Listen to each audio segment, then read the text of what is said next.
living with opioid.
OB, you made it hit, nigga.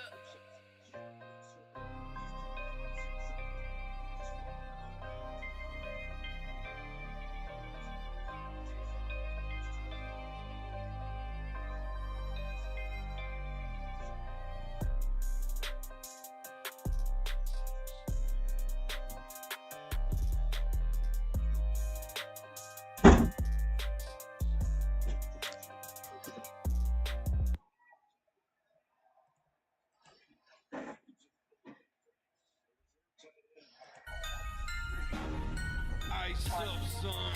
What's up? Ice up, son. What's up? Carolina, keep pounding. Carolina, keep pounding. The Panthers on a prowl will continue driving down the field to the red zone. We just got a first down and 10. Smitty on the loose, wide open Ted again. Stack 6 more on the board, looking like a win. With the 6-game winning streak, put them out their misery. Brady wanna cry when the ref threw the penalty. Panthers got a hot team, Patriots the enemy. Draw the first blood, different team than we used to be. Cam swerving through the traffic signal in a first down. Fans on their feet and the crowd getting really loud. Offense did a job off the field. There's a towel. Bank of America. Stadium is going down. Defense got him pushed back to the end zone. Hardy with the sack. That's a safety and we got the ball. Rushing on your shotgun. Staring at the barrel, y'all. All New England fans hear him saying that ain't fair to ice up, son. What's up? Ice up, son. What's up? Carolina, keep pounding. Carolina, keep pounding. Ice up, son. What's up? Ice up, son. What's up? Carolina, keep pounding. Carolina, keep pounding. What up? What up? What up? Better watch the linebacker. Hey, it's Tampa Bay versus the Carolina Panthers live reaction. Hit that like button, hit that sub button, hit that bell, select all, leave a comment down below if you feel like doing so. And don't forget to check out the Facebook group page. Keep pounding in all caps for in-game post polls, opinions, and reactions to NFL news, such as scheduling for the channel and for the Yahoo Sports Keep Pounding app. Let's go. Let's get it. Week 13. We're live. And don't forget to check out if you are a content creator, go check out Lindara Ty on Instagram for panels, videos, and the intro that you see on your screen. Let's She's go, very boy. patient. She gives you decent pricing, and she works well with others. So very awesome to work with. Love her to death. Lindar is high on Instagram. All right, we got my brothers from the Keep Pounding crew on the stream with us right now. What's up? What's up? What's up, y'all? What's up? What's up? What's up? How we feeling about this game? Hey, it's our game today, baby. We taking this. I'm We feeling keeping lovely this. about it. It's always keep pounding over here. That's right. Like I said in the chat, if we can play like we did against Kansas City last week, then the Bucks have no chance in Charlotte with us. We That's just a gotta play fact. together and keep our heads in the game. No distractions. Keep that momentum going from the last 3 weeks, man. Facts. That's it. And I feel like Bryce You is know, coming. last week we got Bryce a little. is coming We to got this upset game a little bit. headstrong. You know, that should have been our game. Headstrong already. You know, that should have been our game last week, but our defense wasn't able to hold it at the end. You know, Oh, so yeah. hopefully we learn from that and we make it into a positive note and come out here and get this W. There were so many things that we got out of that umpire is KC going game, off on though. the court. Prayers up to the umpire. Yeah, prayers up for the ref. They're carting him off the field right now. Carl Pagani is the referee. He's been in the league since 1999. Damn. Yep, long time one. Speaking of referees, a certain Cleek Blakeman was actually refereeing the Atlanta game. Yeah. Yeah, I know a certain person from our team that would not like that news. Or maybe he would, considering Atlanta lost again. Yeah, Atlanta did go down. Oh, good. Now we need. Oh, shoot. Shout out Antonio. Shout out Jared Phillips in the chat. Antonio says, like, subscribe, and share the stream, please. Yes, please. We're 3 away from 600. 3 away from 600, y'all. Come on, give me that subs. Please. Please give me them subs. Boys. Defense. Let's see what you got All right, today, Dave. baby. Let's go, defense. All right, Dave, I'll holler at you, man. Go hit that clock. Oh, 5-yard run. It's 5 o'clock yet. 5-yard run by the Okay. Buccaneers. You ain't got to punch into a 5. Yeah, it ain't 5 o'clock yet. Watch the game first. I hear you. Jared says, hey, my friends, let's get this. Oh, yeah. Let's get this indeed. Let's What y'all think of the uniform combos, though? That's a good question. That's cold, though. I love those cold. Oh, fumble! Fumble, and it's a sack! Let's go! Yeah! Let's go, Jules. Josie Jewel. Man, we found a diamond in this dude, man. I'm telling you. Unblocked. 93 got through, too. Y'all a couple seconds ahead of me. I ain't seen that yet. Yeah, Mr. 93 got through, too, man.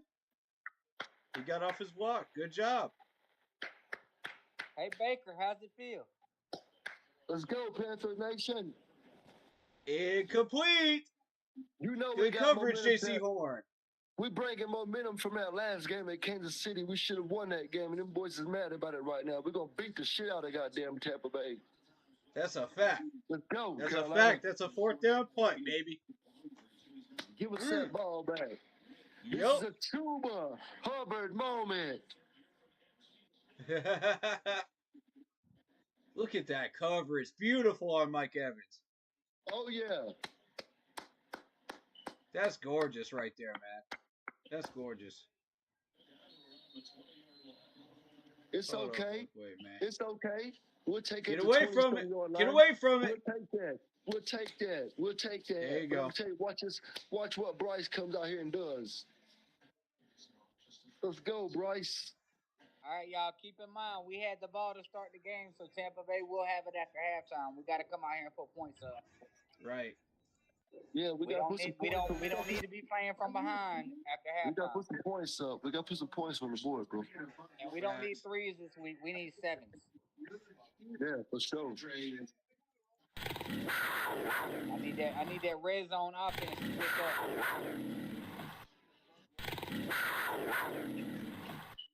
Field goals to win a game, but it's we that got time, baby. It's that time. That guard was holding like crazy. Yeah, he was. Good point. Good call out, Jared. You're exactly right.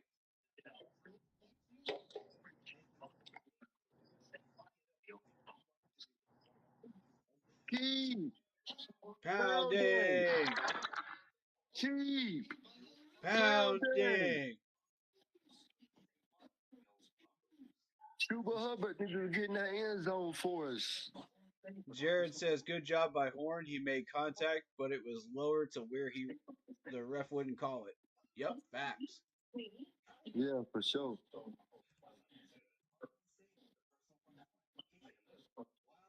Oh snap.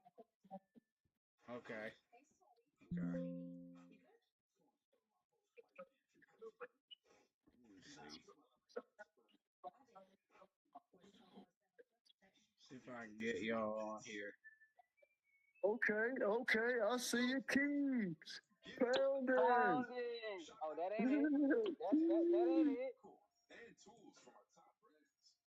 Okay. So let Yeah, me I see see if I you can get. representing. I'm trying to get y'all on stream. Hold You drinking a beer before you go to work? I'll up. get ready to say, boy, you a fool. Keep pounding for sure. Fuck it.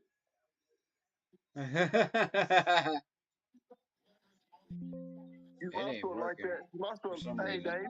Dave, you might as well go ahead and before you go in that motherfucker. Capture off of there. Already did. That might have been it. That might have been why. That's a everyday thing. It don't even matter. Every Every day. day I come in here, it's like that. Keep Pounding. blazing.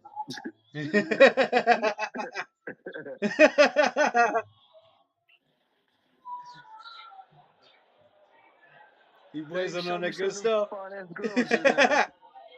Show me some of the finance girls. I know there's something in there. Yeah. Look. I'm still looking around. He already know what I'm holding. Shit.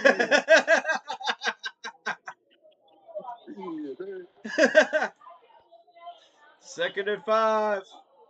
Let's go, Bryce.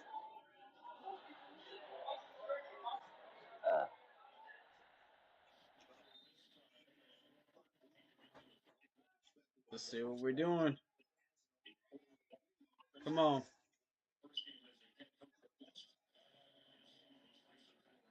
Okay.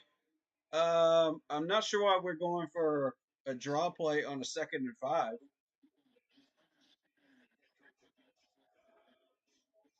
Interesting. Interesting choice.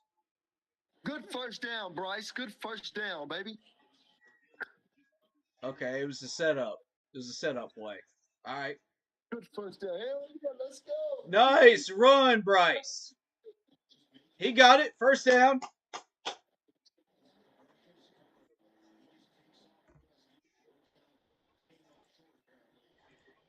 And that's another Panthers first down.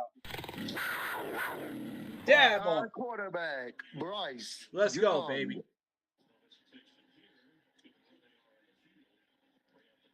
Nope. 4th and 1. 4th and 1. I stand corrected, y'all. I stand corrected. Oh, man. I thought that was a first down. Me too. I would have gave it to him. But then again, I got Panthers bias, so.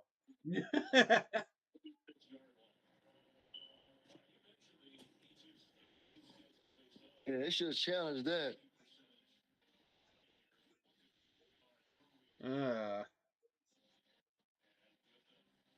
That's all right. Our defense can hold it. Yeah, our defense got this. Yeah, our defense got this. Man, Atlanta's sliding down. You love to see it. Let's go, defense. You love to see it. The Dirty Birds ain't on top no more.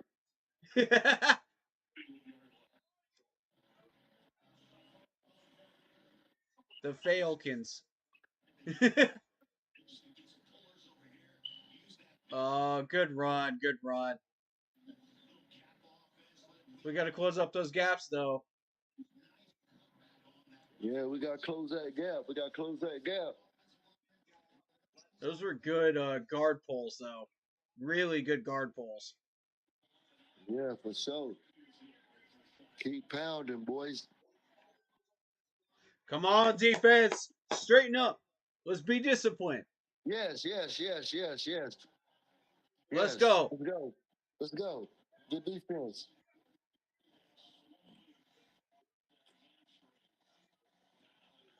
Oh, you hear footsteps. You hear J.C. Horn coming up behind him. You heard JC, boy. You heard Horn. You don't want no part of that. Baker didn't want no parts in it. Let's go, Panthers. Oh, look at that tip, though. That tip by 99. Let's go, Panthers. Come on, baby. Nicely done, Shy. Nicely sack done. Baker. Sack Beautiful Baker's tip. ass. We need to sack right here. Sack his ass. Go, Sack him. Get him. Get him. Oh, man. No.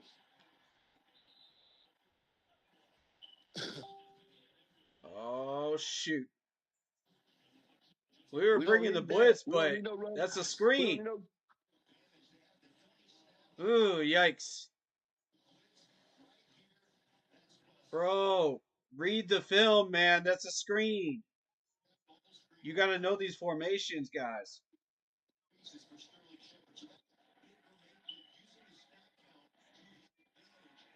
As soon as he left, they knew they had the numbers. If he'd have just stayed right there and not blitzed. Dang it, man. Come on, defense. Straighten up. Oh, they're already exploiting it. Can y'all knock the ball out or something? Let's get a fumble. Let's get a fumble going. Yeah, for sure. We can't get a good angle, man. That's the problem. And look at Woods just standing there like he ain't doing nothing. Come on. Xavier, you got to come up and help, bro.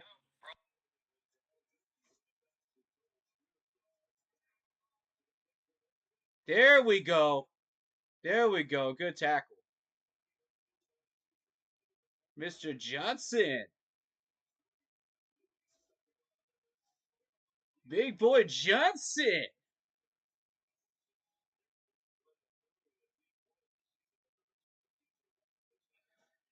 DJ Wanham's back.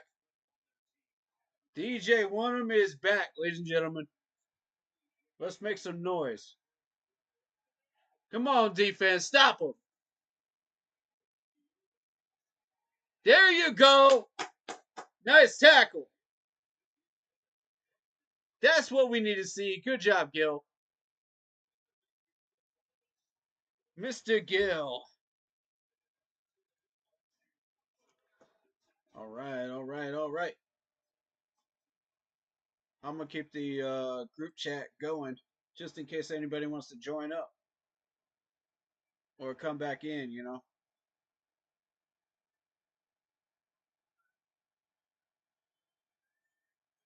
Let's go, defense. Okay, better, better, better. I think that stopped them. Yep, fourth down. Fourth down. We'll take it. That's a field goal. That's a field goal. Good defensive stop, guys. Now we got to put some points on the board. Oh, they're going for it. All right. D-line gut check time. Are you going to be the D-line that showed up last week, or are you going to be the D-line that's been showing up all year? Which one are you going to be? Gut check time right now.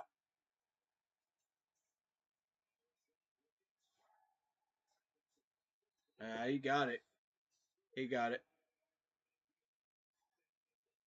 All right, goal line defense. We did really, really well last week on goal line defense.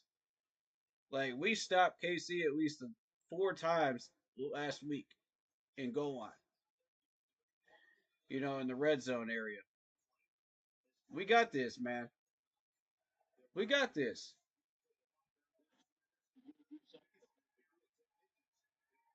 Focus up, D-line. Come on. Let's go. Do not let these guys through. Oh, damn. Let's go. You really gonna let Bucky Irving have that much fun on him? Come on, man.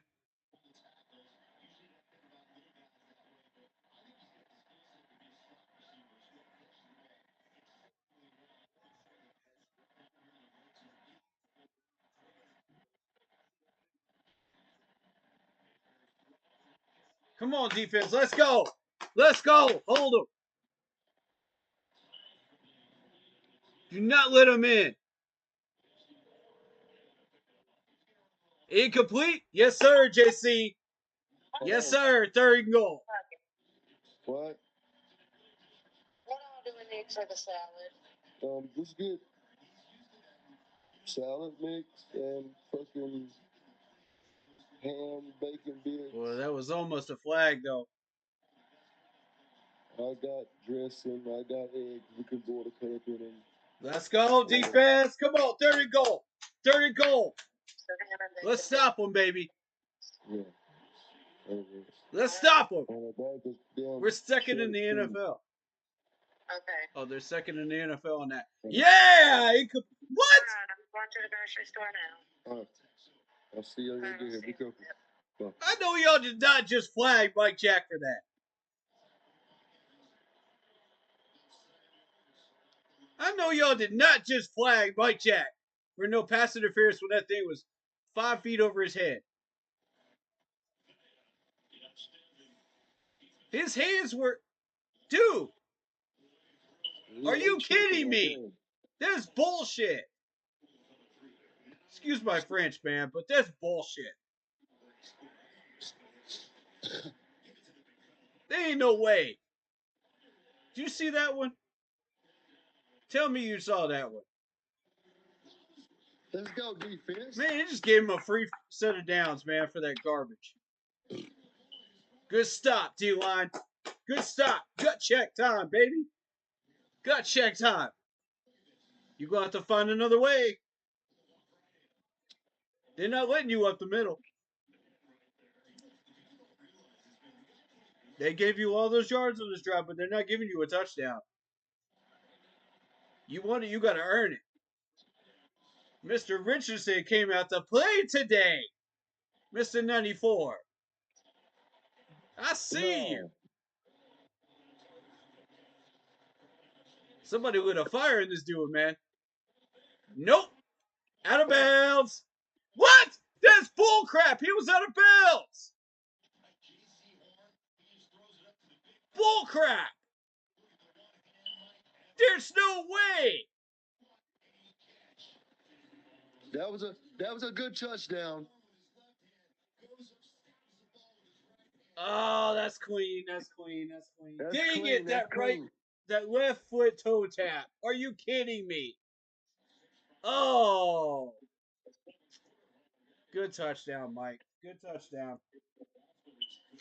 Good coverage by Horn, I ain't though. gonna take it from him. That was a good one.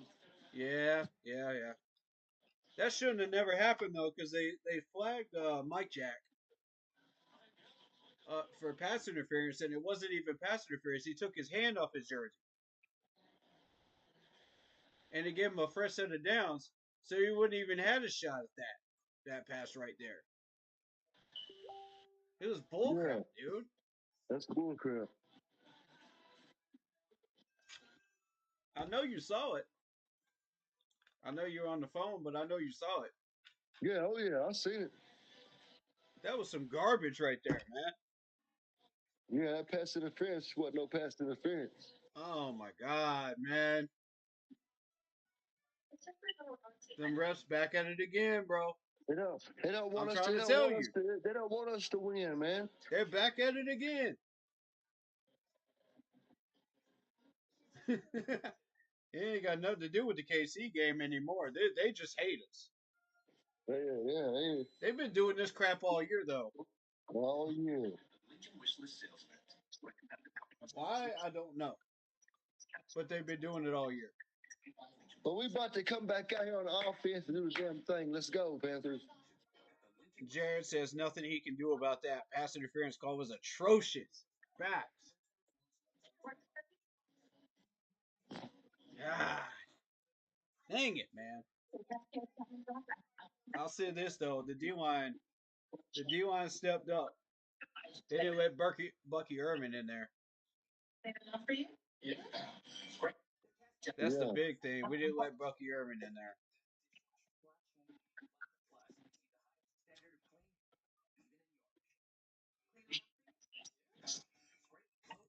All right, so I'm down here in Charlotte at the game, boys. It's going down out here. Let's go, Panthers.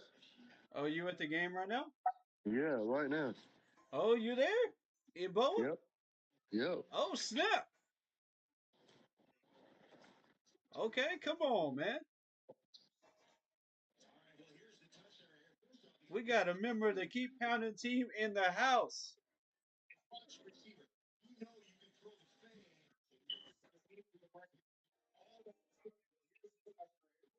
Man, so you saw that crap live, didn't you?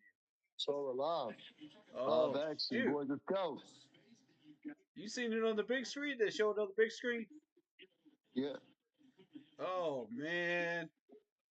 Ball was thrown to the stands. Facts. Let's go.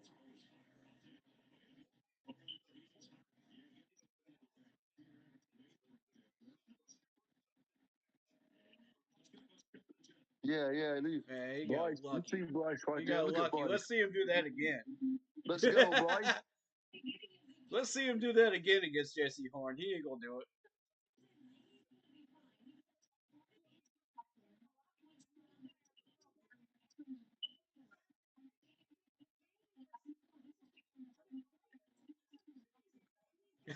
Oh man, that's a terrible way for that referee to go and get hurt like that, man. Let's go, Bryce. He probably got a hurt knee or a hurt back or something like that. Let's go, Bryce. Let's go, man. Brooks. Okay, Brooks.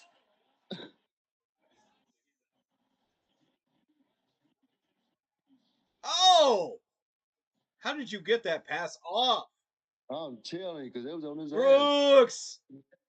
Let's go. And it's a Panthers first down. Dab on him. Let's go, baby.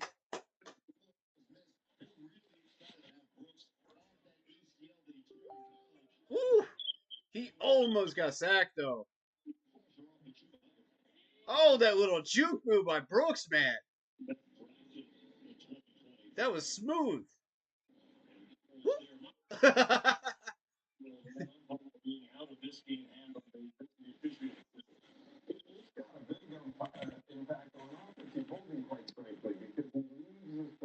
right, gain of 2.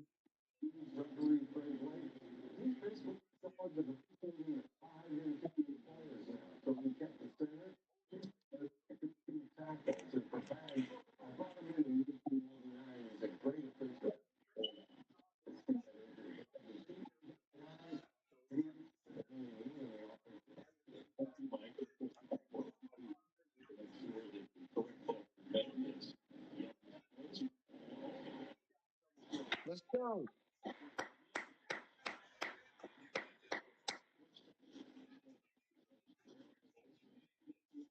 Beautiful pocket. Beautiful pass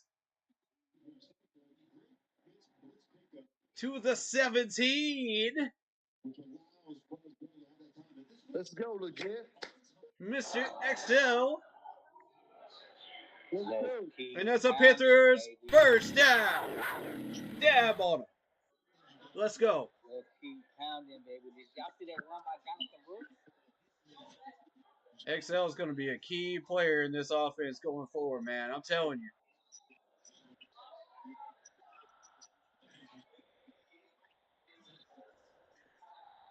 Okay, play Let's go, fake. baby. Come on, come on.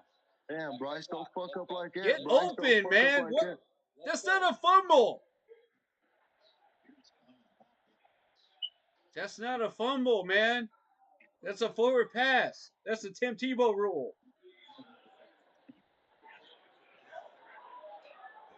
Look at his arm. Dude, Look at his arm. That's the Tim Tebow rule.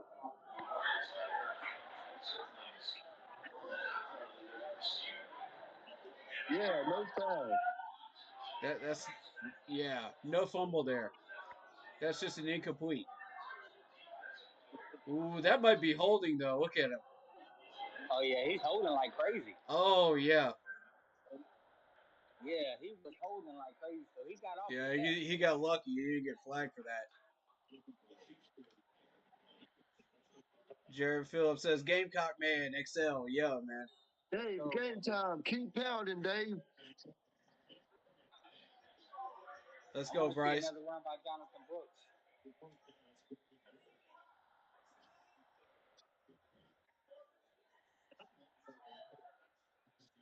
Come on, Bryce.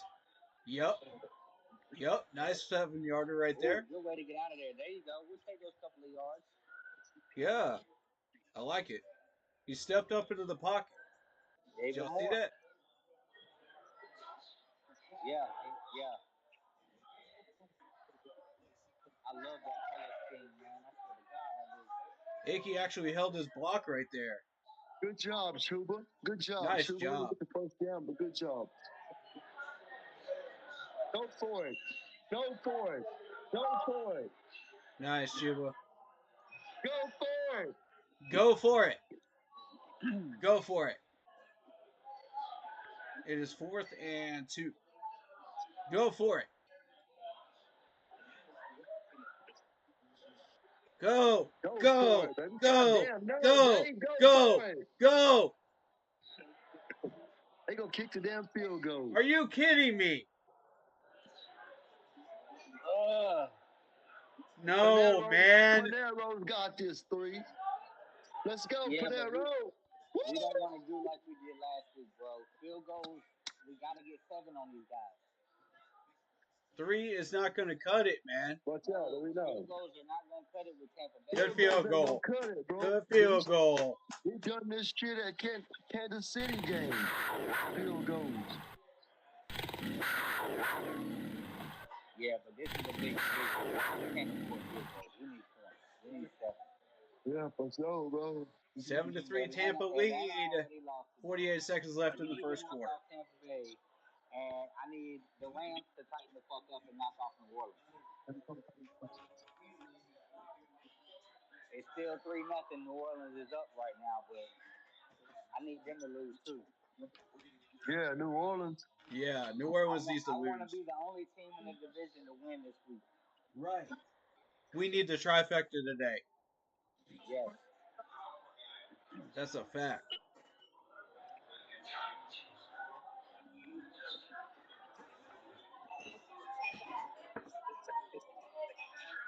Hey, I thought you was getting that money.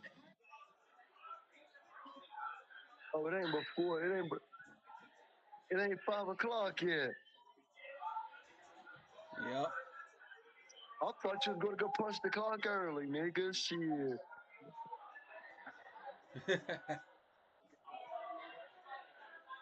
Nah, because they already going to get their work out of my ass tonight. I'm hoping we don't really pick So up. what is going on around the league right now? I'm hoping we don't pick up for that Buffalo game.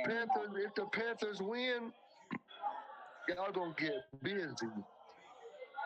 Well, I'm thinking about this Buffalo game tonight, but I don't know if we're gonna have a big fan base on that or not. Yeah, Buffalo. Yeah. We normally do. They got like 4 or 5 inches of snow down that motherfucker. Every time we have a Buffalo game, we have a big ass party of like 50 people that come in. Damn. So I'm hoping they don't show up tonight because yeah, they're playing San Francisco, but I don't know. It's the late game. I don't know how it's gonna be. Everybody got to Yeah, go back but to work tomorrow, so Yeah.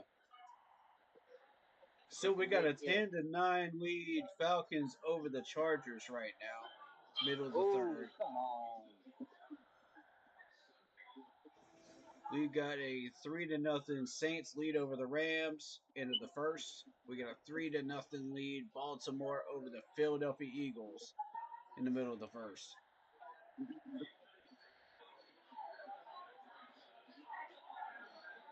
Look at Dave being all buddy with Baker Mayfield right yeah. now. You'll see that. Giving him a big hug and everything, man.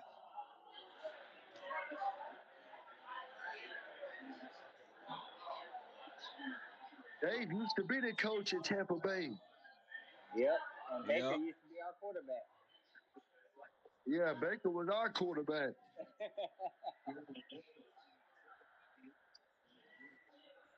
Damn, he ran in his own teammates. I saw that too.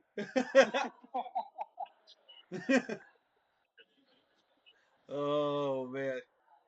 Jared says, I don't like that at all. One of the best backs in the league. We need to He get can't even get 1 yard. this 10-7 lead Yeah, right I agree, now. Jared.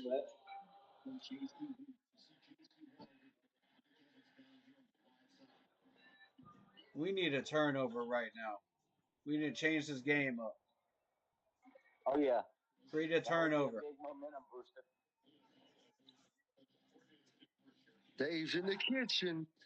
Dave's in the What? Slipped kitchen. up. No. Oh, you gonna smoke your a blunt? A Newport. I forgot I parked in the back tonight. Shit. 2nd and 9.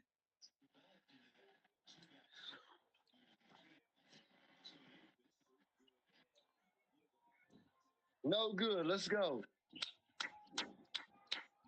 Okay. Who made the play? Let's see it. Oh!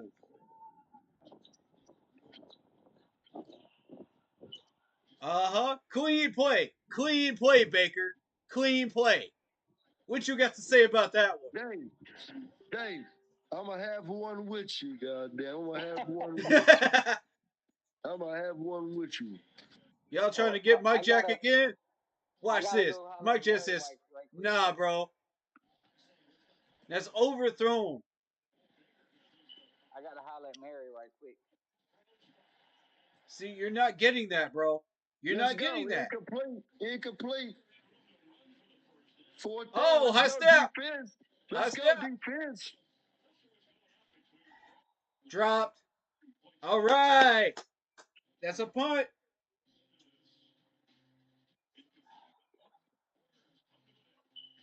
All right, gentlemen. Let's go. Let's go.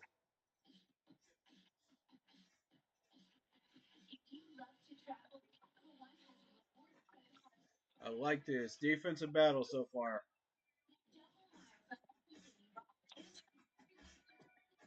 If it stays a defensive battle, we got the advantage. Right.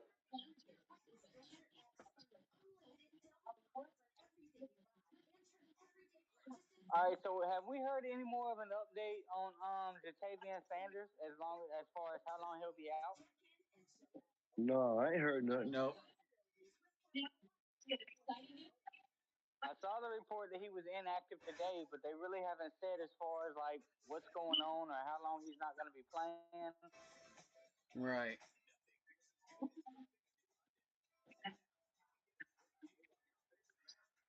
When is Coker supposed to be back? I'm not sure on that one either.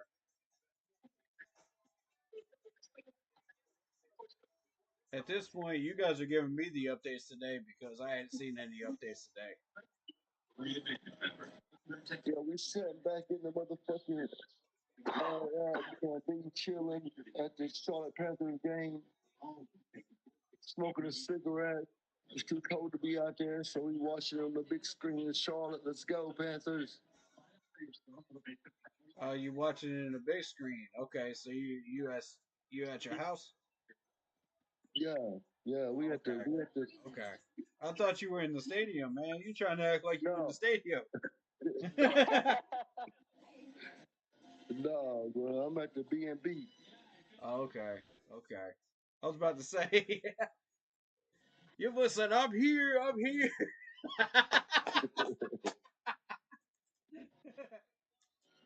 Trying to troll But everybody right now.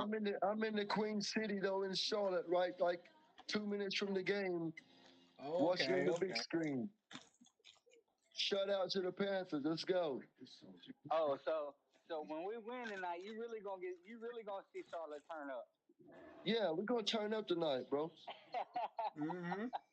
I got warrants, so I can't be out there. You know what I'm saying? But I'm close enough. and you know, I know it's the damn holiday season, still the holiday weekend. Police is out down here like crazy. I can't go to jail before the 27th on my birthday and New Year's, nigga. Can't do it. Oh shoot. Keep pounding.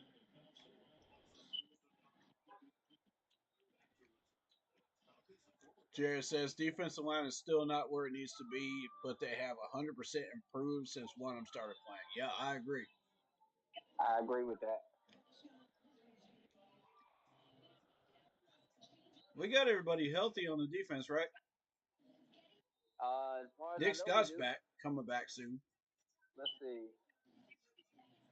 As far as Yeah, bro. Scott's back. Put that whole 2 grams in that backwood. Fuck it.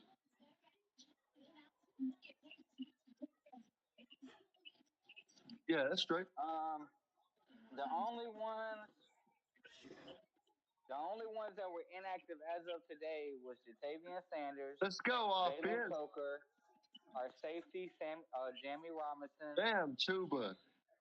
2 Damn, they cornerbacks, got Chuba.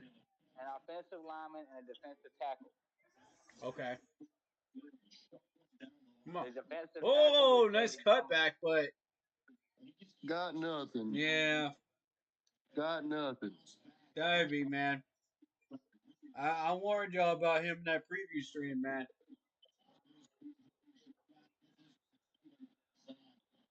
Come on now, Bryce. He's unblocked on that play. Corey, I did share something in the chat earlier. Yes, that good I play, Bryce. On Facebook To all day. Leggett. Let's go, Leggett. Ride that horse, Leggett. Apparently, as of now, Ride that horse, Leggett. Hold on. Let the man speak. Ride that horse, Leggett. Let's go, Excel. As of right now, everybody in the league and ESPN are saying that we're not going to take a quarterback in this next draft. Oh. And that's the Panthers' first down. Dab on him. Keep pounding. Let's go, baby. So we're not taking a quarterback. All right. Get rid of it. Yeah, oh, it's still close. Good pass, though. Peggy, get out. Can we check these guys, man? Because they're coming off the edge on block. Yeah, for real. Come on, boys. Let's go, Bryce. 2nd and 10. Come on, Bryce. I believe in you, man. I believe in you.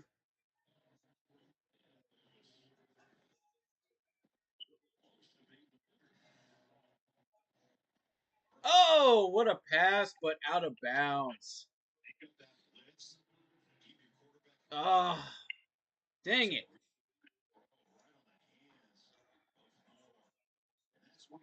Beautiful execution on the RPO. That's a fact. Good blocking, O-line. Oh, he dropped it, too. Dave Canales did his job this season. He fixed our offense. Couldn't be happier. Black Poppy in the house. Our moderator. Oh, yeah. Good fucking play, Bryce. Y'all didn't see that. Good play, Bryce and Trimble. Here we go. Oh! Oh my God! What Corey, a pass! Corey, did Yes, you see that? sir! To Tommy Triple downfield. Corey, did you see that pass by Bryce? Yes, sir, I did. Hey! Now that's what Well, I'm under talking pressure, too. Oh my, bruh. And that's a Panthers first down. Dab on him. Dab on him. Yes, sir. We bringing back the dab. Yes, yes. Yes, let's Look go. at Tommy Triple. Let's go, Bryce. He bringing Let's back the go, dab, Bryce. baby. Let's go, Bryce. Get caught, Bryce. Let's go, Bryce. Nice pass. That's a good 5. Oh, he's getting caught, man. Look at him. Yeah. Let's go, Bryce. Bryce Magic.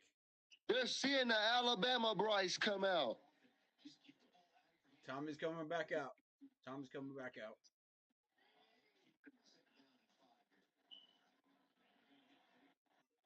Let's go, Bryce.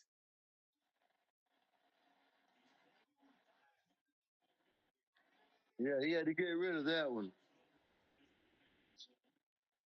Flea flicker. Yeah. Yeah, it's not there. Well, hey, how you doing too? You can come and speak to me? 3rd and 4. He was trying to take that shot at the end zone, though. Trick play. Let's see who's open. Nobody open. Yeah. Yeah. Yeah. Good play. Good play. Good play. Let's go, Bryce. Peggy, get out. Come on, Bryce. 3rd and 4. You got this. Ah. Loaded box.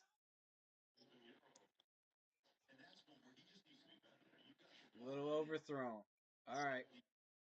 We'll take 3. We'll take 3. Yeah. We need to give it to Chuba more and JB. Yeah, facts. You can't get no here. Facts. What did we learn from last game? That's the problem, man. When we kept getting into the red zone, we just stopped handing off the ball. We abandoned the run game. And what did we do in the second half? We started that run game back up.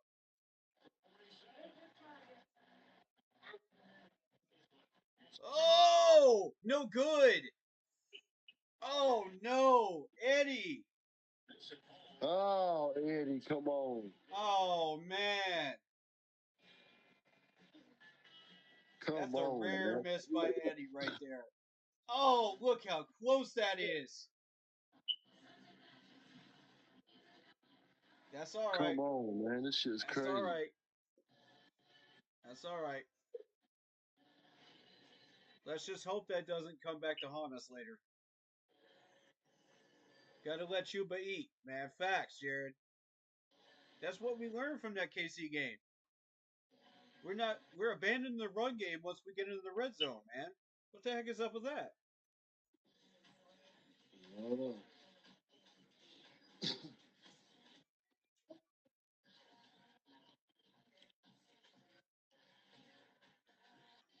Sometimes I swear to God, these Panthers managements don't learn. They don't learn. They see it. They watch it on tape, and they don't learn. They keep doing the same mistakes over and over. No, it don't work, man. They didn't let I don't Chuba understand. eat. I don't get it. Somebody explain that to me because I don't get it. They didn't let Chuba and Brooks eat, man. And let Bryce eat. Yeah, we need to let Chuba eat, man. We need to let him turn into Pac-Man out there, start eating those cigars.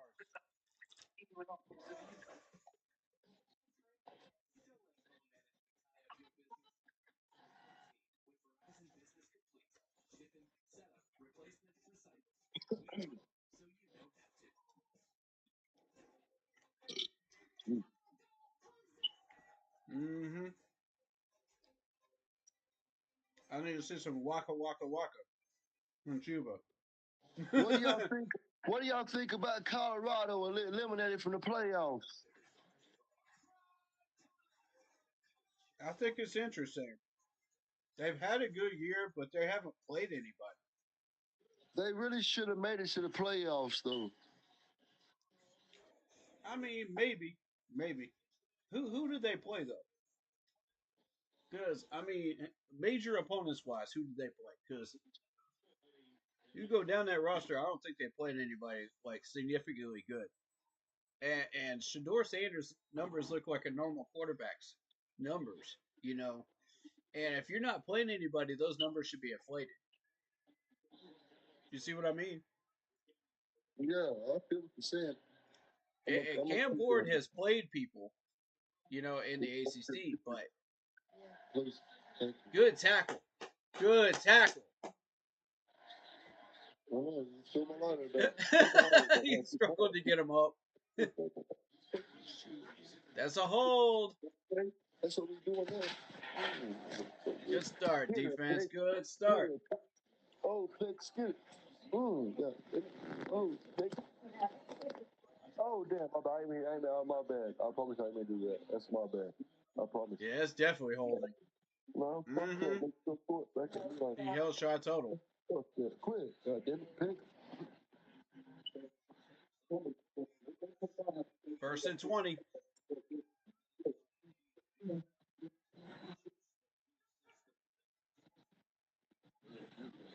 Get him. Yes, that's a sack. Clowney. Let's go. Big boy Clowney.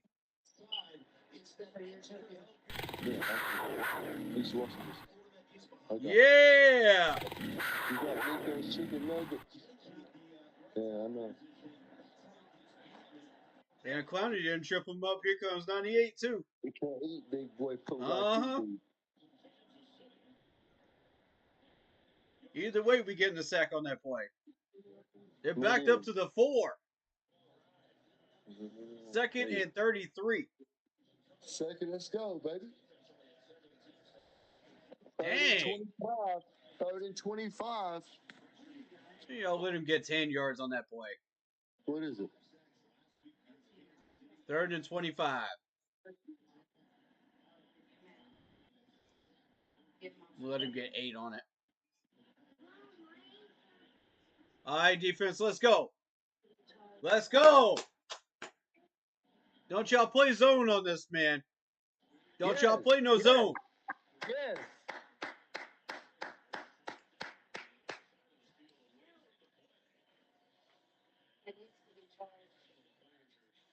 Drop pass. And that's a punt. We're getting it at the 50, baby. Let's go. Yes. All right. Hey. We don't need no fights, man.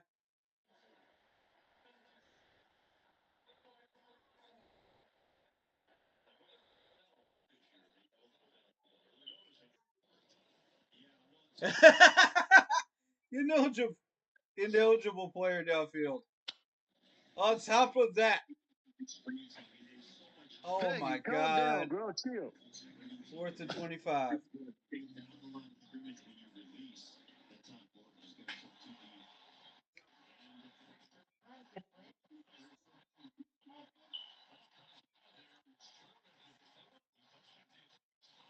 We're getting it in midfield. Let's go, Panthers.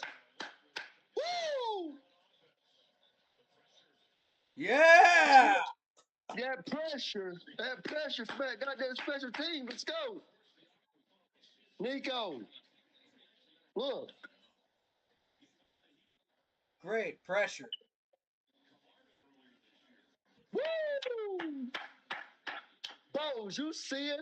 Bose, yeah, you see it? Look at you, that smirk grin on your face. Oh, shoot. You know what you up against. Let's go, Panthers. Peggy, stop. Ball at the Tampa Bay 36. Yes, sir. Man, it's right there. Let's go. 112 total yards so far. We got to take advantage of this. Where, Peggy? We need 7, not 3. I want 7 on the board. Blitz. Counter. Good run. Good run. Good job, Chuba. They're going to get him for a hold, ain't they? They're going to get him for a hold, aren't they? Oh, shoot.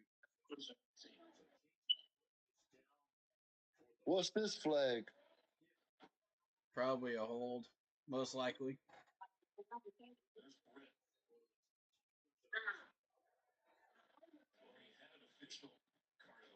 Come on, ref. Stop talking about what color your Lamborghini is.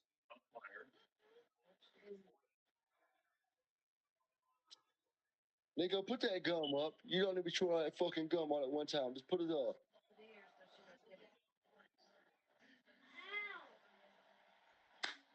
Oh, yeah, I bought some new furniture. Yeah. It looks great in my new house, man. This is referees. Let's go. Oh! What kind of flag was that?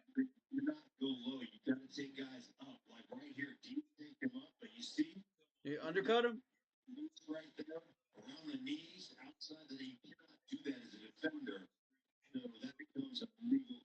Let's go, Panthers. Oh, chop block. Let's get this 10-7 lead right here, Bryce. Let's go. They got him for the chop, man. Wow. Got him for the chop. We will take it. Keep pounding. All right. All right. That's a Panthers first down. Yeah, I bought him. Let's go, baby. First and 10. From the 14-yard line. And there's a flag. False start. That's all right. That's all right. Damien, I'm going to let that one go, man. You've been clean for how many games now of penalties? I haven't seen that man get a penalty in forever. What was it? Matter of fact, when was the last time he got a penalty? Probably last year, right? Loaded box. Chuba only got one. The Ravens is beating Philly 3-0. Bro, if you see a loaded box, audible out of it. We need a Panthers touchdown right here. Let's go. Baltimore up 10-0 now over the Eagles. Big game going on over there in Baltimore. Good pass, good pass, good pass. 2nd and 14. And that's a Panthers first down. Let's see it. Let's see it. Yes, sir. We're down to the 10-yard line. What? Yeah. It's 3rd down. Adam Thielen.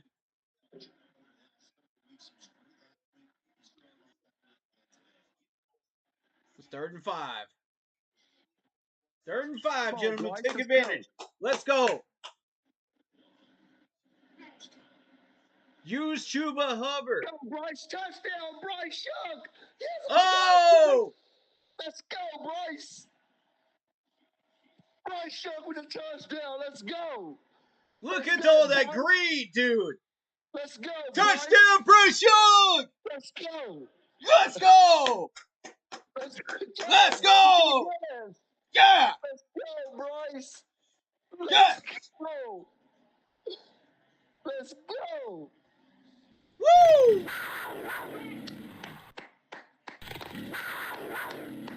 Look at that stretch over the pylon. Beautiful. What? Jesus. Oh, yeah. I don't don't know what the fuck it is. That's your Panthers lead. You love to see it.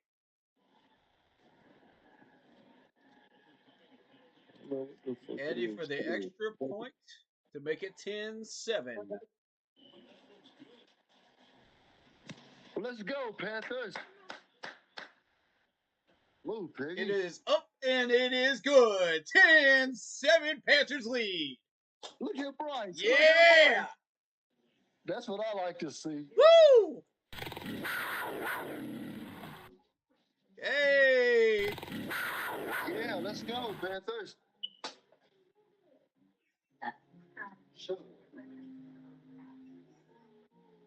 Bryce is that guy, man. Bryce getting benched was the greatest thing ever. Black Poppy says, yeah, facts. Facts. It just woke this man up.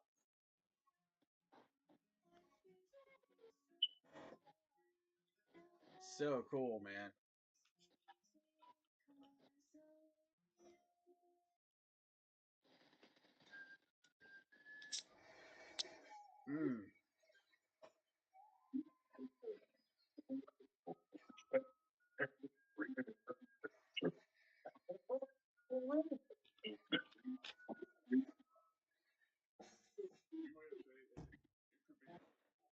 Oh, shoot. Whoa. All right, so let's see what's going on elsewhere in the league right now.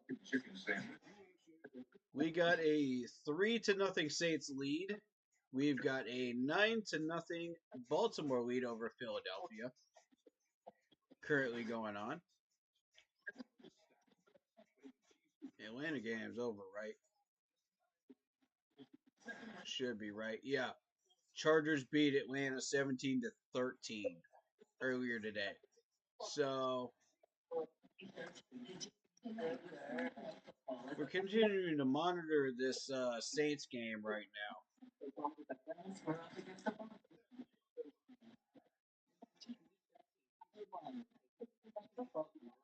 Jared says not to take credit, but at the start of the play, I was like, there's no one cover in the middle. Take off and run. Yeah, facts. Facts. I saw it too. Y'all give me nothing. Y'all go nowhere. I saw the same thing you did, Jared. All that green he had to work with, Matt. God, it was beautiful. There was nobody over there on the left side.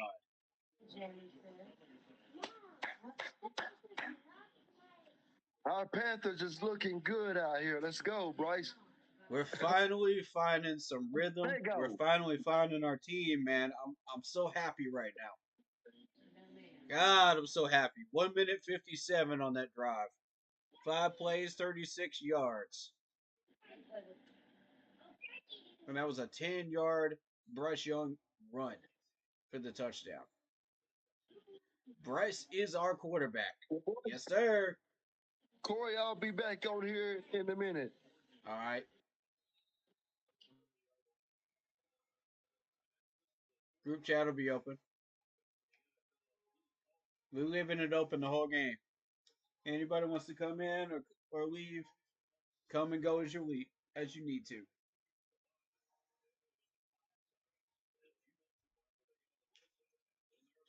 The Buccaneers' red zone percentage is 70% this year.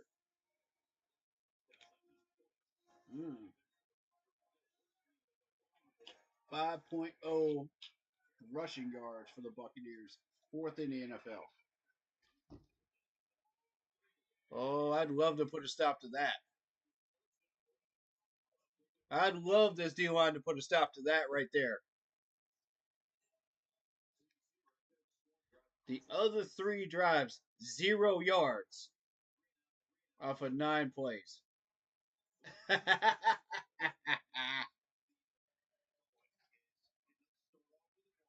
That's that Panthers defense. You don't know what you walked into, Buccaneers. Oh! What a tackle for a loss. Mr. Johnson in the building, man. Let's go! Dude, he plowed right through that defender and got the running back. Yeah! What a tackle of Bucky Irving! Woo-hoo-hoo! Johnson is that guy today.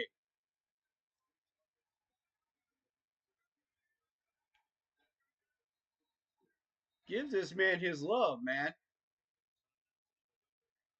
Timeout Tampa Bay. 6.5 to go in the second quarter. 2 left for them. All 3 left for us.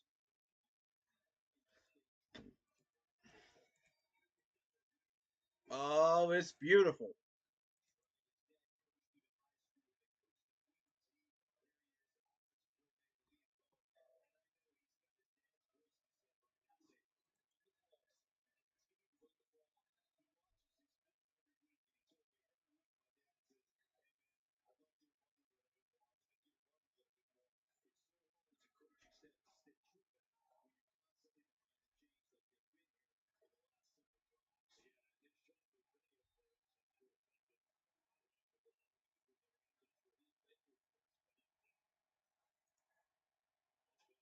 All right, here we go.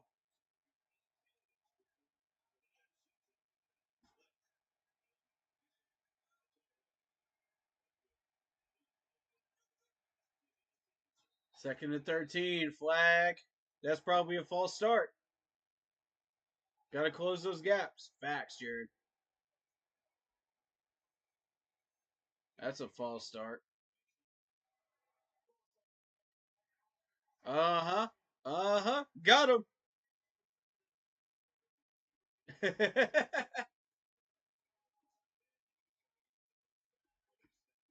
Yeah.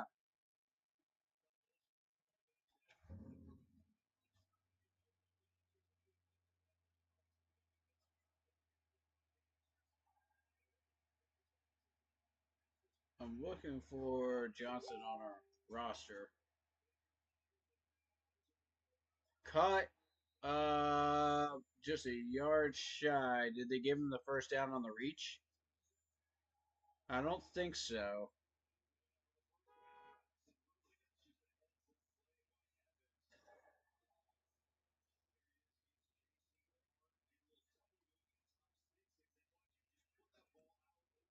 Oh, wow.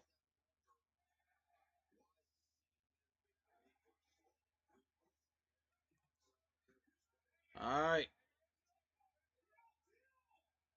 They did give him the first down, so it's first down Tampa Bay. Throw down the field. Completed pass to Mike Evans. Oh, my bad. I gotta.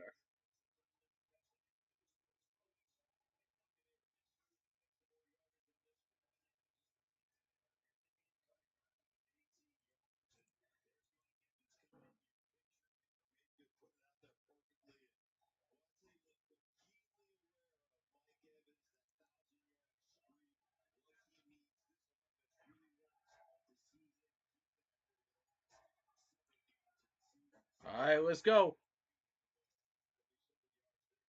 Screen pass. No. He's gotten away. And first down, Buccaneers, Bucky Irving. Bucky Irvin's having a good day against us so far. We have got to shut him down somehow.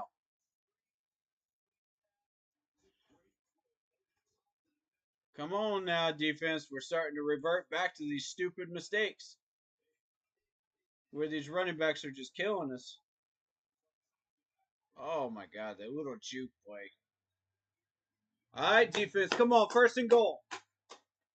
Stop him, stop him, stop him, stop. Yes! Good tackle.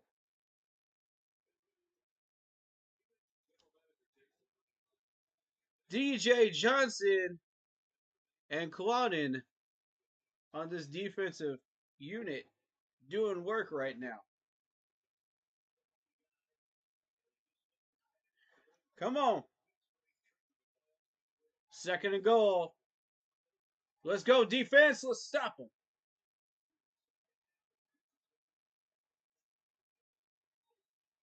Incomplete.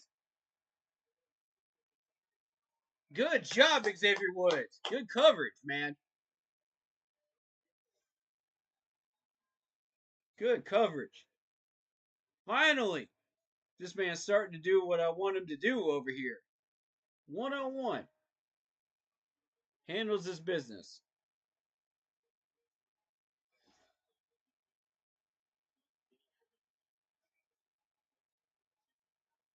All right, defense, come on. Go on stand. Go on stand. Let's go.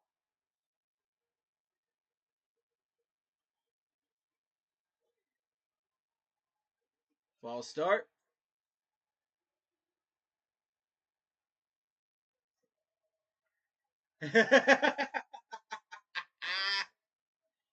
Yes. Sterling Shepard, they called it on. Okay. Heck yeah.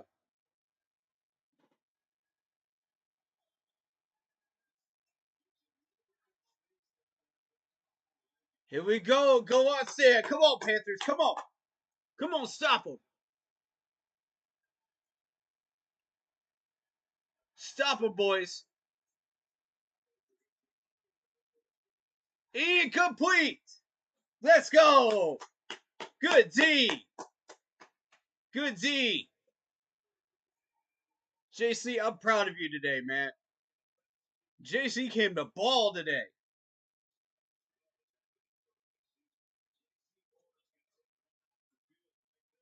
That's beautiful. He is handling his business on Sterling Shepard today. He's handling his business against Mike Evans. I mean,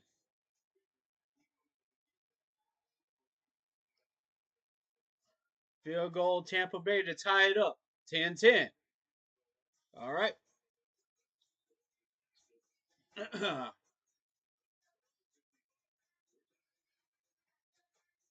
We're finally playing like an NFL team, y'all. It's finally happening, man.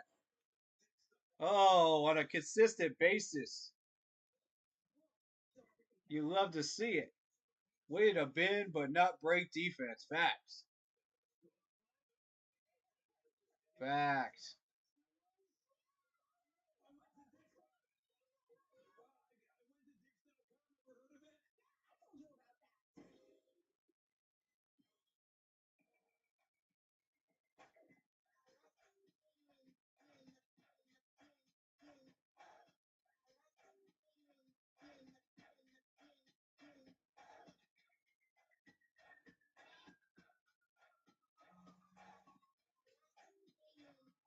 All right. Shout out to everybody in the chat right now. Appreciate y'all for being here and enjoying this game with me. Mr. Antonio, Mr. Jared Phillips, Mr. Lack Poppy in the house, and anybody else that's not chatting right now. What's good? What's good? What's good? Make sure y'all hit that like button and that sub button. We're about 3 away from 600, y'all. I would love to hit 600 today, man. I would love to hit it. But we'll see. You know, I'm not trying to force it, man. That's up to y'all. If you feeling the content, that's all I'm saying. It's free. You can if you want to.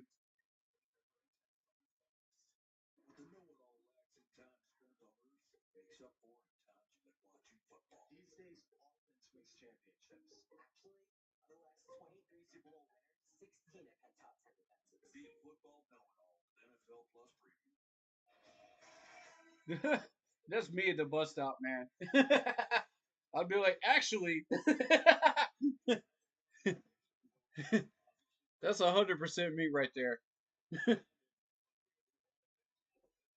Oh man.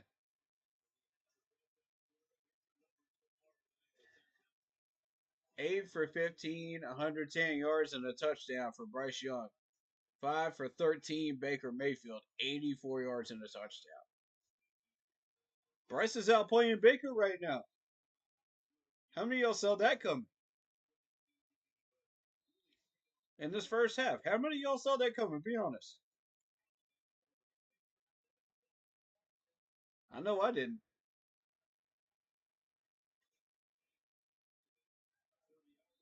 I thought they'd be even. Considering that KC game. Look at those throws, man. That's what happens when Bryce Young is comfortable in the pocket, man. He's starting to look like an NFL quarterback, man. Look at all that time. See what happens when you fix the O-line? You see what happens? I told you. All this time we could have been fixing that O-line. All this time. And we didn't do it. Not until now. Not until this year. Oh, what a pass to Adam Thielen. Yes, sir. And that's the Panthers' first down. Dab on him. Let's go. Beautiful pass. On the run. Y'all kept talking about you wanted Bryce to roll out. You wanted him to throw and hit his target. That's exactly it right there. He did exactly what y'all asked him to do. There it is, Chuba. Up the middle. Oh, no, that's our new guy, Brooks. That's our new guy. Mr. Brooks for another 5 yards.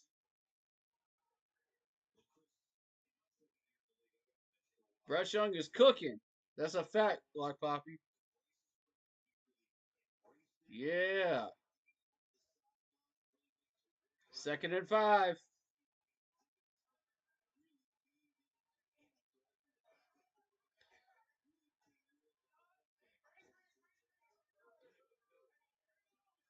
Look how many people are in the box. Yep. Play fake it. Okay, that's fine. That's fine. We have to play another down. I'm not mad at it. They get Diaby for the flag. Oh! Diaby got hit with a personal foul. Let's go! Hey!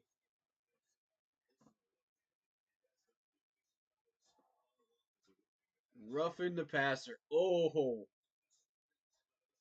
Yep.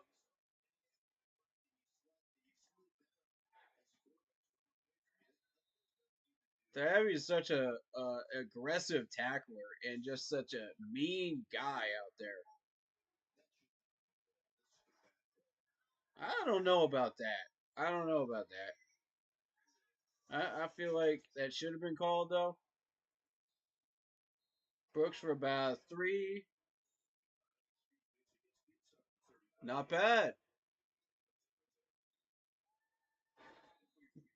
I like Brooks so far. End of the first. And now we have the 2-minute warning. 10-10 all in Charlotte. How we feeling about this game, ladies and gentlemen? How we feeling? Y'all enjoying it so far? Let me know.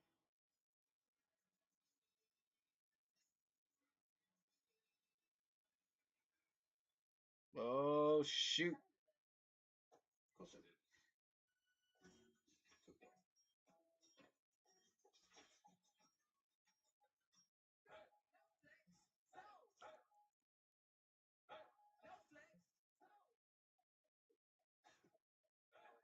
Okay.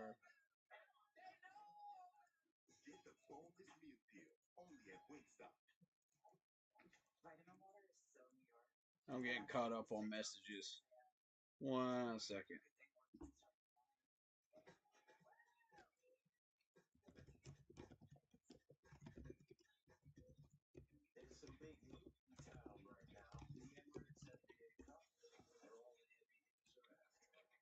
Shoot, we might have to keep Bryce if he keeps playing like this, man.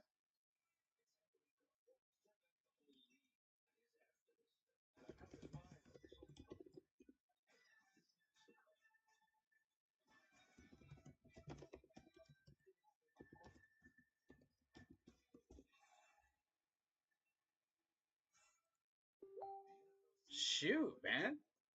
I'm not opposed to keeping Bryce Young if he keeps throwing balls like that, man. I'm not opposed to it.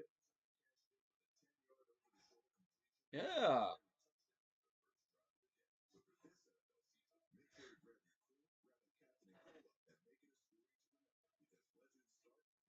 If he can get a division win, man, that'll go a long way to showing people, okay, this is who Bryce is. You know what I mean? If he can get this win over the Bucks, man,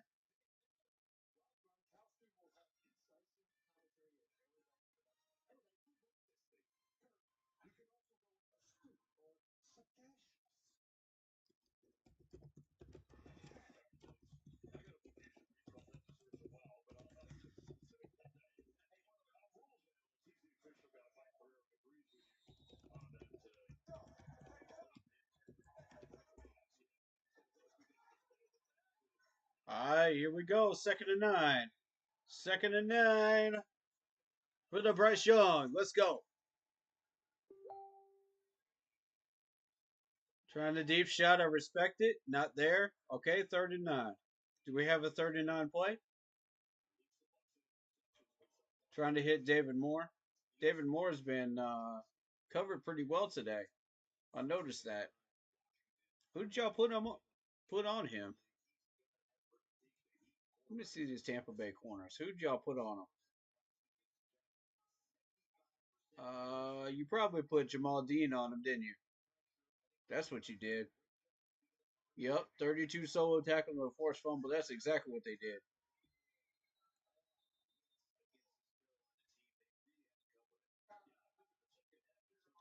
Timeout, Carolina. Okay, we're using our first one. We didn't like the defensive setup, I guess. All right, fair enough.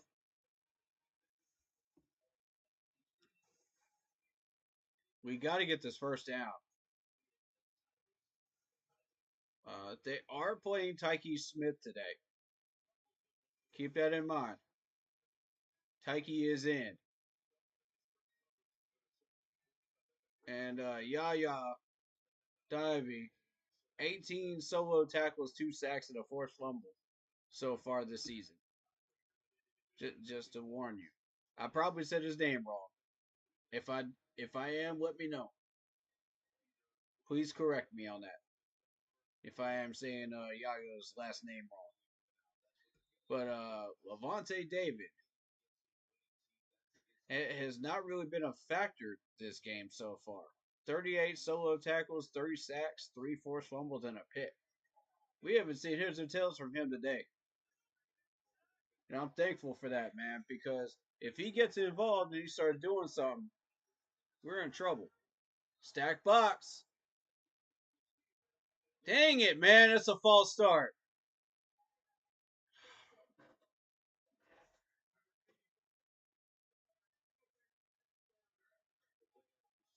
Come on, David. Come on, David. Really? 3rd and 14. All right, now we got to take a deep shot. We ain't got a choice.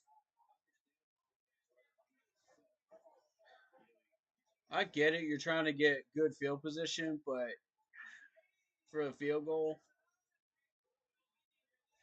I don't know, man. That was a stupid mistake.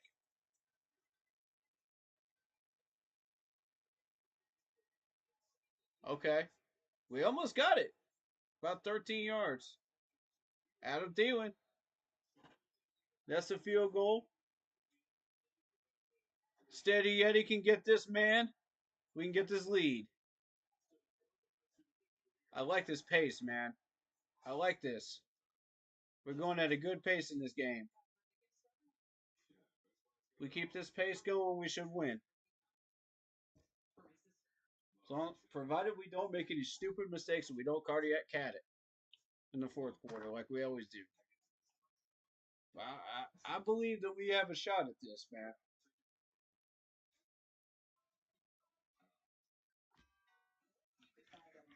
What do y'all think? You think we got this?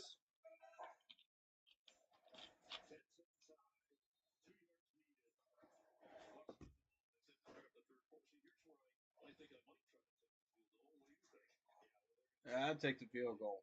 Yeah. That defense has been playing pretty good ball lately. You got a minute 45, you can play defense. Let's see if we can get a well, if we had all three timeouts, I'd say let's try to get an offside penalty. But nah. Oh no, he missed again. Oh no, Eddie. Eddie, come on, man. What's going on with you, bro?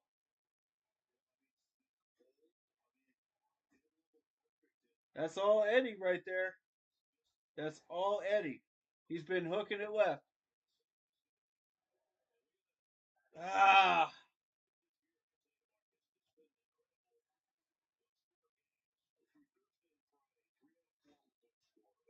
dang it.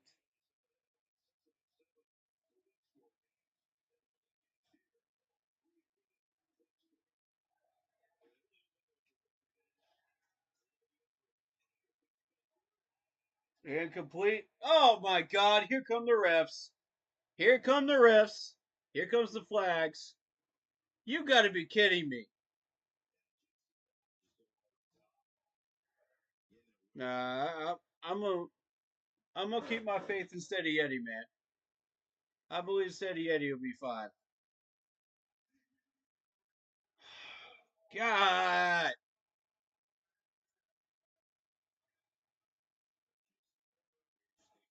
Okay, let's see if this actually was pass interference. Let me see this. Yeah, yeah, yeah. That is a flag. JC, man, come on. Got to clean those up, man. Got to clean those up. Watch your technique, man. Nice tackle. Yeah.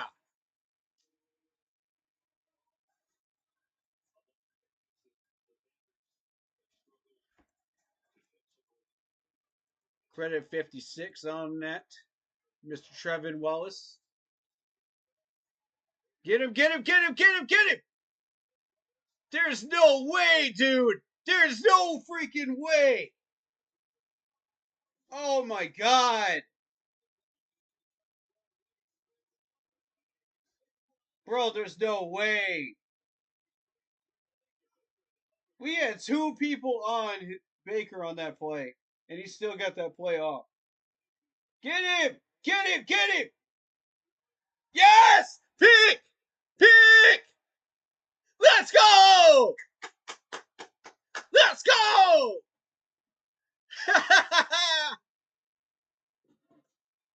Shell Smith Wade! Yes! Yes! Oh my God. What a beautiful interception.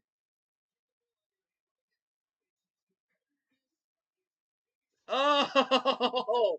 Straight robbed him. Let's go, Chow. Yes, sir. Didn't I tell you this dude was going to be a stud? Didn't I tell y'all? I love Charles Smith.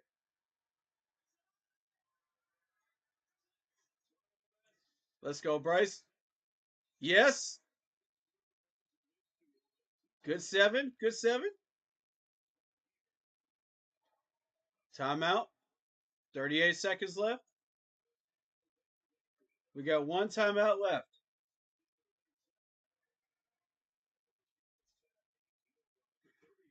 Give me that ball. Yeah.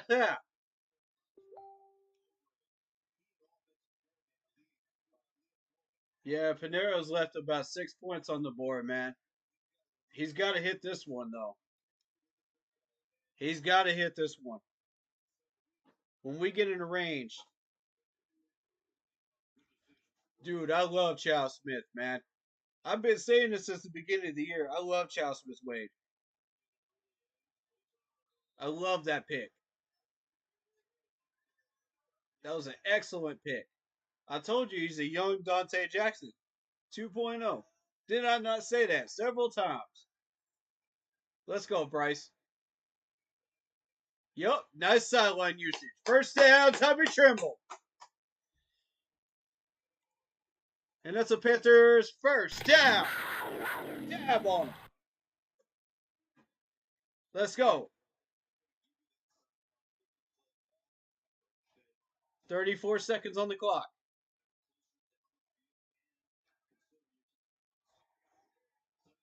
We are at the 45-yard line.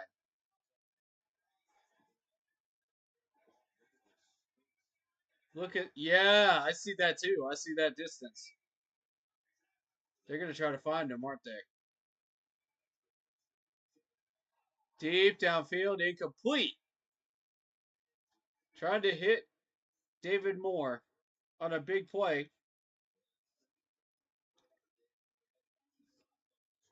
Well, like Poppy says, Eddie better make this last field goal. Score would be 19-10. Yeah, facts. Oh, what a drop, David. What a drop, man. Whoa. 2nd and 10. 29 seconds left. Blitz coming. Pass over the middle. Completed. First down to Tommy Trimble. Let's go. Line up, line up, line up, line up, line up. And that's the Panthers first down. Dab on them.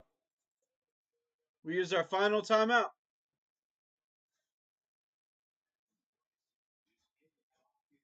What a beautiful pass. God, what a beautiful pass. Good technique, good footwork. Just standing in the pocket with confidence. Beautiful, Bryce. That's what we like to see. All right, now use that sideline. We got 23 seconds left. No timeouts.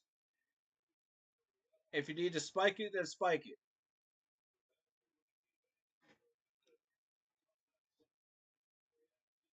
But use those sidelines right now, though.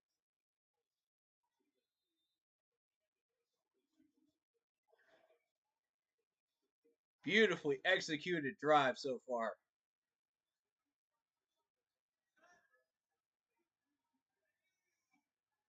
Come on, Bryce. Come on, Bryce. Tommy with another first down. Or fairly close. Beautiful pass. Using the sidelines, 19 seconds left.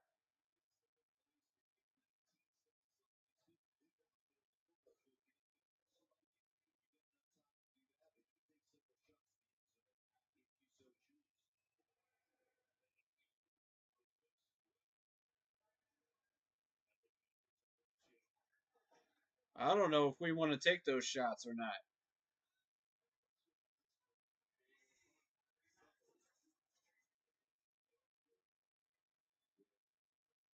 Yeah. Yeah, smart play, smart play. 14 seconds. He's trying to hit Trimble again. He found that chemistry with him. Lot Poppy says Tommy Trimble is going off. That's a fact.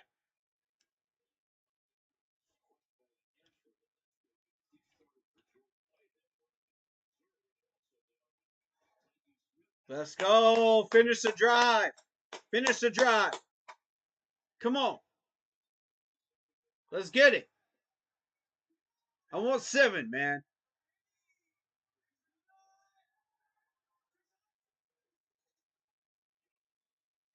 Beautiful pass. Yes. Mr. David Moore to using the sidelines. 11 seconds left. And that's 3rd and 3.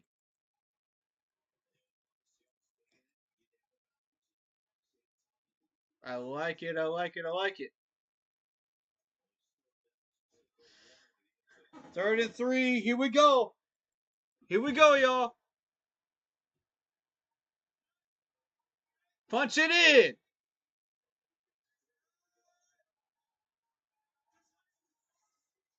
Come on, Bryce. Come on, Bryce. Oh!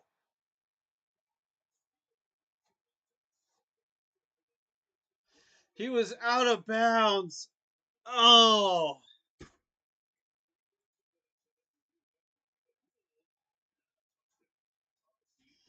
Let's see it. Let's see it. 1 foot. Elbows in. Elbow is in. Elbow is in. That's a touchdown. That's a touchdown. That is a freaking touchdown.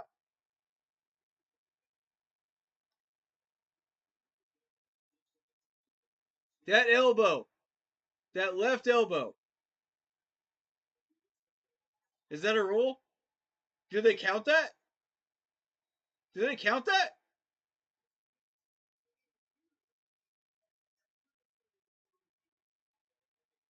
Ooh. Here we go. Mr. Adam Thielen making him look at it, man. That might be a touchdown, though. What's the official rule on that? Do you have to have an elbow? Does the elbow count? I think it does. By NFL rules, I think it does. That's wild, bro.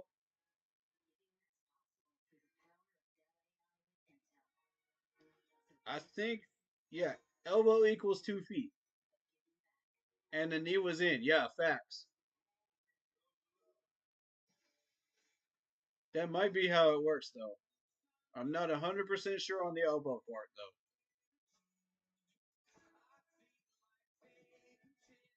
But, dude, man. Knee is 2 feet as well. Okay, everybody's saying knee is 2 feet. Everybody weigh in. What do you think? Let me know.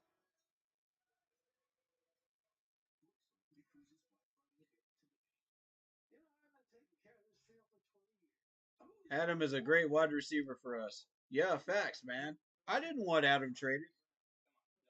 I might be the only person that didn't want him traded. I never committed to that. You can go back in the VODs. I never did commit to that. Miles Sanders, on the other hand, yeah. Woods, yeah. Ian Thomas, sure. But I did not say anything about Adam Thielen.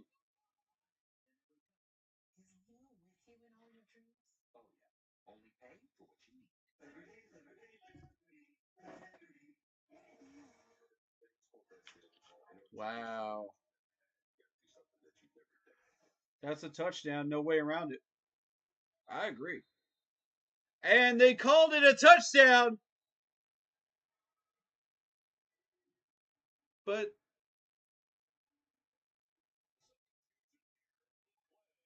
hmm?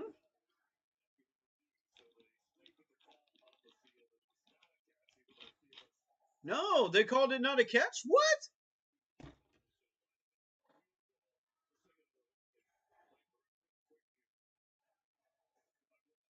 Oh my God.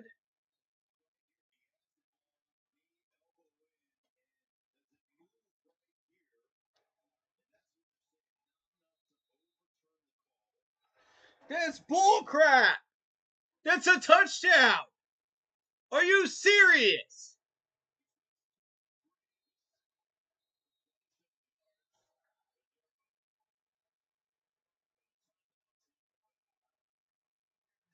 That's garbage.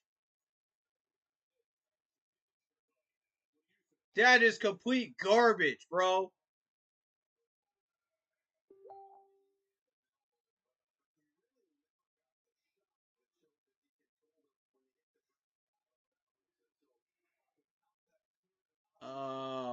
God.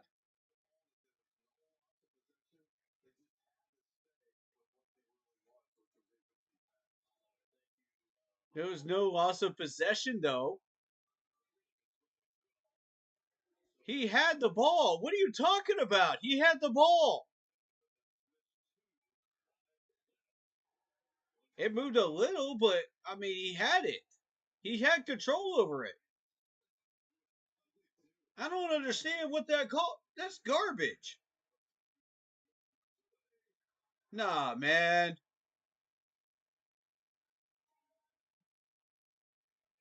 Oh my God, Eddie, man. I'm telling you, every time I see that ball start drifting over towards that left goalpost, Jesus, dude. Any of y'all feel the same way right now? Panthers field goal. God, they're all going left. Maybe we should try the other hash mark.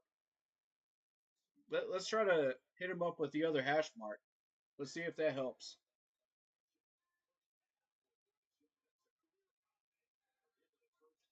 I got a theory, man. Let's try that in the second half. That might fix it. Because whenever you see like a kicker consistently missing it left or consistently missing it right, change the hash marks.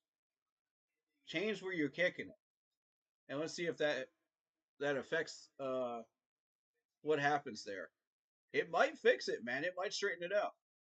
It's like fixing a golf swing. You know what I mean? Because when you see like, does that make sense? I know it. I know it makes sense to Jared because me and him play golf, so it makes sense, right? You change the hash marks.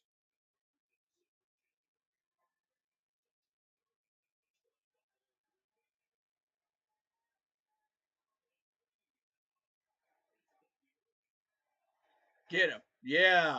Nice open field tackle. There you go. Hey, hey, hey, hey, hey. Y'all trying to fight Sam Franklin over here, man. Don't be doing that.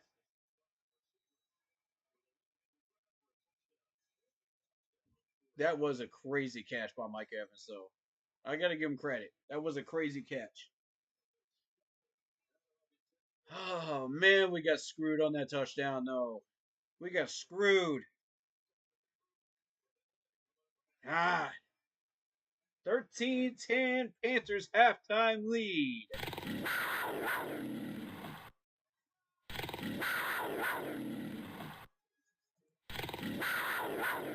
How we feeling, ladies and gentlemen? How we feeling? Should be up by 9. That's a fact, Jared.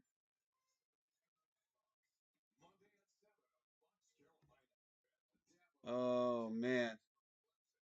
What a wild game. What a wild, wild game. Let's see what's going on with the rest of the NFL right at the moment. Then we'll talk about our team real quick. 6-0 Saints over the Rams. Still a quiet game in New Orleans. I'm surprised at that. Okay. It updated. It updated on ESPN. So it's 7-6 Rams. 7-6 Rams halfway through the third. We got a 14-9 lead over the Baltimore Ravens by the Philadelphia Eagles. Wow. And remember what I said about Baltimore, man. Baltimore's a dangerous team right now. Philly might just be equally as dangerous. I warned y'all about Philly. I did warn y'all. And that's at halftime. All right, so let's talk about what we saw in this first half.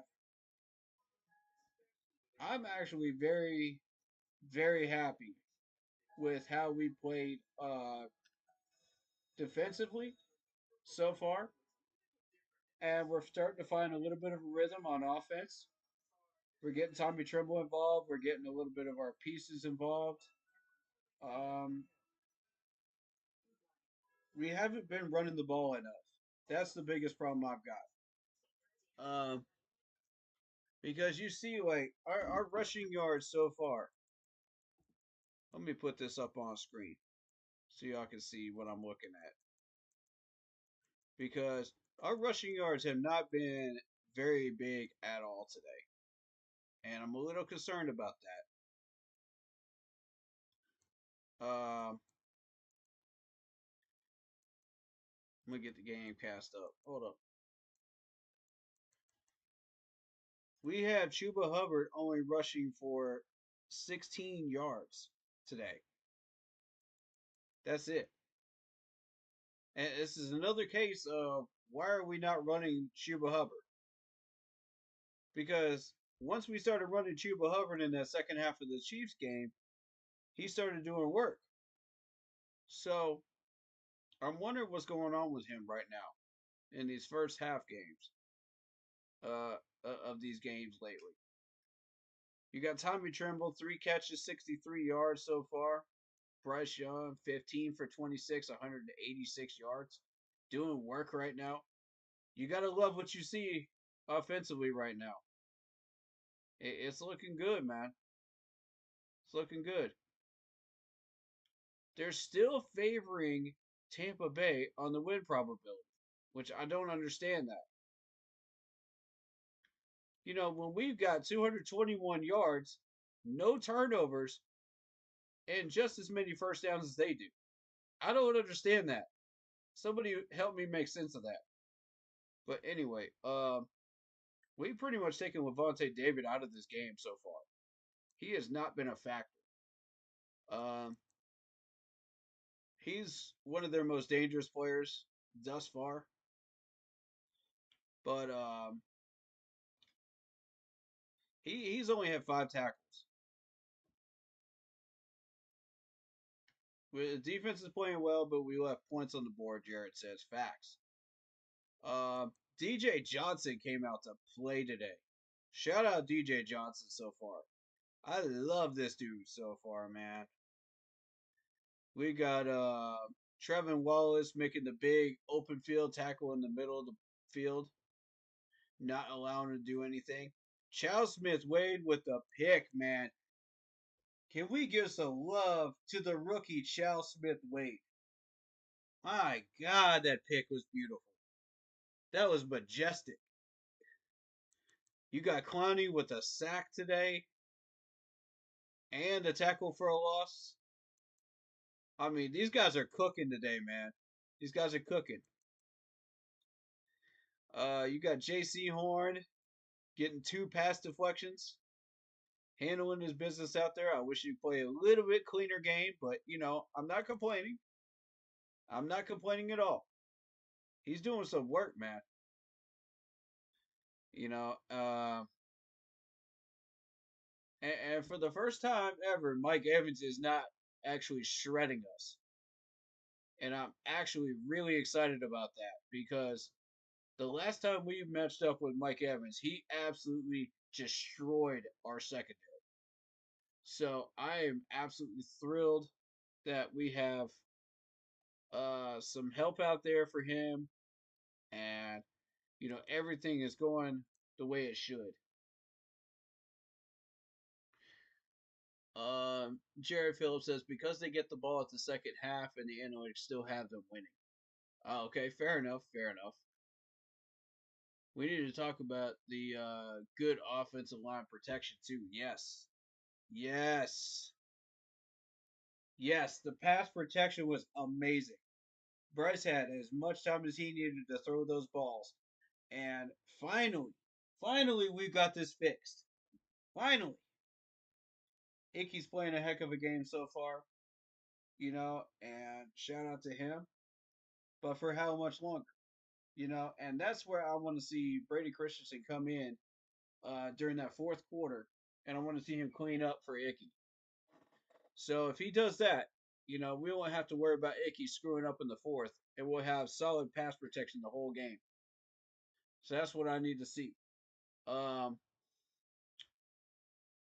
And you can legally do that.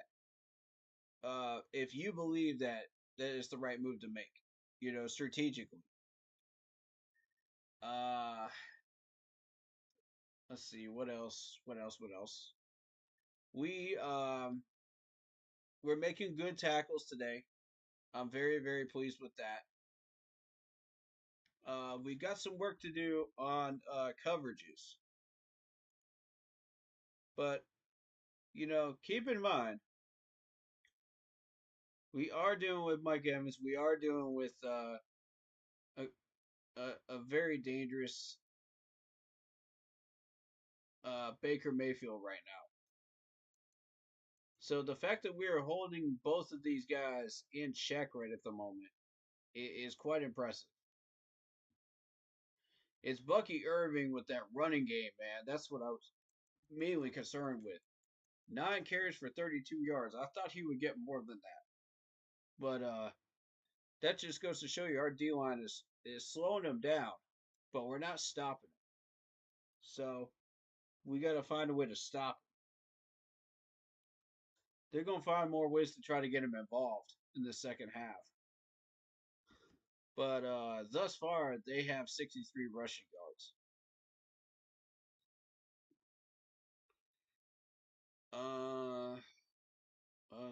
Let's see.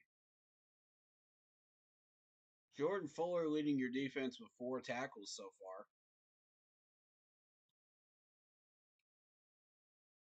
We got tackles for loss by Josie Jewell, DJ Johnson, and Alshon Robinson, as well as Clowney thus far. 5 pass deflections in this game. Killing it in that area. Very happy with that. And here's the number I want to point out to you guys. Look at your screen right now. Look at what's highlighted in blue. 20 solo tackles out of 28 total. 20 solo tackles out of 28. Excellent. Excellent. Excellent. That's beautiful right there. That's a beautiful number. I'm very, very pleased by that. DJ Johnson, 3 for 3. Alshon Robinson, 2 for 2. Barno, 2 for 2. Finally coming back. Welcome back, Barno. You got Trevin Wallace, 2 for 2. And you got Jordan Fuller, 3 for 4. Fuller finally fixing this tackling problem, bro. Finally fixing this solo tackling problem. And I'm so happy about this, man. Everybody is making solo tackles today without help.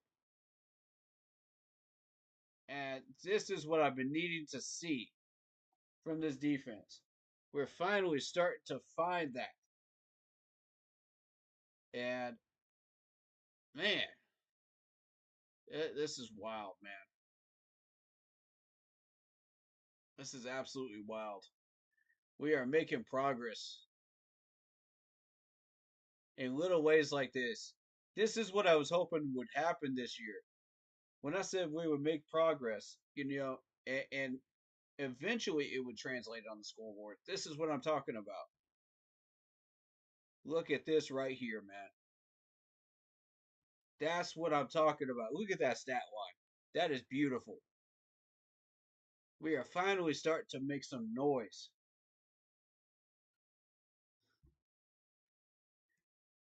Like I said, you won't immediately see it on the scoreboard. But when we start finding our rhythm, man, when we start getting things done, these numbers are going to look a lot better next year. I'm telling you. Once we get the final pieces we need and we retain everybody we need. Next year's going to be a good year. I can feel it. Next season is going to be a good season. We got to get this offseason right, though. There's a lot of work to be done once this season is over. But yeah, man, I like it. Shout out Melody Stewart. Welcome to the stream. She says, will Baker get his passing yards? Against this defense? I don't think so. We're playing pretty well right now. We're playing pretty well. If we can keep Mike Evans out of that end zone, I'd say it's going to be tough for him to get those yards today.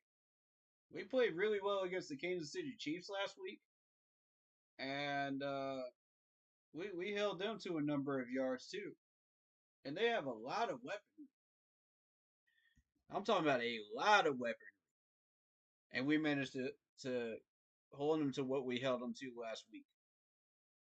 And now we coming in here and we're doing this to Baker Mayfield? Man. I'm liking what we're throwing down right now. That's good stuff, man. That's good stuff. But I would really like to see us push for more Chuba Hubbard carries. That's what we need. More Chuba Hubbard carries. Let's learn from the Kansas City Chiefs game. And Eddie, for the love of God, please make these kicks. Please make these kicks. Because you left 6 points on the board, bro. You left 6 points on the field. You left 6 on the field, man. Stop missing these kicks. Put them on the other hash mark if you have to. Something's got to happen here, man. We got to get aggressive with this. All right, second half. Let's bring it home, boys. I want to win. How badly do you want it? Show us.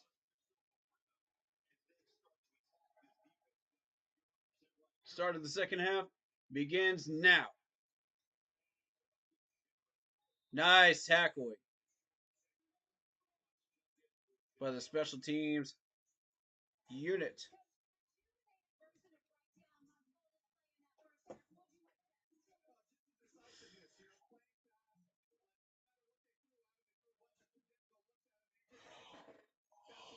Ugh, excuse me.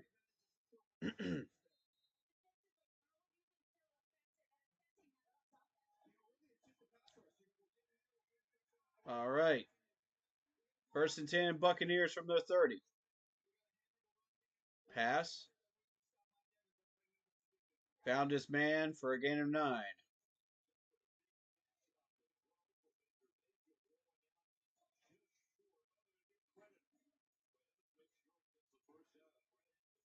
All right, somebody missed their assignment right there. They're supposed to cover Mike Evans. We had 3 black jerseys right there. Somebody missed their assignment. And he found that little gap. Run play for about 3. Okay, so they did give Mike Evans the first down. I didn't think he crossed the line, but okay.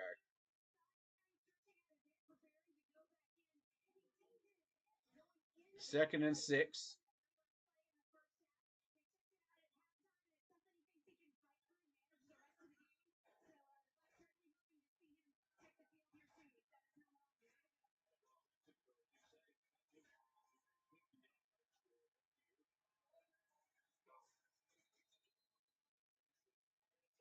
And a false start on Tampa Bay. Let's get it. Yeah. Back him up. Back him up. Beep, beep, beep. False start. All right. Tampa Bay has 6 penalties for 54. We have 5 penalties for 42.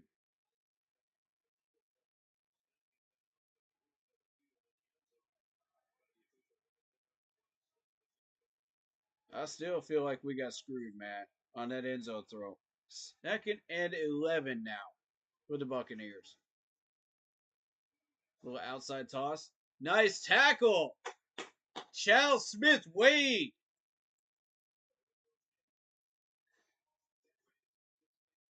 Chow, go get your big boy tackle, man.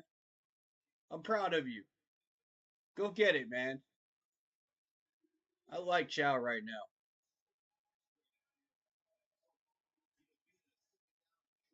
Third and 9.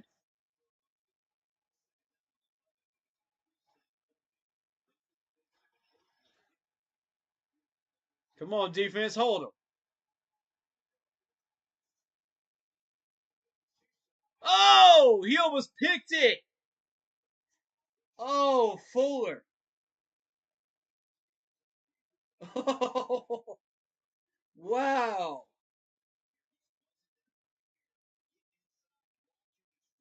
Even if it's not a pick, it's still a beautiful pass block, though. Still a beautiful pass block. Oh my God, right in and out of the hands of Jordan Fuller. That's a punt for the Tampa Bay Bucks. Oh!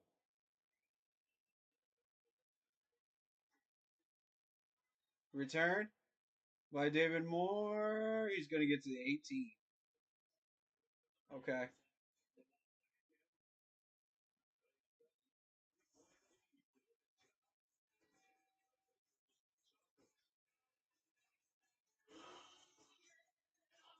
Ugh. Sorry, I'm always tired. Y'all get used to it. I'm a busy man.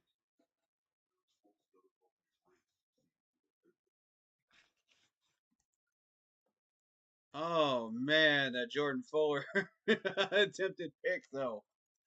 That was wild. Let's go, guys. Dude, Fuller is going off this game.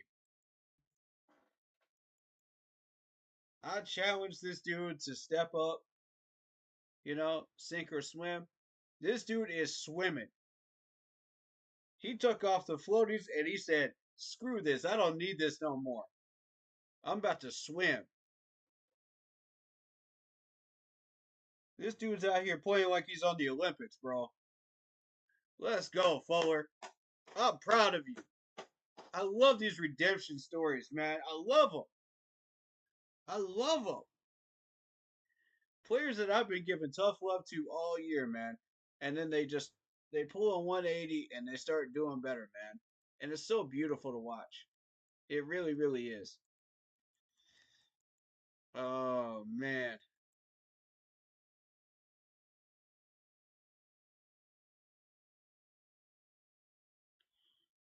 Let's see. I don't need that one. This. Okay.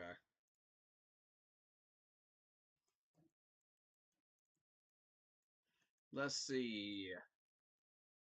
Updated ESPN numbers. Let's see what we got going on here. Still a 7-6 Rams lead at the end of the third over the Saints. Love to see that score right there. Philadelphia and Baltimore going at it. 14-12 Philadelphia at the start of the third. Let's go. We're continuing to monitor those games while we're watching this. Rush Young versus zone coverage, 14 for 18. You gotta love what you see right there, man. Loaded line, loaded line. There you go. Yes! Go Excel! Go Excel! Good play. Are we getting flagged for it or what?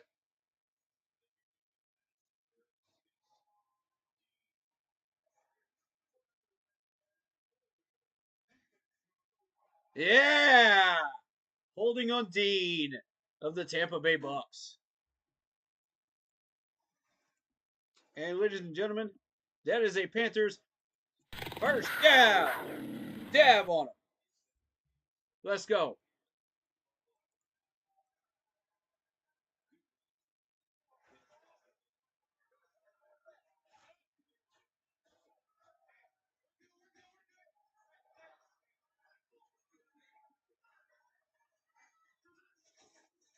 Bryce Young, 1st and 10. Hands it off to Chuba.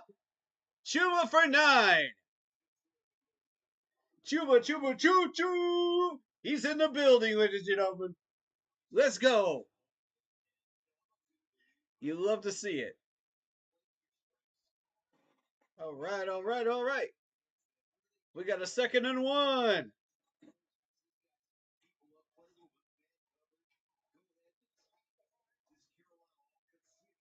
Hey, even if it is a Gamecock player, Jared, man, Gamecocks players are doing work in this Panthers organization, though. I ain't hating on it. I love it.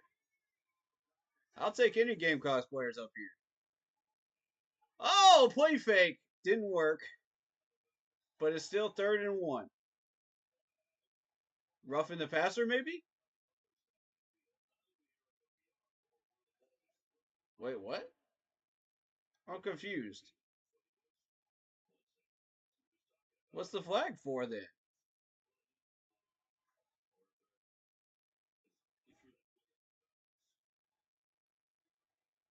They're trying to get him for intentional?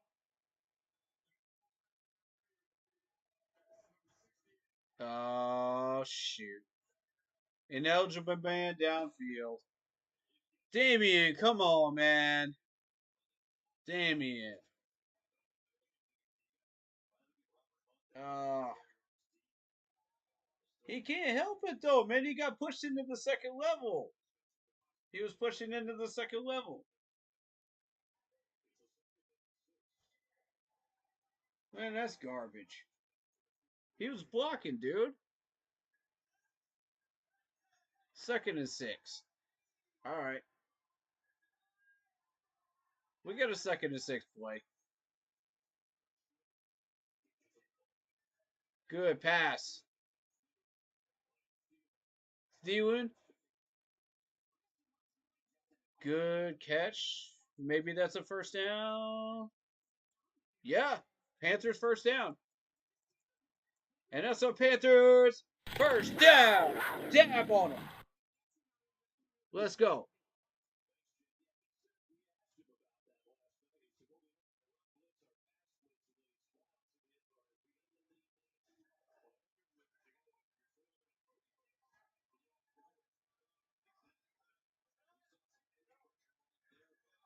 First and 10 from midfield.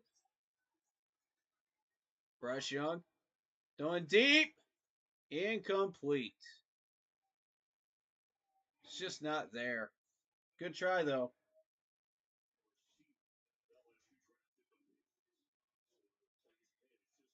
Get up, Steven. Get up, Steven. There you go. Ankle injury.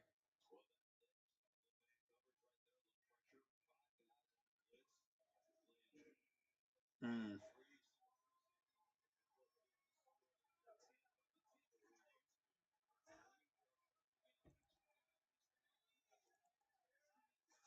All right.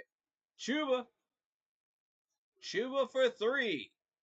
Thank you. Finally, we're getting Chuba involved. Hey, we learned from the KC game. I'm proud of y'all. Hey. Now, my question is, why wasn't he running during the 1st half? Why were we not using him during the 1st half, though? I'm just saying.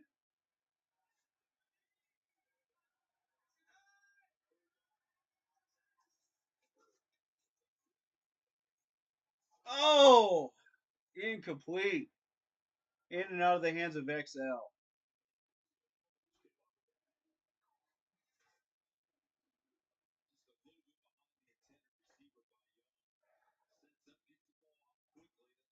Oh, hit him in the helmet.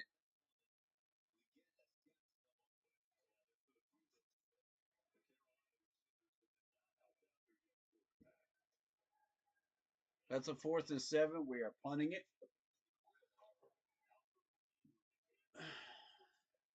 9.5 in the 3rd.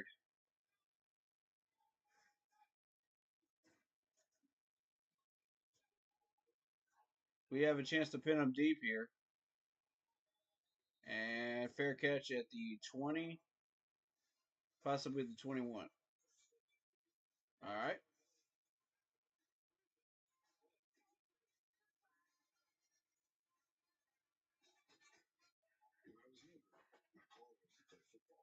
All right, ladies and gentlemen. We're playing well. But we got to finish. We got to start moving down the field now. We're not getting it done so far in the last couple of drives. So I need to see something.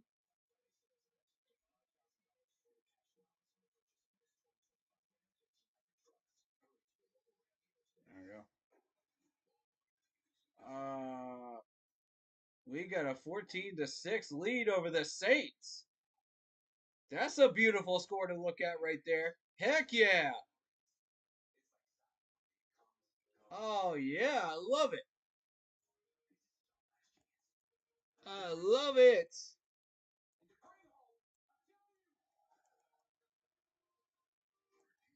If we manage to get this win, we will be tied with the New Orleans Saints for third place, ladies and gentlemen. For third place. Assuming the Saints lose and we get this dub.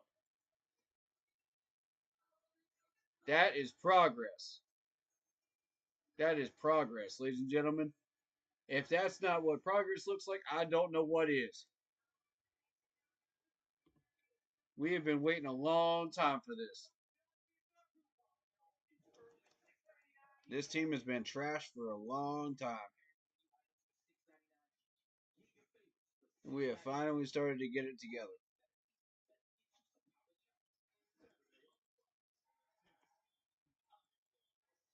Man.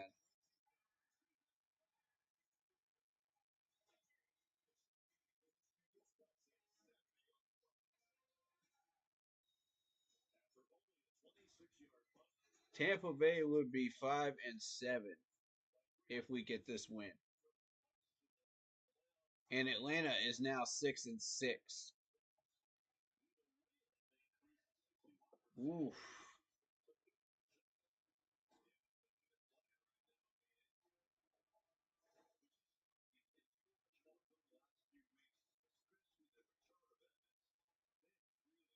We have started the turnaround, ladies and gentlemen, and it's a beautiful, beautiful sight.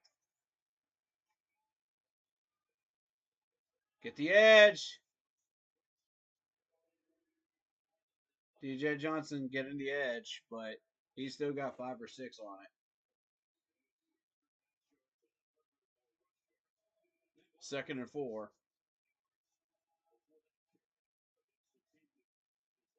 Lucky Irving is killing us right now. 38 rushing yards, 16 receiving yards. We got to get somebody on Bucky Irving, please. Completed pass, first down to the 41 to Mike Evans.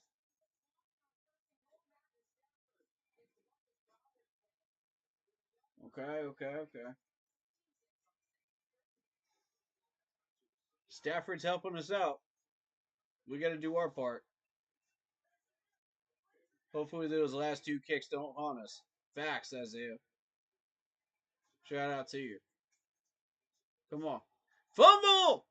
Picked up by Bucky Irving and stumbles forward for about 4. Uh-oh. Bad handoff. Ooh. Hey, look at Mike Jackson lurking, bro. Look at Mike Jackson lurking. He was about to go after that.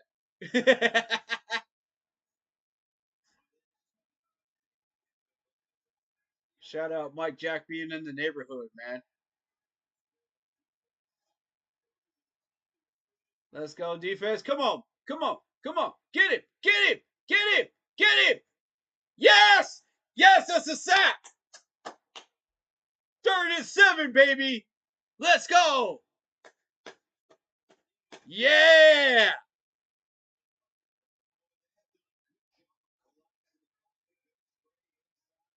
Excellent tackle.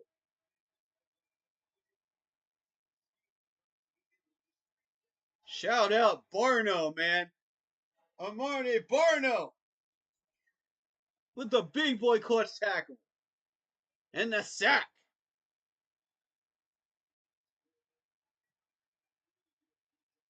Push him, push him, push him. Get him, get him, get him. Yes! Yes, it's a sack. Juicy Jewel. Let's go. Oh my God, and we injured Baker Mayfield. Oh, wow. Oh my God. Wow. Juicy Joel just absolutely put the whumping on Baker Mayfield and injured him. Oh! Give him the old suplex. Beautiful.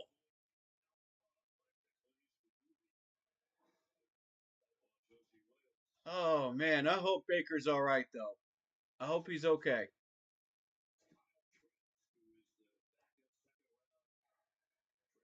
He does not look good at all. Kyle Trask warming up right now. Probably going to come in. Wow. What a defensive stand by this defense, though, man. Wow. Excellent job, guys. So freaking proud of this defense.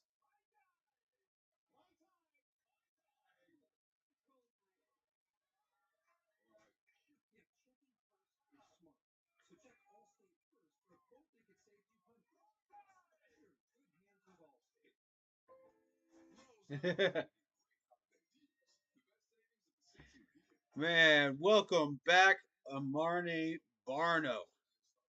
Welcome back.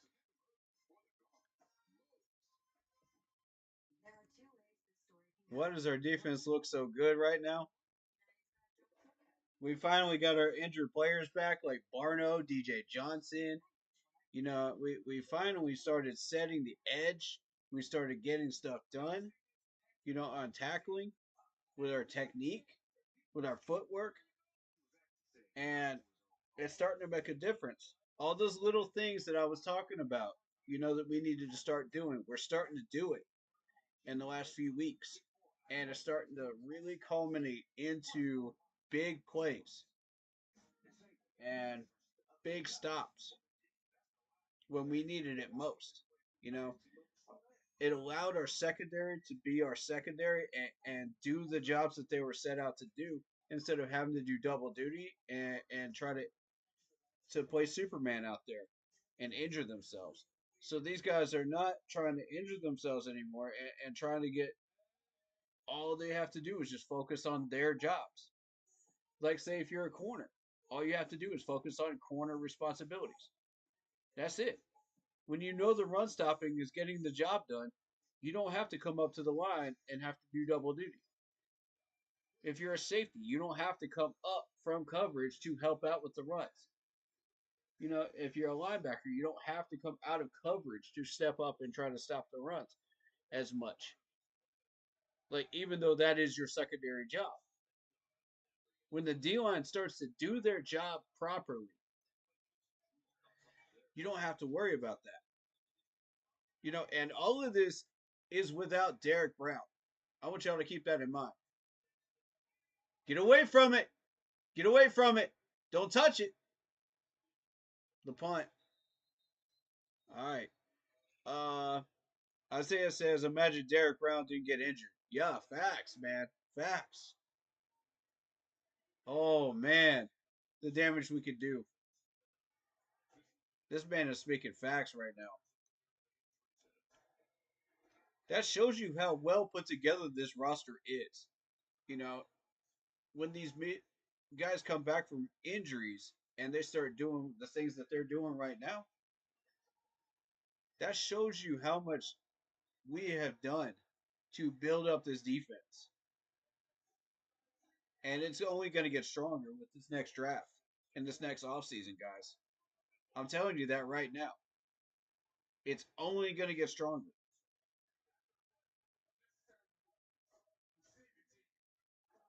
What?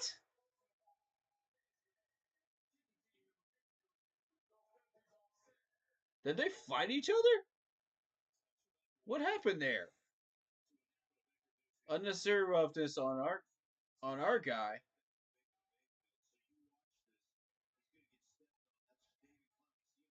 Oh, Clowney didn't mean to do that. Come on, man. That's incidental. That's incidental. That happens during football, man. He stepped on his hand. Come on. That's garbage. How is that a personal foul?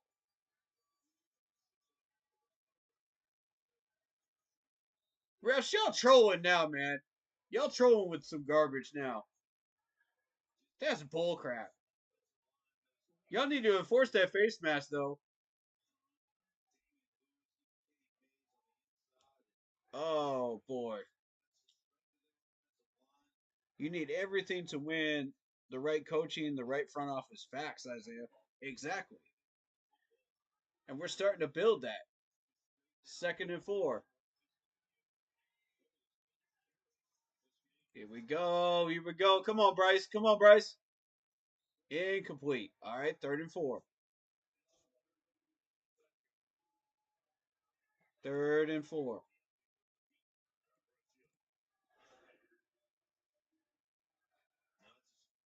Yeah, these refs are clowning, bro. They're clowning. That's a fact.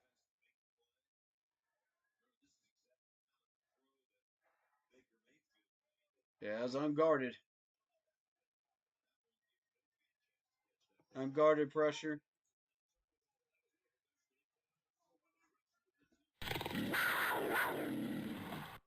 Come on, baby. Come on, Bryce.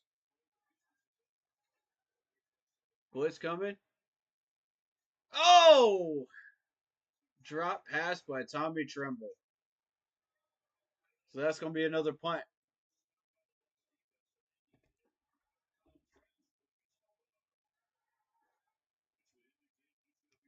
Trask is going to come in for the Tampa Bay Buccaneers. Now, if people are unfamiliar with Kyle Trask, he was the Florida Gators quarterback, former Florida Gators quarterback.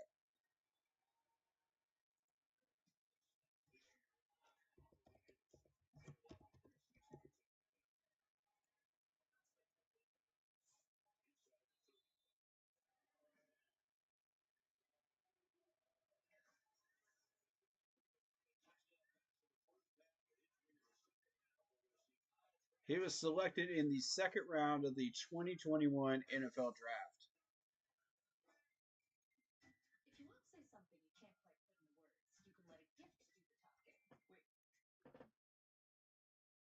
And let's see. He was originally from Texas. 6'5", about 236 pounds. Is what the Buccaneers have on their website for him.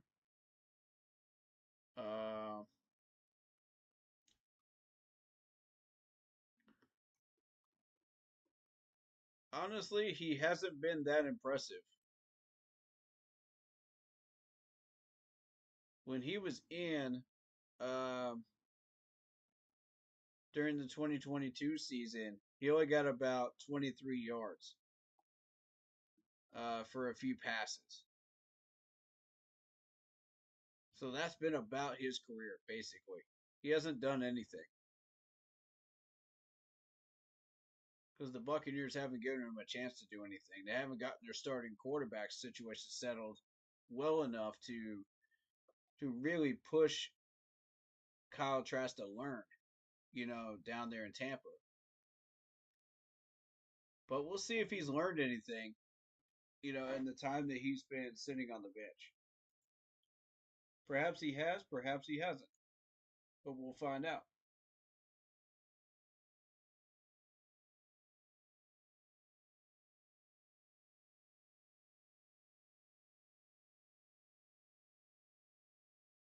How you guys feeling though? You excited about this game? How's the energy right now? Let me know. I'm happy right now. I think that this game is going to go the right way.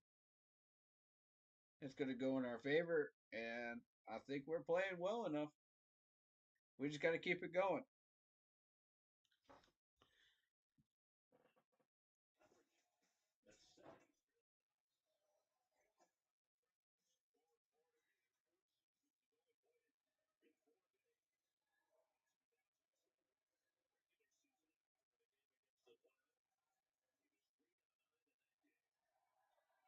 He had 3 out of 9 against Atlanta the last time he played.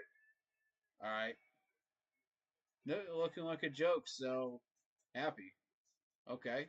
Shout out to him, to Isaiah for that response right there.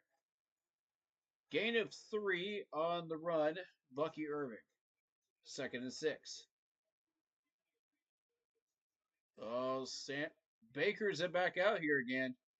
He's got his helmet back on.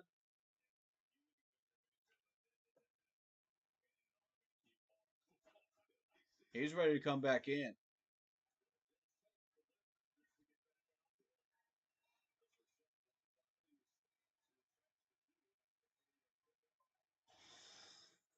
Little quick pass. We got the numbers and we stopped them just short. So it's 3rd and 1.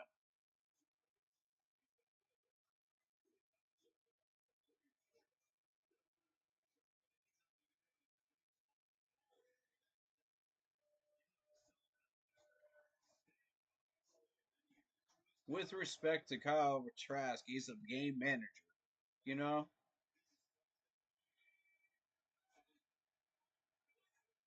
3rd and 1. Come on, D-line. Come on. Yes, picked up!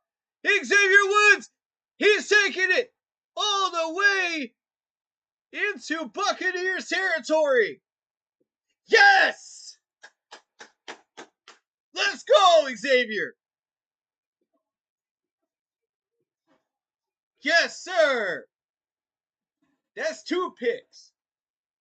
Let's go!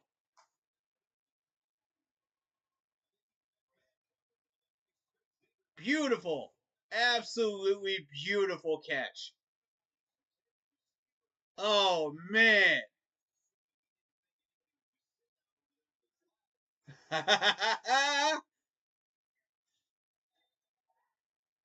Mr. Woods heard me, man.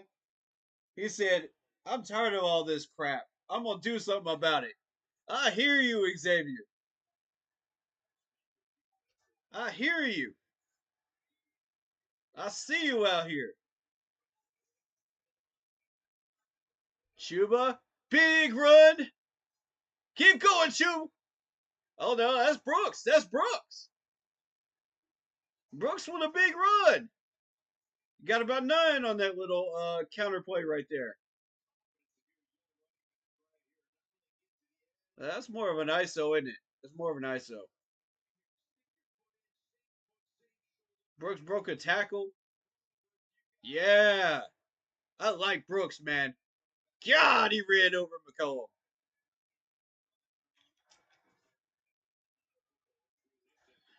That was beautiful. Let's go, Bryce. Brooks. Short. Short. I don't think he got it. Let's see. Did they give it to him? Nah. 3rd and 1.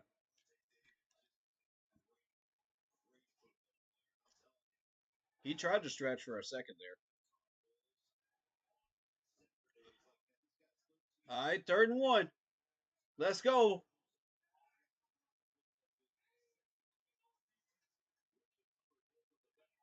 Bryce finds his man, Brooks, for a 1st down. Yes, sir. And that's a Panthers 1st down. Dab on him. Let's go, baby. Nice little dump off pass to Brooks, wide open. Defender got there a little late. Broken coverage. Beautifully done. All right, let's finish it. Let's get that touchdown.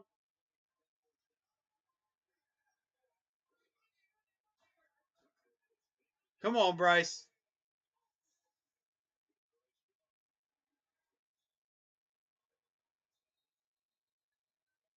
Yeah. He's a tough runner, man. I like Brooks. JB, man.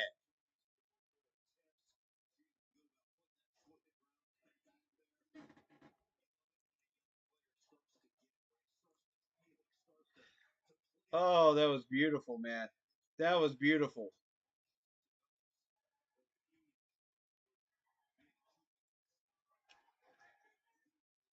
All right, Bryce, let's go.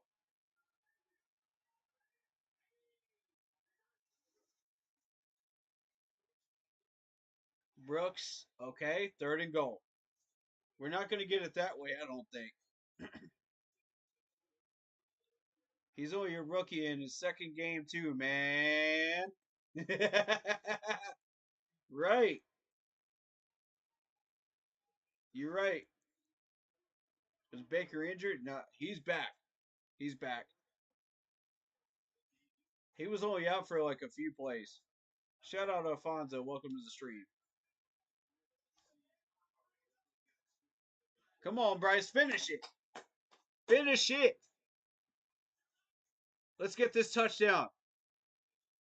Roll out. It's not there. Okay. Field goal. That's fine. That's fine. 16-10. If Eddie can hit it.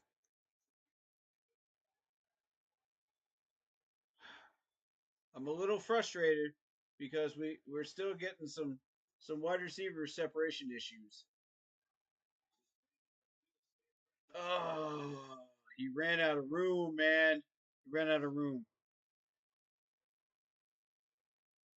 It was a good catch, XL, but we just needed another inch on that end zone. You know what I mean?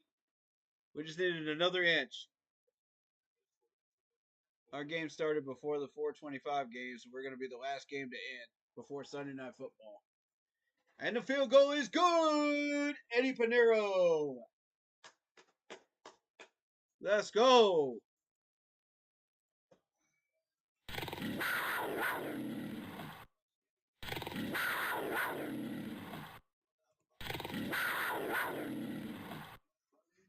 All right. And that is a 16-10 Panthers lead in Charlotte.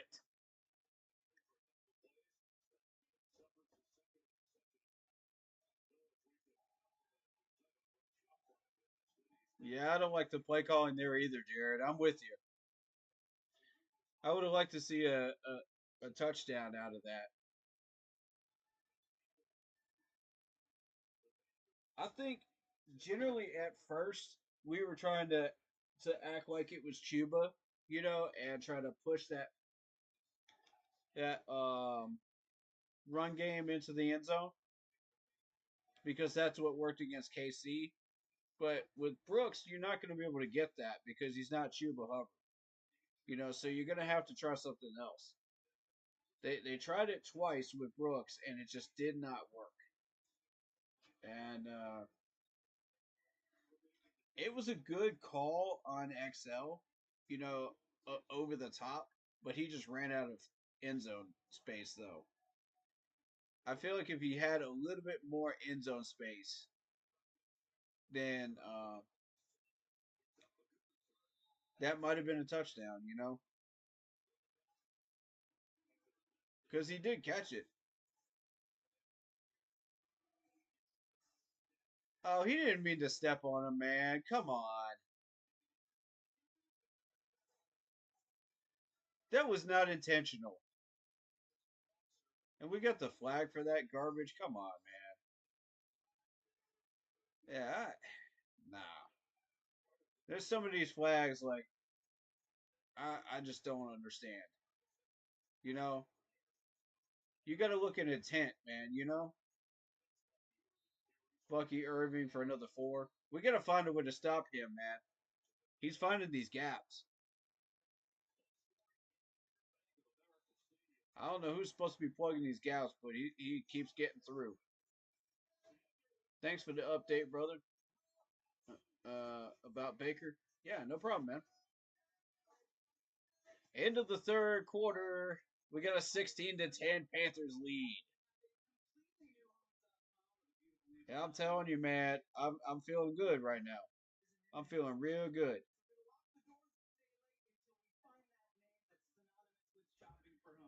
I don't know about y'all. I like what we're seeing right now.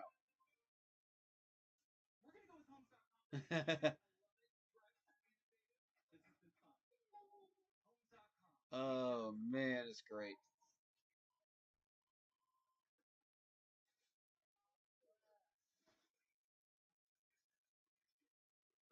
Xavier Woods with the pick, man.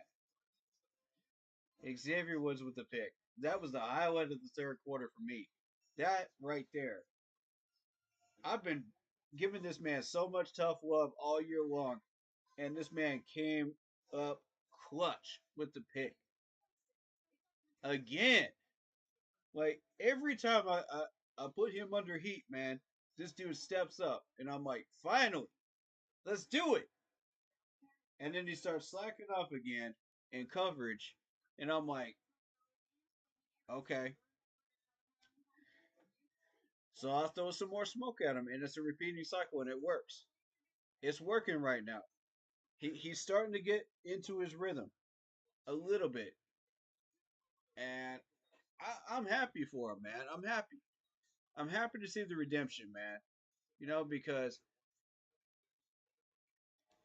I love watching these players that I've thrown smoke at turn it around and do work, man.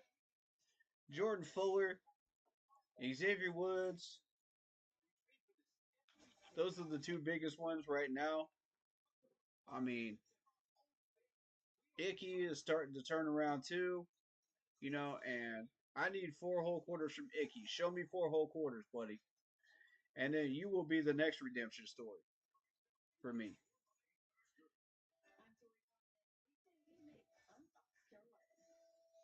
Taylor Moton is another good one. This man started out with a terrible start to the season, and then all of a sudden he started to find his blocking.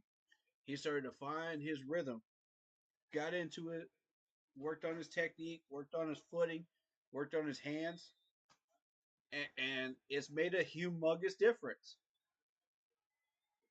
Watch him now, All right, Panthers defense on the field, 2nd and 6 as we start the fourth quarter from the 35. And that's a first down.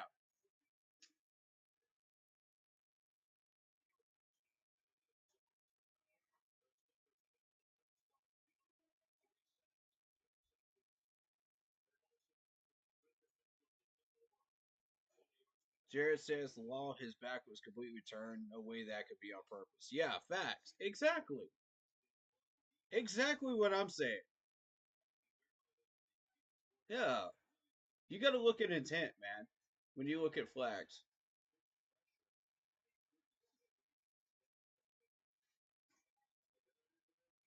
Another 4 yards. They're running with Bucky, man. But you can't run with him forever. You got to throw it eventually. And we got to watch our coverage when he does.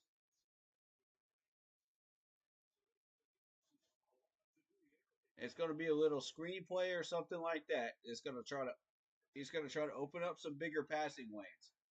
You got to watch out. Be disciplined. Watch for the screen. The screen. Okay, he's moving. He's moving. It's a counter. It's a counter. Get him.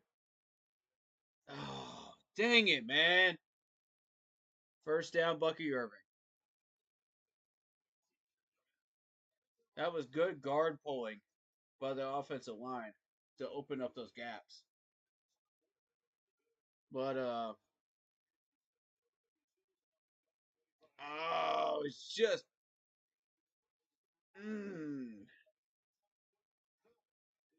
Chow Smith's way credited with the tackle, but he almost had him back there, man. Yep, there it is, little short pass. I called it. I called that. And what were we doing? We were playing zone defense. Come on, Evero. What is that play call, bro? You can't let him get those short little dig passes in those situations. You got to play up on him. 1st and 10 from the 35 in Panthers territory.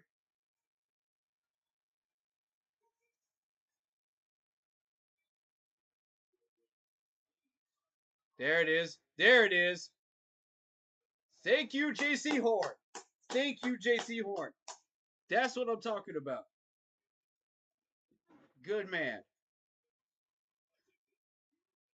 This man's been doing some film studying. I'm proud of you. Way to go.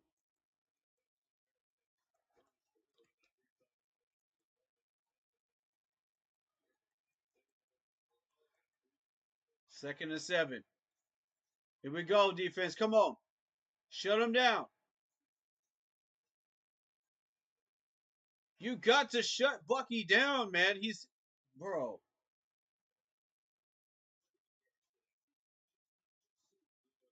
All right, D-line. D-line. We got to pull in Avengers right now.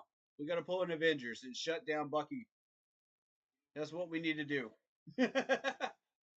That's exactly what we need to do. Shut down Bucky.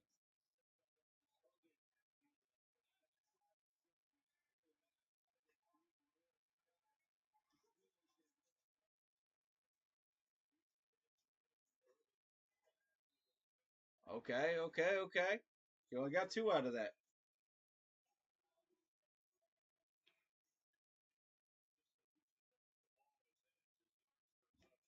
Ugh. Bucky Irving is 5.9 most yards per touch. Barkley is 6.6. Jamar Gibbs is 6.4. And you got a couple more on that list too. Jamar Gibbs, I believe, 6.2. Shut it down. Yes, sir. Excellent tackle. Xavier Woods. That's what I'm looking for, Xavier. Yes. Oh, I love it. Shout out to Xavier Woods. This man said, I'm tired of hearing all this smoke about me. I'm going to come out here and ball out. There you go. You making me eat crow right now, Xavier. Proud of you. Oh! Screenplay, screenplay, screenplay. 5-yard line for the Buccaneers now.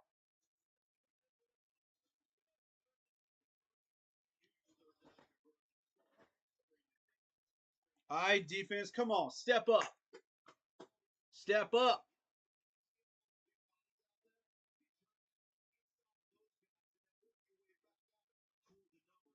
Ooh, what a block.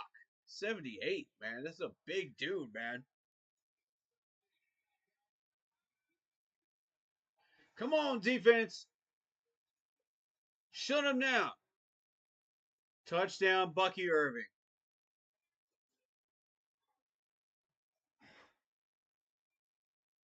We have not found an answer for this dude all day. Dang it.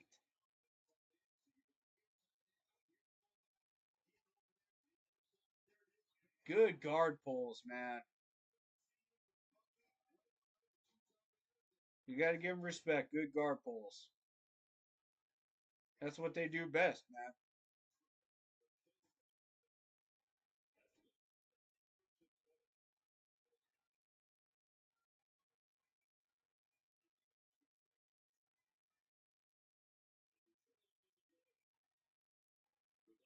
Bucky Irving just ran it down our throats. Facts.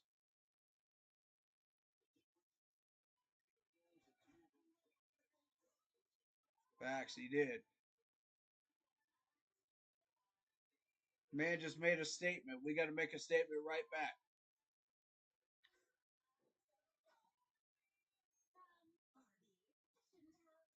This is where you got the famous head nod. Okay. Okay. You want to run Bucky Irving at us? Okay. Now we got to answer it, man. We got to do what we do. And I need to see a good, decisive drive out of this offense coming up. Oh, man.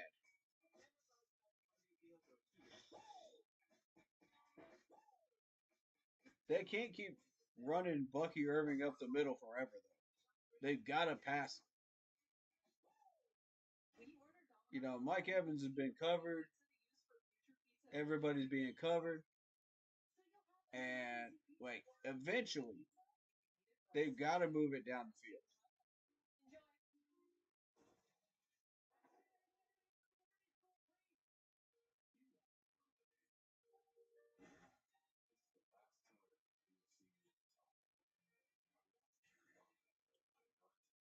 All right, Buccaneers have a 1-point lead. Let's take a look at what's going on around the league right now.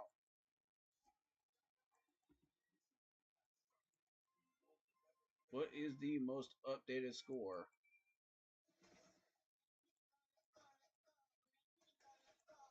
We have a 14-12 Philadelphia lead over Baltimore. We have a 21-14 lead Rams over the Saints. Both of them in the fourth quarter now. Saints game is at the 2-minute warning. Saints have the ball at the Rams 10. Let me see how many timeouts both teams have. Rams have 2 timeouts. Saints have 2 timeouts. Interesting. You still got 11 minutes to go in that Baltimore game, though. So let's keep an eye on that, though.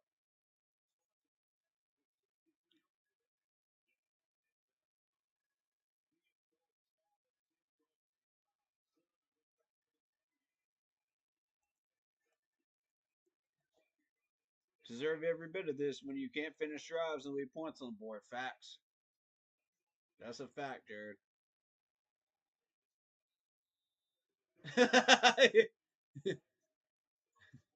Do a little dribble move on the touchback.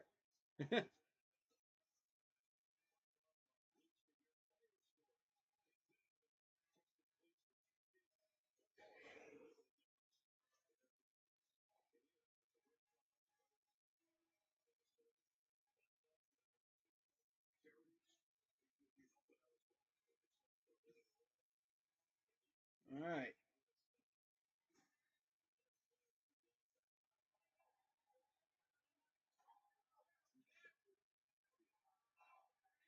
Where's Chuba at?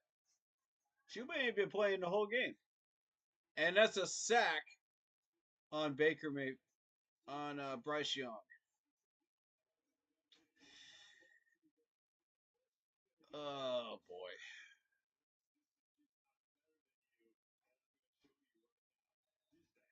Oh my god.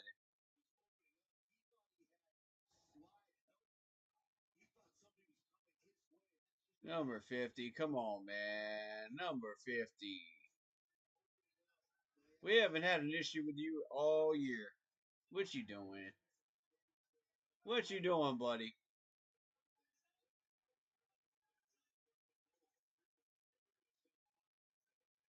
Okay.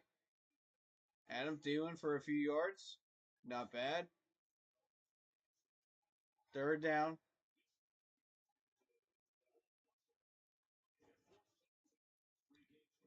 Third and 10. All right, do we have a 10-yard play?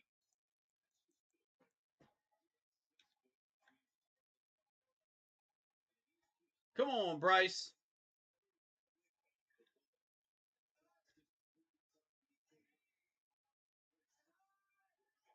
Look at the line. Look at the line. Oh! Incomplete. Oh, no. Oh, no.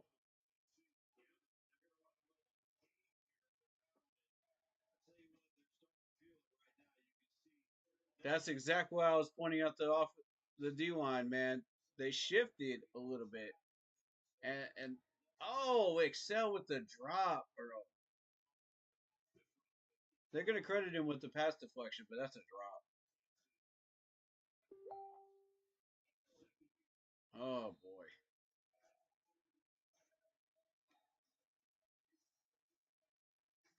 There's a flag.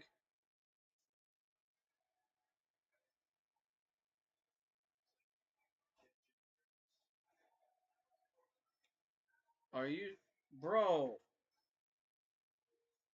Come on, man. That is not fair catch interference.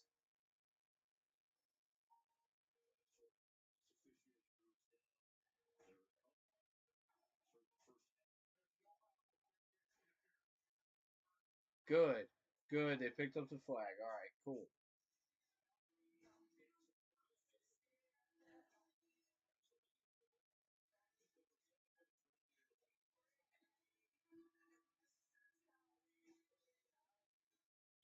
Come on, Bryce. We have been giving you chance after chance after chance today.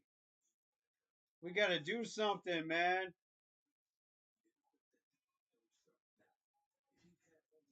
Offense, y'all got to do something. Bro, even Xavier Woods caught a pick for you. God. Dang it. This is frustrating me, man.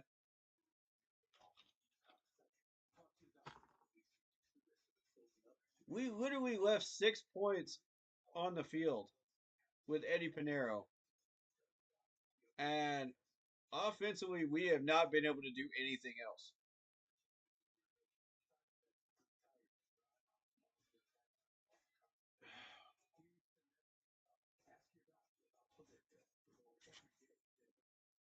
This D line's getting tired too.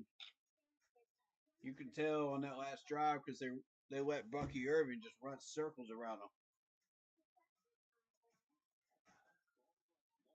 We got to give him some Gatorade, something, man. Give him some respirators.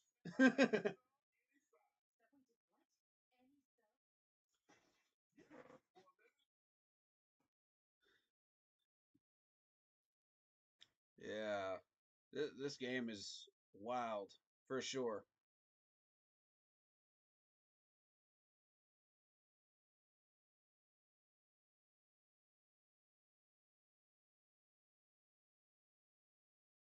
I feel like we got the talent though. We can come back. We need one good defensive series right here. One good defensive series. We need a turnover right here. We get a good turnover right here. That could change the momentum again. But we got to do something with it when we get the ball back. That's the problem. We haven't been able to do anything. Plus, Bucky Irving just keeps finding these gaps. Come on, D-line. Be disciplined. 4 yards again. Dang it.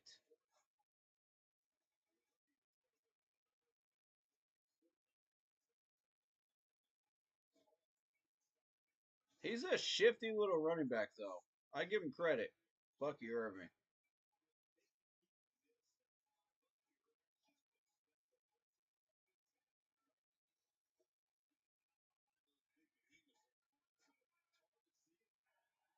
Yeah, it's like a little ninja just hiding behind people, man. There we go. Good stop. Good stop. Who got it? Uh-oh. DJ Waddle pissed. He said, get off my running back. Get off my player, man. Get off my player.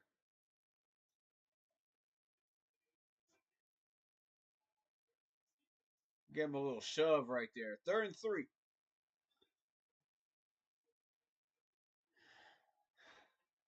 Come on, defense. We need to stop right here. Come on. Come on, baby. Oh, 1st down. Mike Evans.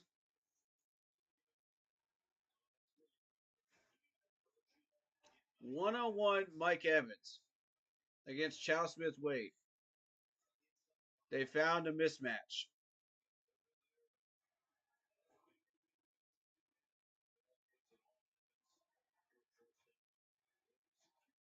Yeah.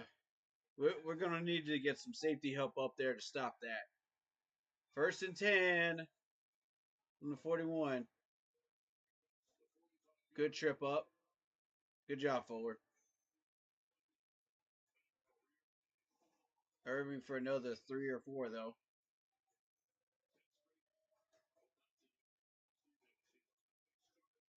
Wow.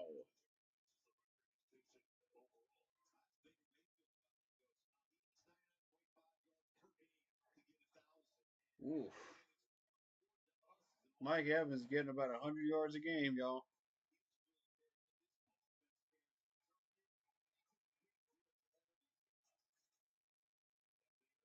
Come on, man. Get him! Get him!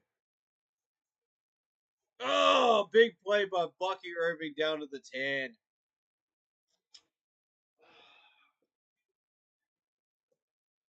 Seal up the gap, man.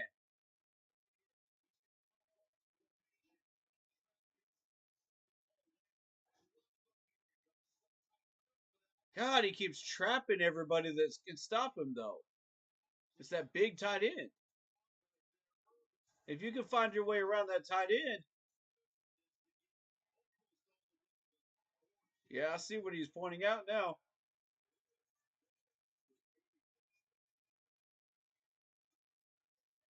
And Bucky Irving down to the 5.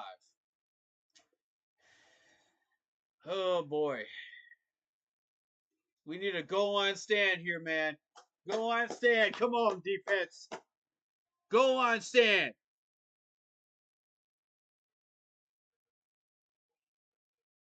Oh, man. Well, Brian Ray's hurt.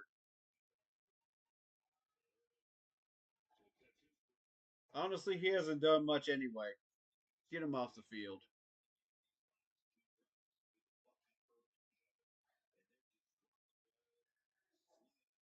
Let's get him treated. Let's get him off the field.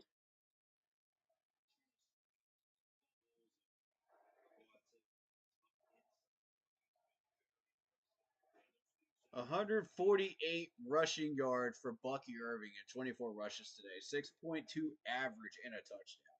We're reverting back to our run defense before we played the Chiefs.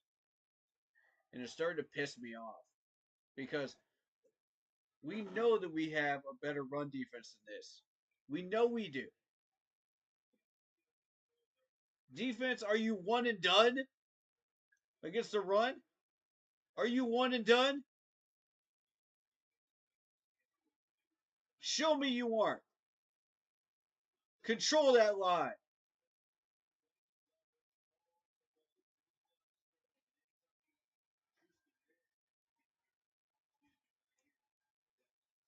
Whose house is it? Okay. 3rd and 1. 3rd and 1. White came in with the run there towards the end zone.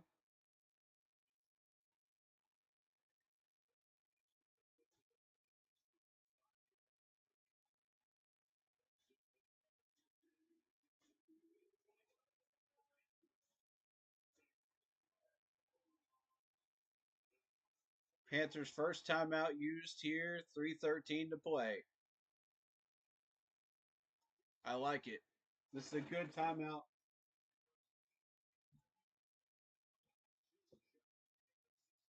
This D-line needed to rest a little bit.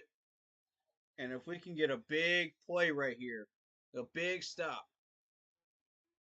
This is gut check time for this D-line. You either win this gut check or you lose. Which is it going to be, D-line? Show them whose house it is. This is our house in Charlotte, baby. Show them whose house it is. Show them who owns this D-line.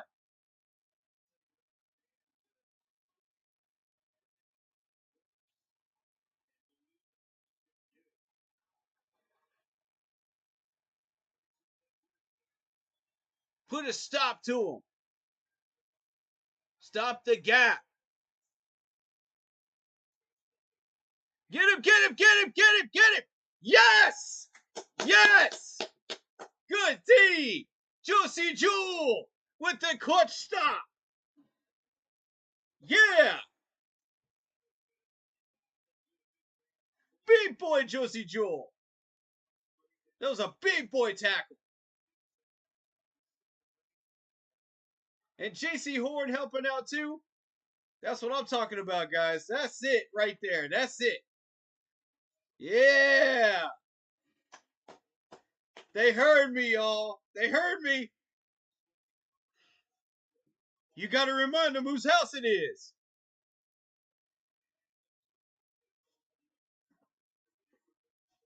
That's right.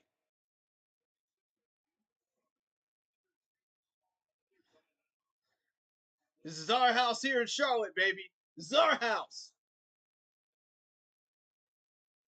Don't y'all ever forget that. We're not just going to let you walk up in here and do that, man. We need a touchdown on this last drive, though. This offense has got to do something when we get this ball. Miss! Oh, no, he got it. He got it. 20-16. All right, 20-16 Buccaneers.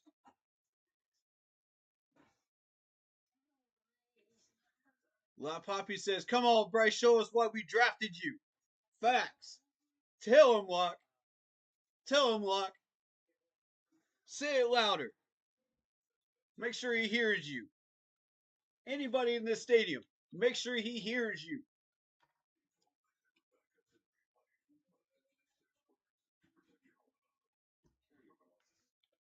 If you're at this game right now, make sure Bryce hears you, man. Make sure he knows.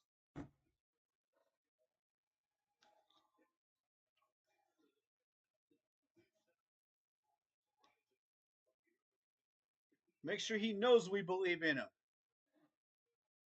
Make sure he knows we got faith in him, man.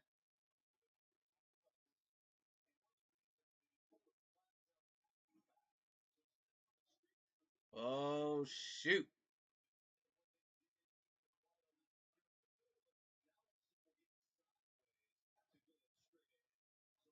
Three minutes left.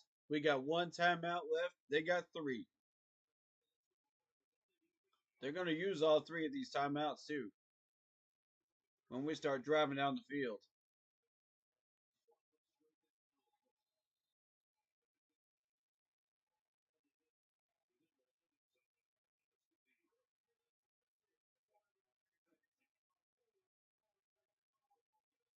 Oh, good field position, too. Let's go. Let's go.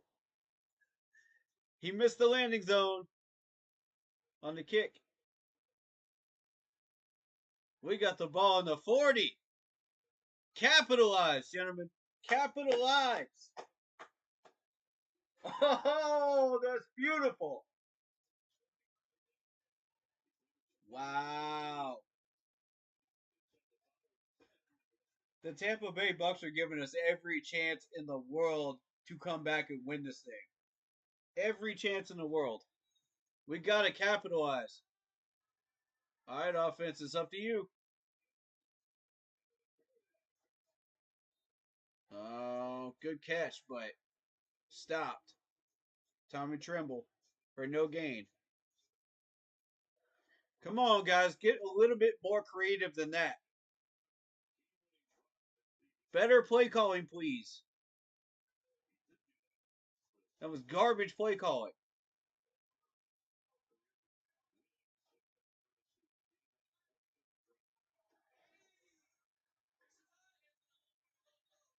Come on, Bryce. Come on, Bryce. Come on, Bryce. Yeah. Good play. Good play. David Moore, we finally found him. Finally a broken coverage over there. I've been waiting for that. Chuba's in. Uh-oh, Chuba's in. Do not throw him the ball. Do not throw Chuba the ball. I'll say it again. Do not throw Chuba the ball. 2-minute warning. You're smarter than this, Panthers. I know you are. Don't do it. Shoot, man. If that wasn't a 2-minute warning, man, I knew we would be dumb enough to actually use him on a pass play. We've done it before, and it's never ended well.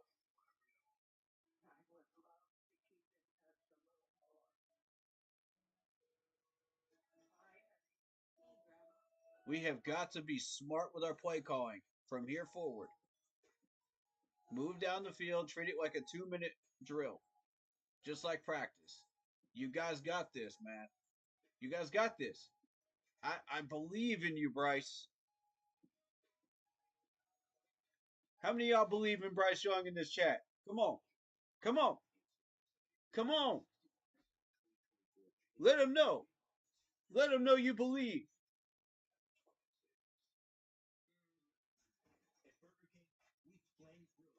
Bro, we can do this.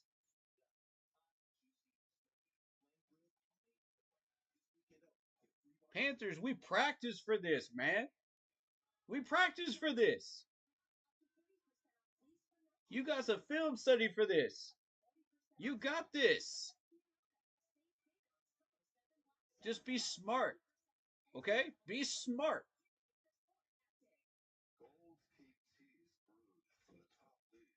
Focus on your techniques. Focus on your hands, your footwork, all the little things. All the little things. Use those sidelines. Use that clock. Be smart. We can do this. We cannot settle for 3. Tampa knows this. They're going to try to take advantage of it. Do not let them. Find an open gap. Okay? Find an open gap. Whatever it takes, we got to find an open gap. As long as we keep it clean. All right. Show them whose house it is. We came to win.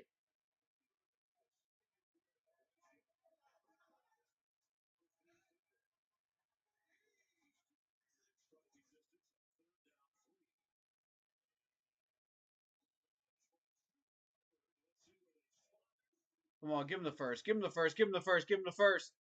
Give him the first. First down. Let's go. And that's a Panther. Go, go, go, go, go. Yeah. Tommy. Mr. David Moore with the 9-yard catch. Let's go, let's go, let's go. We got this, boys. We got this.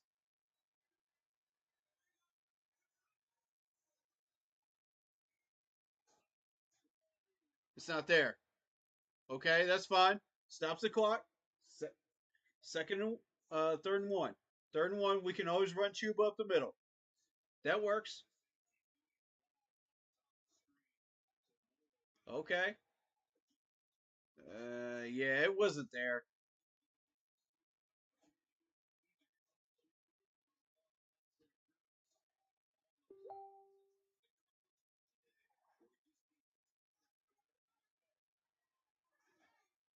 Nah. Run this. Run this with Chuba. Run this with Chuba. Right up the gut. Come on, Chuba. Come on. Yes! First down. First down. And that's the Panthers. First down. Let's go, baby. 52 seconds. Clock's running. We got this. Throw it away. Okay, smart. Smart. 2nd and 10. Live to play another down. I respect it. Look at that stretch by Chuba, man. Beautiful stretch.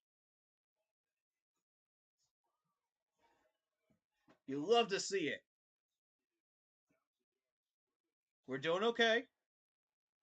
We're doing okay. Stay focused.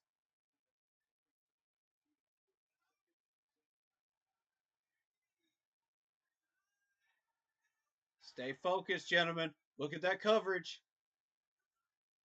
Look at the coverage. There you go. Yes, sir. Tommy Trimble for the first. Yes, sir. Nessa Panthers. Dab on them. Final timeout, 36 used. 36 seconds left. Here we go.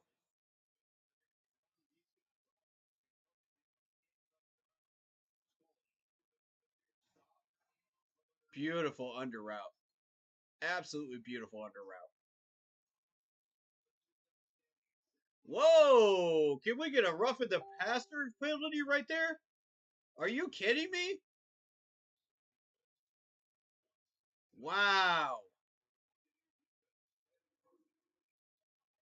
That should have been a flag, man.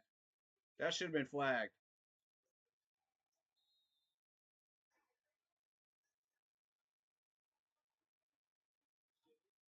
All right, 1st and 10 from the 25. Come on, Bryce. It's all you. You got this. Touchdown, yes! Yes! Yes! Adam Thielen! Woo! Let's go! Yeah! Woo! Yes! Yes! Yeah! Woo! Bryce Young, what a throw! Let's go! Woo! Game, baby! Game! That's what I'm talking about! Woo!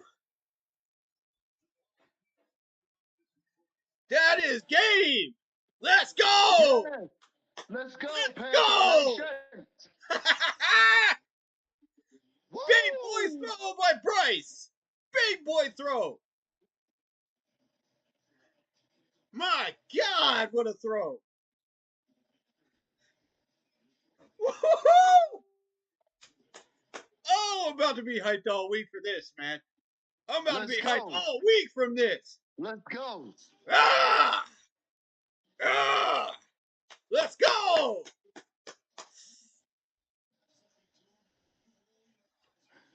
Oh my God! Bryce Young. Oh, we better not get rid of Bryce now. We better not. Everybody was not get rid talking of all this that man shit now. about Bryce. Look at Bryce now. Look at Bryce now. All that trash talking about Bryce. All that trash talking. Bryce said, let's go. Let's go. I'm about to show y'all. I'm about to show y'all. This is who I am. Keep hating. Let's go, Bryce. Look at that Good smile job, on Bryce. Bryce's face. Bryce said, keep hating, baby. Keep hating. Yeah.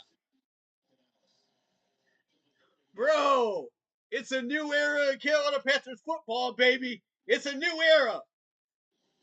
It's New a era. Let's go. Y'all ain't ready for us, man. We got the Eagles next. We got the Eagles next week. Oh shoot!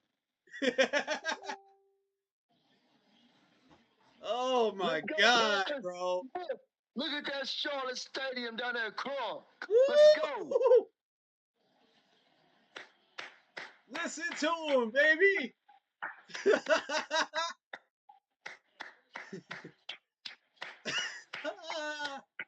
Yeah. Don't let him score. Don't let him score. Don't let him score. The game ain't over yet. Game ain't over yet. Bryce Young, 282 passing yards. Season high. Yes, sir. Yes, sir. Shout out D1 Sky in this chat, man. He goes, yes. We are back, baby. We are back. Let's go defense. We need one good defensive stop. Whose house is it, defense? Whose house? Remind them. Y'all can't walk up in here and win, man. We ain't gonna let you. Whose house is it? Keep pounding. Keep pounding. Keep pounding. Come on, let's go. Yes. Second down. Good job, JC.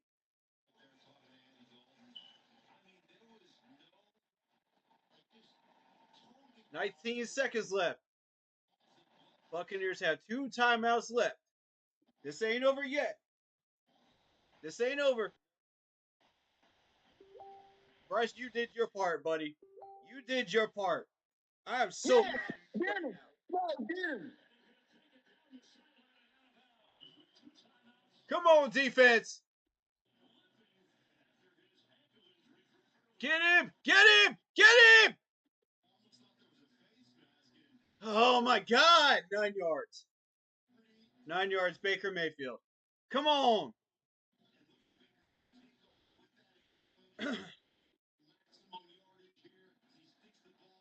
That is a face mask. Flag that.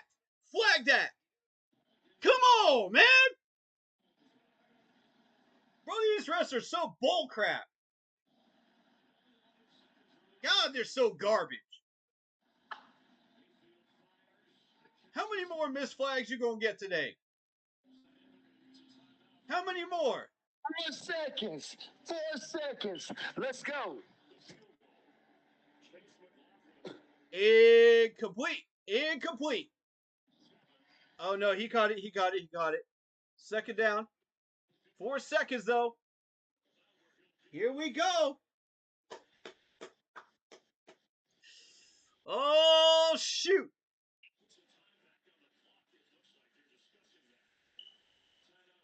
I'm queuing it up. I'm queuing it up right now. You already know what I'm queuing up. We're offering unlimited. Let's go. Let's go. Let's go. Let's go.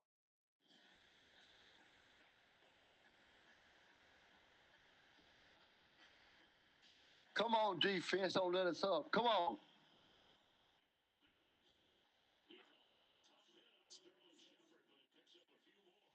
Come on, defense. Last chance.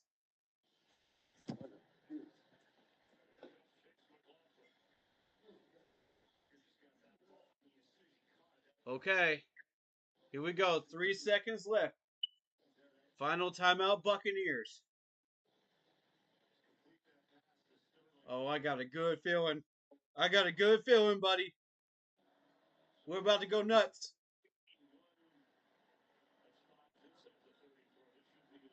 We're about to go buck wild, y'all.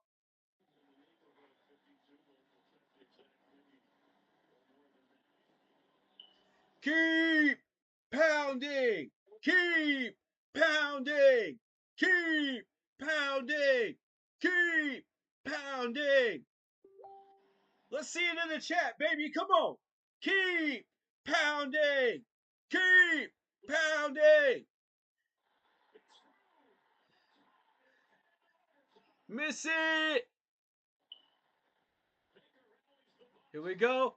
It is up. It's good. Tie game. We're going to overtime.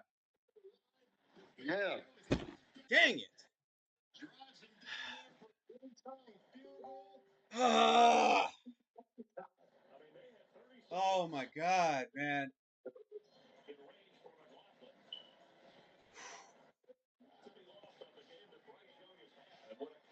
My God, dude.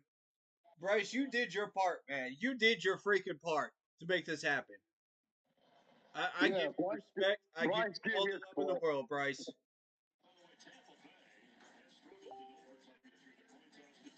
Okay. We're still in this, man. We got this, man. We got this. Okay, this coin toss is everything. Yeah, we need this coin toss. We need it. We need it. Yeah, we need to win this. I'm nervous. How about y'all? I'm nervous right now.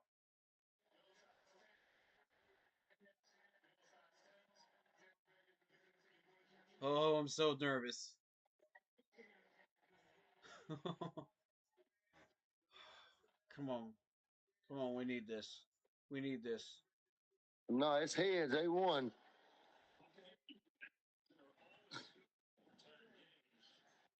Oh. Damn it. Yeah, damn. Excuse my French, y'all.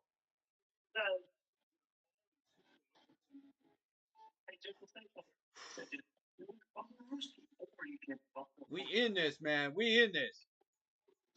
Bro, we are going toe to toe with a playoff competitive Tampa Bay Buccaneers team right now. Are you kidding me? And we just went toe to toe with the Kansas City Chiefs for 4 whole quarters last game, too. Bro, this is insanity.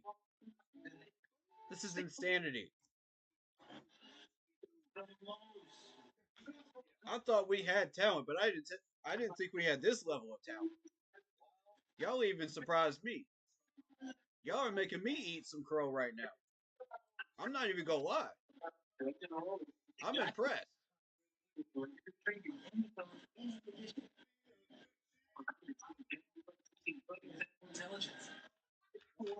Tell them how you feeling about this, man. This level of talent, bro. God. I thought we had talent, but I didn't think we had this level of talent, bro. You know what I mean? Like, this is crazy. If anybody would have told me at the beginning of the year we had this kind of talent, yeah, that we could go toe to toe with anybody? Anybody. Anybody, bro. Super Bowl defending champions. Anybody. And we taking them to overtime. We putting them to within 3 points of a game.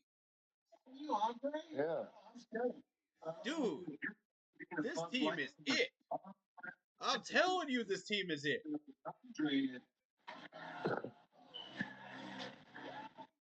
We just got to make a few changes in that offseason, man. I'm telling you.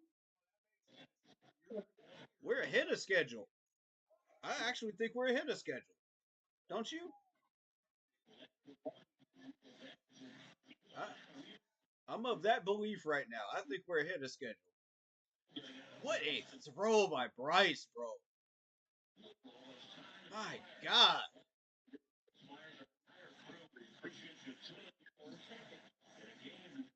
Let's go, God, I Bryce. love that throw.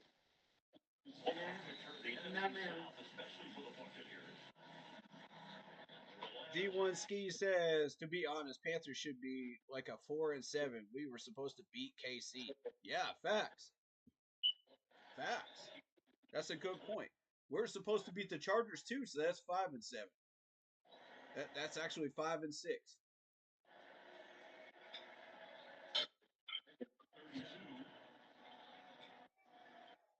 Because honestly, look how close we actually came to beating the Chargers too.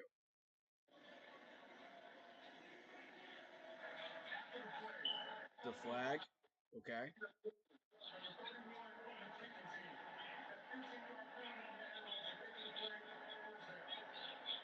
What a game, not gonna lie. Lock Poppy, shout out. What? Oh my god. Personal foul on Caleb Farley? Are you kidding me?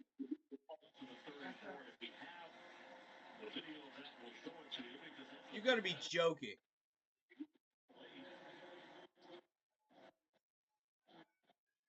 We're in overtime right now, catch me. We're in overtime with the Buccaneers. Dude. This is game of the week right here. This is game of the week. Everybody's watching us right now. Stop him. Stop him. Stop him. Yes! Good stop. All right. Gain of about 3. They're going to run Bucky Irving a good bit here. They're using White right now. Bucky Irvin's back in. All right. This is going to be a problem for us. How are we going to solve it?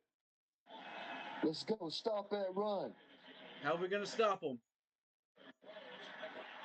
Come on, D-line. Show them whose house it is. Remind them again.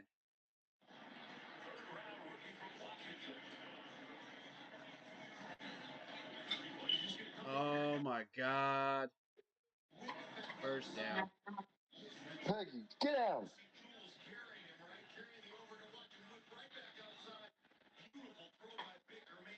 Big play right there. Fuller was up on the line for blitz. They put Josie Jewell over there with no help. No safety help whatsoever. Come on, Woods. Where were you? We need Peggy. you. Good tackle. There he is. He's alive.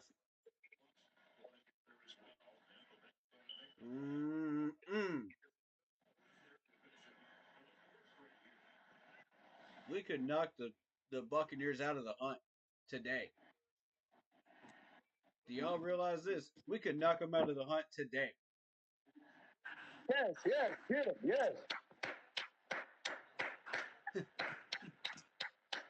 Oh, Joe looking like he already figured this play out. Yeah, that's a sack. Let's go. Yeah. Let's go. Mr. Trevin Wallace. Let's go. Yeah. Let's go. Keep pounding. Keep Let's go. pounding. Get it going in chat. Let's go. Keep pounding. Keep pounding. Keep pounding.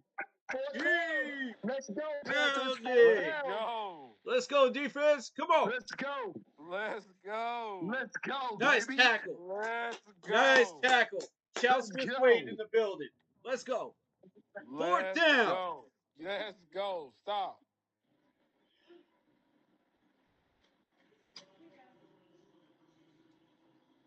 They're going to punt. No, they going for the field goal. Field goal attempt. All right. Oh, man.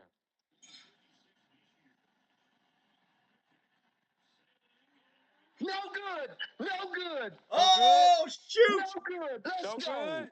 Let's go. No good? Let's go. Get Clark, goddammit. Let's go. Yeah. No good, No baby. No good. good. Let's go. Let's go. Yeah. Woo. Let's go. Let's We lit up go. in here, man. We lit. Let's And he missed that go. son of We a lit bitch. up in here. Bum ass. Let's go. Let's go. fucking Bose. go. Woo! Bose. Pick your lips up off the ground, Bose. Yeah. Oh my Let's get God! it. Hey, Bryce is about to shut this bitch down for us right here. Facts! Watch Yeah, he what I'm finna telling get you. out. Watch what I'm saying. Yeah, Facts! Bryce finna kill Watch it. He it. finna. Watch what I'm saying, bro. All we need is one more I'm big telling pass, you. baby. One more big pass. One more big pass. Just get us in field goal range, and he'll do the rest. Come on, Bryce. Bryce, roll Come out, on, Watch Bryce. Bryce. Bryce. Go with it. Watch Yeah, Bryce. go out of bounds. Fuck that. That's Watch what Bryce. it Throw is. that bitch out of bounds. That's what it No is. way. Yeah. Yeah, come on, Oh, Bryce. he knows it's over. Yeah, come on, Bryce. Let's go. That's the dead play. Yep. You get 5 out of that. We'll take that. Yep. Positive gain. Let's go, Bryce. Let's go, He's Bryce. being really smart with the ball, man. I'm very, very proud of him. Don't make me That's eat all right. those Let's words, go, Tuba. Bryce. Let's go, Come on, Tuba. Bryce. Let's go, I Tuba. believe in you, Bryce. Come on, man. Yeah, let's That's go. all right. We Let's go, believe in Tuba. Bryce. Hashtag we believe in Bryce. Put it in chat. Let's go. Get rid of it. Yep. 3rd and 5. We got a 3rd and 5 play. We got this. We got this. We got nothing but 3rd and short plays.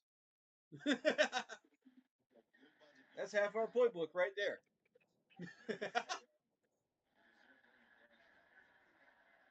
Hey, we win this by a field goal. Right. We win this by a field goal. Hey, who that for There you like? go. How did the Saints do today? How'd the Saints do today? The Saints lost. They lost? That's right. That's right. You coming up in my chat saying keep losing. The Saints So if losing. we win this, we're second in the division. Uh-huh. You coming up into my chat saying that. For shizzle. Dude's got some spine, I'll tell you that. We're relying on Eddie on this one. Eddie can't miss this kick. Oh, he ain't gonna miss that.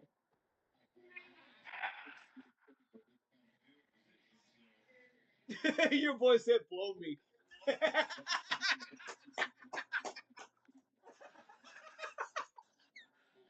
Yo. Let's Oh, go, Bryce. Let's all go, right, Bryce. let's go. 3rd and 5. Let's go, baby. No fuck ups. Come on, Bryce. Let's go, Bryce. I believe.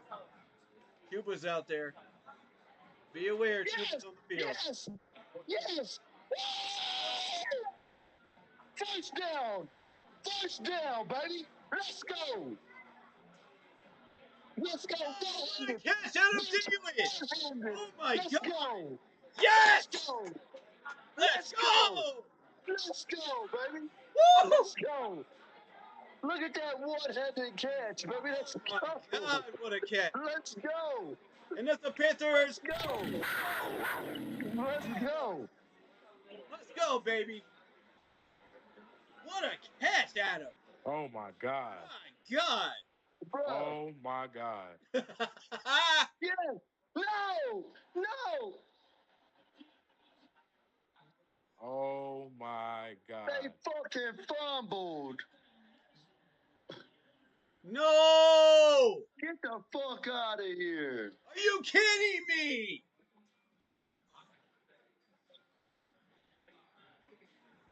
Oh, no.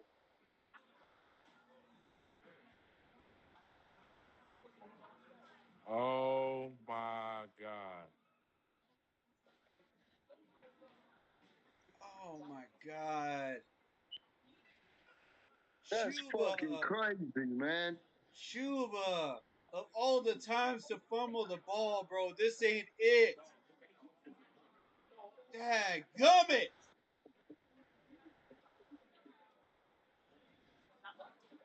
You gotta be kidding me with this. Wow. Dang it.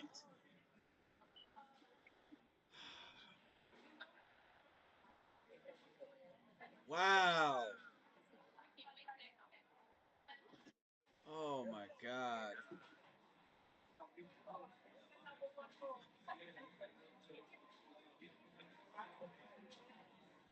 Whoa, Come on, whoa, boy. whoa, Come whoa, on. whoa.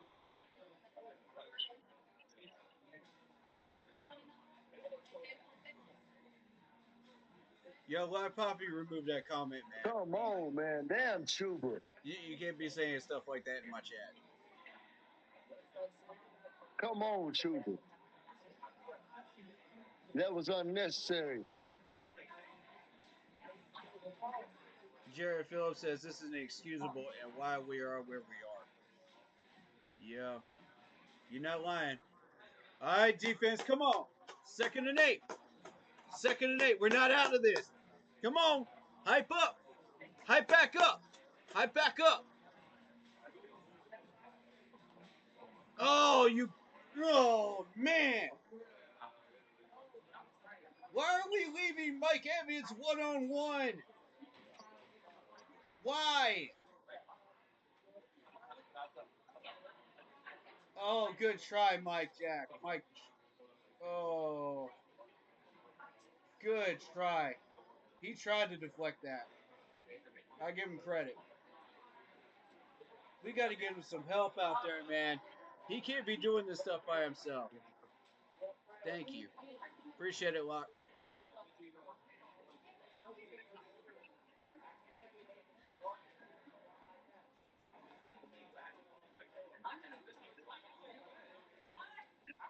Oh, Schuba. Hey, it ain't over, though. It ain't over. Y'all need to stop showing this. Stop showing this. This game ain't over. This game ain't over. We got to play some defense. We got to play some defense right now. Defense, remind them again whose house it is. You know whose house it is. We in the bank, baby. We in the bank. No, get him.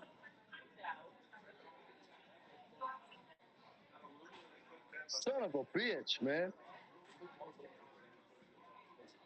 Oh my God, he got out again? Are you kidding me? No! All the way down to the 5. Why can't we stop the run? We're doing everything else right except for stopping the run. Oh my God. That is our Achilles heel today. Oh, there's just nobody there, bro. Look at Woods, man. He's giving it his all, man. He is literally giving it his all, and he just can't catch up to it. He's just not fast enough, man.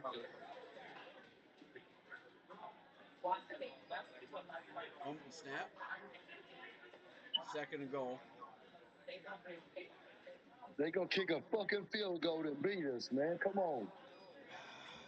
Dang it.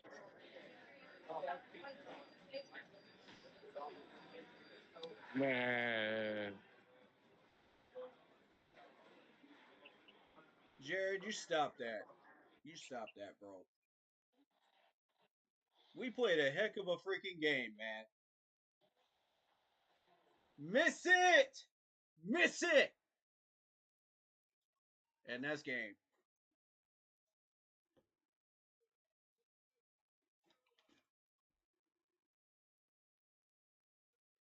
Oh, Cuba.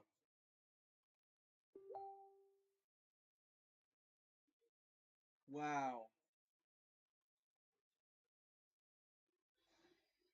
Oh, God.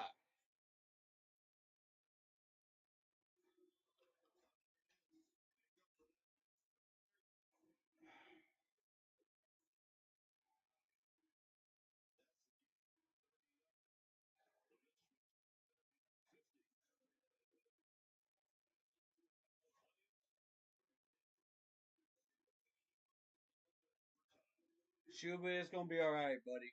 It's going to be all right.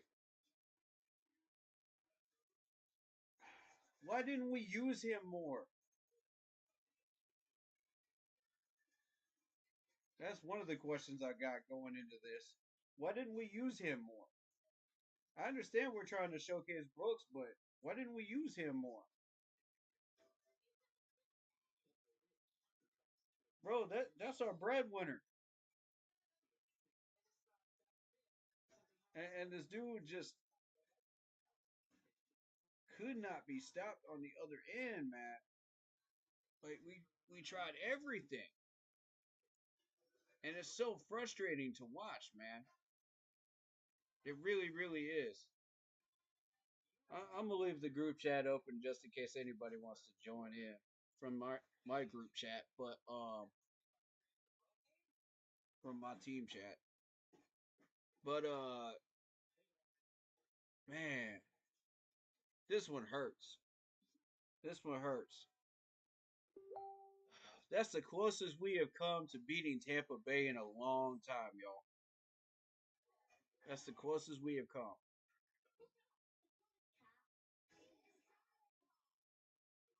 Oh man, there were some times where the play calling was questionable, but I'm telling you, we executed beautifully on so many areas in this game. Absolutely beautiful. I mean, Bryce was making big throws. We were doing all kinds of stuff, with coverage, and making the proper tackles to get the stops we needed, and it's just so frustrating to watch this game end this way, man. It's so frustrating. But you know, keep your chins up, man. Keep your chins up. Everybody keep your chins up because we played a heck of a freaking game. We played a heck of a freaking game. And I know people are going to be talking about moral victories, moral victories, moral victories, all week, like they were last week. But I'll tell you something, man. The fact that we took this game to overtime speaks volumes about the productivity of this team and how much we have developed this team in 1 year. And credit to Dave Canales. Dave Canales is the reason that this team is this developed and this strong and looking the way it does right now. The fact that it came down to that kick right there is incredible. We just took a playoff competitive team to overtime. We played the Chiefs to within 3. There is no reason at all why we should be hanging our heads right now as Panthers fans. I want to make sure everybody remembers that message because this team is absolutely on the move. Just because we didn't win this game doesn't mean we haven't shown a tremendous amount of progress. And I'm so proud of this team. I'm so proud of this team on every level. I've had players that I have thrown so much tough love at this year, and they have completely pulled 180s on me and said, you know what? I am going to do something about it. I am going to make a move. I am going to make some plays. I am going to do what you said I can't do. Watch me. This whole team is like that this year. Everybody kept throwing hate at the Carolina Panthers, kept throwing hate at the Carolina Panthers, kept throwing hate. And look at us now, man. Look at us now. Look at us. Bro, we had so many good things happen in this game. So many good things compared to the start of this season. Look at the changes we have made. Look at the progress we're making, bro. We have no reason to be pissed off or upset at this game. No reason. respect to Tampa, man. They earned it. We made them earn it. That's exactly what we did today. We made them earn it. The Panthers team that started this season would not have done that. The Panthers team that started this season would have gotten blown out by this team. That shows you the growth. That shows you what we are doing right. The little things, the techniques, the footwork, the hands, every little thing adds up. Every little thing. And then you start to focus more on how are we approaching our coverages? How are we approaching this situation versus that situation? How are you approaching your tackle? You know, when you go to open field tackle, how are you doing the little things that make a humongous impact? And shout out to DJ Wanham. Shout out to DJ Johnson. Shout out to so many players on this team that have done the little things that, you know, when they come back onto this field from injuries, they're balling. And it's making so much of a difference because it's opening up opportunities for this defense, you know, to just play their positions and not have to come up and try to stop the run, not try to do too much, you know. And I'm so proud of these players, you know, because this would not have been a thing earlier this year. And I don't think it has anything to do with the injuries at all. It has to do with technique. It has to do with footwork. It has to do with discipline. It has to do with not being lazy on the field. It has to do with not taking plays off. It has to do with the keep pounding mentality. Because if you focus on your game and you make your game better, it will impact the people around you. Look at Xavier Woods. Xavier Woods is an excellent example of that. Xavier Woods started out terribly this year, in my opinion. And he started covering people better in the last few weeks. He started tackling better in open field tackling. And look at the results around him. The players around him got better. And that's exactly what we did back in 2015. Is if you remember, we had so many good players that some of them were mid players.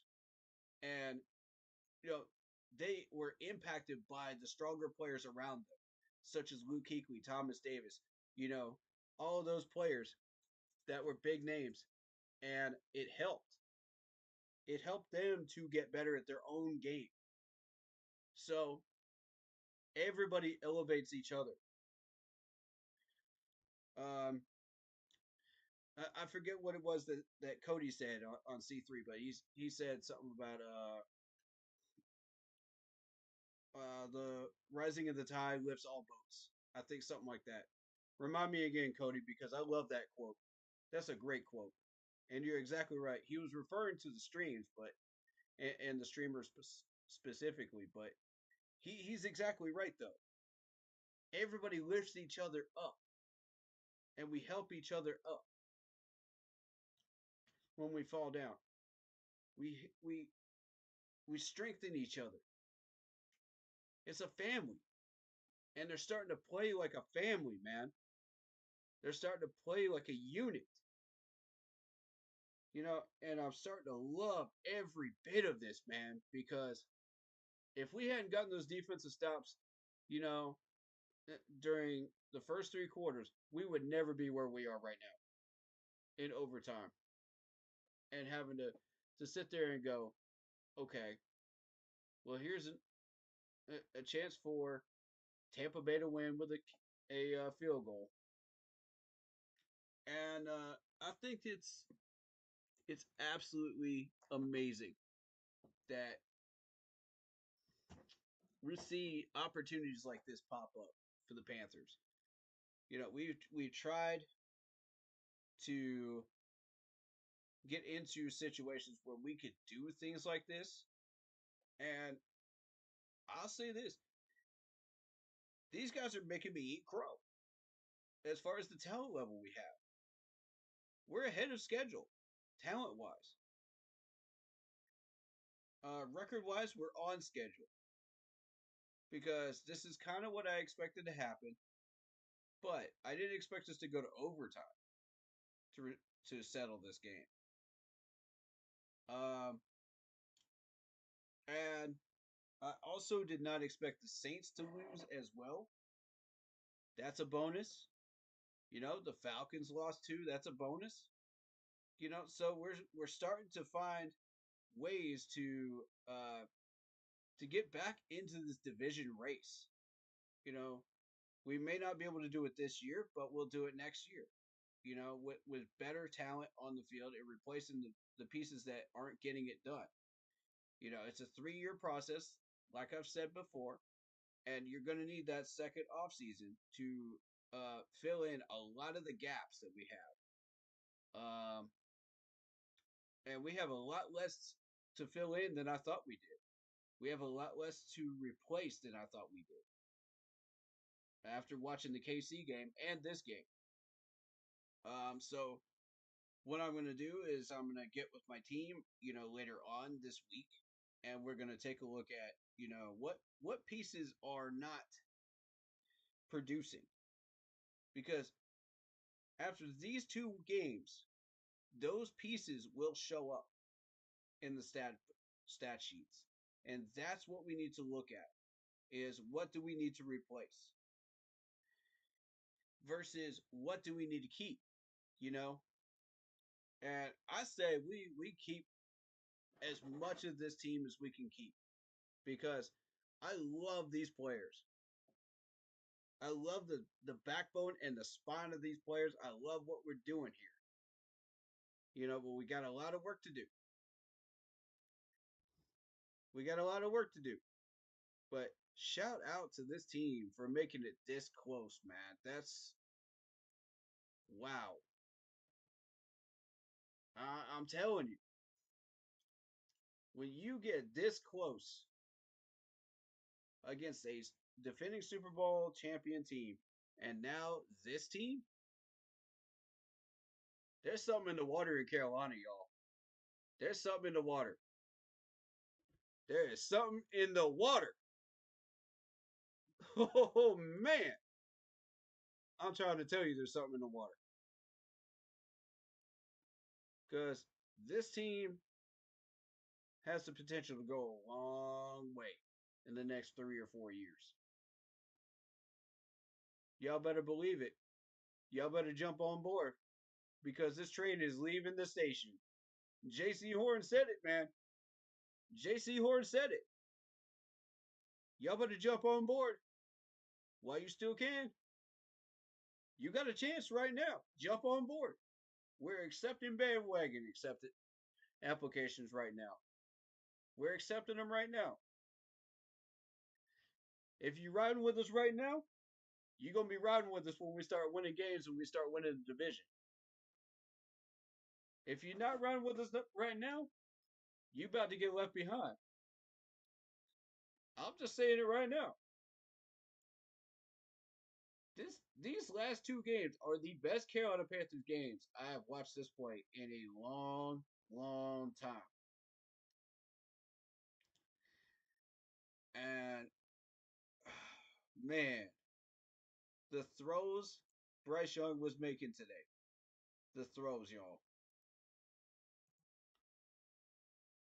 This is wow. Wow, wow, wow. I mean,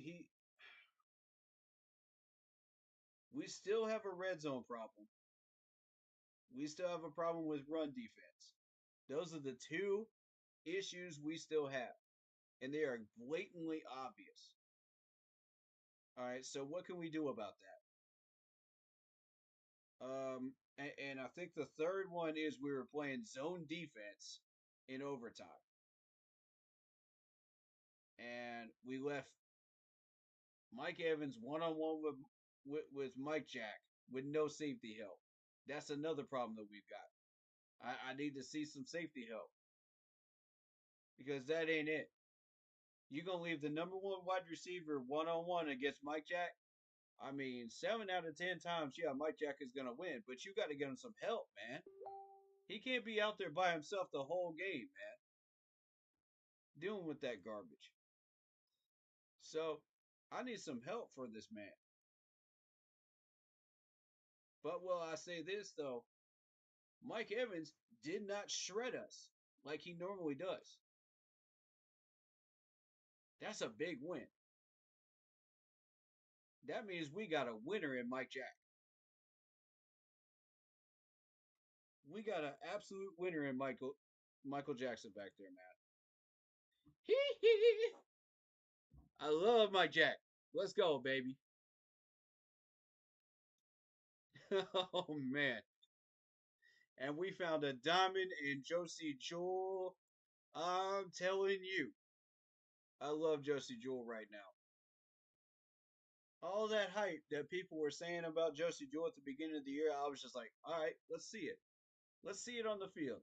And this dude has been absolutely balling out this year. He has lived up to every bit of it. Shout out to Josie Jewell. Man, I'm giving this dude some love, man, because he's deserved it. He has earned it. I love Josie Jewell right now.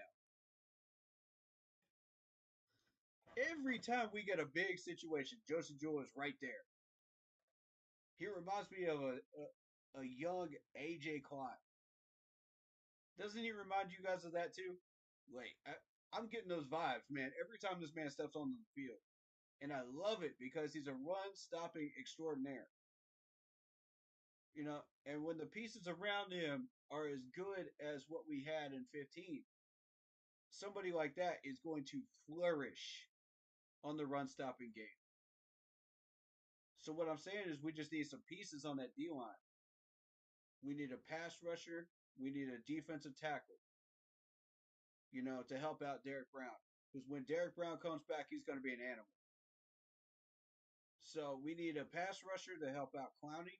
Because Clowney is it. I like Clowney. Clowney can stay. After today's game, I'm seeing enough of Clowney that I like him. But he's got to keep up the work, though. You know, these guys have got to keep up the work.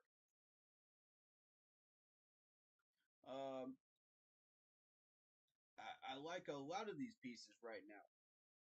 I was ready to say, you know, let's move a couple of these pieces at the end of the year. But now I'm reevaluating. I'm taking another look at this because, you know, about 2 or 3 weeks ago, somebody pointed that out to me that if you control the defensive line and stop the run, all these other guys are trying to do too much. They're trying to play Superman where they don't need to. And it's hurting. It's taking them out of their positions where they can't play corner, they can't play safety, they can't handle their linebacking duties properly because they got to come up and play the run. And that's what I'm trying to tell everybody is all we need is a few more pieces, man. A few more pieces. We're getting there, man. We're getting there. We are definitely getting there. I think at the end of the year, we're going to take a good hard look at a few of these players because we've all had a good amount of time to evaluate at that point, you know, and say, okay, I like this player. I don't like this player. You know, we can upgrade here. You know, I like this position. It looks strong. This position looks weaker. You know, let's try to build on it. You know, and we'll know exactly where we want to build and replace at the end of the year. That's the beautiful thing about the games like this, man. It helps us with that. It might not have been a win today, but I'll tell you this. We know exactly what we need to do if we keep playing like this for the rest of the year. And that's exactly it. I expect us to play Carolina Panthers football from this point forward. Just like you just saw in the last 2 weeks. The last 4 weeks, scratch that. The last 4 weeks, Carolina Panthers football. This is what it looks like. Ladies and gentlemen, this is what it looks like. And even if we get eliminated from playoff contention, I never saw us in playoff contention to begin with. That's the thing. I never saw us in there because I thought our talent level was a little bit less than this. You know, I had our ceiling at 6 to 7 wins. But now I see the talent level is more than 6 to 7 wins. And now I'm starting to see what everybody else is seeing. You know, when they said 10 wins, 11 wins, they were talking about the potential of these players. I'm starting to understand that now. You know, but you've got to execute on the field to get those 10 wins. That's the thing. We haven't been playing Carolina Panthers football up until the last 4 weeks. Like full on 4-quarter Carolina Panther football. Like we should be playing. So I see people's arguments, at the beginning of the year now. But at the same time, like, and I do give them credit, for evaluating these players correctly. And I stand corrected on my evaluation because whenever I stand corrected on evaluations, it's usually a good thing, ladies and gentlemen, because these guys always surpass what I think they should be doing. And when they surpass what I think they should be doing, that means we're going to be having some success. Now, whether success looks like gigantic stats on the stat board or whether it looks like numbers on the scoreboard, that depends on the year. If we are not doing anything right now, then that says, okay, we're going to see it in the stats boards. Now, if we're not doing anything as far as the stats, you're not going to see it on the scoreboard, period. So, the whole thing is, when you see scores like this, when you see games like this, that means we are executing at a high level. These guys are playing to the best of their abilities.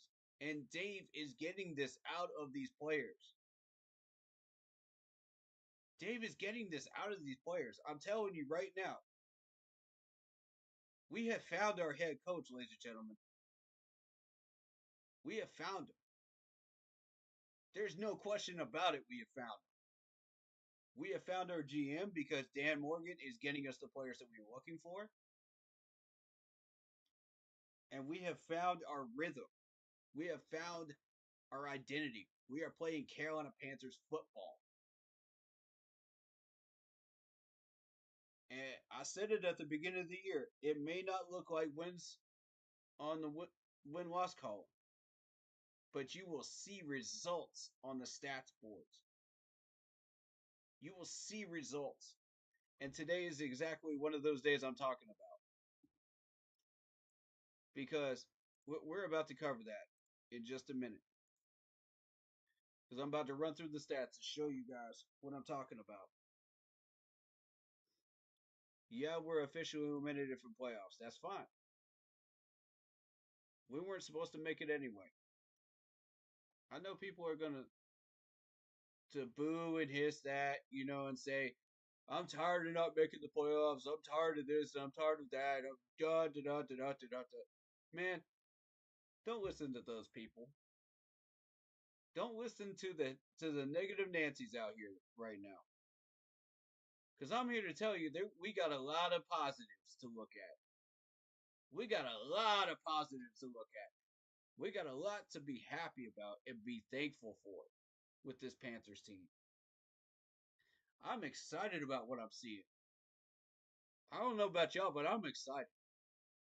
The fact that this game went to overtime proves every bit of what we have on this team is legitimate. Every bit of what Dave is doing is legitimate. People can hate us. They can throw so much shade at us. They can say whatever they want to say. But at the end of the day, it's legitimate. We are a much, much tougher team than that record says. We're a much, much tougher team, and we just proved it in the last 2 games. We went toe to toe with NFL playoff teams. That is amazing to me. I didn't think we would get this far this year. I didn't think so. They surprised me. Guys, they surprised me. That's saying something, man. And like, I not to toot my own horn, but I got a pretty good track record of evaluating these players and this team. But when they surprise me, you're doing something right. When you're doing stuff like you did today, Panthers, you're doing something right. And that's a crazy thing, man. I was watching good blocks. I was watching good runs. I was watching good plays, chunk plays, down the field. Adam Thielen. Credit to Adam Thielen. I was watching Barno come off the injury list, making tackles, man. It's little things, man. It's little things. And we were doing all of them. All of them to get into overtime. That's beautiful. The fact that this is one of the few times I've seen Bank of America this licked, energy wise, fan wise, in a long, long time. I'm trying to tell you, I went to the Falcons game this year. That crowd was dead. You could hear a pin drop when we were on defense.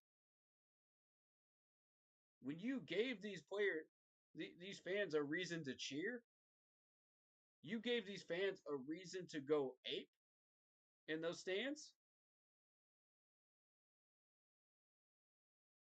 Listen to them. Were you listening to that crowd today? My God. Everybody that bought tickets to that game got their money's worth today. Every single one of them. Every single one of them that were Panthers fans today. I don't care who you were, where you come from, what your situation is. You got your money's worth today. And you got your money's worth against the Kansas City Chiefs game, too. Let's keep that in mind. Let's keep it $1.50, man. We got a team, man. We got a team. This is a team right here.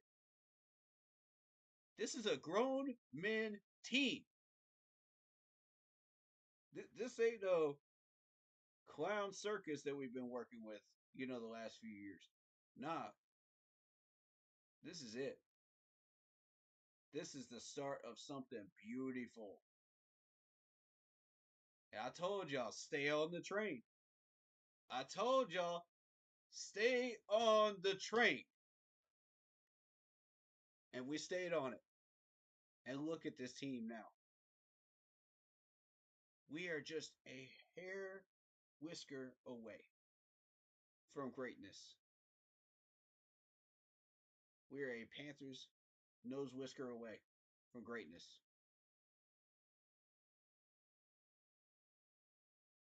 The end of the tunnel is there. All we have to do is just stay on the train and get there. And today, we took a major step forward towards the end of that tunnel, where we see nothing but beautiful mountains, beautiful trees. Paint them on a canvas, Bob Ross. Come on, man. It looks beautiful. Put a little happy tree here, man. You know what I'm saying? It looks beautiful at the end of that tunnel. All we got to do is stay on the train and get there, man. That's what I'm saying. And we are so very close. We're so very close to getting out of this absolute nightmare that has been the last 15 years. We're so close. We can see it. We can literally see it, ladies and gentlemen. These last 2 weeks, we have seen it. And God, does it look beautiful. I'm not even mad at this loss. I am not mad at all. When I see losses like this, that tells me we're going in the right direction.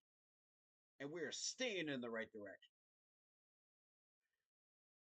Because I know, and everybody here knows, we have given everything we had to try to win those games. We have put 110% into these games.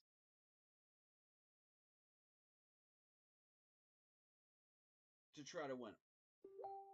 We have put the full weight of the keep pounding mentality into these games to try to win them. Blood, sweat, and tears. And I'm freaking proud of this team.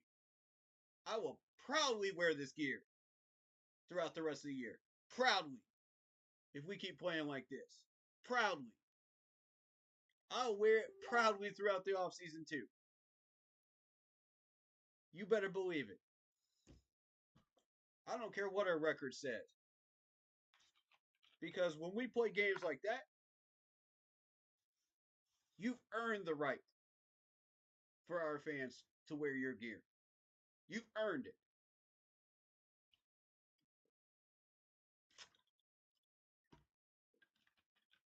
This team has played with so much passion and energy today.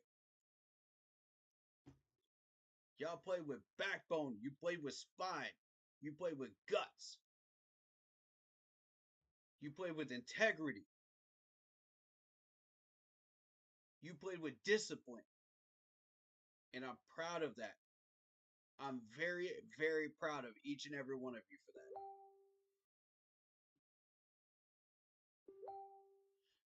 Yeah, man.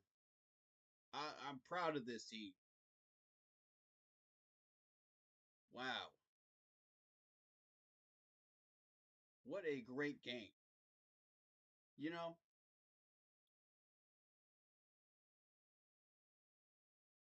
there was so many months of Panther football where we just did not want to come out of our cave, man. We wanted to stay out of public view. We wanted to stay away from everything out there because we didn't want to wear our Panthers gear. We didn't want to be humiliated by everybody else. There was so much trash talk. There was so much garbage out there thrown about us, written about us. And now we're starting to show people that's not true at all. That's not true at all. I told y'all that's not true at all. I've been telling y'all that's not true at all. As soon as Dave started building this roster, I said that's not true. They threw so much hate towards the Carolina Panthers. They got the refs making bullcrap calls against us. They got the news media throwing all kinds of shade at us. They got all kinds of nonsense going on, towards us. But you know what? We have nothing to be ashamed of.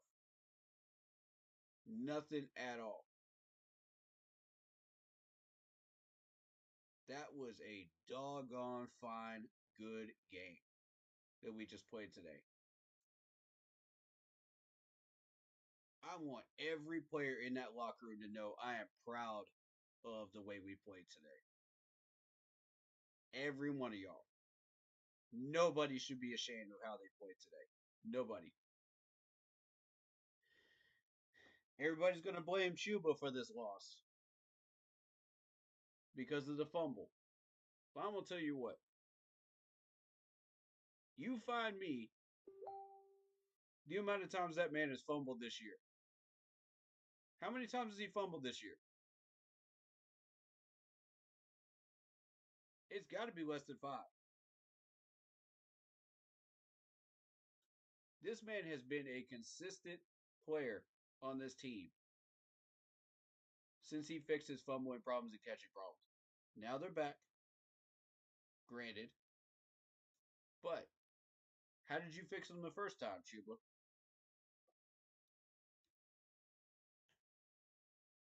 Chuba, that's on you, man. You could fix those problems by yourself. Come back once you fixed them and ball out again. Like you always do. Because I know you will. Shout out Stephanie. Hi, late to the party. How are you? I'm doing all right, man. I'm doing all right. You know, we might not have won this game, but doggone it, man. I'm proud of this team, man. We put everything we had into that game. Everything we had in the last 2 weeks. And, man, it's beautiful to watch this team, like, when they're doing what they're supposed to be doing. It's beautiful. God, it's beautiful. You know, we make a few mistakes and it ends up being our Achilles heel. But you know what? Screw it. You know, we just took on the defending Super Bowl champs and held them to 3 points. They had to play up to us. We didn't. They didn't play down to us. They played up to us. Think about that for a minute. Let that sink in for a second. Let that sink in. And then we just took on a playoff contender Tampa Bay team. Yes, I will say Tampa Bay is a contender. And we did that to them.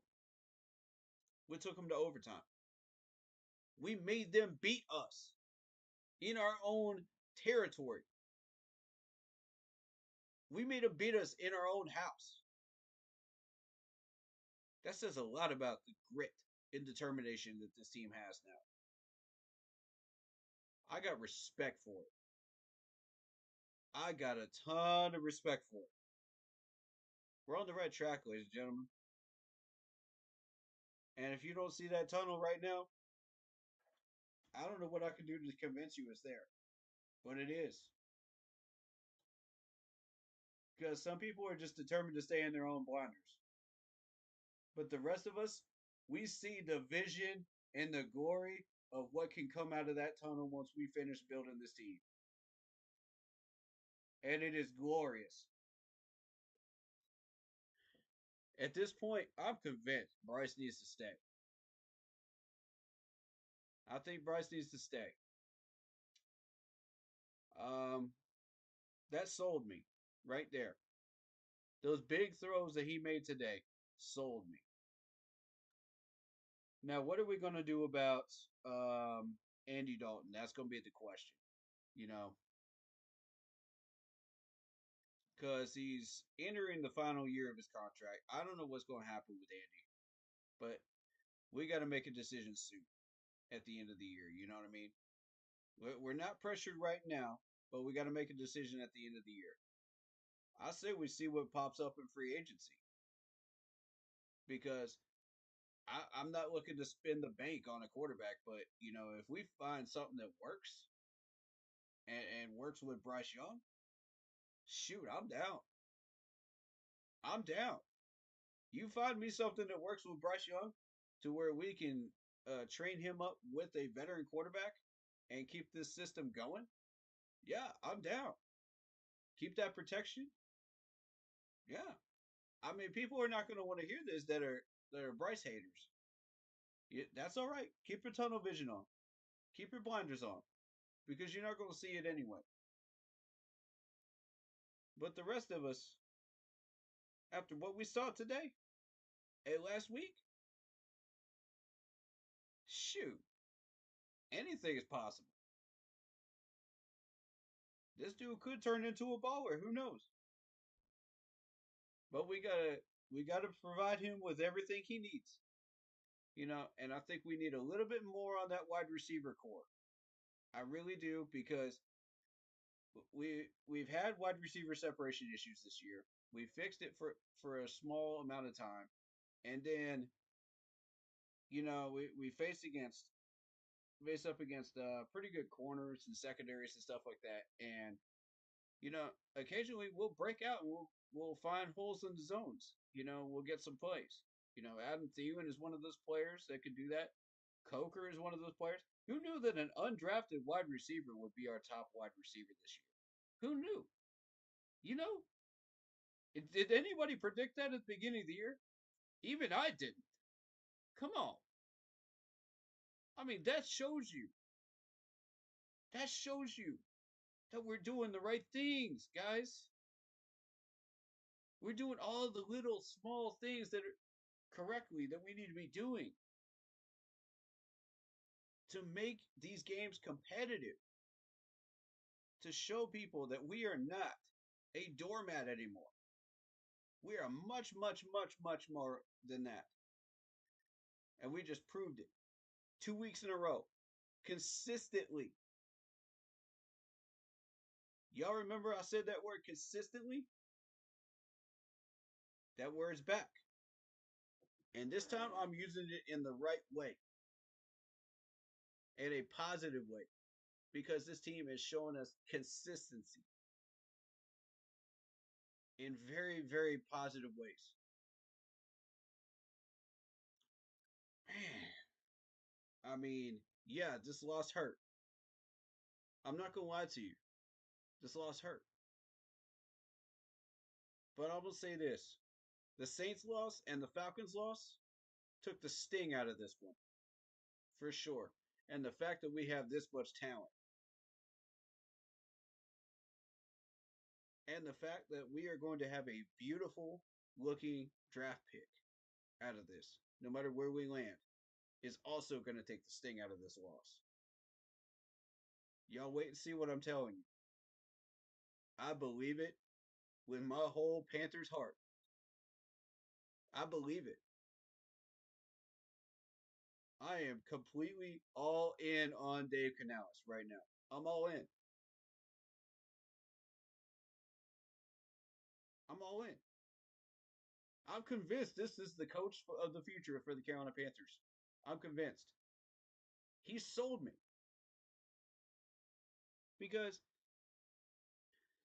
everything I've said that head coach should be doing in Carolina Panthers in the coaching box, he's been doing. He's checked every single box that I've asked him to check. Dan Morgan, same thing. He has checked every single box that I've asked him to check as a GM. And look at the results that we're getting out of this. Look at the results. Yeah, it might not be a win, but look at the results. You can't deny that this team has a monstrous mentality about it. A spine, a backbone, and some monstrous talent. It may not have looked like it on paper when we first put it together. That's all right. Neither did the 14 team when we first put that on paper. When we first got Cam Newton and we started putting that team together, none of those guys look like ballers. None of those guys look like real studs. There might have been a few handful of pieces, that we had, but none of them really looked like Pro Bowl material, like Super Bowl material. But that just goes to show you the first view isn't always the best one sometimes.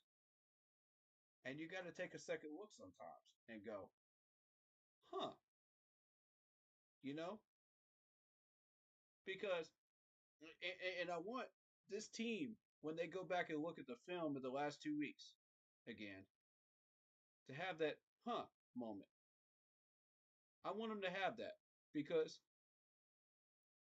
the way that we played this game, there's going to be a few of them. It's going to surprise some people in that room because at the beginning of the year, some of these guys didn't think they had that kind of talent. I certainly didn't. And now I'm watching these last two games, I'm going, huh. Would you look at that? Now that's what our team should look like. That's what our team has the potential to be.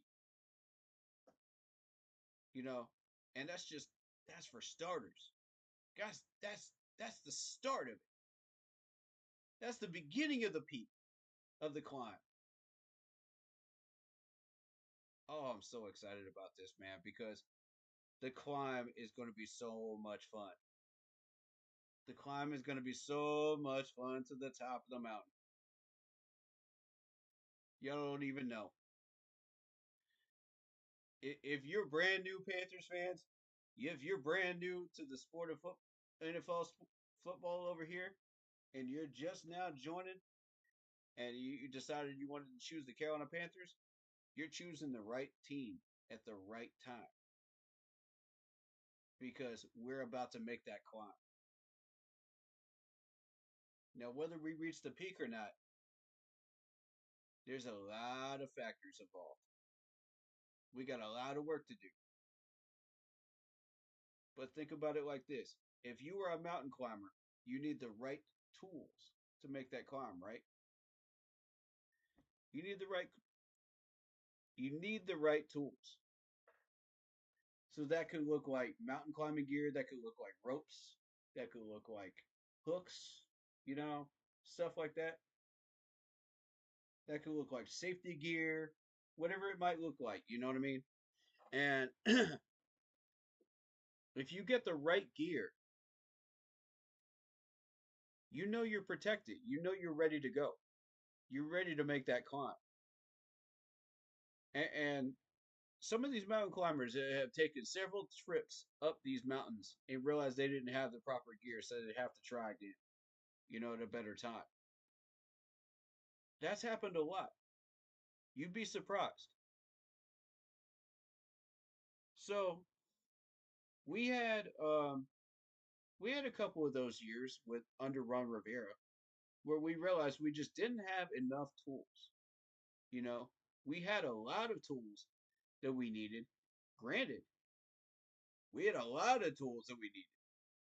We had Luke Kuechly, we had Thomas Davis back there for a little bit. We had CMC for a little bit.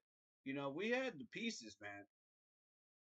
We had some pieces, but we just weren't ready to make that climb. You know what I mean? It just wasn't there yet. And we were just short of what we needed. But this time, we're going to have all the pieces that we need to make that climb. After this next offseason, I truly believe that. I believe in Dave Canales. I believe in Dan Morgan. I believe that under their leadership, we will have those pieces. We are so close to finally achieving what we should be achieving. We just saw flashes of it in the last 2 weeks. Flashes in the pan. And I'm telling you, once this team is fully built, it's going to look like a beautiful masterpiece of a Chef Ramsay dish. You know what I'm saying? Y'all know what I'm saying? I see it. I don't know about y'all, but I see it. I see the vision right now. And I love it. I love what Chef Dave is cooking right now. I love it. And Chef Dan Morgan. You feel me? Like we're on track, y'all. We're on track.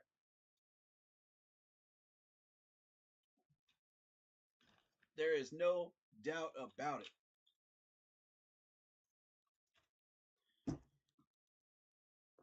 Man, I love every bit of the effort we put in today. That is Carolina Panthers football. That's who we are. That has always been who we are supposed to be. Ladies and gentlemen, when you see games like this, that is who we are. We do not quit. We do not stop. We do not back down. We do not pass go. We do not collect $200. We come at you full force with the force of a hurricane. That is who we are. And we come at you with every bit of what we have. That is who we are. That is our identity. I'm so proud of this team, man. So freaking proud. God, y'all make me proud to be a Panthers fan today.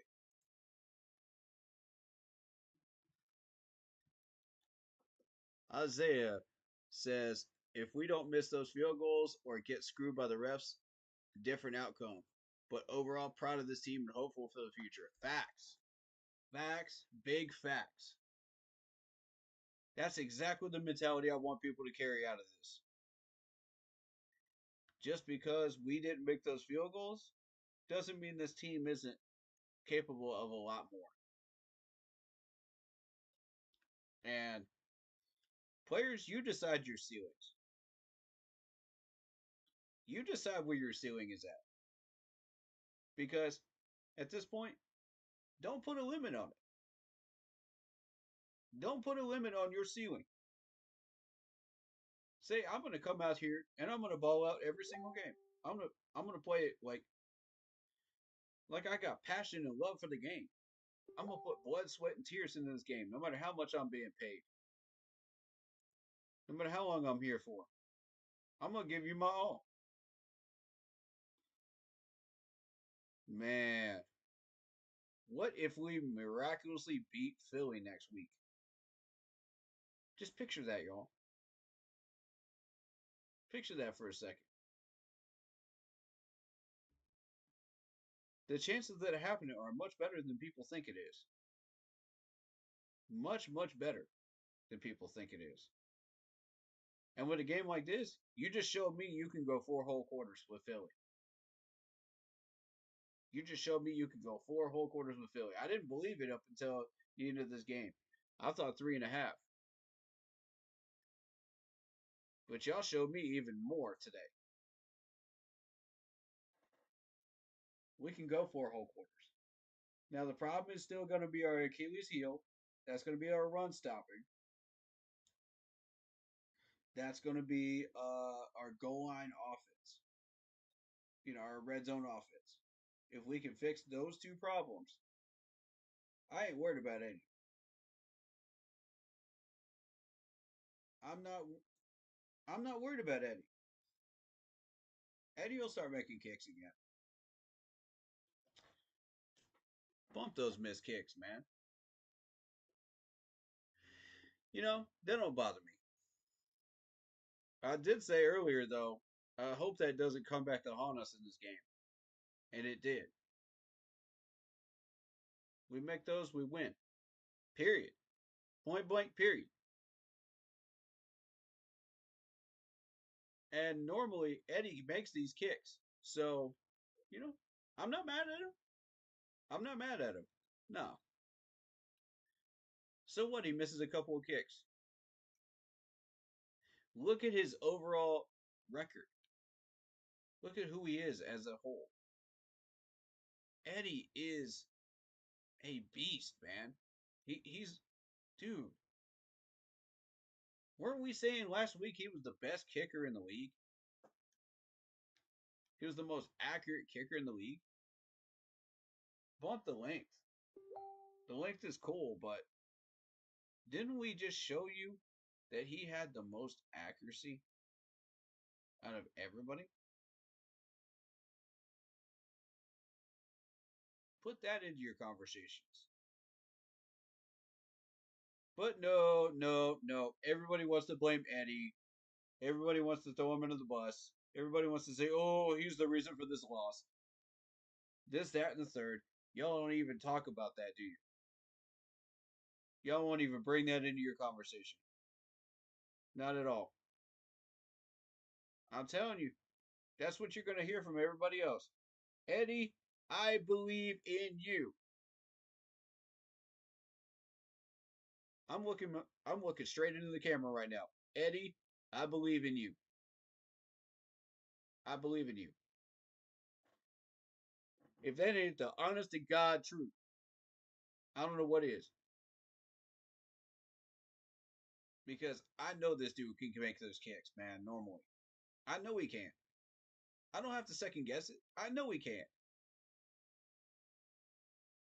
All year long, I have never once been nervous when this man was kicking a field goal. Never once. Never once. Not even today. Even after he missed those 2 field goals, I said, all right, let's go, Eddie. I believe in you. Make this kick. I trust you. I believe you. I know you got it. I know you can do it. Show me. This man has never given me a reason to doubt him at all. Never once. I'm so impressed with Eddie, man. I love Eddie. And you know, people are never going to put anything like that into their conversation about Eddie. They'll never mention the fact that he's the most accurate kick in the league. Never. I know these guys, man. I know they won't do it. They refuse to call the history into play here. Same with Chuba Hubbard. Watch this. People are gonna say, "Oh, Chuba Hubbard can't carry the ball. He can't do this. He can't do that." Okay. What has his track record been for the last 2 years? You tell me how many times this man has fumbled in the last 2 to 3 years. How many times? Never enters the conversation, does it? Oh, but here's the reason we lost. Yeah, today, but he won't be tomorrow. He won't be next Sunday, I can tell you that. He will not be the reason we lose next Sunday. If we lose. I don't even think we're going to lose. I think we're going to battle the Philadelphia Eagles right down to the wire. And it's going to come down to 7 points, one way or another. It's going to come down to 7 points because that is who we are. And I guarantee you, Chuba fumbling will not be a problem next week. Chuba, all you got to do is fix it the same way you fixed it the first time. That's all you got to do, brother. The same way you fixed it the first time. Whatever that was. Do it again. Jug machine and carry it around. Carry it around the facility.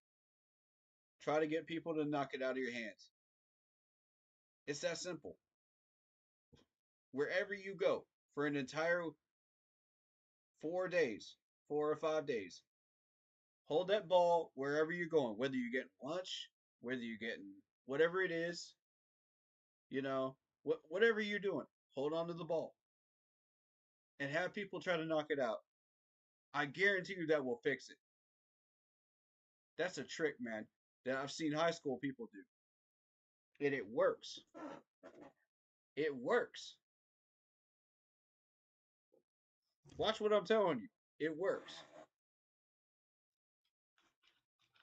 Every time they knock that ball out of your hands, you have to do 5 laps.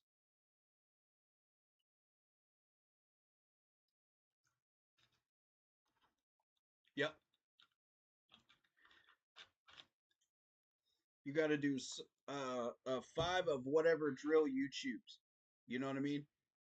Whether it be push-ups, whether it be runs, whatever it may be. I guarantee you, he fixes that within a week. Guarantee it.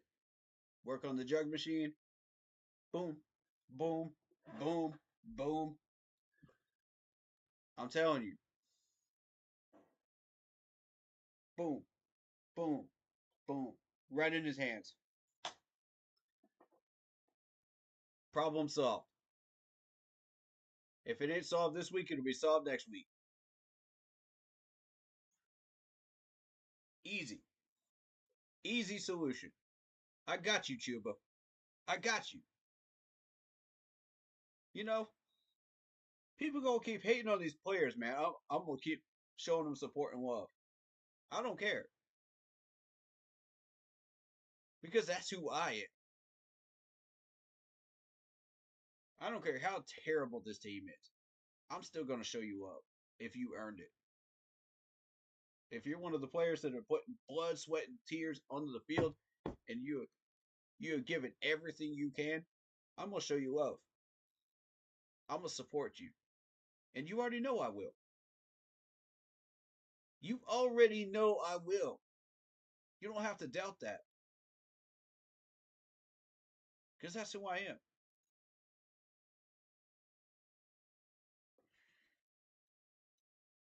You're going to hear a lot of people hating on these players. That ain't it. That ain't it, ladies and gentlemen. Ignore all that. Ignore the hate. Congratulate. Because doggone it, man, every single one of y'all should congratulate each other for the effort you put in. Every single one of you. Shoot. Especially the people I've been throwing smoke at this year. Especially. They finally said, you know what? I'm going to show you what I can do. I'm going to stop talking about it. I'm going to show you what I can do. I'm tired of the smoke. I'm tired of people hating on me. I'm going to do something about it. Look at Icky. 4 whole quarters. Icky. Yes, sir. Finally. Finally. This man grew a backbone, man. He grew a spine on that offensive line for 4 whole quarters. That's what I've been waiting for. Thank you, Icky. God, I'm so proud of you right now. Can I just say I'm so proud of Xavier Woods right now, too? Xavier Woods, man. These big boy tackles today. These big boy plays. Bro, this is what I've been waiting for you to do. I knew you had it in you. But I've been waiting so long for you to do this, man. God, man. I'm like the skeleton in the memes, man. I've been waiting 84 years. But it finally happened, man. It finally happened. You finally starting to grow into your own. You finally starting to make some solo tackles. You finally starting to cover people better. You know? And you're starting to come up and make these big tackles for the run stops, man. And I'm proud of you. I'm proud of you. You made me eat crow, bro. You made me eat crow, and I'm proud of you for that. Same with you, Icky. You made me eat crow. I didn't think you could do it, but you proved me wrong. Both of you did. Look at Fuller, another example. Dude is making good solo tackles, handling his business, man. I love it. I love it. This is what I've been needing from these players all year. God, man, 2 games consistently, these guys are doing this. 2 games consistently. Thank you. Thank you. And if I haven't said it enough, thank you. Because, good God, the this is special, man. This is special. You know, when you see stuff like that, it's just, oh man. As a content creator, it warms your heart, man. It really does. When you've been pushing and pushing and pushing these players, with tough love, and they finally blossom. It's like applying heat, you know, to a mineral, and you're trying to get a diamond out of it. And these guys finally shine like the diamonds that they are. That you knew that they had that type of potential. In the back of your mind, you knew. So you're just like, wait and see, wait and see, wait and see. Even after you were about to give up on them, I was about to give up on them. I'm being real with you. I said, wait till the end of the year.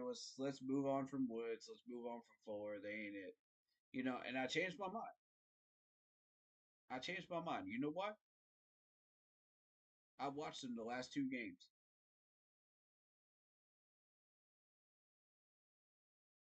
I said the same thing about Icky. I said, okay, this dude just isn't it. He doesn't have the skills. He doesn't have the ability to not get bull rushed. At the beginning of the year, last four games, this dude has proven me completely wrong. He has shown me what he was showing me in his rookie year, and I'm like, finally, the heavens have opened up. This man has finally found his ability to get this done. Oh, praise God. Because I've been waiting way too long for this. I've been waiting way too long for this man to blossom. But my patience has paid off. Our patience has paid off, ladies and gentlemen. Because these players, all of them, are starting to show you that they've got that potential in them. They're all starting to show you that now. And it's such a beautiful thing, man. It really, really is. Oh, man. That's crazy. Today is just crazy. Um,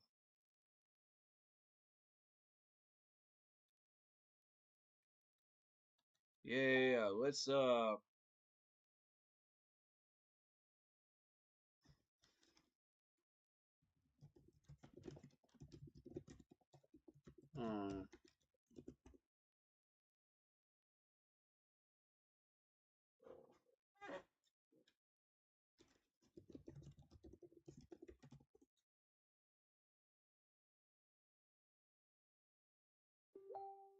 Yeah. Hold up.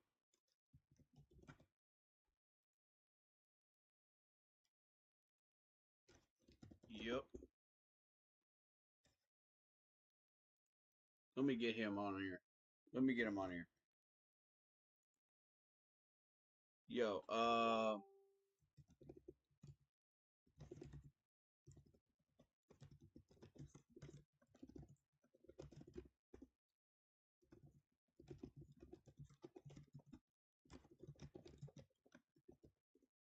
there we go. I'm trying to get David from my team chat on here. Just give him a minute. Cause I know he's got some stuff that he wants to say. Yeah. Definitely jump in. Let's do a group video. What's up, David?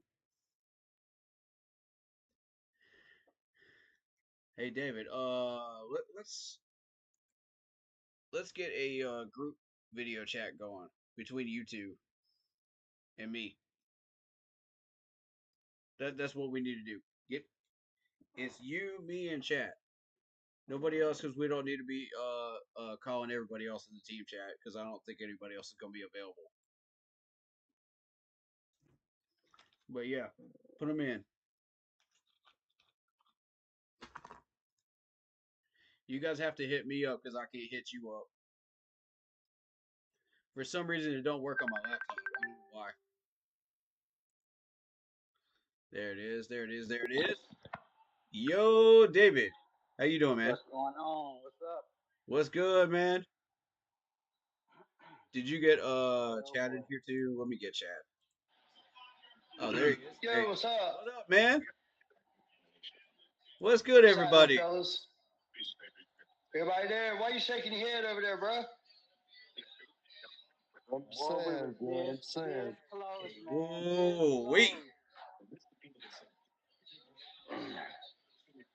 Hey, what do you do, man? Hey, you know, Eddie Money missed a couple of field goals today, but I'm not going to blame Eddie Money. We should get in the end zone.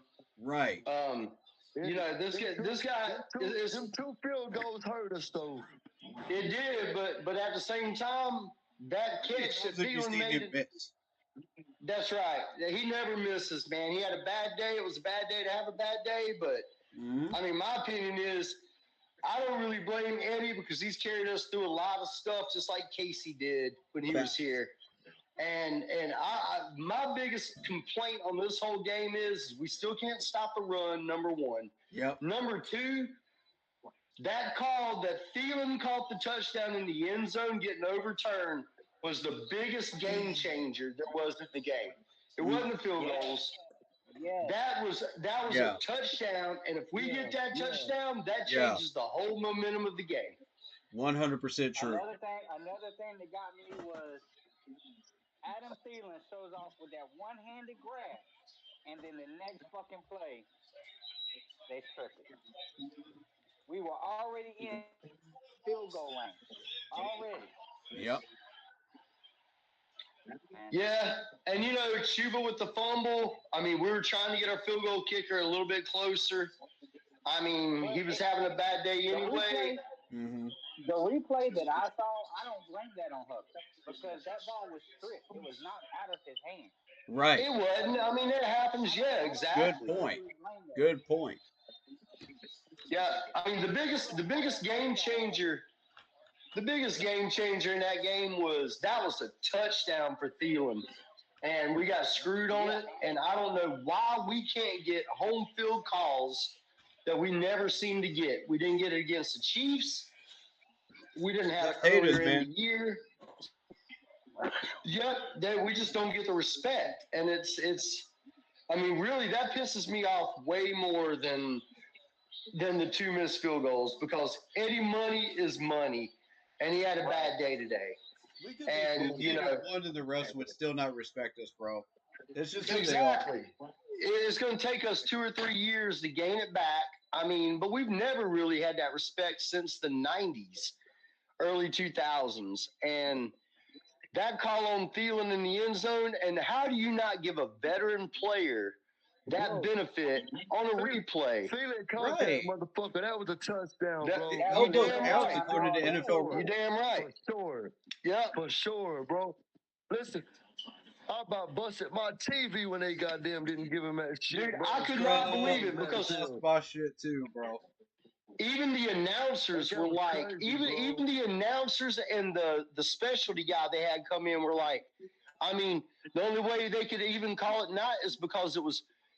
Here's the way I see it is they didn't call it a touchdown because it was called on the field as incomplete. So they had to have enough to overturn it. Well, he had a knee down and elbow down. He had full control of the ball. What they're saying is, did he have full control of the ball? Yeah, hell yeah. Hell exactly. Yeah, I agree. We all saw it. Yeah, he had it. It didn't move when he hit the ground. Exactly. It was a touchdown. And that right there was the game changer, not the two missed field goals, because guess what? Yeah. At the end of the day, we've got to work on our red zone. Scoring, you know, so that right there. We should have never had to kick field goals. We should have scored the touchdowns. Facts. And so, you know, I'm not going to blame. Go ahead, David. This game started didn't look like last week's game where it was nothing but field goals. Every time we got in the red zone, we could not take care of business. Yep. And that has been our biggest struggle. Most definitely the last 2 years, that has been our biggest struggle, is that red zone offense, getting them points up when we need to get them up. Our boys have not been able to get in that end zone the way that they should, and it's really affecting it. Well, and when we do get in, the call gets overturned, and we don't get in. But, the way I see it today is Bryce had a killer game. I'll tell you what, Tommy Trimble stepped up today for the first time in his career. We were without Coker, and we were without Sanders. So we were playing the more we were playing, and they came in. Here's what teams are going to do. And you saw it today, and we saw it a little bit last week too. You can say sit here and pound the ball and run the ball, but this was not going to be a day of running the ball. They came in to force us to pass. And so that's why Chuba only had like 12 carries. So, we could sit there and run the ball all day long, but they were there to shut the run down. They were going to make Bryce throw. Bryce made the throws. Yeah, that was he made stacked killer boxes all throws. day. Mm-hmm. This was, I noticed it too. To me, today was Bryce's best performance. And we keep saying this every week. We keep for the last week. Every week. Yeah. Every week. And this week, he made the throws, dude. He had, a total of 300 total yards with the rushing and the rushing touchdown. And the passing, 285 yards? Yeah, I think he had 280 yards and 15 rushing yards and a rushing touchdown. I mean, he looked spot on today. Yeah, we should have. Oh, no, man. All I got to say is, dude, next year, we're going to be a force to reckon with next year. Yeah. Let us fill these gaps. Let us fill these gaps on defense this year, because this year we spent all our money on offensive line, and we spent all our money on weapons for Bryce. Now we had to sacrifice defense for that. So this year we go into the draft, we draft defensive ends, linebackers, a corner, a safety, whatever we need. Just go for best available on defense and go into free agency. You give Dan Morgan one more off season, and we're going to look like we did in 2015. Facts. Listen to him, ladies and gentlemen. He's speaking back. I am back on board with Bryce Young now. This guy has proven to me over the last 4 games that he is a pro quarterback. Me too. Yep. Me too. Yeah, man, because I was going to give up on this guy. And I'm going to tell you what, Canales' play calling and Bryce's achievements from that play calling, they're working as a tandem now. And I am super high on Canales. I'm super high on Bryce now. You build this defense back up. And Leggett stepped up too a little bit, bro. But they were, because we didn't have Coker. Speaking on that, here's some stats from today. All right. So for the game leaders for both teams, first I'm gonna give Bryce Young and Baker Mayfield. Bryce was 26 for 46 with 298 yards and a touchdown. Mayfield was 21 for 33, 235 yards, 1 touchdown, 2 interceptions. Let me get these stats up. And then Bryce also had a rushing, 12 or 15 yards plus a touchdown on rushing too. So the leaders for rushing was Chuba Hubbard, 12 attempts for 43 yards, and Bucky Irvin, 25 attempts for 152 yards and a touchdown. They killed us on the run. Receiving. They've got Adam Thielen going against Mike Evans. All right, bet. Adam Thielen, 8 for 10, 99 yards and a touchdown. Mike Evans, 8 for 12, 118 yards and a touchdown. Guys, these stats are just like they were last week. They are neck and neck to these teams that we are playing. Yeah, and don't forget about that shows a big improvement. Don't overlook Bryce's rushing touchdown and the yards he had on rushing too. Facts. With that, he's over 300 yards. And 2 touchdowns, exactly. And we should have had the Thielen touchdown, so it should have been 3 touchdowns. Yep. 3 touchdowns for sure. Yep. And we also got to think, guys, we played without Sanders and we played without Coker. So we were running the Moore, Thielen, and Leggett show today. And, Yeah. you know, Okay. and Trimble stepped up today. Trimble, Here we yeah. go. Yeah, On the big rushing step yards up for that I him. was just talking about. Yes. Bryce ran that ball 3 times. 3 times with 17 yards and a touchdown. Yep. Yep. All right. Jonathan Brooks had 6 attempts for 18 yards. But look at his receiving, too. He also had, 25 yards receiving? Yep. 23. Yeah, he was 3 for 3 for 23 yards. Yep. That's a Very good showing. Adam Thielen was targeted 10 times. He got 8 of those 10 with 99 yards and a touchdown. Trimble should have been 9 with another touch. Agreed. Yeah. Trimble had 8 targets, 5 receptions for 77 yards. Leggett had 8 targets, caught 4 of those for 53 yards. Yep. David Moore, 9 targets, 5 receptions, 40 yards. Spread the ball. Jonathan Brooks, 3 for 3 for 23 yards. Yep. All right, it's so a solid a performance, lot of man. those times we had really good coverage on these wide receivers, so it was really tough to get some of these catches made. So that's why you see like the 4 for 8, the 5 for 8.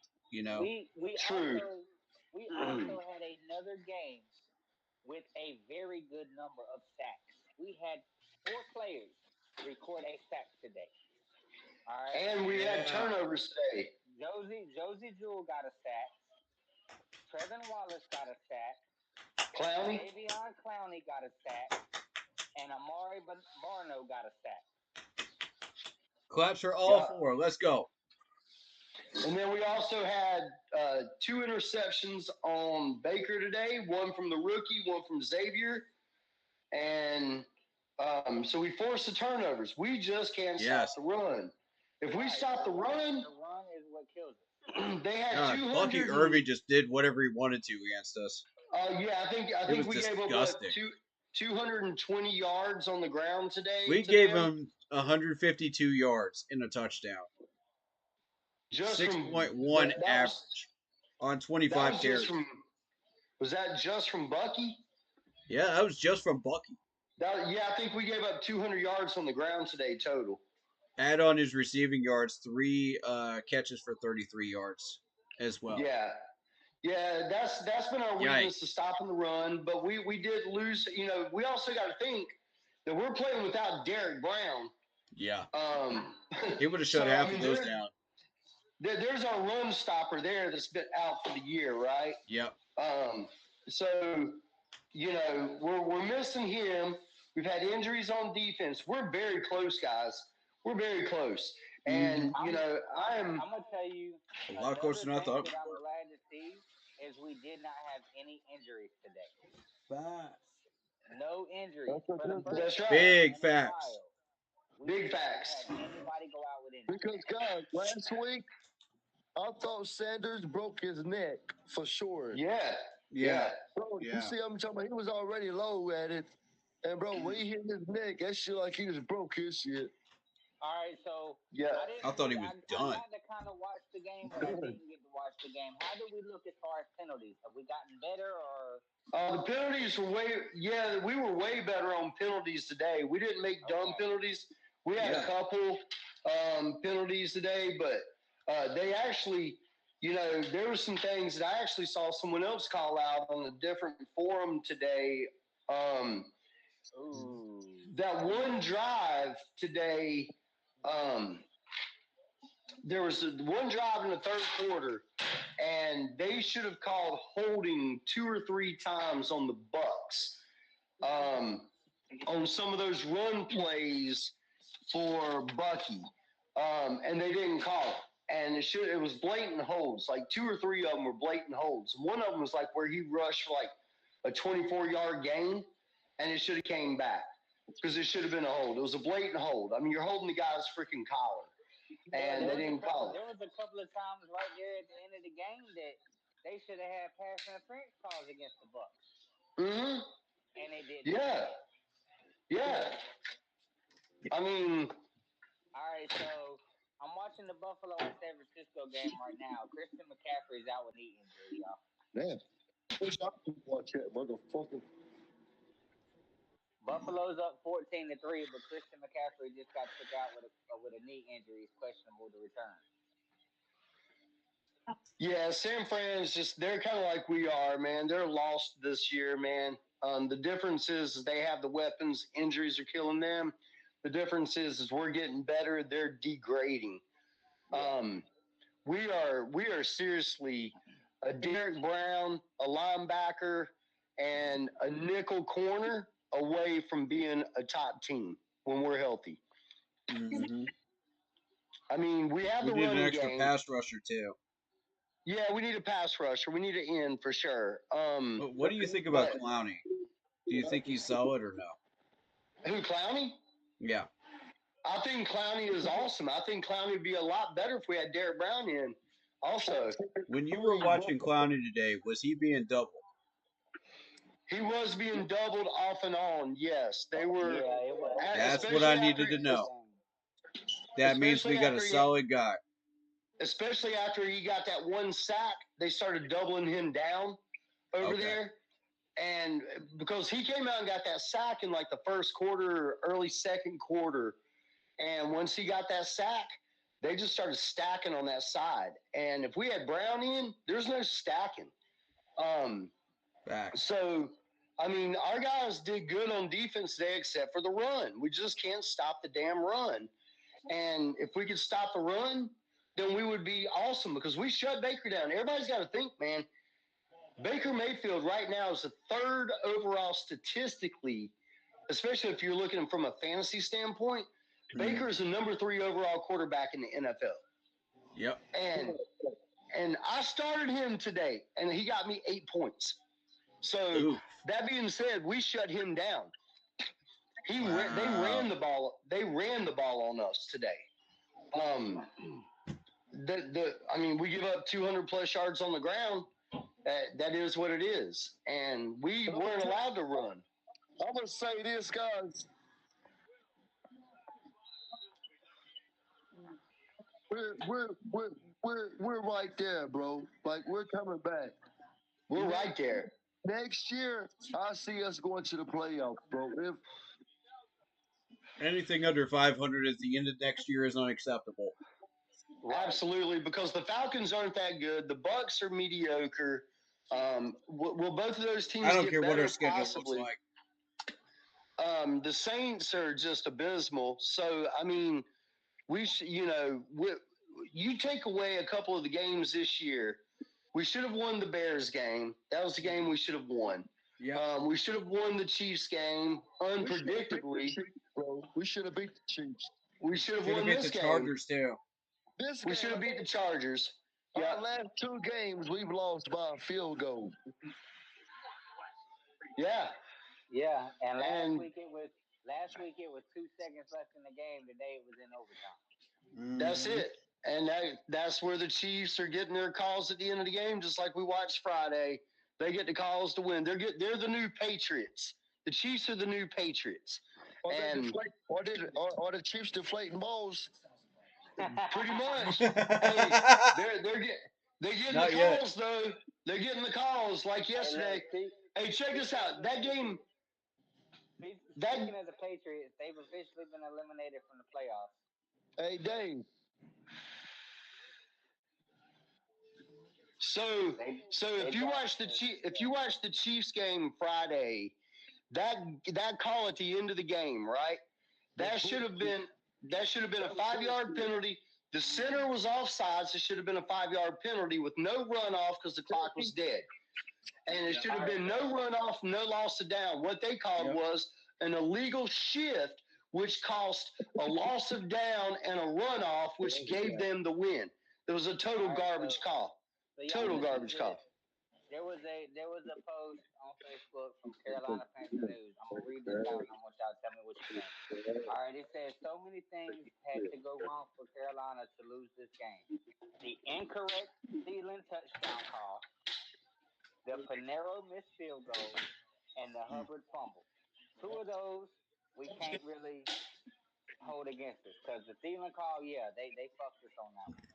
The fumble, it wasn't technically a fumble in my eyes. All right, Mhm. two things really stood out for me though.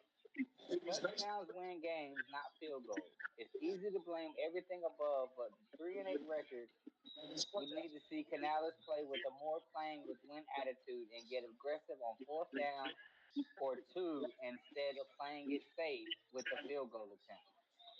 Young Nah, continues to prove Young continues to prove he can be the guy. With the 3-9 record, priority number one for the rest of the season moves to determine whether or not Bryce Young will be the franchise quarterback.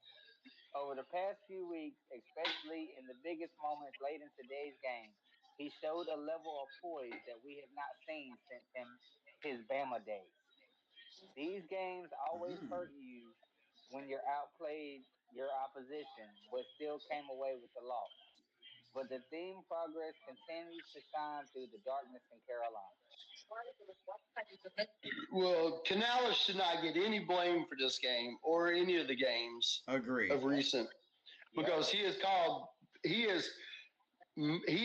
slowly bled the playbook. Yeah, it ain't the coaches, bro. It's the fucking players. They cannot execute. That's right. Right. When we're tied up in the last two games, bro, we should have ran. We should have went for it on that 4th and 1 instead of giving them the punt and giving them the fucking ball back. We should have went All right. for it. So with all this being said, what kind of future do y'all see Avero having? Avero's got to quit playing zone defense. I mean, he's doing Facts. that way. Play man. Play He some played. man. Play some He 4-3 played or zone something. defense in He, overtime, and that's what cost he, us. he plays zone way too much, and I don't know if it's because he's not confident in the players out there, I but saw Evan. Joe Horn is a man corner. So when you put him in zone, it's just like Chris Gamble with John Fox and those guys back then. Chris Gamble was a man player. You Yep. put him on Exactly. bump and run off the start, get physical early, beat him downfield. When you drop him back Right. into a zone 5-7 yards off of the player, then he's going to get burned. And that's the way Horn is. So everybody wants to blame Horn. And here's another thing everybody's got to think about Joe Pinero or Eddie Pinero too, is we don't know was the snap a little bit off? He was kicking to the left today. So is the snapper or the holder holding a little wrong? Is that Pinero's fault? If it's off by an inch, let's think about it. You're 40 yards out. Good one point. One inch can push you straight to the left. Yeah. Is the hold the Yeah. problem, right? I like that. So, I mean, we can blame Pinero for missing it all we want to today, but you know what? Maybe it was the hold. Maybe it was the snap. And if he continues having that problem, maybe you consider moving it over to the other hash mark and trying it from there. Right. And that's what I think we tried to do towards It's like the end of the fixing a game. golf swing, you know what I mean? Yeah, and that's what we tried to do towards the end of the game was move it over, and that's when Chuba fumbled the ball, right? So, you know, I mean, Chuba doesn't fumble the ball, then we might. Chuba wouldn't have fumbled that ball, bro. That game would have been ours. Yeah, it would have been ours. But you know what? At the same time, it was a strip fumble, like Corey said, and it was the punch out, and it really wasn't on Chuba, but he does have to keep two hands on that ball and protect it to his life, especially in a field goal. Take it to the right and then fall down. All you need to get is a yard or two. That's all we're trying to get. We're not trying to score a touchdown. Right. And then we win the game. We're already at like the 35-yard line. So, I mean, I know how you fix that problem. I know how you fix that problem with Chuba. You have him carry that ball around the whole facility for the whole week and have people try to punch that ball out. This was worked in high school. What was that movie? Just like that movie. It was like you carry the ball around everywhere. Exactly. And then every time you fumble that ball, you're doing drills. That's right.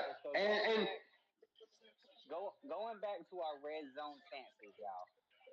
Joe Pearson posted earlier after the game.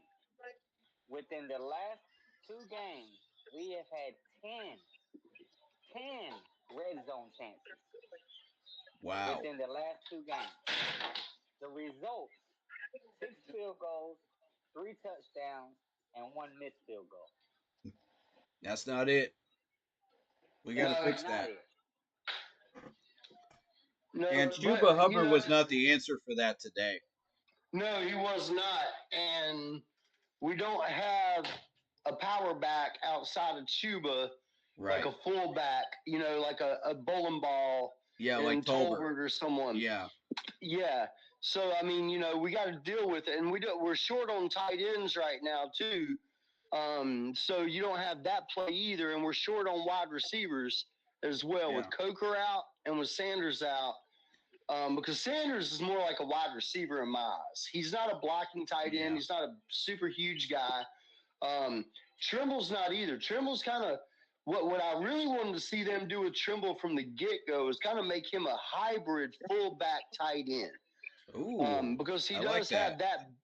He has that build, and he's kind of that guy that Good can be a idea. hybrid fullback.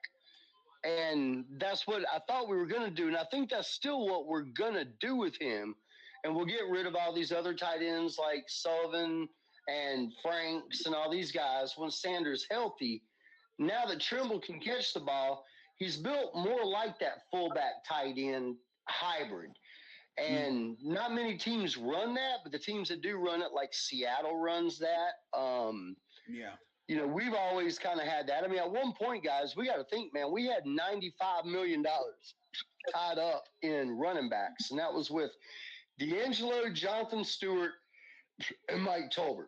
I mean, those guys were tied up like that. You know, unfortunately, D'Angelo just got high on his horse. D'Angelo, bro, was a monster running back. Yeah, he was. Him and the other dude you just mentioned, hey, bro, they were some duels. Yeah. They were. We had Fire and Ice, and then we had Tolbert coming in as the bowling ball in there. You had and power and speed. And Tolbert could also catch the ball in the short out routes. It was more like balance and speed. What killed us with that was D'Angelo. D'Angelo, man, I loved him so much, but man, he just started running his mouth too much to the organization. And that's why they were like, dude, you need to go, bro. I mean, because he started being a locker room nuisance, almost like a wide receiver mentality. And that's what kind of ran him off. But yeah, you're right. I mean, with Stewart and D'Angelo and Tolbert, I mean, Hurney paid a lot of money. I think it was like $35 million a piece for those 3 backs. Yeah. And then, you know, D'Angelo kind of wavered his way out of here, and Stewart stayed here. And Stewart's a great guy and is a great running back. And Tolbert stayed here for another year or 2, and then he ended up leaving. But I think if we can move Trimble into that Tolbert type role, where he's like a fullback / tight end, and then we got Brooks and we got Chuba. Now we're kind of back to that scenario, right? I agree. That's what we need to be going back to. But do y'all agree with what I'm about to say right now? If we would have kept the motherfucking players we sent to Washington, excluding Frankie, because Frankie went over there by himself. If we kept Frankie Lou and that other dude who got rid of Chin, bro, Jeremy Chin was a failure last year, and Luvu turned down the contract we gave him that was exact same as what Washington gave him. We did not let Luvu Frankie go. didn't want to play here. Frankie, yeah, he wanted to leave. We offered him the same contract that he signed with Washington, and he left on his own. And Chin, we couldn't figure out where to put it. I wish he would have stayed with us, bro. Because but he wouldn't. Our defense right now, he wouldn't. That was all him, though. We offered him a bigger contract than they offered. Our defense right now would be hell, bro. If Derek Brown was out there too. It would, but that's what Brandon brought up earlier. He was like, man, we should have re-signed Luvu. It was like, we offered him the same contract. And we tried our best, man. We tried our best. Dan Morgan gave him actually a little bit better contract in Washington, and he decided to leave and went to Washington. I'm not even mad at our management for that one. No, no. That was a Luvu They decision. did the best they could. Yep, that was a Luvu decision, and he made his decision, and he left. They're off the hook for that.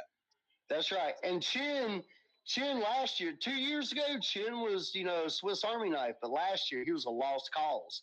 Yeah. And this year he's really not doing a whole lot either. I mean, he'll have a play here and there. But Luvu, that was all Luvu. That was his. Nobody's sure what to do with him. Like, even now, nobody knows what to do with him. No, because sometimes he sits plays because is he a safety? Is he a linebacker? Is he a nickel? Know. We don't know. That's right. We don't know what he is. And Buffalo's about to beat San Francisco. Somebody's going to figure it out, though, I'm telling you. And they're going to get the most out of him. But it'll be long after we've gotten rid of him. Oh, yeah. He should be somewhere like Philly that utilizes players like that. Mm-hmm. Like Philly uses players where they don't care if you give up the big play when you make the big plays. Mm-hmm. So he's that type of guy that's going to give up the big play, but he's also going to have big plays, and that's why Philly's defense has always ran all the way back in the Cunningham days. Mm-hmm. Fast defenses that give up big plays, and it kind of goes back to like Joe Horn, Chris Gamble, hell, even Deion Sanders. They're not the best cover guys; they're best man guys. You put them in zone coverage. They're not zone coverage guys. You don't put them on a padded defense. You let them bump and run, man. Those are bump and run guys. And Chris Gamble statistically was one of the best corners we've ever had in Carolina when he was playing man-to-man. But Fox and them started going to zone defense and prevent defense where he's playing 10 yards off the receiver and he get burned. Everybody's like, Gamble sucks. And it's like, no, no, he doesn't. You put him on man – and he shuts it down. I mean, shit, you're going to get burnt when you go out there like that in them coverages, bro. Yeah, you get zoned, man. You got certain guys that are zoned. And, here's another thing that, I know Corey's got his different opinions on Xavier Woods, but Xavier Woods actually plays better in a zone coverage than he does a man bump. And when he can read. And early he actually proved it today. Yeah, and early in the year, he was getting burned when we had all the injuries on defense. But once we got healthy on the front line, aside from Derek Brown, once we started getting Josie Jules back and Wanham back and everybody else, he's floating out there, man. He's like floating like he's supposed to do, and he's making plays. Where I think he had a little bit too much pressure on him early in the year when everybody was hurt. And, we're relying on him too much to do too much when he's a certain type of player. It's like trying. I know Charles happy. I know the Pittsburgh win. They played the other day. Did they win? Yeah, Pittsburgh beat Cincinnati. Yeah, they won today. Yeah. Yeah, that's what I was going to say. I know he's happy right now. Mm-hmm. Mm-hmm. Damn, Buffalo doing San Francisco dirty. Mm-hmm. That game's in the snow. It's already 21. I already knew that was going to be what it was. Yeah, I'm watching it right now, 21-3. San Fran ain't ready for those weather conditions, bro. No, it was just like the Dolphins against Green Bay in Green Bay. They weren't ready for that, man. Even though it wasn't snowing, it was like 18 degrees, and the Dolphins can't play in that. I mean, right. That's why I started. Did y'all see the big win that Philly got over Baltimore today? Yeah. Yeah, I did. Yeah. That sends a big message of how strong Philly is right now. We need to be careful. Philly's strong. Philly is very strong. Philly's solid on all sides of the ball. That confirmed it for me. Their offense is getting better. Their defense is middle of the road, but their offense is better. So when we play them, but I feel like, bro, we could be the Panthers could be a top contender team in this league, bro. We really could. Potential wise, yes. Because we can play 4 whole quarters with them. We had all of our players and them motherfuckers playing like one. Yeah, we could be top contenders in this league. The Panthers got a good damn offense and defense, bro. We got good coaches. We do. We could definitely play 4 whole quarters with I'm not Philly. gonna lie to you. I'm not gonna hold that, bro. We got a good team, bro. But last week I would not have said that. I would have said 3.5 quarters, but now I'm saying 4. The first year we got Bryce Young, bro, they done Bryce Young dirty. So what killed us today was, okay, we held them to 209 passing yards. The Bucks had 209 total passing yards. We had 289. Mm-hmm. They had 236 rushing yards. We had 78. Right. Okay. You take away a missed field goal, even if you just take away one, you're going to have those. But if you take away, what it really comes down to is the Adam Thielen touchdown we got screwed on at the end of the day. If we score that, at the time, we're up by freaking 10 points.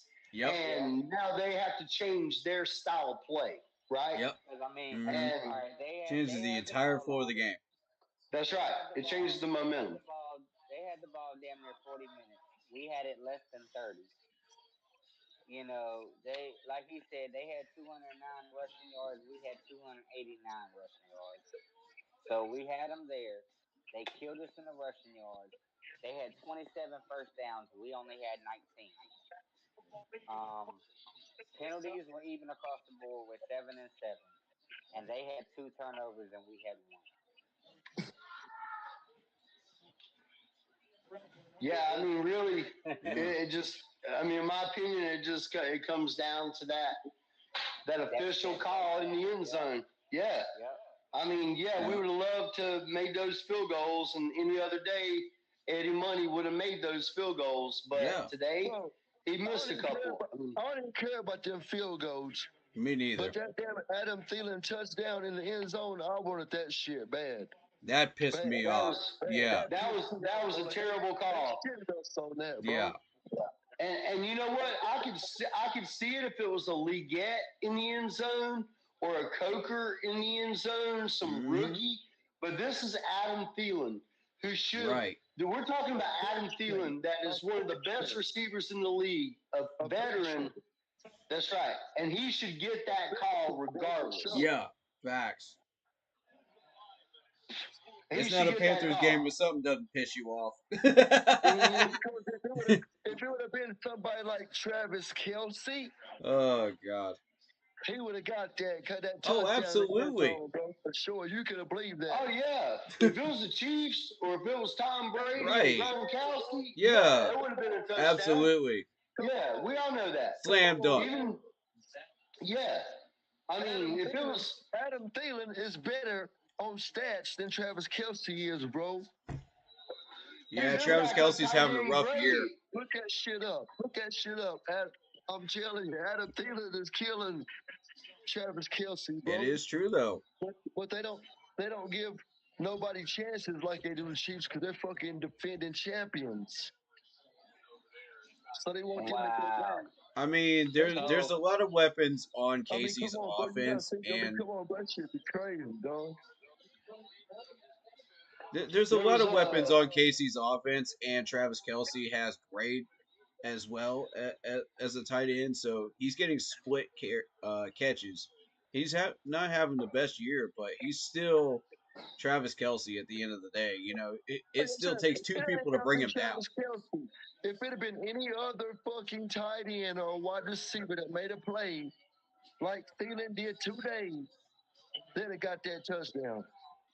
We're still looking at a Travis Kelce that's almost got 12,000 career receiving yards. You know what I mean? And 76 touchdowns. But you know, so it's still Travis Kelce. But you know, in the league just as long as Kelce, or the same amount of time. And here's another thing about the Chiefs is Kelce's not even really doing anything the last couple games. It's that guy Gray, the backup tight end. That dude's had 50. Yep. He's had 50. 52, no Gray, 52 fantasy points in 2 weeks. He's got 31 catches, 373 yards, and 4 touchdowns. And that's in like 3 games. Yep. Oh, I mean, he's balling. Yo, he hit that motherfucker. He's from Duke. Corey Gray beat me 2 consecutive weeks in 2 other leagues. He scored. Dang. He scored a 26 against me last week, and Wow. he scored like a 30 against me the week before. Wow. So Gray is like the new Kelsey. Kelsey's getting ready to turn into the new Zach Ertz.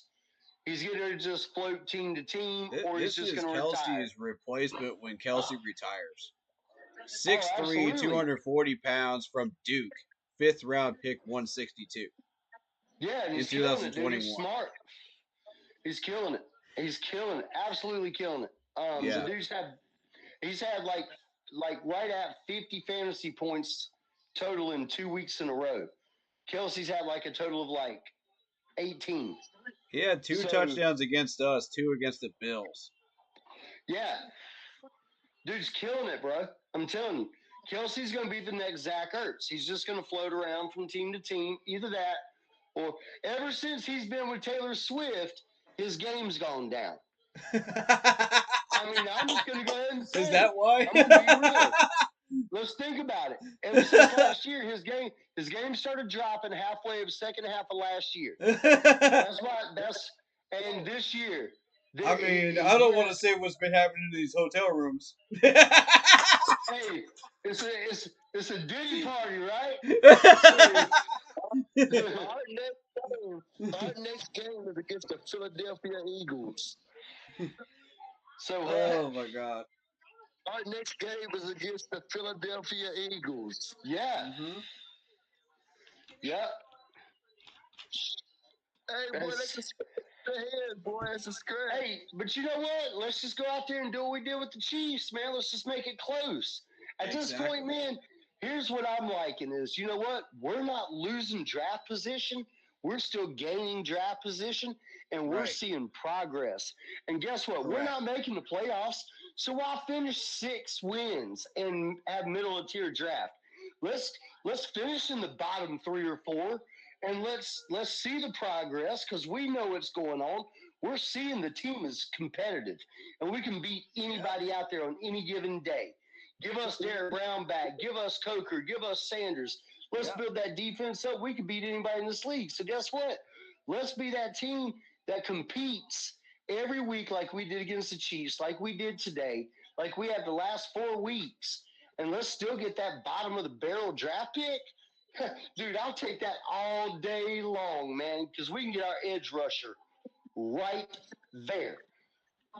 We can get the best of the NFL right there. Like I think we could solve that red zone problem with getting Coker and Sanders back. Yeah. Oh, absolutely. See, that's what I'm saying. We don't even need to go outside of the organization to solve that. We can just solve it right there. Nah. We just finished bottom of the barrel like we're going right now, but we're showing progress and we know how good we are. Because I'll tell you what, I'll take today. Should we have won the game today? Yeah. Yes. But you know what? I'll take it as a win because I saw Bryce Young have the best game of his career. Last week, same type deal. I'll take that loss all day long. Should we have won that game? Yeah, but I'm going to take it as a loss. I'm going to take it as a win because we saw big plays from players. We also We also got to see Brooks today, which we hadn't seen yet, and he looked pretty damn good. On the little bit of carries he had and catches he had, he looked good, and he's easing him in. And hats off to Canales for the way he's doing it because he's not trying to win. Why would we try to win? We weren't supposed to be in the playoffs. Let's be the worst team in the league and get the best draft pick we can get and come out and be the worst, best team in the league next year.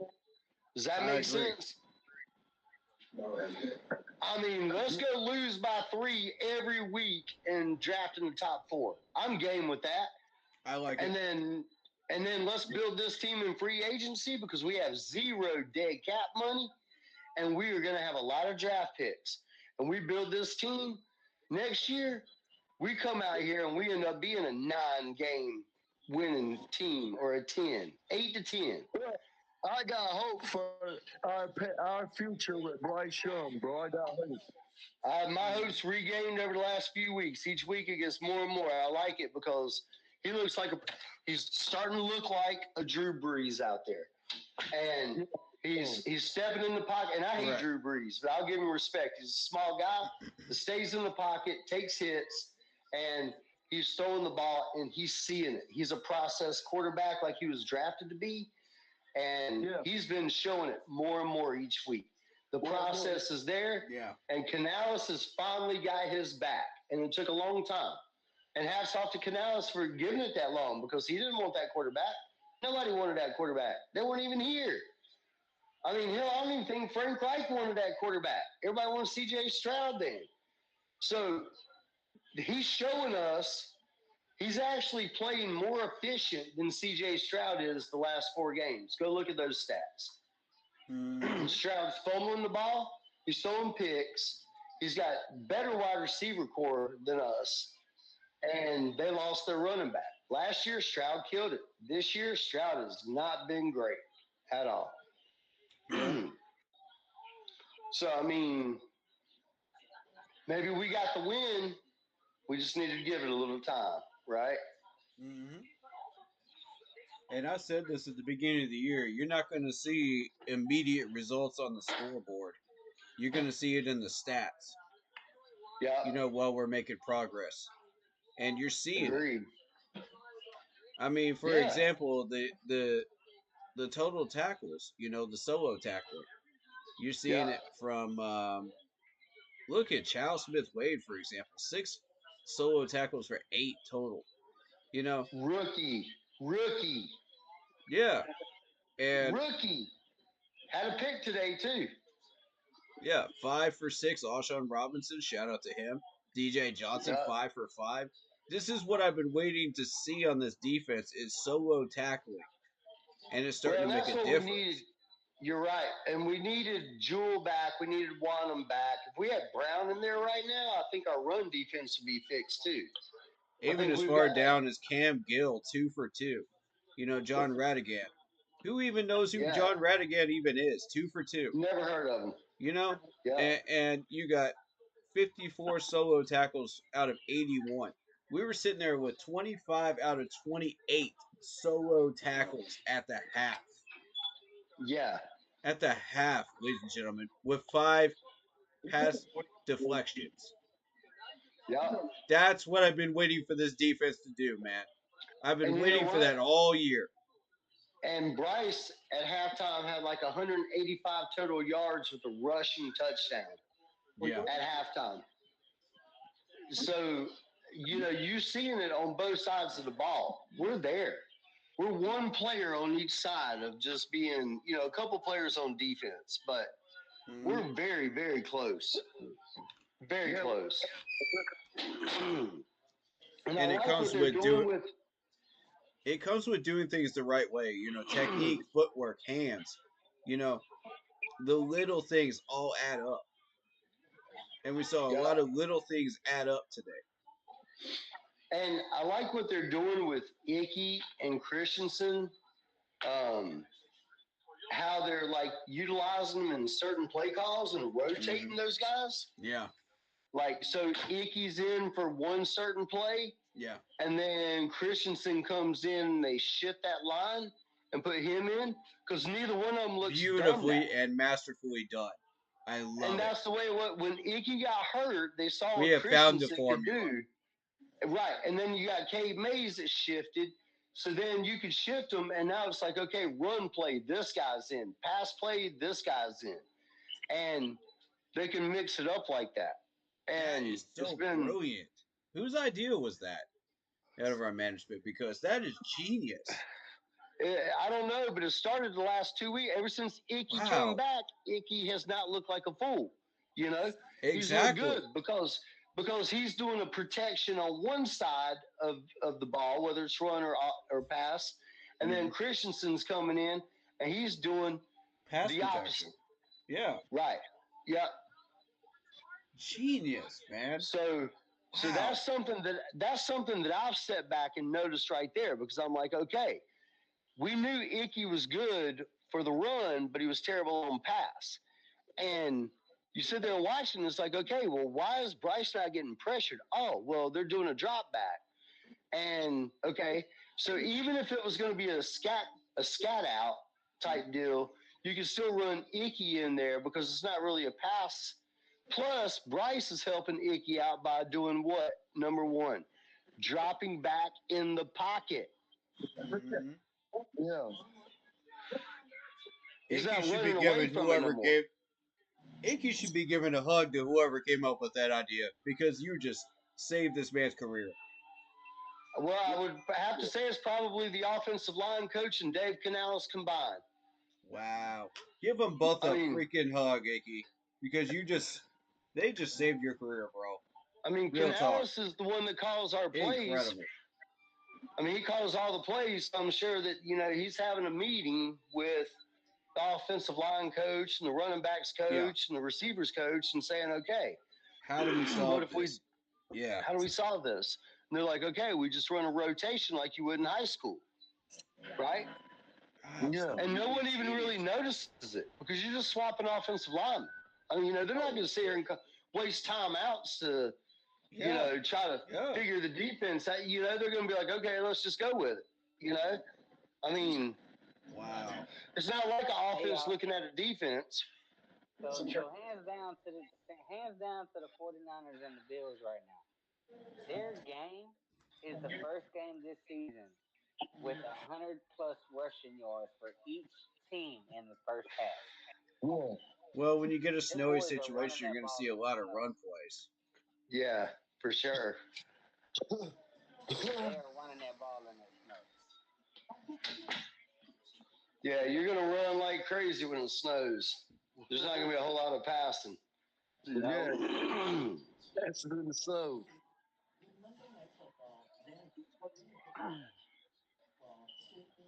Oh, shit. The Packers You know, I'm and the about to line. put that game on. Who y'all think's going to win between the Packers and the line? I'm going with Detroit all day. Oh, Detroit. Detroit, absolutely. Detroit's the best team in the NFC. In the NFL, period. Shit. I think so too. Yeah, I mean, Detroit is solid all the way around the ball, every aspect, offense, whether it's passing, running, defense, special teams. Detroit is the best team in the NFL. I would mildly agree with that, but you still got Baltimore and Philadelphia out there. Baltimore's defense isn't that great, man. I wish we got Jameer Gibbs. That's a solid. I'm gonna tell y'all right now. I'm telling you, Detroit's going to that Super Bowl this year for the first time in their history. Who? Detroit. Detroit, yeah, hell yeah, for sure. Yeah, Detroit's solid, man. Make it all the way, man. They're better than the Chiefs. Pour me a drink, Nick. I think they're better than Philly. Philly's their only competition, but I think they're better than the Chiefs. Mm-hmm. And the Ravens' defense is just not that great. Their offense is fourth quarter. They could be down 24-3. And Lamar Jackson will kill it and have the best second half ever. But their defense is just not good. Could this be Detroit's year, man? Detroit is on fire, and they're good on both sides of the ball, man. Could they finally get a Lombardi this year? Really, bro? Hey, I'll tell you what. Jared Goff is one of the most underrated quarterbacks in the NFL. When the Rams gave up on him, they lost their mind. Sides of the ball. Yeah. I thought it was an even swap, really, because Stafford was really, really good at that point, too. He was, but he's also 4 years older. Yeah. Yeah, for sure. I mean, Stafford's 35 years old. Big return by the Niners. Yeah, that's a big one. Was that Debo? Man. That was Debo. That's football right there, fellas. Yeah, I see. Goodness. What kind of liquor you got? So here's some stats on Kansas City and Detroit. They're both 10-1 right now. Mm-hmm. They both have a percentage of .909. The only difference is Detroit is 4-1 at home, 6-0 and away. Kansas City is 5-0 at home, 5-1 away. Yeah. Detroit's won two divisions, 2-0 in their division. Kansas City's 3-0 in their division. 6-1 in the conference for Detroit, 5-1 in the conference for Kansas City. So I mean, Detroit's at the very top, but they're still neck and neck with Kansas City. But I believe that they could definitely, if they would have to face Kansas City, they would be able to beat Kansas City. Hey, two things to look at on that is margin of victory between the Chiefs because they've won every single game by one score except for the Saints, which was 13 points.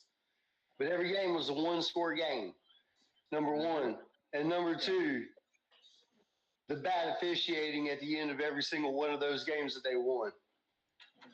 Plus the fact that the Chiefs have played down to their opponents for most of the year, but they played up to us. Think about that for a minute. Let that sink in. Yeah. We're the only team that they have played up to.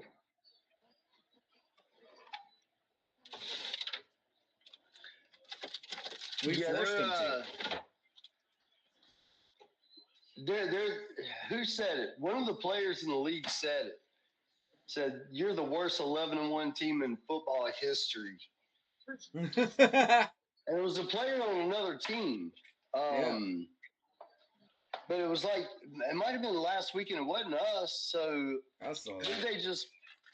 Somebody said that, and I can't remember who it was. And they were like, you're the worst 11-1 team in history, even though they lost to them. Because, man, it's always some bullcrap call at the end of the game. Yeah. You know? And they end up winning. And it's like, I mean, dude, seriously, it's like us. I mean, there was some bad calls at the end of the game. I'm not one to blame officiating. I try not to. Right. I have to watch Duke Carolina every year. I'm a Carolina fan. I want to blame officiating, but there's other things that cost that game other than one or two plays. So, true. But man, when you start watching like teams of the old school, like the Patriots with Brady, and now what you're starting to see with the Chiefs, because I'll tell you what, man, when the Chiefs came in, the Chiefs aren't even in our conference. So, I mean, they're not a threat to us. You know, I liked Patrick Mahomes when he came in, a shortstop playing quarterback. This is pretty cool. And then Kelsey before he got all weird and stuff. But watching them, I actually like them because I like Andy Reid. Mm-hmm. And I thought he had caught the short end of the stick with Philly for so long. I mean, the guy went to how many NFC championships and could never get to Super Bowl. And then he leaves and he wins, right? Yep. So there was a lot I respected. But now, dude, I hate the Chiefs. I mean, it's like, to me, it's like the new Patriots. I can't stand watching them. They're getting all the calls. It's not fun watching them. They're winning the game by, we're getting ready to have a new tuck rule or something, you know? If they were to play the game cleanly, would you still like them after that point? Yes. If they play cleanly, yeah. Oh, there's a fumble in the Bills. Scoop and score. Almost a scoop and score. He went all the way down the field. Man, it's snowing like fumble crazy. On the 5-yard line, man. Jeez. But yeah, if the Chiefs weren't like just dirty, then yeah, I probably still like them. I just don't like Bush League type stuff, you know? Fair. And that's what I figured, man. Because I like the Chiefs. I like what they do, man. I like their players. I like who they are. I like how they represent themselves. You know, well, they're great role models for the league. No, they're definitely a face, for sure. But it's kind of like even in like baseball. I'm a Yankees fan, from North Carolina, not a bandwagon fan. My grandfather was a Yankees fan, so I've been a Yankees fan my whole life. And I hate the Red Sox. I've never liked the Dodgers, but I'll tell you who I used to like before they got caught with the cameras and everything. I actually pulled for the Astros. Like, as a secondary team, like, man, these dudes are pretty cool, man. They're good. They're solid. And once they switched to the American League, it was like, okay, this is kind of cool. But then when they had that whole scandal with the the cameras and everything, it was just like, nah, man. Like, you're bottom of the list now.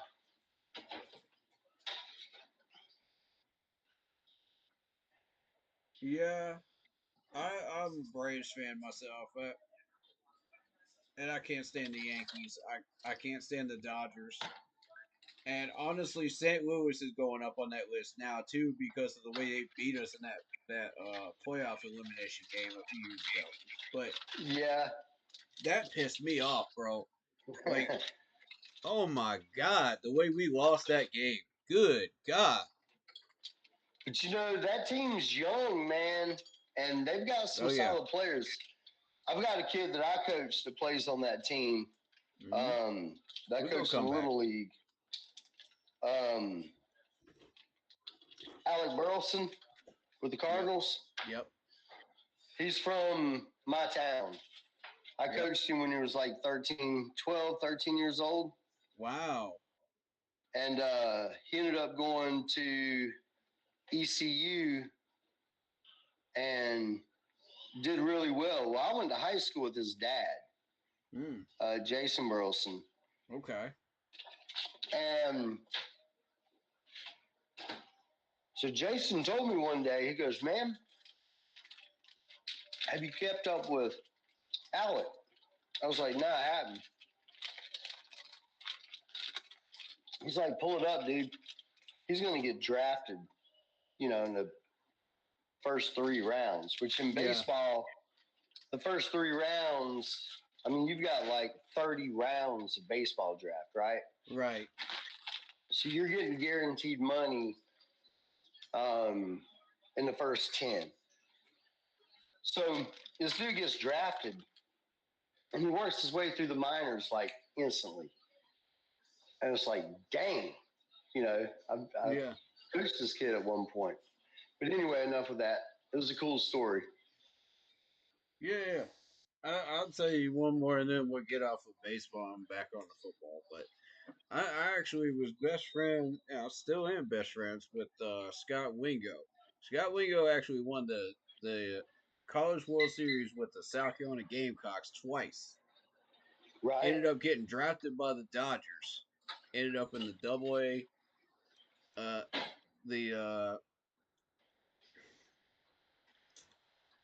What is it? Double A. And Double A. For the Dodgers. Didn't get it done, with the average and everything. And then ended up being a coach for the South Carolina Gamecocks. I just love the dude, man. He's awesome. Oh yeah. Yeah. But I went to high school with that dude, man. He's awesome. Yeah, that's always cool, man. Watching someone come up like that.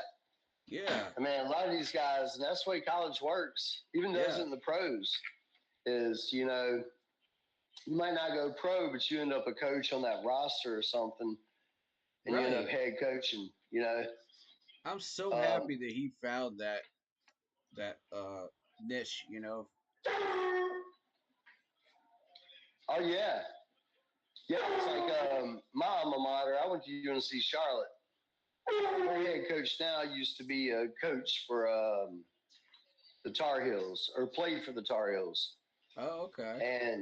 And so he ended up taking the managing position there. Sorry, my dog was going nuts. So that was pretty cool too. It was like, because I'm a Carolina fan and I went to UNC Charlotte, so watching this dude play or coach or manage the team actually is pretty cool. Yeah, and we had Madison Younger, who ended up being getting up to the major leagues with the Atlanta Braves, I believe. Yeah. Heck yeah. So Braves got a good farm system. Yeah, we do. That's the key to it now. Because Yeah, right now we're the gonna Dodgers be are back. just buying We're whoever gonna they be want. back. We make moves every year, Matt.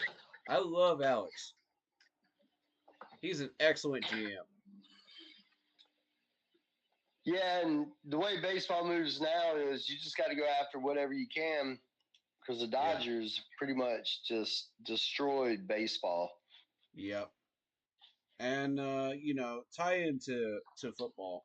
You look at Dan Morgan and the moves he's making, man. Everything that he moves on, this dude is constantly like a shark. He's always looking for opportunities to keep upgrading. And I love Yeah. it because this is an active, hungry GM. And we haven't had that before. This dude is always looking for opportunities to move up, whether it be trades, whether it be free agency, anything, even just down to practice squad people.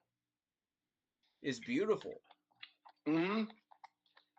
And that's what you need to start the train, towards success. Is making the right moves, getting the right people, and then you get the right coaching staff that marries with it, and then the players have to execute. He's definitely killing the practice squad and undrafted free agents, man. Yeah. Mm-hmm. I mean, because look, he drops players and then he picks them right back up like a week later or 3 days later. Yep. And it's like, why do we drop him again? Dan knows what he's doing. No one else is going to pick him up. Right. He knows that. Yeah. That's exactly why he's dropping. That's right. And then we go back and we look at, we also got to give some credit. I think somewhere in here is Brand Tillis, too. I mean,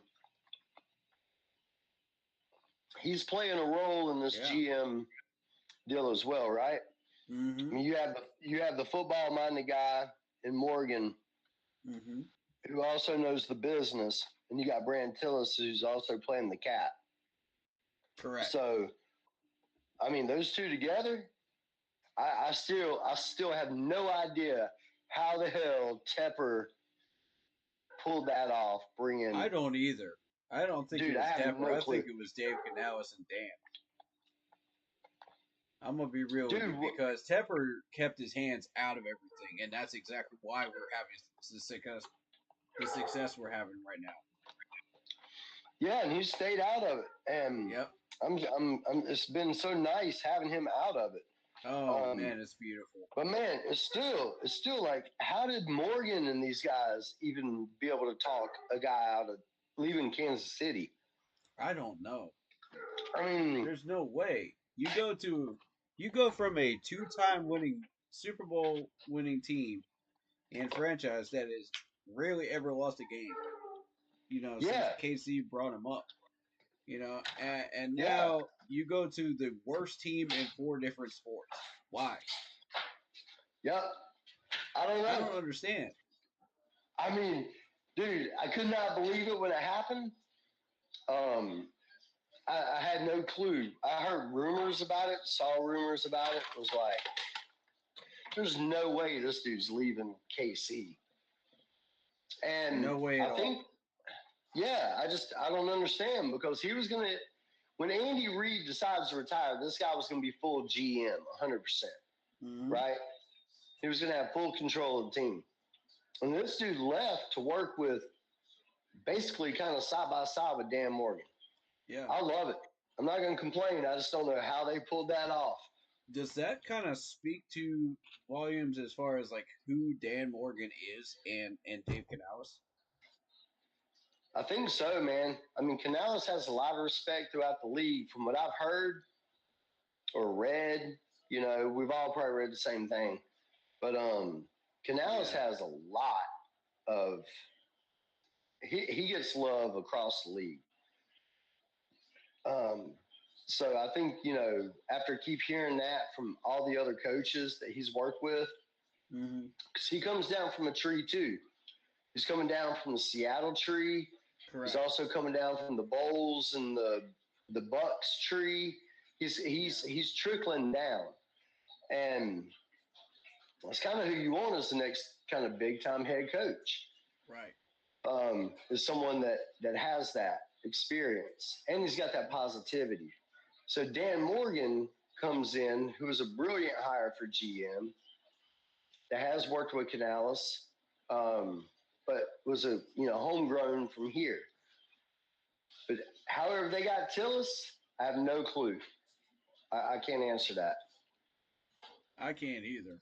Hey, I'm not It willing just, to look a gift horse in the mouth here. I'm enjoying it.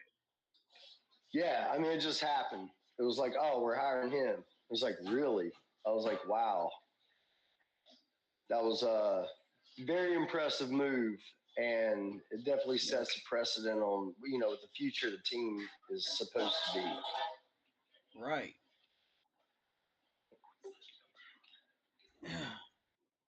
um. Who else do I want to talk about today? Because that team today, it just, this is a beautiful, beautiful team on the horizon, buddy. We It can all is. see it. We see the vision. We've gotten a taste of it in the last 2 weeks of what this team could possibly become. And I'm telling you, I'm loving it. McDonald's, I'm loving it. you know, like It this is is. amazing. We're definitely seeing. It's every bit what I thought it was going to be. And Yeah. we're ahead of schedule, talent wise, in my opinion. Yeah, I mean, I would put us more of, instead of a 2 to 3 year out, more of a 1 to 2. Yeah, Yeah, like right now. I mean, the way I things see it roll, too.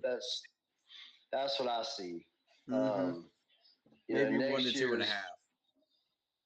Yeah, I mean, I think next year is going to be a dramatic step, and then after that, it's going to be one more slow process. Right. But next year, I think we're easily a 9-win team, first round playoff wild card type guy.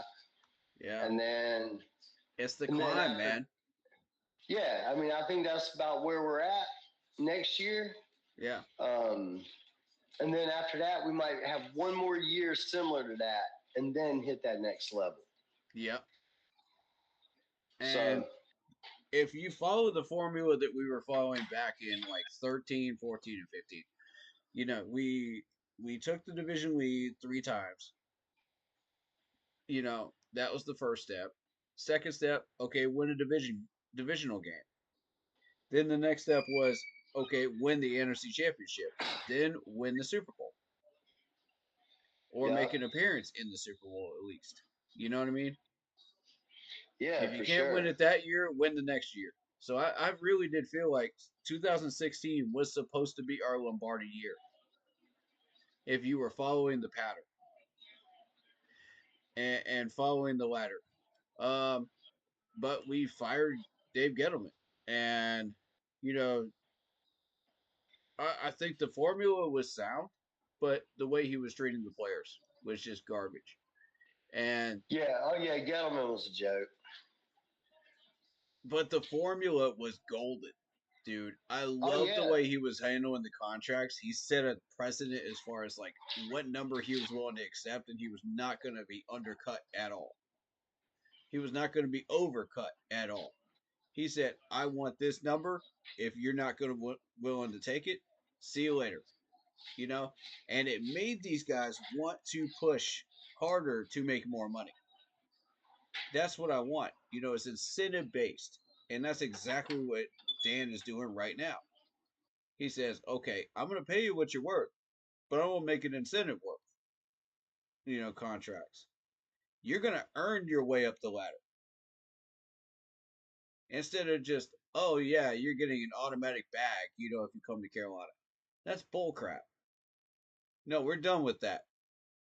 That era is done in Carolina. You come to Carolina, you're going to compete, you're going to win your spot. And you're going to win games. Period. We set a precedent in that way. And I'm very, very impressed with that because that's what we've been needing. There's so many other GMs that refuse to do that, and they hand out money like it's candy, and the owners just don't seem to care, and it's just a whole fiasco. And that's why they keep staying where they are. And you bring that philosophy to Carolina, where these guys now have to earn their way up and say, okay, you want more guaranteed money? Earn it. Show me you can do this. Show me that you are worth what I'm paying you. Show me that you can put your blood, sweat, and tears into these games and win games. Otherwise, why are we bothering? You know? And that shows you the mentality of Dave Canales. That shows you the mentality of Dan. And it says, okay, we're changing the philosophy here. We're going to win. Period. In every facet, in every way. It's the formula now. So when I look at these contracts, I say, okay, now you can start fleecing some of these other GMs that don't know what they're doing. And that's exactly what he did with with Dallas, with Mingo. You could start taking advantage of that. Yeah, we stole that one. Yeah. Like the whole Mingo thing we stole that. That was We've been robbery. stealing things, left and right. We've been stealing draft picks from people in this past draft. Now you look at Deontay Johnson. It doesn't look like that bad of a trade when the guy has 6 yards. We're stealing players off the free agent list that other teams could be getting, and normally would get if we had a dumb GM like Marty, or a lazy GM like we had before. So it's a big thing for us, attitude change, mentality change. And nah, Dead War 808, don't do that. Don't do that. Don't do that, bro. He says time to bring back Cam Newton. No. Stop it. Bro, Bryce Young almost won us this game in overtime. What are you talking about? Time to bring back Cam. Cam is washed up, bro. Stop it. Nah, Chad, I got this one. I got this one. I got this one, bro. Cam Newton had, what was it, 2 concussions? 2 concussions. So his decision making was garbage after those 2 concussions. Shoulder went to trash. Yeah. Even if his shoulder was back to normal, he still is making bad decisions. You proved that in New England. Why would you want to bring that back? I know it sells jerseys, I know it sells tickets, but come on, man. No. We're done with that era. Like, even Cam doesn't want to come back. Cam even said on his stream that he found issues with the league, with the organization that he didn't even know he had. They had issues with him. He had no clue, dude. I'm like, okay, hold up now. You're gonna not put any murals up or anything of Cam Newton in the second level of Boa, and then you're gonna say, "Oh, we still got issues with Cam Newton." Cam wasn't even aware. How you gonna do that to my man Cam?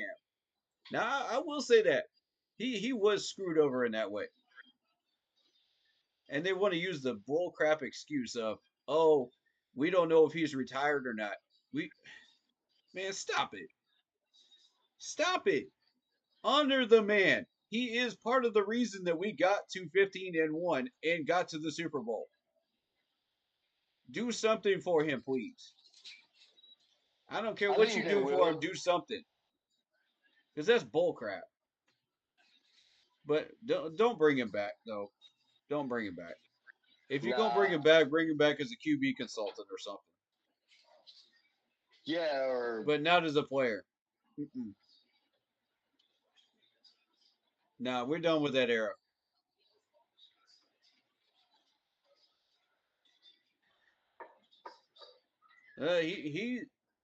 He's not officially retired. He didn't put in the paperwork. But nah, he didn't. But that is part of it. They can't be like liable for. They really can't do anything until he's retired. Exactly. So he's got to fill out the paperwork. Correct. And if he had filled out the paperwork, he probably would have been there in Germany with Peppers and with everybody else down there. But he's not retired, and it's like, well, I mean, you're not a Panther right now. You want to retire a Panther, you're a Panther. But they still should do something for him, but he needs to do what he's supposed to do. You know. I mean, he's not officially saying, "Oh, I'm done tossing footballs," and that's why he hasn't put in the paperwork because he's like, man, it's whatever, with the retired thing. You got to get out of that mindset and say, okay, are you coming back or are you not? Mm-hmm. Because teams are going to keep calling you and keep calling you and keep calling you. But right now, nobody's calling you because you got that mentality. Because you're not sure what you want to do. Well, you're not even sure what you want. The Panthers can't dedicate anything to him. What if they dedicate all this to him and he goes to the Packers or the Steelers or? Yeah, we can't exactly give him a statue. You know what I mean? Like that's yeah.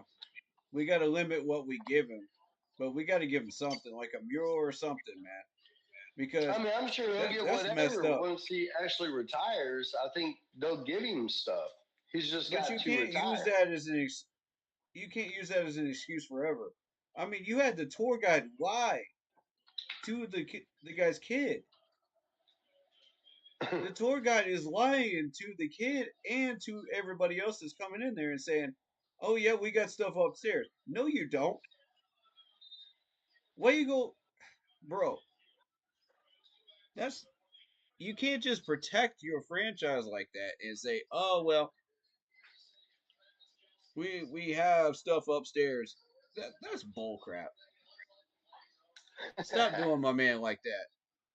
You know what I mean? Like, stop doing the fans like that too, because the fans want to have hope and they want to say, "Oh yeah, we want to see it." That's Cam's kid.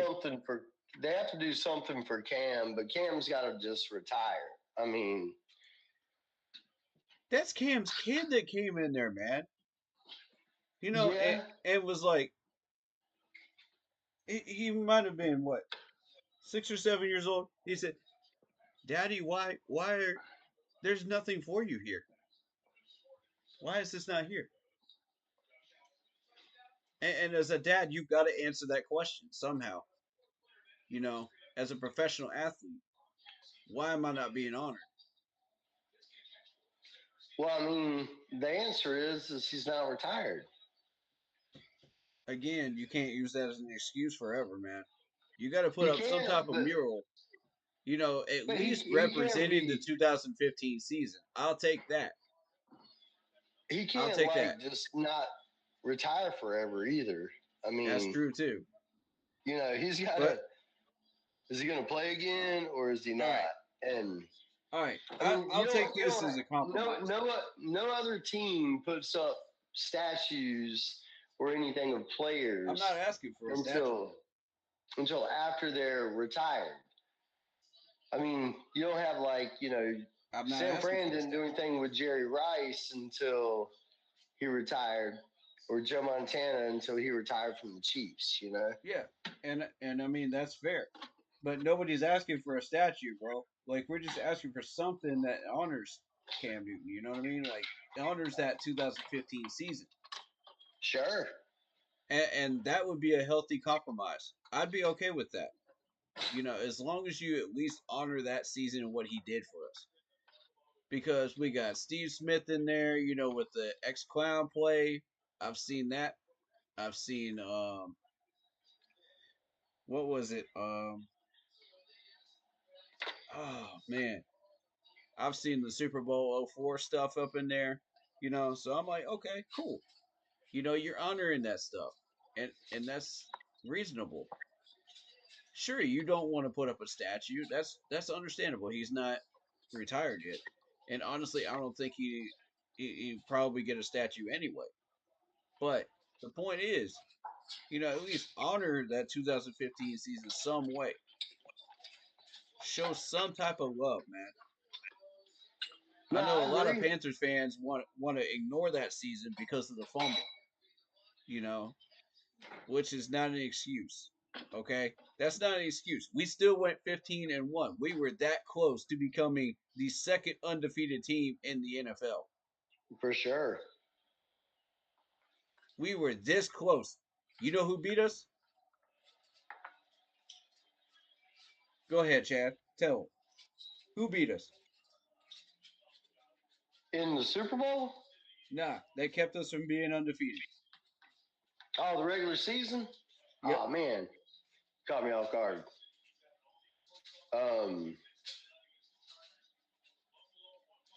Damn, Corey, I can't answer it right now. Atlanta. Atlanta. I'll never forget this too, because it was by like 3 points. 3 points, bro. God, yeah, that was pissed in the me off Georgia so Dome, bad. right? That's correct. Yeah. Yeah. That is absolutely correct. One of my most pissed off losses was the Cardinals. Man, that Cardinals game just always sticks Right there. in my mind. There it is. 7 points. 7 points. I was incorrect. It was 7. 20-13 against Atlanta in the Atlanta Dome. In what was formerly the Georgia Dome. Yeah. Matt Ryan threw 300 yards against us that day. Julio Jones cooked us for 178 yards and a touchdown. Yeah. Julio owned us. God. Like, I think in like 2 games that season, they ended up beating us. Like, I think Julio Jones ended up like 260 yards in 2 games or something. God against us. Almighty. They had the ball for 35 minutes in that game. Can you believe that? Yeah. Every other game, we were cooking people, bro. I mean, it was disgusting. You look at some of these scores. You go back and look at some of these. 20-9 over Jacksonville. 24-17 over Houston. 27-22 over New Orleans. 37-23 over Tampa Bay. That's when we really started baking right there. And then you go into Seattle. That's how I knew this was a playoff team right here. Yeah, the Seattle game. Yep. 27-23 in Seattle. Noisiest place in the NFL. And we won that one. 27-16 against Philadelphia. That's the first game I ever went to in Boa. And we won. And then I came to the Indianapolis game on Monday night, 29-26 in overtime. Complete monsoon rain. I'll never forget that a day in my life. God, that was a crazy freaking game. Hell yeah. And then we had the Green Bay game. I was at that game as well. 37-29. And that's when we took a 3-game NFC championship lead over the entire NFC that day. And Green Bay was considered to be the best team in the NFC. Period. And we beat them. Yeah. At home, in our stadium. Yeah, you went out and you beat Tennessee 27-10 in Tennessee. You beat Washington 44-16. Beat Dallas 33-14 in Dallas at Thanksgiving. That was a good game. Luke Kuechly had 2 picks in that game, by the way. Yeah, one of them was a pick 6, wasn't it? Yeah. And the dude hates to be tackled. He hates it. Yeah. You came into New Orleans in the dome. We have had success in that New Orleans dome in ages. 41-38. Nah. We won. Atlanta. First time we faced them at home, 38-0. Yeah. We blew them out. They didn't score a single point. I think I was at that game. Good My God. father-in-law had tickets. I was at one of those games, either the Saints game at home or that one. Bruh, I was like, what am I watching? Yeah. That was disgusting. And then we beat the Giants 38-35. You're talking Eli Manning was still playing at that time. Yeah. We beat Eli Manning. We beat all of those guys. And then we took that nasty 20-13 loss against Atlanta in the Atlanta Dome. Yeah. In their Georgia Dome. And then we came back and beat Tampa Bay 38-10 at home, and I was at that game as well. You know, and I just remember just standing in the stands just absolutely going nuts during that Tampa Bay game. Oh my God. Heck yeah. You would have talked about we had Tolbert that year. He had 59 rushing yards that game. Just bulldozing. Absolutely. Yeah. I mean, we had every facet of that team down to the nitty gritty, even down to the practice squad. Depth filled nastiness. That's what I want to get back to. I want that. I think they're getting there. So bad. One draft. I think one draft, one off season, and we're good. I think it's going to take 2 to get that done. I think we're close now. I think it's going to take 2. Some free agency and a good draft class this year, I think we'll be okay on defense. You're going to be about 85% of the way there after this one. And then one more draft class after that, and boom, you got the 2015 team all over again. You just got to make it happen at the same time with the offense, which is close. I'm telling you, it's coming, ladies and gentlemen. It's coming. It is. J.C. Horn said it best. Get on the train while you can. We're taking bandwagon applications right now. That's one thing I like about him. He's a Panther. He's here for it. Win or lose, he's here. So yeah, that's he's not going anywhere. Loyalty's there. So and everybody wanted to hate on J.C. Horn. J.C. Horn is such an injury risk. J.C. Horn is this. J.C. Horn is that. Okay. Y'all didn't want to have the conversation about what is he doing when he's actually on the field. Y'all didn't want to have that conversation, did you? No. Let's trade J.C. Horn. He's too much of an injury risk. Okay, look what CMC's doing right now. Oh, yeah. Yeah. But nobody wanted to have that conversation. They thought he was too much of an injury risk, right? Oh, yeah. He's not getting injured in San Francisco. Is he? Mm-hmm. That's because we aren't overusing J.C. Horn. Why do you think he's not getting injured? Why do you think CMC is not getting over-injured? We finally got a head coach that actually knows how to protect these players and keep them healthy and on the field. Thank you. Yeah, especially in the season where we're rebuilding. And, a lot of times, a lot of these players probably would have played or came back earlier if we were actually in contention for something. But if we're not, then there's no use in bringing them back. Like Lonham, just let him ride as long as it takes to, heal. He had injury after injury and had those blood clots. So it was like, let him get to 100%. Josie Jewell, he probably could have played a couple of those games that he missed, but why?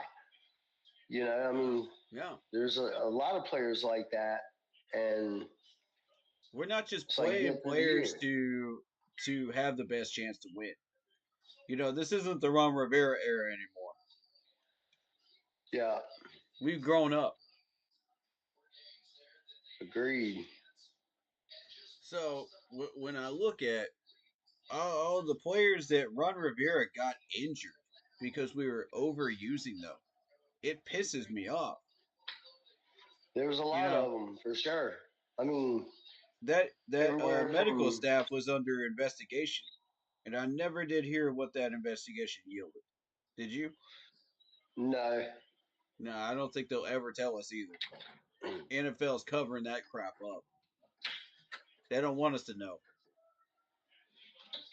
yeah, because they were overplaying just about everybody on the team, coming back injury early, concussions.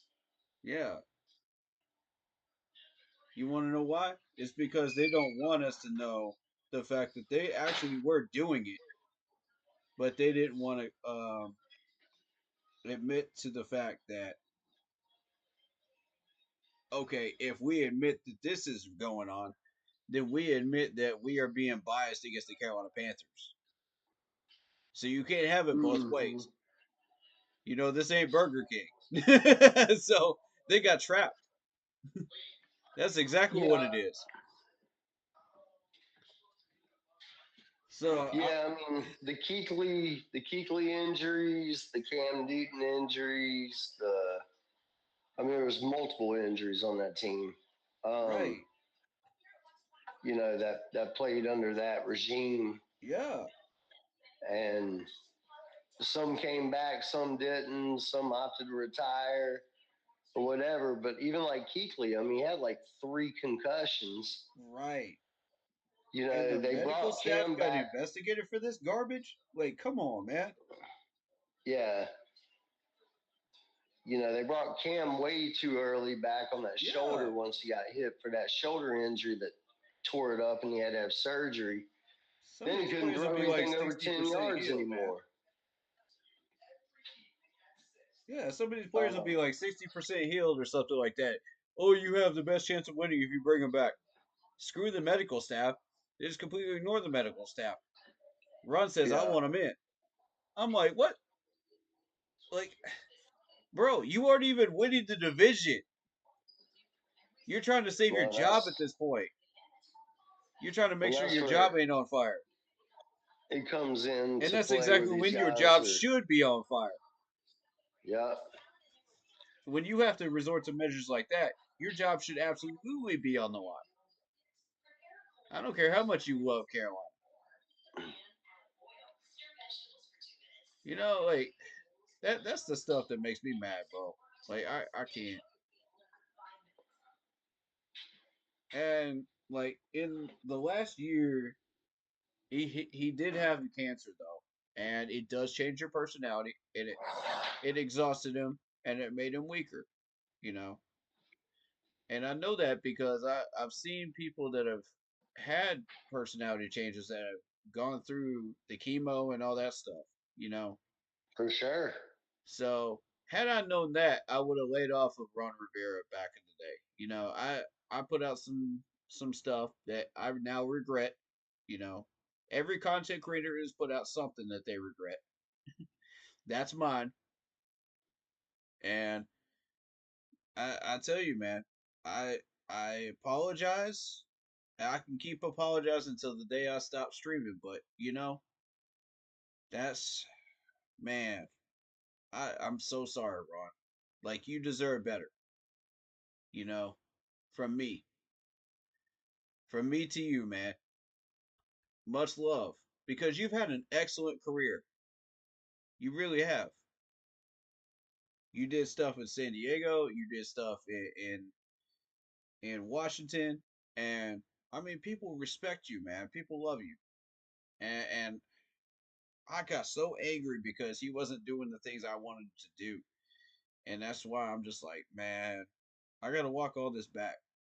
And I hated to, man, because you know, I get so wrapped up in the little things that coaches should be doing, using clock management correctly, timeouts correctly, all that stuff, that I didn't even stop to think about the fact that this man might have had cancer. And that's a real damn thing, man. That's a real thing. And I'm now kicking myself because I didn't notice it, you know, until he officially announced it. Man. But, you know, I'm telling you, that 2015 team, man, that was the team. That was it. And if we can get back to that, there's no way we're losing. No way. We could go through an entire schedule in the blink of an eye and just win every one of them like that. You're seeing it on your screen. Look at all those green W's. I, I mean, yeah, it's so beautiful to look at, man. It really is. So, uh, I take this opportunity to say this because I believe we have a lot more to go, but we'll be there. We'll be there. Eventually, we will be there again.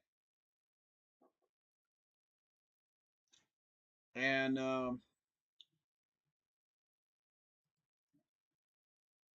so I'm looking at the this year so far. You know, let's. They were mentioning which games we should have won. Okay, let's count this up. So we should have beat the Chargers, but we played like trash. All right, so let's go ahead and knock that one down because we're not beating the Chargers. Okay, cool. All right, so let's look at Cincinnati. Cincinnati should have been our first official win. That's our second official win, technically.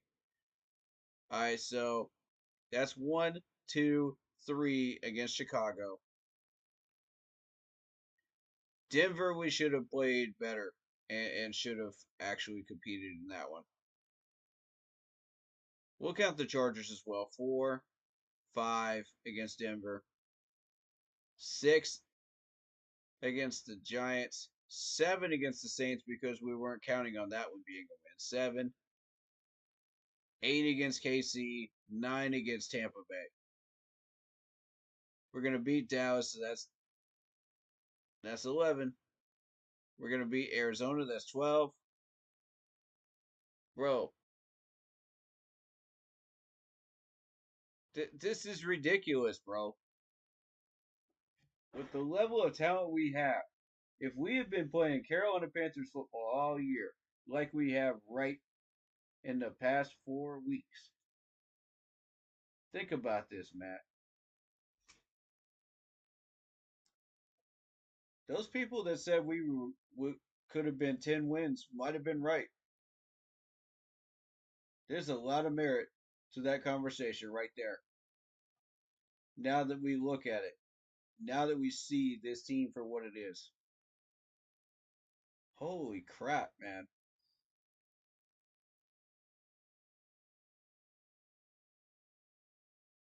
All right. Bills just kicked the field goal. It's 37-10.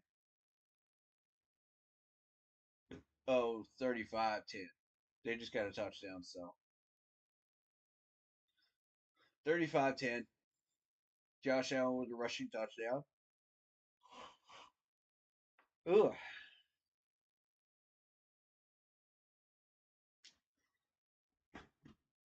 But yeah, man.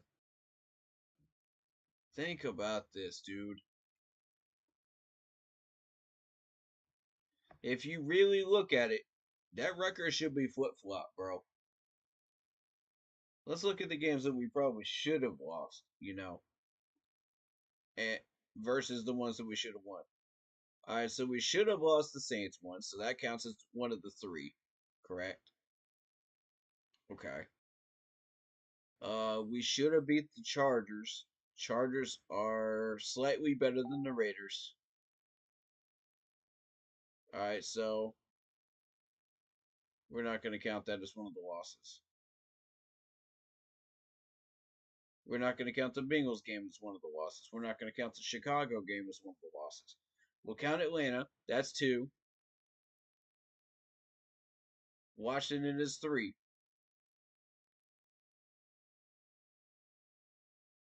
I'm not counting Denver.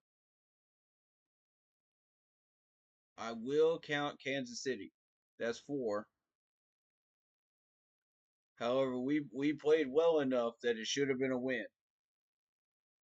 But because of the refereeing of KC and all the bullcrap stuff that they're getting away with, we're not going to count that as a win. All right, so Tampa Bay counts as a win. So that doesn't count as one of the losses. All right, so Philadelphia could count as a 4th loss. Tampa Bay and Tampa could count as a loss. So that's 5. Think about this, man. We could have gone 12 and 5. 12 and 5. 12 and 5, ladies and gentlemen. Could have been a realistic number. And that's counting the games that we have played cardiac cat's ball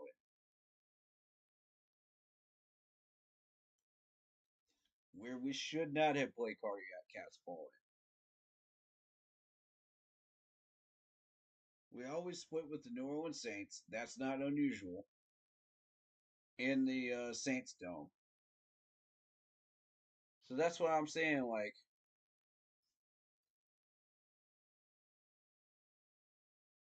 oh Lord. Did the Niners just fumble again on a kickoff return? Bruh. Wow. You gotta be kidding me. Wow, that is crazy.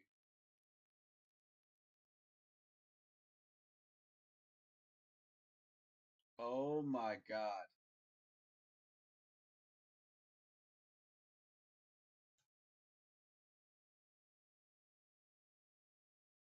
Yep, that's Bill's ball, all right. On a kickoff. I wonder what the flag is for. What's going on with that?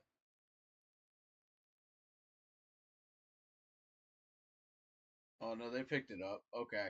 So it's declined. Huh. Wow. Dude, the Bills are about to score again. Oh my God. Niners, I feel so sorry for you guys right now. I feel so sorry for you guys right now. You just walked into an absolute circus right here. Yeah. they, they did not have that on their prediction board, man. I'm trying to tell you, they did not. That's wild, bro. That's wild. Is this about to go to 42-10? Yeah. All right, so I kind of wanted to go over a little bit of the numbers of the Panthers game just for a minute or two, you know. We'll check around the league real quick. We'll look at some scores and we'll get back to that. All right. So we got a 23-20 Detroit win over Chicago. Lazy game for Detroit. Come on, but they still beat him by 3. They weren't trying. Come on. It's the Bears.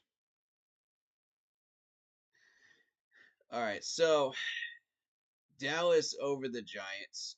Dallas is still garbage right now in a couple of areas. And the Giants took advantage of it, tried to make it a game.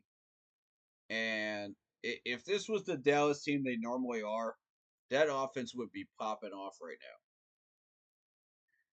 But it isn't. So, you see the score that you see right there. They're making stupid mistakes. They're causing dumb penalties. They're doing all the things that they should not be doing. And it almost cost them a loss to the Giants. Almost. So, credit to them for getting the win at least, and keeping it interesting around here. So, Green Bay 30-17 over Miami in a snow tundra Green Bay game. Okay, understandable. Miami just was not prepared for that. Look at a Bills running back that has snow goggles on.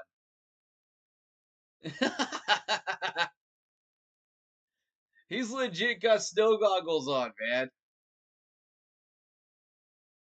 This the snow blinders, man. I didn't know they made them for NFL helmets, man. That's crazy.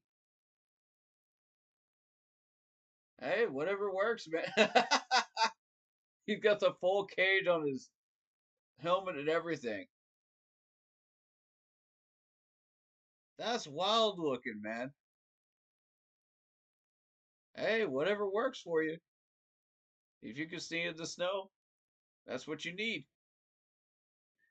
Uh, Green Bay getting that big win over Miami in cold weather snow. So we've got KC getting that win over the Raiders 19-17. Expected. They played down to their opponent, as I said before. That's what they do, and not a surprise there. The score that you're seeing right there, not a surprise at all. The Raiders have been struggling to put up points. So they met them at their level, and then they refereed won again. let's keep it a $1.50. That's what KC does this year. They get a garbage referee win again. So you got the Colts over New England. New England, come on, man. You guys just lost to Anthony Richardson. You guys just lost to Anthony Richardson. Wow. How the mighty has fallen. How the mighty have fallen to where they're now losing to Anthony Richardson. Oh, man. That's a crazy score to see right there. That's a crazy one to see right there. Y'all know I don't have any love for New England. I like it. I like that score. That's appropriate. Y'all are having a rough year, and it is what it is, man. I got love for the New England fans to a degree. The kind-hearted and kind, people of the New England fan base. I love y'all. Don't get me wrong. I love y'all. You're all welcome here. But if you're one of the arrogant ones, that's just like Tom Brady this, Gronkowski that, da da da da, we've got 6 Super Bowl rings, this, that, and the third. Man, don't come up in here with that. Don't do that. Don't do that. You might regret it. Don't do it. But, I got love for the good fans though. I think they're very respectful and they're very kind, and they debate properly, man. They're good people, and I've run into some of them, and they do exist. So same with the Dallas fans, they do exist, man. There's good Dallas fans out there, good, kind-hearted Dallas fans, and I love them for who they are. You know, there's good and bad fans in every fan base. So 49-yard attempt by the Buffalo kicker is up and no good to the left. That's all right, man. It's a snowy game. You're gonna blame them on that when you got a 35-10 lead? Come on, let him off the hook, man. But hey, look at Pittsburgh over Cincinnati though. Pittsburgh finally finding their offense. I'm actually impressed. Um, you got Russell Wilson getting 414 yards, 3 touchdowns in 1 pick against the Cincinnati Bengals defense. I mean, wow. And y'all thought I was nuts when I said I wanted Russell Wilson here in Carolina, man. Y'all thought I was nuts. Y'all thought I was crazy. Shoot. Y'all, look at these completion percentages and continue to tell me I'm nuts. 71.4 against the Giants. 63.9 against the Ravens. 75% against the Cleveland Browns. 76.3 against the Bengals. And y'all still think I'm nuts? I want Russell here, man. And that's while he's still getting sacked. That's while he's still getting sacked. Look at those numbers. Tell me I'm lying.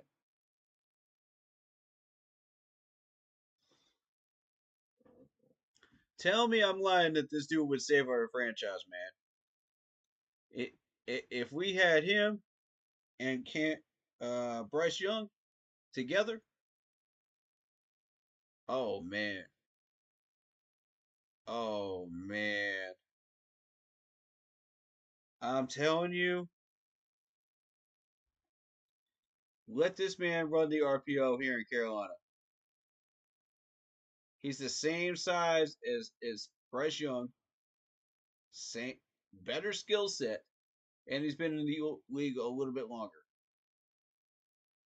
I'm telling you, Russell is my dude, man. Russell is my dude. If he does not work out well in Pittsburgh, please sign him.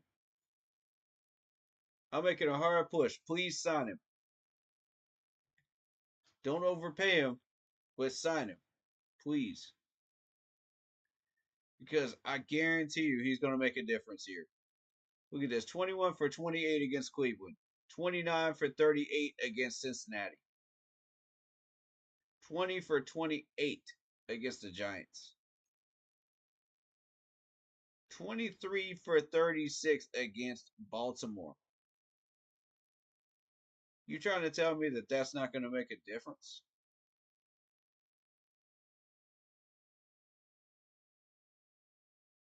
That dude's a game changer, man. Pittsburgh's in control of that division for a reason.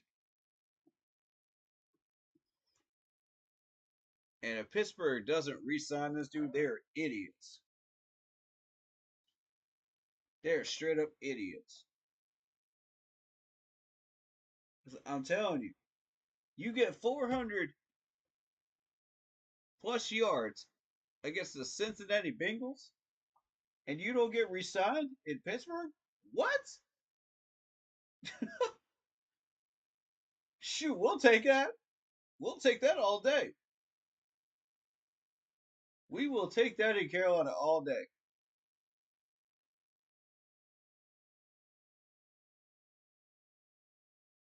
People are going to say that's a one-off. No, that's not a one-off.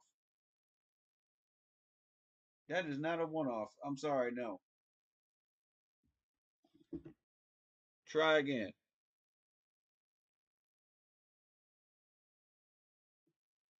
He had 3 touchdowns against Washington. Washington.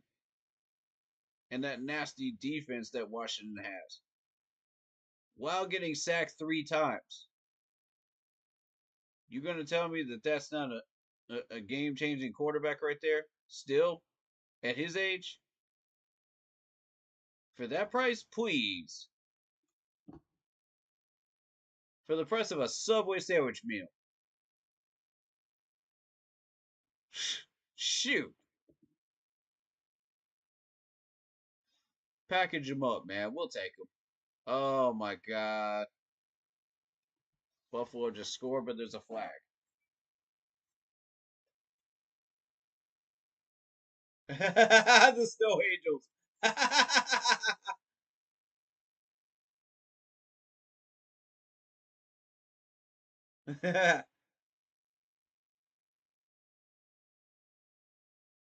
Oh, that's holding. Oh.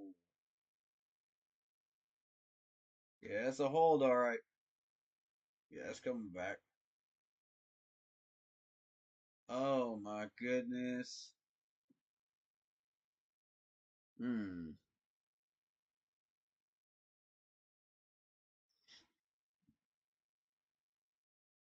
All right, so moving on, we got the Chargers and the Falcons.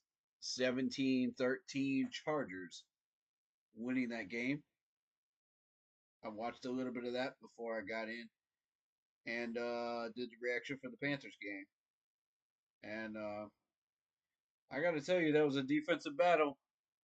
Neither one of those teams really wanted that game. But it was fierce, man. It was fierce. You had no points put up in the fourth quarter at all. None. That just goes to show you. If you got a solid defense, you are going to start winning games. And Atlanta's got a solid defense. I noticed every second or third play, here comes that pass rush of Atlanta. And they shut them down to 187 total yards. Yeah, the Chargers didn't turn the ball over, but one time, but look at the amount of first downs. Only 10. This is what I'm trying to tell y'all, man. 35 minutes the Falcons held this ball. 35 minutes. You're not winning when the other team holds the ball for 35 minutes. I'm trying to tell you, you're not.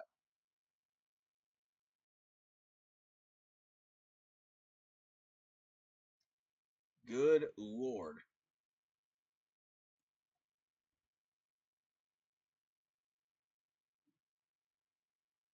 But like I said, man, 414 yards today for Russell Wilson and 3 touchdowns. And y'all don't want him in Carolina? Y'all don't want him in Carolina? Y'all seriously don't want him in Carolina? Come on, man.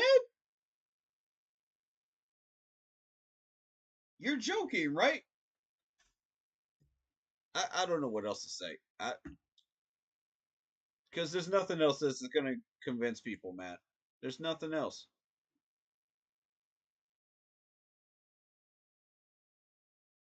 All right, so Seattle over the New York Jets.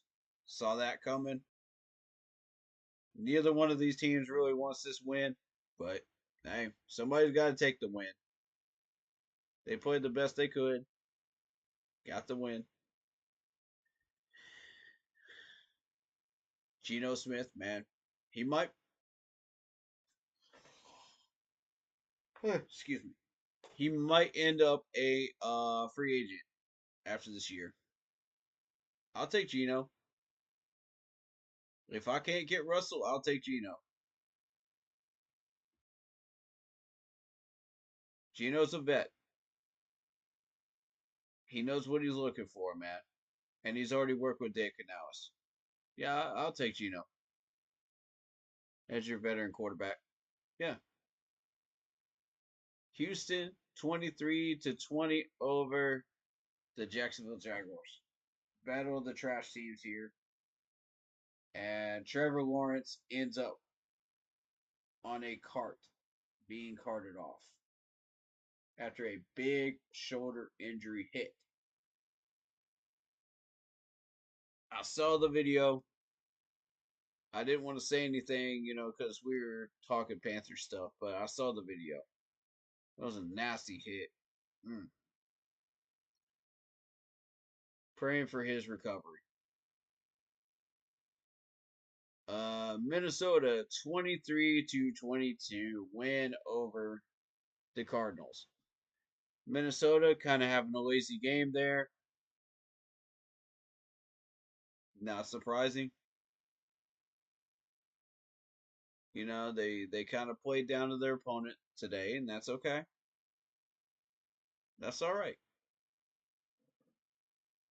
You got Washington 42-19 over Tennessee.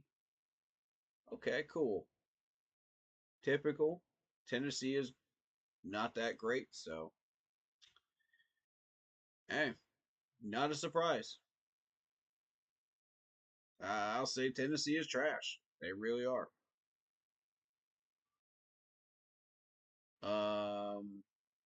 So we got the Rams 21-14 over the Saints.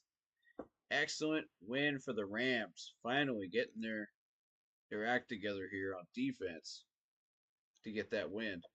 And the Saints have been trash as of lately, so I'm not surprised. Philadelphia 24-19 over Baltimore. Big statement win for Philadelphia. Philly says, okay, I'm being underrated as a playoff team. Watch this. Y'all shut up and watch this. And they got the big win over Baltimore right there. That's a statement. Don't overlook Philadelphia. They can play big games and they can win big games. So, Buffalo's got the Lions in Detroit. Oh, who y'all got for that one in Week 15? That's going to be crazy. Oh my goodness.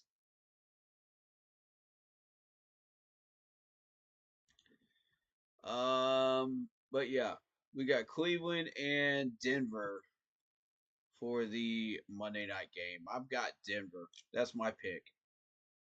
I picked Denver. Come on.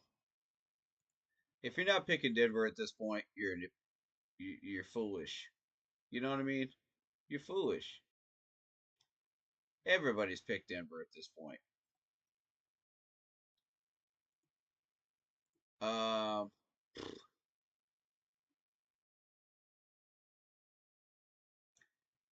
But yeah, that's around the league. And like I said, I wanted to take a look at a couple more stats off of this game here in Charlotte.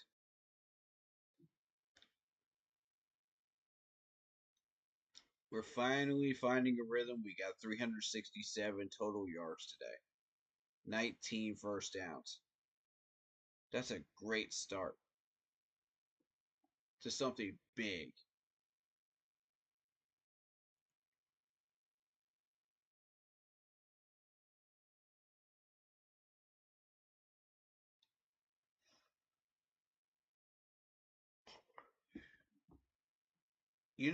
The last team that took Tampa Bay to overtime? Kansas City. I'm just saying. I'm just saying. But yeah, Adam Thielen, good day for him. 8 catches, 99. and a touchdown. Good for him.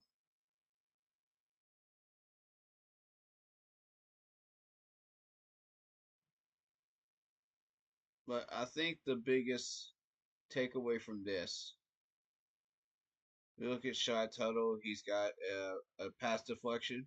Good for him on that one. I'm looking at 8 tackles for loss. You know, we talk about the lack of run stopping, but look at this. 8 tackles for loss.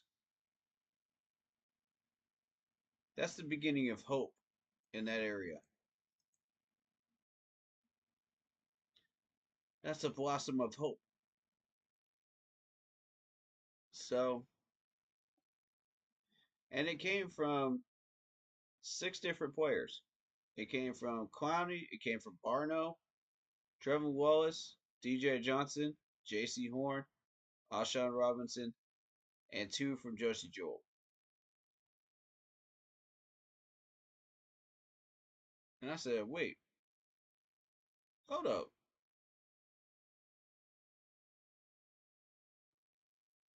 All of these guys got a tackle for a loss? And we still can't stop Bucky Irving from getting 152 yards and a touchdown? Shoot. What's this dude been doing all year? Anyway.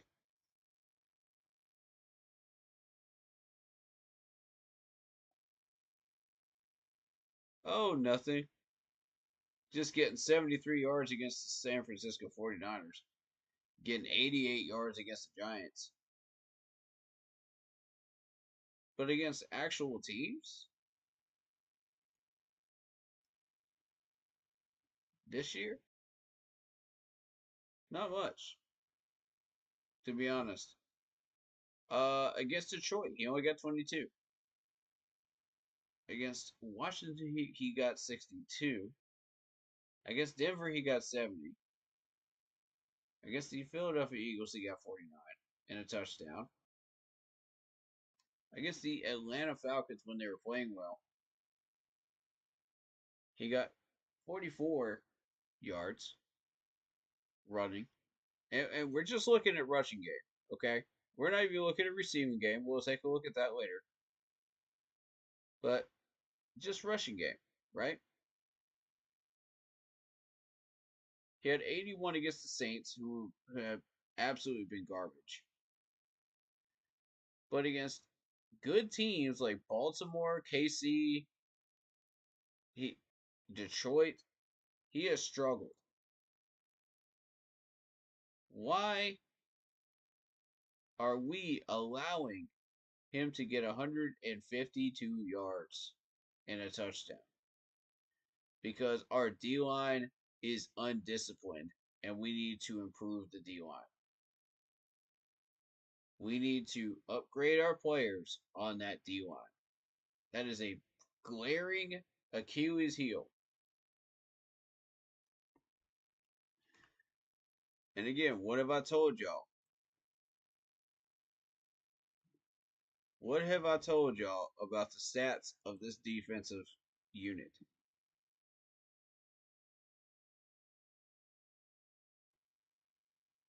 All right, let's take a look. Solo tackles. That's what I want to look at.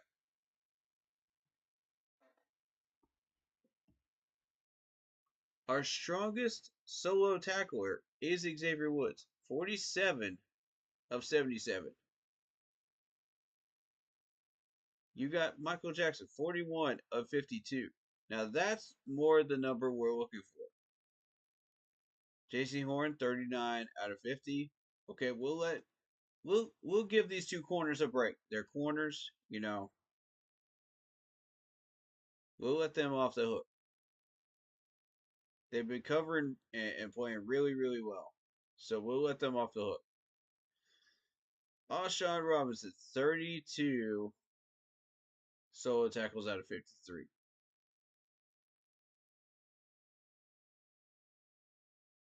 Josie Jewell, 32 total tackles out, solo tackles out of 61. Trevin Wallace, 30 solo tackles out of 53. Troy Hill, 20 out of 32. Again, these are the things that I'm trying to point out to people. Look at the number of solo tackles versus total tackles. The solo tackles will be in the first column that's lit up. Total tackles in the third column. And the fourth column over here. You know, DJ Johnson, 10 total solo tackles out of 29. Charles Smith-Wade, 12 out of 22. We'll give him a break. He's a rookie. Dante Jackson, 12 for 15. But Brian Ray, there's one of your problems right there. Look at this. 12 solo tackles out of 28. Dude hasn't done much this year. Okay, let's look at Charles Harris. 15 solo tackles out of 21. This is for the whole season now. The highlighted column is solo tackles. This fourth column is total tackles. That's what we're looking at. Nick Scott, 15 solo tackles out of 28. Shy Tuttle, 15 solo tackles out of 32. Not good. Jordan Fuller, 15 solo tackles out of 26. Yikes. DeMarty Richardson, 16 total tackles out of 24. Yikes. Clowney, 16 out of 30. Yikes. Shaq, 19 out of 35. Yikes. That's the stuff I'm talking about right there. What are all of these players? What do they all have in common? They're either safeties or they're defensive linemen. There's your problems right there. I'm trying to tell you. Solo tackles are the answer to our problems. Now, let's look at sack production since everybody seems to love sack production. Now we're gonna let Asha Robinson off the hook. He's got 3 sacks. Charles Harris, 3 sacks. Clowney, 2.5 sacks. I'll give you Clowney because of that reason. DJ Wanham, 2 sacks. PV, a defensive tackle, had 2 solo tackles, 6 out of 6 total. 1.5 sacks. LeBrian Ray, only 1 sack. He's had 2 tackles for loss, and that's about it. Yeah, LeBrian Ray, it's time to go, buddy. With all due respect, it's time to go. As much as I love my Clemson players, that ain't it.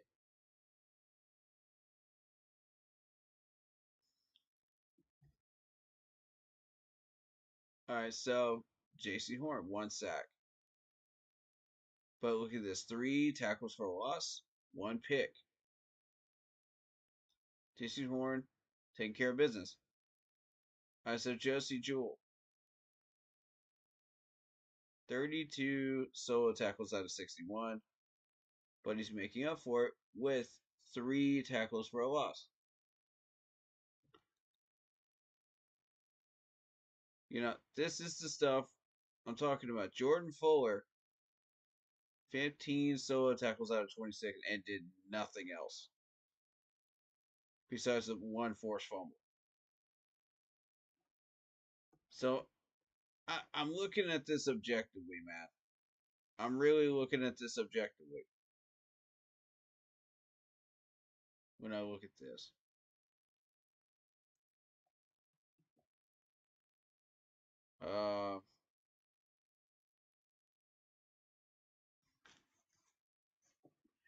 And guess what? 41 solo tackles out of 52. When you're looking at Michael Jackson.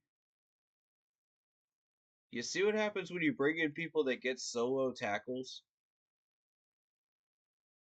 Look at J.C. Horn, 39 for 50. Dude's an animal anyway, so it doesn't matter on that one. These are the points I've been trying to make. Some of these guys aren't doing anything. Shy Toto didn't do anything. Jordan Fuller did nothing.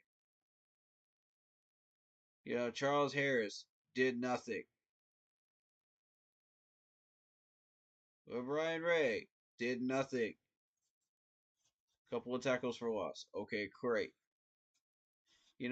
These are the guys. What do they have in common? Defensive linemen.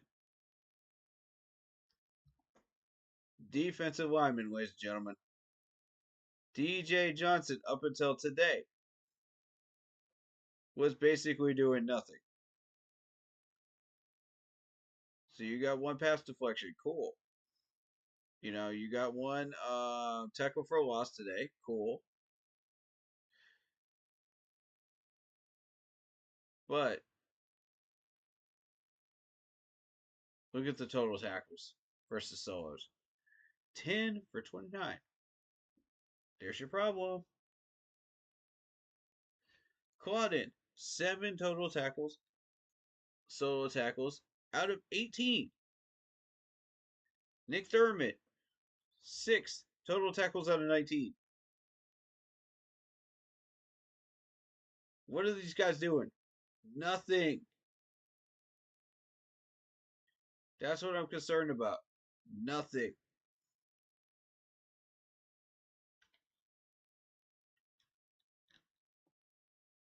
And over time, we have had a number of these people.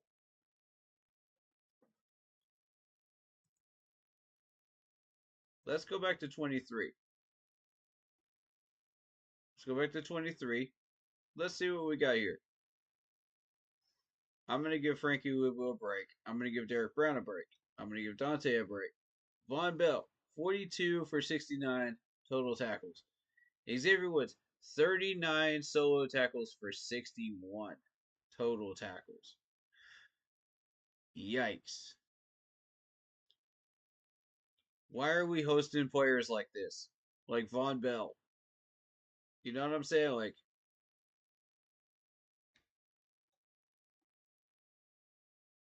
when we got CJ Henderson, look at this, 31 solo tackles out of 39.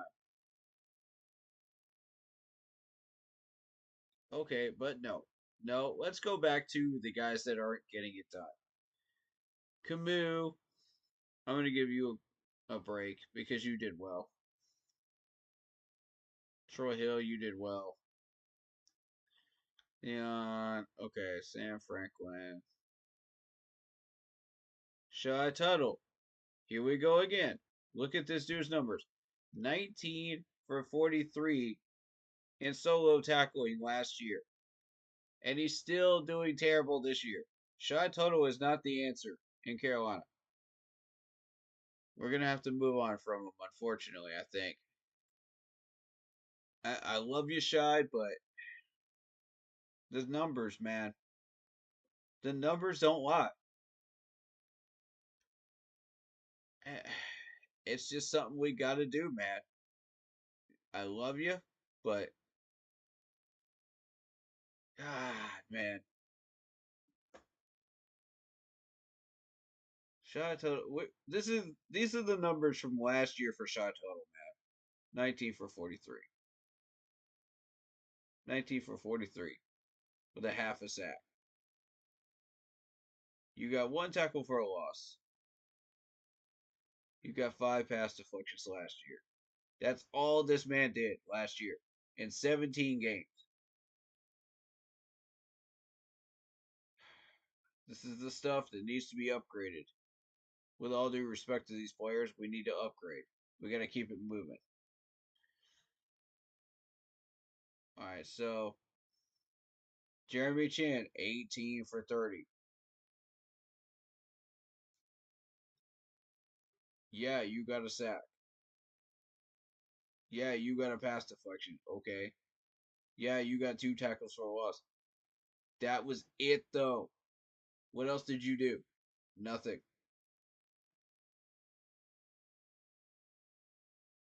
Boodle was actually getting total tackles, so that's good. Nick Thurman. That's the reason Nick Thurman is not here anymore. Look at this. 13 solo tackles for 31. Yeah, you got 2 tackles for a loss. Whoop-de-doo. Everybody else has got at least 2. Come on. You did nothing else, though. That's why you're not here. Barno, I don't know why we still think that. I don't know. Barno did play okay today. He played okay today. I do want to give him his due. But for the most part, last year, we thought, why are we working with this experiment? Gone wrong here. With that draft pick. Barno, 13 solo tackles for 21 last year. 1 tackle for a loss. I'm illustrating a point right now. There's certain reasons why these players are not here. Look at Rabyron Larry. Why is this dude still here? 7 for 19. And he did absolutely nothing last year. Nothing. And he's still doing nothing this year. Mr. Ray, it's time for you to go, respectfully, man. We can't continue this. We cannot continue this downward spiral, man. DJ Johnson barely did anything last year. 1 tackle for loss, 1 pass deflection. Okay, big whoop. Everybody's got that pretty much on their resume last year. I'm trying to show you guys. These are the types of players that should not be here. And these are the guys that got cut. Except for DJ Johnson and Brian Ray. DJ Johnson actually showed up today. He did well. So I'm cutting him a break. Okay. So Alex Cook, 6 for 11, did nothing. These are the guys that got cut. Wooten, 2 for 8, did nothing.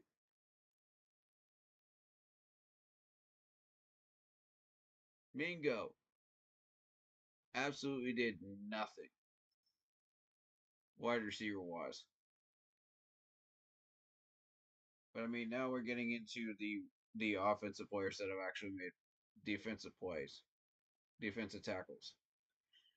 Iku, 2 for 4, gone.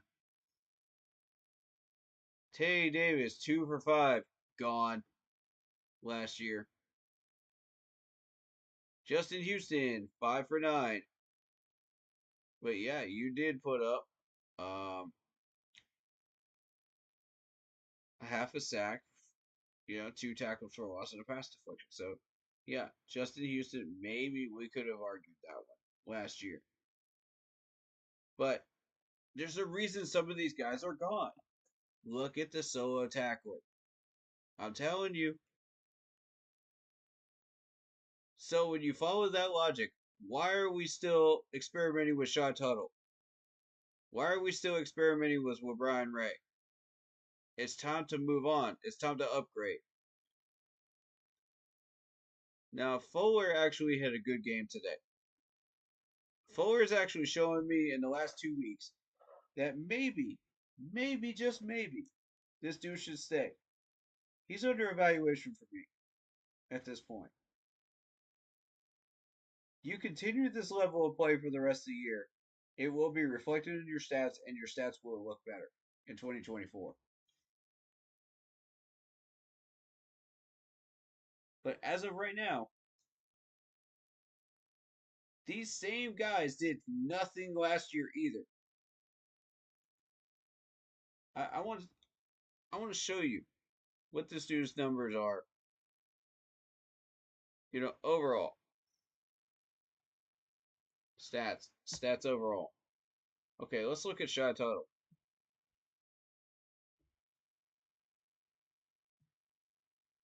All right, now in 17 total games, you had 19 solo tackles and 43.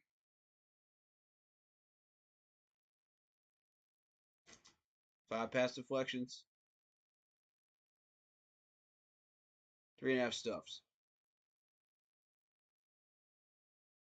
This year, in 10 games, we're approaching the same numbers as we approached the last year.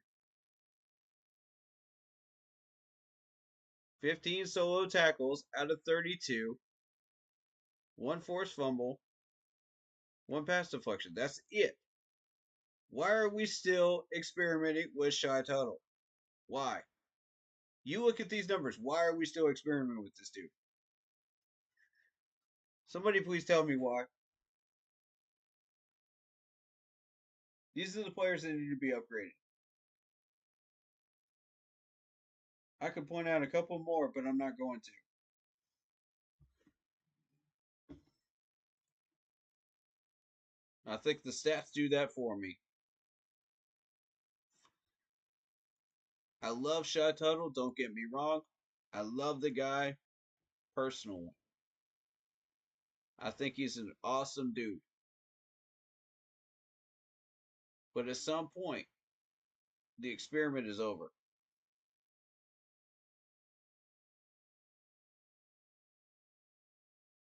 At some point, the experiment is over, man. LeBron Ray, 19 solo tackles out of 47. 1 sack, 1 run stuff. That's all you did. In 2 years with us. In 28 games. 27 games. 27 games. This is what you've done for us. That ain't it, homie. Time to upgrade. With all due respect, time to upgrade.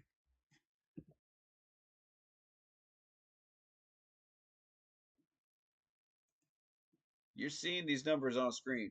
I'm not lying. They're here. Does it look like I'm lying?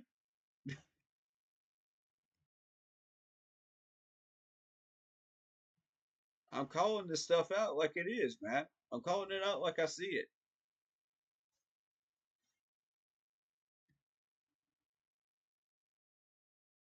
This is 190 solo tackles out of 300. 5. Fit this man right here. Jordan Fuller. This is just one more example. One more example, man. He was doing the same crap in LA. Same crap.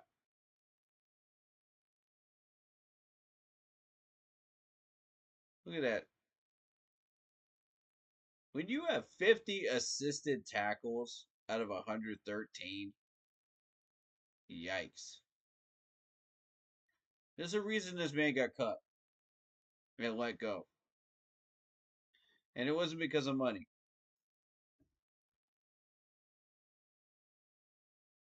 So what you have done for us so far, Mr. Jordan Fuller. Again, I give him credit for the last 2 games. And if you keep playing better, your numbers will be reflected with that. They were not able to get this type of play out of you in LA that you've seen in the last 2 games. 15 solo tackles out of 26. Like, in 6 games, tell me you're joking, bro. Tell me you're joking. You only got 1 forced fumble and a half of run stuff. That's it. That's it, bro. That's all you got? You got to show me more than that. You got to, no. You got to show me more than that. Otherwise, we're going safety hunting. With all due respect, you got to show me a little bit more, bro. I mean, I'm just running the numbers right now, man. I'm running the numbers. Nick Scott. Now, I'm going to give Nick Scott the benefit of the doubt because when this dude is on the field, he does play. But he's on injury reserve right now. But based on the time that he was playing, okay, 13 total tackles out, solo tackles out of 28. You got 2 pass deflections and a half of a run stop. Not enough.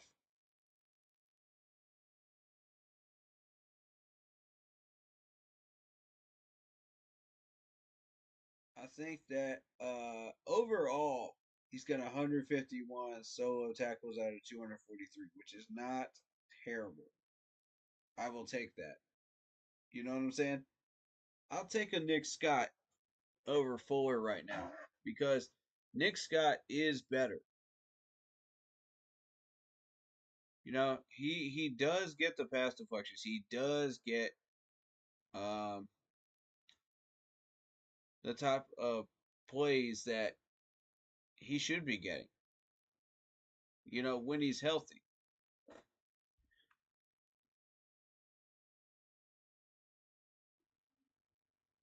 So I mean, looking at his numbers overall, I you know, they look solid.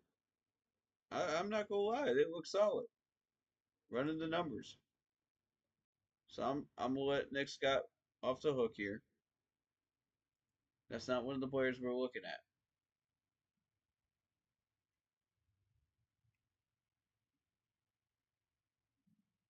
I'm gonna let Clowney off the hook because he was being doubled.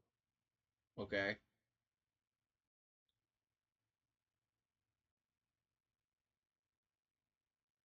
So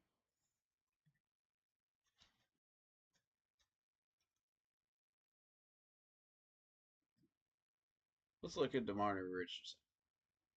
DeMarne Richardson,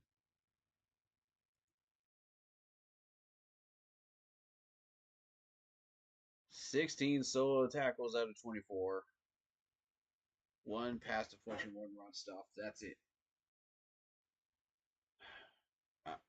I'm not impressed. I gotta tell you, I'm not impressed. I want numbers that challenge the starters. If you're a second stringer, give me numbers that challenge the starter. That way we aren't losing much when we put the second stringer in. We know how much talent the depth chart has. We know how much talent some of these guys have. And we're not losing that talent when we put the second string in. Guys like this are not it.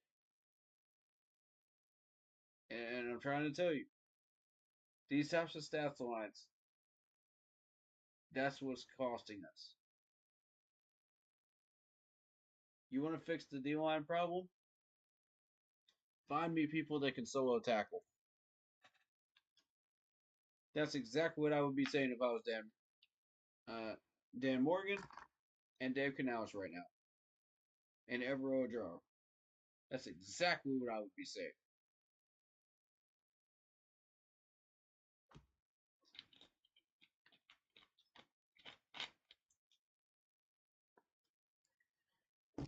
So,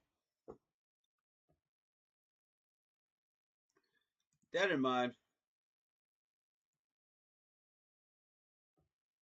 did NFL Draft Buzz update us?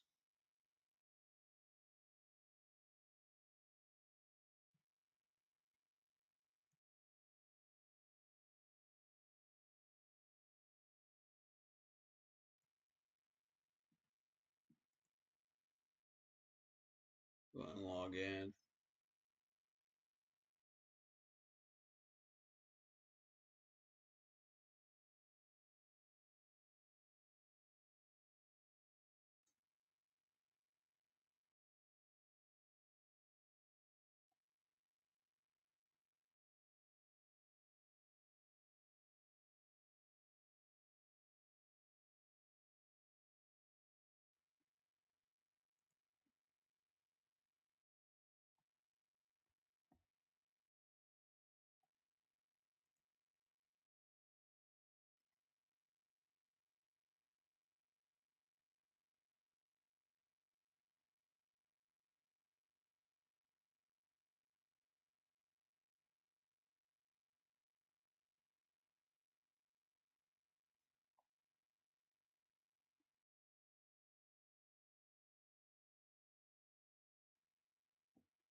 Okay. This is if we started out at number 5.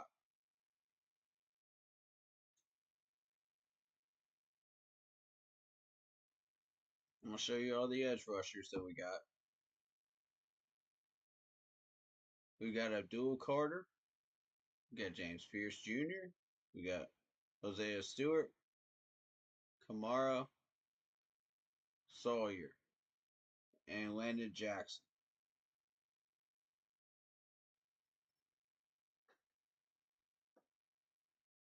We got Peace Jr. sitting up there. I gotta say, man.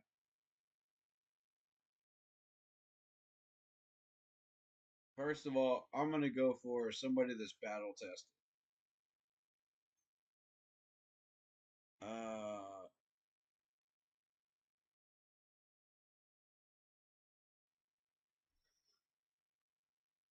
Let's look at a few of these guys. 10.5 sacks, 1 forced fumbled, 34 tackles, 17 solo tackles.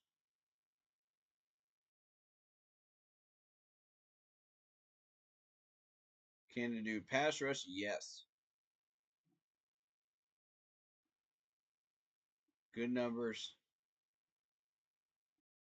Like what I'm seeing. Okay.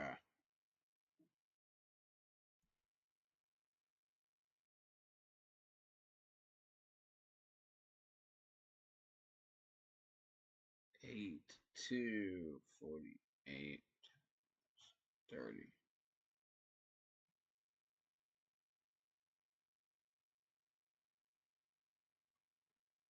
Yeah, see, that's probably not going to be it. Because tackling is down to 55%. So that's not somebody we're looking for. We need somebody that can solo tackle again. So let's go back to the drawing board. All right, so we got it. Peace Jr., 7.5 sacks, 1 forced fumble, 20 solo tackles out of 34. Tested in the SEC. Let's see his measurables. They look good. Good 40. That would be a candidate. 86% run defense. That's a potential candidate right there. So we'll shelve that one. 8.5 sacks, 2 forced fumbles, 21 solo tackles out of 32. Okay, good 40 time.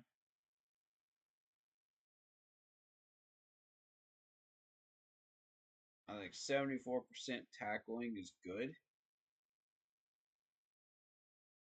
You want a solid pass rush. You want a solid run defense. This guy's a pretty good answer to that, honestly.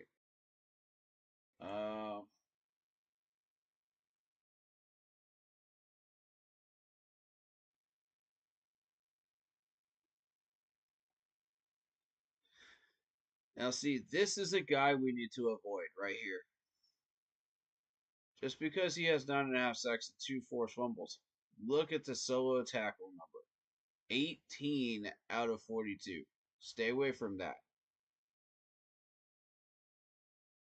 Stay away from that. Do not pick up Kamara.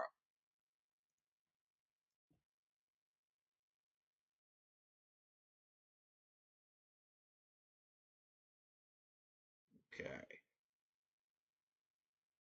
Jack Sawyer again. 4.5 sacks. 2 forced fumbles. But again, look at the assisted tackles. That's what I'm concerned about right there. 18 out of 42. Yikes. Do not fall into these traps. Do not get these guys that cannot solo tackle. There's going to be a lot of these guys. You're going to see, oh yeah, it's a 91% pass rush. Oh yeah, it's a 96% run defense. Do not fall into those traps. I'm telling you, do not do it.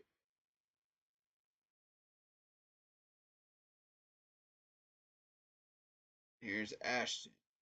4.5 sacks, 39 tackles, 22 solo. That's pretty decent.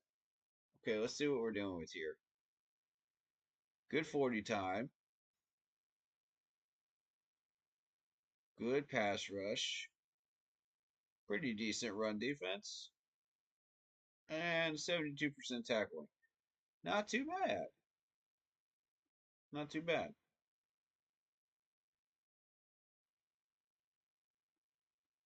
Okay. So, who are they comparing him to?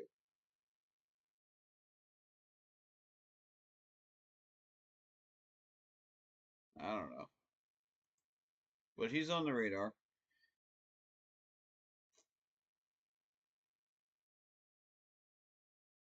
I doubt we get this far down. You know, we're looking to pick 81.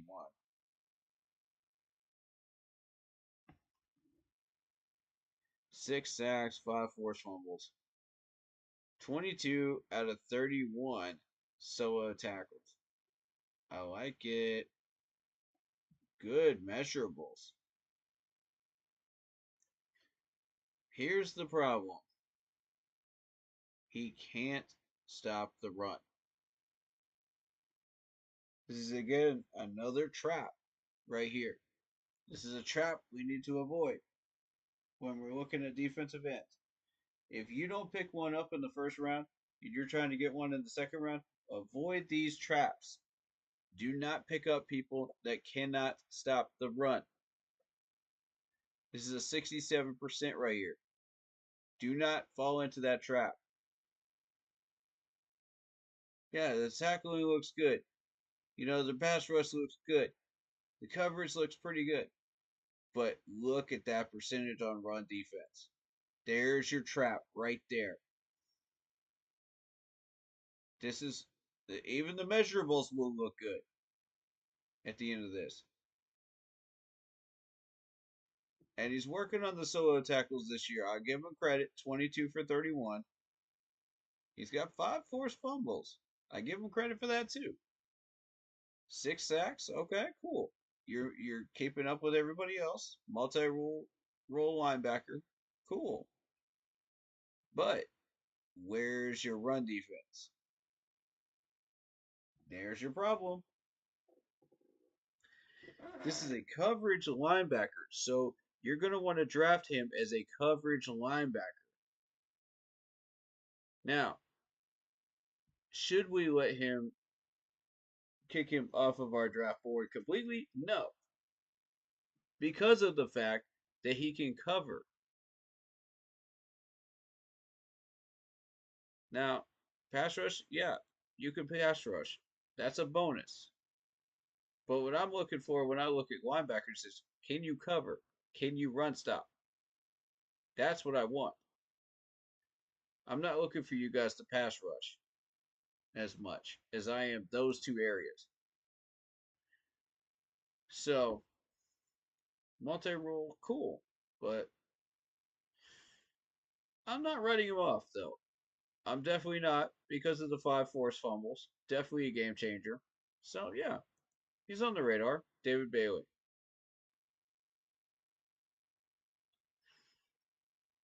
Let's take a look at you. BC, right? Now, the reason we're looking at Boston College people, keep in mind, we got Luke Kuechly from Boston College. Oh, yeah. We forgot about that, didn't we, folks? I didn't. 13 sacks, 70 total tackles, 33 solo. Okay, okay. Good 40 time. This dude could be a good candidate. This dude could be a good candidate. I'm not even lying to you. Donovan. I like these numbers, man. 3 forced fumbles. 6'2", 247. I mean, he's kind of underweight for what you're looking for. But you can't deny those 13 sacks though. Oof. Definitely cannot deny that.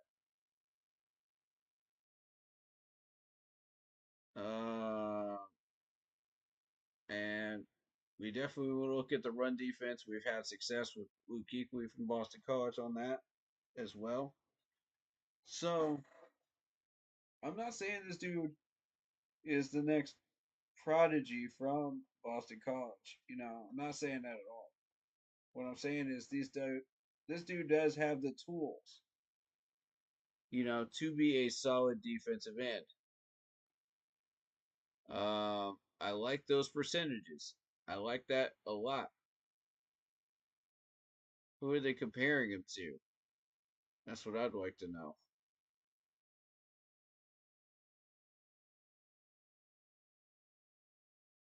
Do they have anybody they're comparing him to, or no?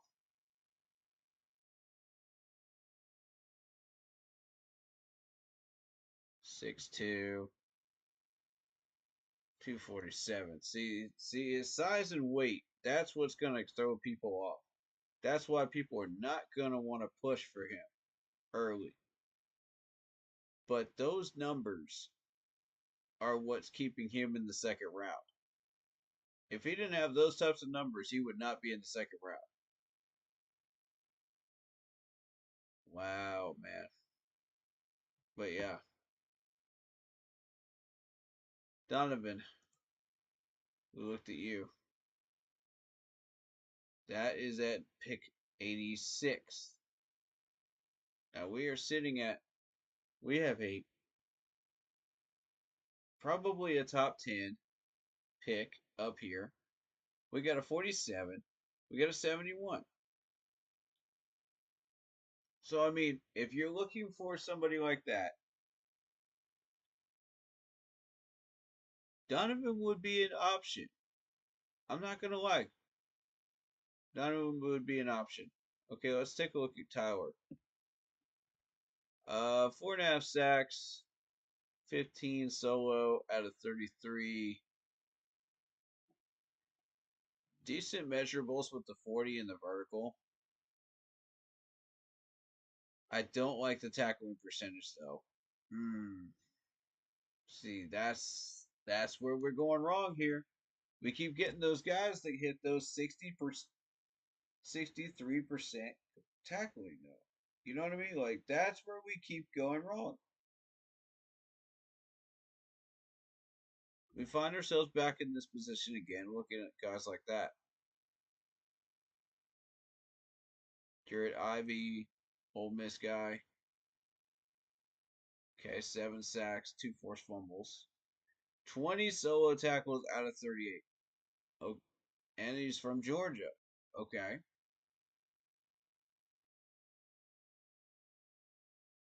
Versatile defensive lineman. Look at those measurables. Look good. They look real good. But here's the real test. 80% run defense. 89% pass rush, and 79% tackling. I'm going to say that he should be on the board, but, I don't know. Honestly, not feeling it though. If it's a backup option, if everybody else has been exhausted, in the first and second round, I would say maybe. But that's assume he's still there, mid second round.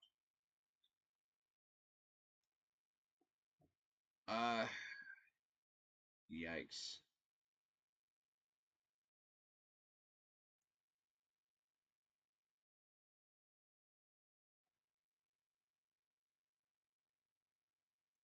You go all the way down here, you get Mr. Jordan Birch, 6 sacks. Terrible on solo tackling.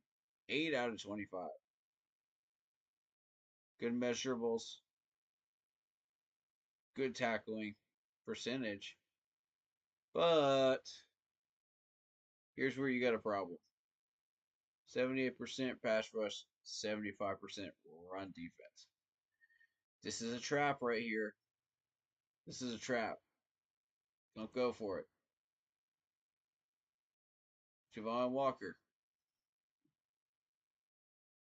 This dude is a solid guy, but he doesn't force fumbles. 5.5 sacks, 33 solo out of 55. Good measurables. But here's the test. Can you run defend? No. Are you decent at coverage? Maybe. It needs to be a good 80% at least to make it in the NFL if you want to be a run coverage linebacker. And he's not. So, he is from North Carolina. I'll say that. 6'2", 245. You know. And I do give him credit for the 5.5 sacks. But is that what we're looking for? No. Look at the run defense. This is exactly where our critical problems are right now. Is right there. And if we continue to draft guys like this, we are going to get screwed over and over and over in the run game.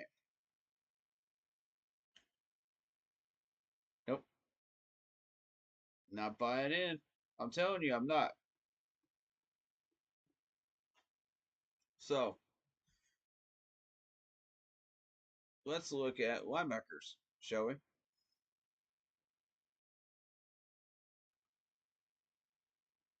Let's say we choose to... excuse me. Let's say we choose to use this first round pick on a linebacker. Now, what we're looking for is run defense and pass coverage. We need both. We need a balanced guy. We have Josie Jewell. You know, we have one of them. Both of them are run stoppers. We're looking for a balanced guy. So, 2 sacks, not impressive. But he's a linebacker, right? Okay, we'll let that go. 42 solo tackles. Total tackles, my bad. 21 solo tackles. Okay, fair.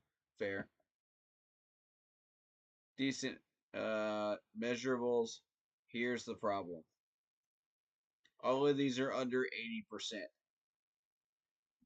This is not what we're looking for. Yeah, you can tackle. I give you credit for that. The rest of it, not it.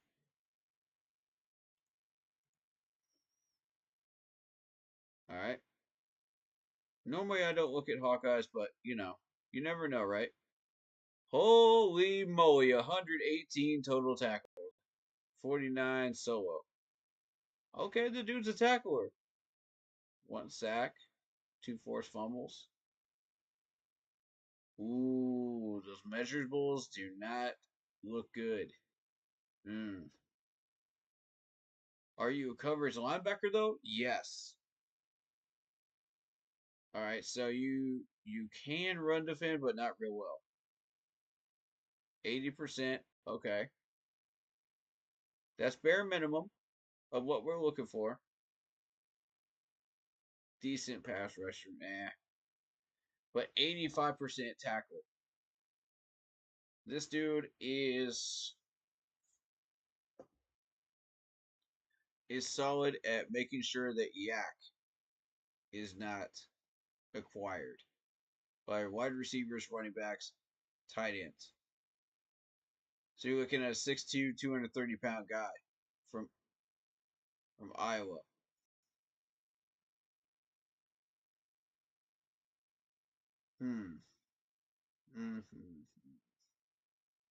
Should we put him on our radar or no? Because I like the 118 tackles, man. I like it. Because it shows me, yes, he's an aggressive tackler. He's going to go after people and get tackles, but he needs help to do it. There's the problem. And what have I said, man? I did want a coverage linebacker, so he's not out of the mix just yet.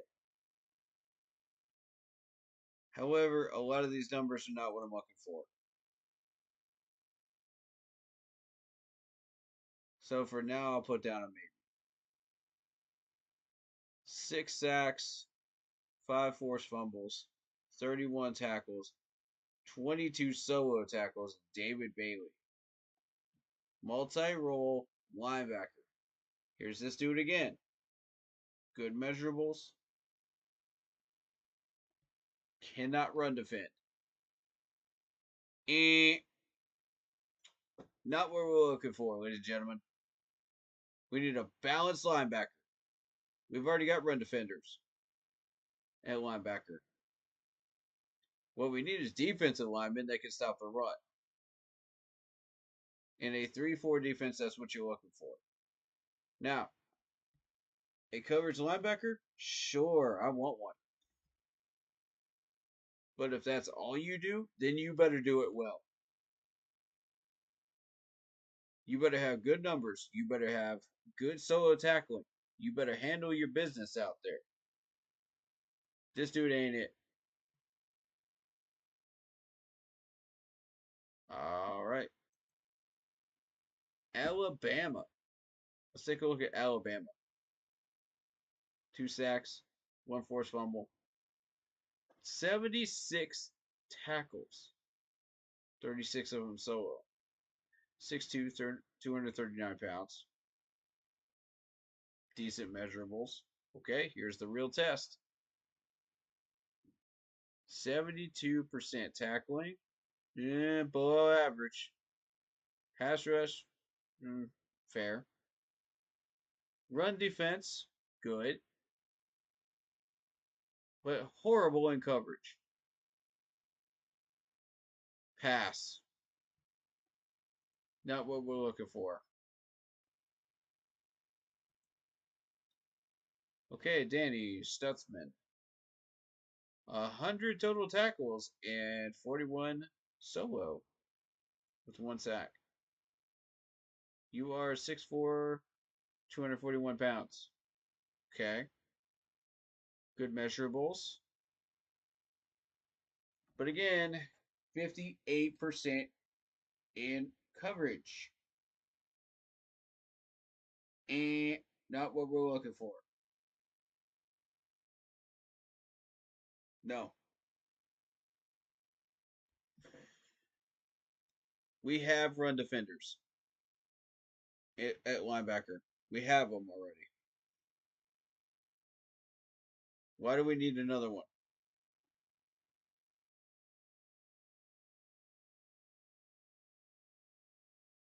Chris Paul. We get 86 total tackles, 48 solo, 3.5 sacks. Decent measurables. Yeah, 6'1", 234 pounds. A little underwhelming, really. But this is getting closer to what we're looking for right here. 88% tackling. Good. 82% pass rush. Good. 86 run defense. Good. And 82% coverage. Yeah, pretty good. Pretty good. Honestly, a box linebacker. The problem is he's a box linebacker, though. I need a free roaming coverage linebacker. But I'm not opposed to a box guy. Definitely not opposed to it. But Chris Paul, not bad numbers, man. Not bad. Chris, you're on my radar, buddy. Let's see what happens.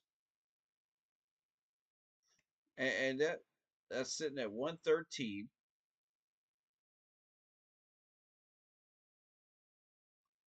we got to pick it 107.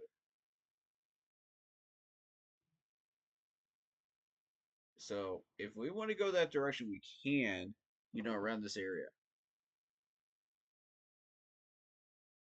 I'm going to look at Corey Simon. Battle-tested guy here. 65 tackles, 30 of them solo, 5 sacks, 1 forced fumble. Ohio State guys are typically very well battle-tested. Decent measurables, for sure. 96% pass rush, 92% run defense, 80% coverage. The problem is his tackle. And again, this is a trap right here. Everything else looks beautiful except for that tackle. That's the problem.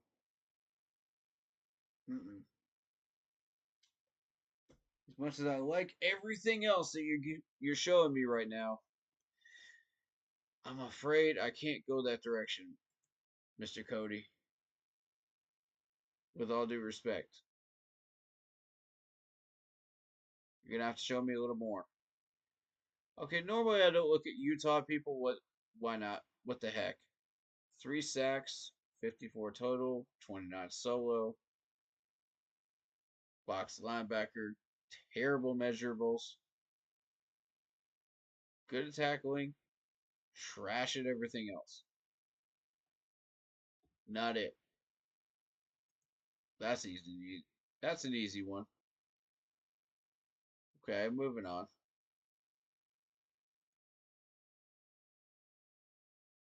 "16 tackles, 5 of them solo," from Mr. Harold Perkins Jr. Decent, below average measurables. Trash at everything. Yeah, this dude is definitely not it. There's your bust. Right there. There's your bust. From LSU.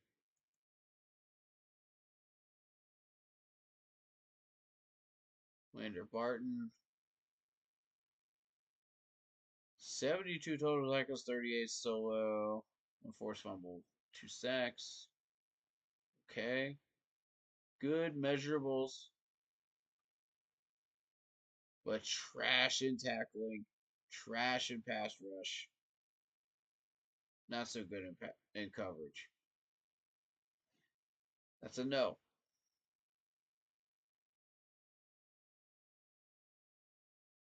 Now, some of us want to get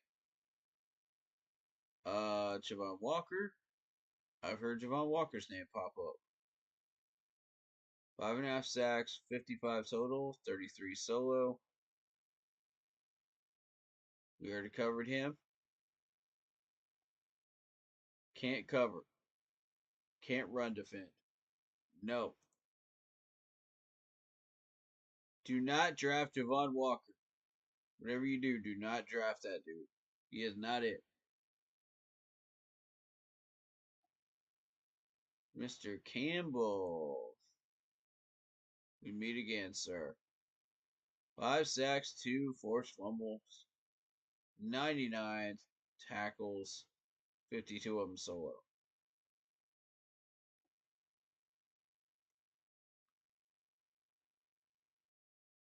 Good measurables. Let's see. 90% tackling, 80% coverage.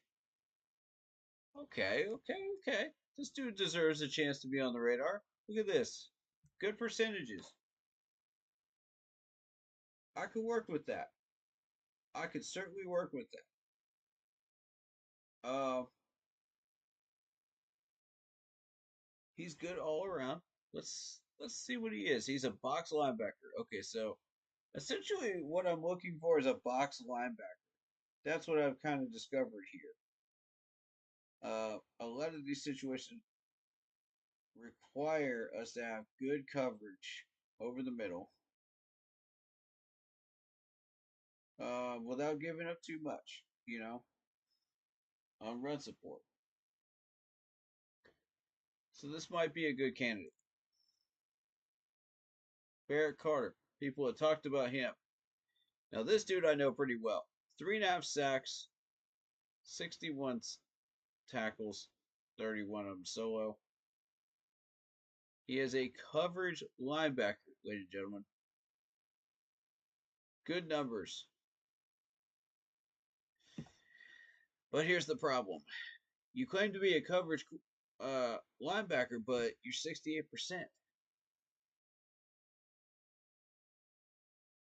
You're supposed to have decent run support, but it's 79. Pass rush is 73, and tackling is 70. Nah, dog. Like, the numbers reflect that. 31 out of 61. So, yeah. Respectfully, that's a no. And that's... I do vouch for the guy. I do vouch for him. As a Clemson fan. But as far as should we draft him? No. He doesn't fit our needs. Alright, so I'm saying it now. He does not fit our needs.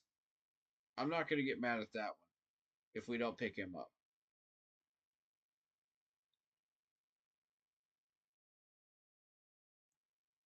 Kentucky. Here we go. 36 solo, 62 total. 1 forced fumble, and 3.5 sacks. Decent measurables. Trash at everything, but run defense. Nope.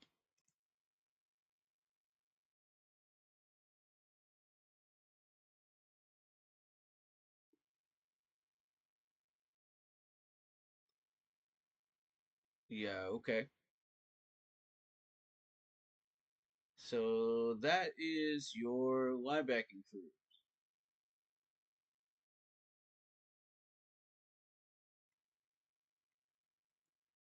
Let's look at defensive tackles.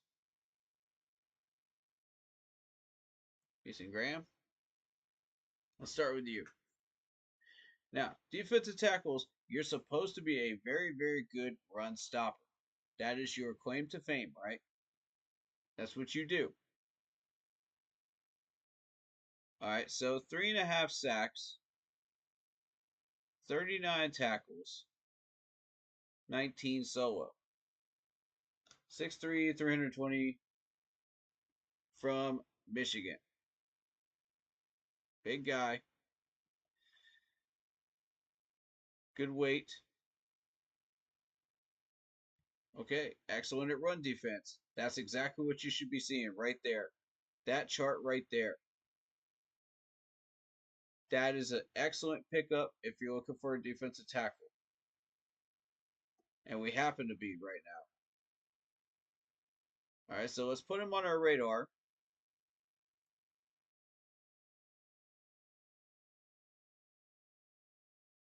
So, I mean, as we build this draft board, as we look at our radar,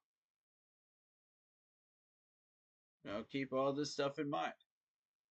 6.5 sacks, 48 tackles, 26 solo tackles for Walter Nolan from Ole Miss. 6'3", 305 pounds. Decent measurables here. Let's see what we got. 94 run stop, 78 pass rush, 75 tackle. Okay, see, I'm not as much concerned with pass rush as I am run stopping when it comes to defensive tackles.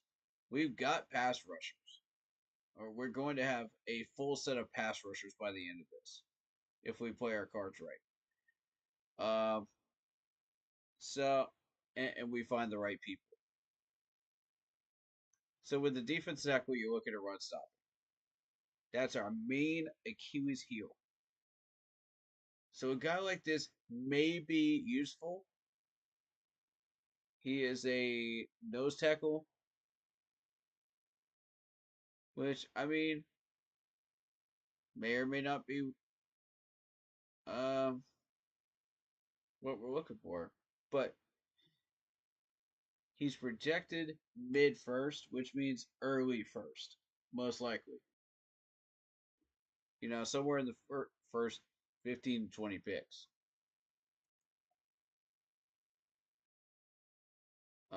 His counterpart, Princely. Let's take a look at you. 10.5 sacks. Not bad. One forced fumble. You got 34 total tackles. You got 17 solo. 6'4", 255. Dude's from Texas. Okay. Good measurables. And they got the color grading scale there. So let's see what we got. 76% tackling. 96% pass rush. Oh, excuse me, it's late. And 83% run defense. This dude might be a bit of a trap. Possibly.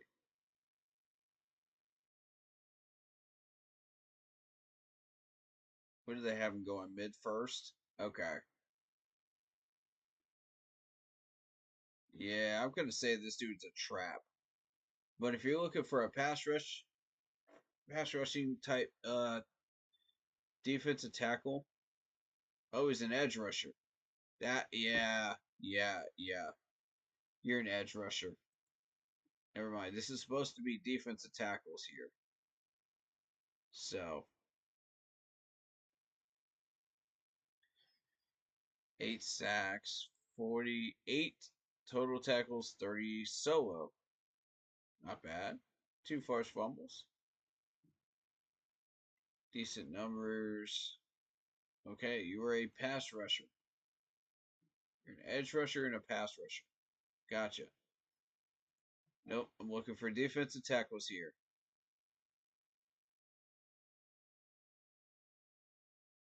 Here we go. Here's the next one. TJ Sanders. TJ Sanders of the Gamecocks. 4 sacks, 42 total tackles, 25 solo. Again, I want to remind people we've had a lot of success with South Carolina Gamecocks players. 6'4", 290, Marion, South Carolina. That's out towards the beach. Defensive tackle, 3 tech. Highlights. Good highlights. All right. Okay, you're a decent pass rusher. You're a decent run stopper. And fair tackler. Second round early.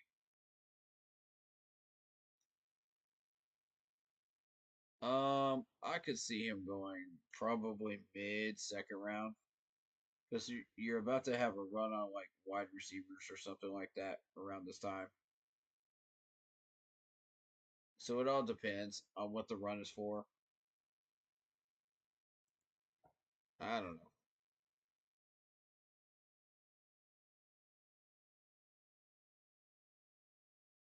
Derek Harmon from Oregon.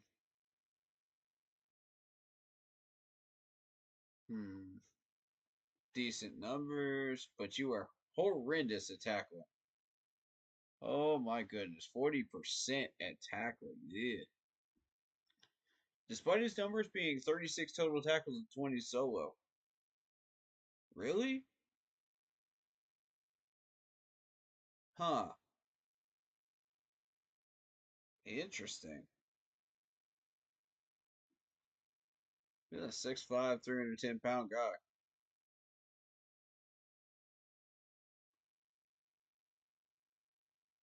I don't know about this dude, man. I don't know. Yeah, that's a trap. Stay away from Derek Harmon. That ain't it. Dude can't tackle.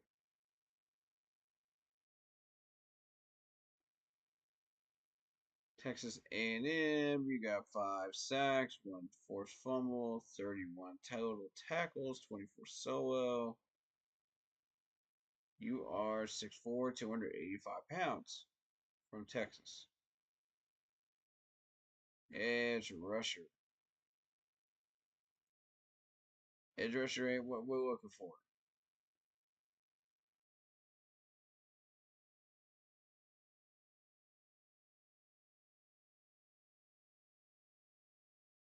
I need a defensive tackle. Wow, there are no more.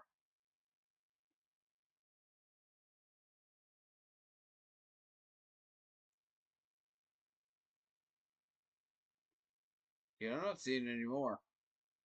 Those are the ones we have to work with. All right, so I think if you wanted to go defensive tackle, we know what options we have here. We know what player to stay away from now. So all of these guys are options for us. Now, should we get lucky, we should find a wide receiver we like in the first round. This is going to throw a monkey wrench in the whole system here because we do need a wide receiver. Let's keep it $150. We do need an extra one wide receiver. We traded 2 wide receivers. Don't forget that. So we are looking for a replacement for at least one of those wide receivers. Now, what type of wide receiver are we looking for? That's what we need to ask ourselves. What type of wide receiver do we want? Because that's what it's going to come down to if you want to pick a wide receiver in round 1. Now, as you go down this list, you're going to degrade in talent, but it all depends on when do you want to pick up your wide receiver. And at some point down the line, I want one picked up in this draft. Or I would like to see it happen. It's up to Dan. It's up to Dave. And I trust him if we don't. But again, wide receiver is going to come down to what shows up in free agency, what type of wide receiver we're looking for, and how does that fit.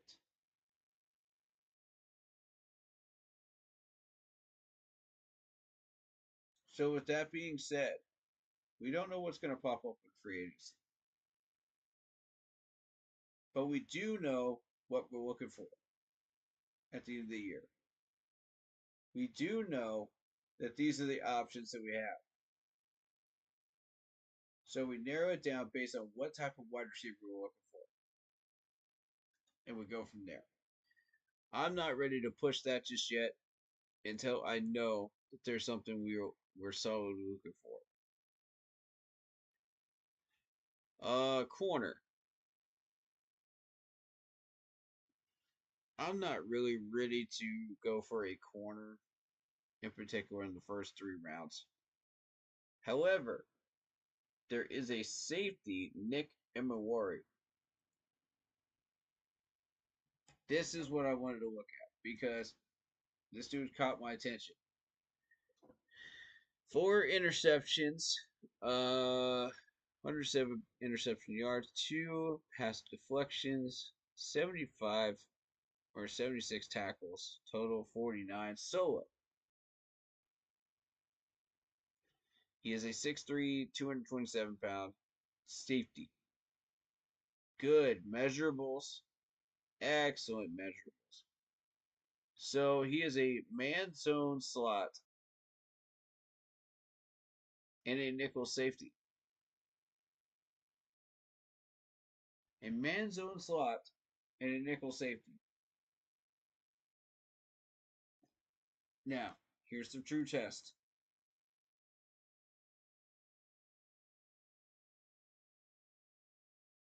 Can he tackle? Yes, absolutely he can tackle. Coverage-wise, he can cover people. Zone, he's excellent in zone. Man and press, 87%.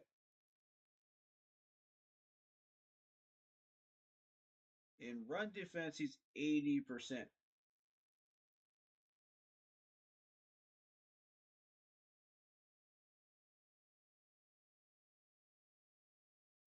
Okay. Here's a good question. Should we reach on this dude? Because they're saying mid first. I don't know that is that accurate? Would he be mid first?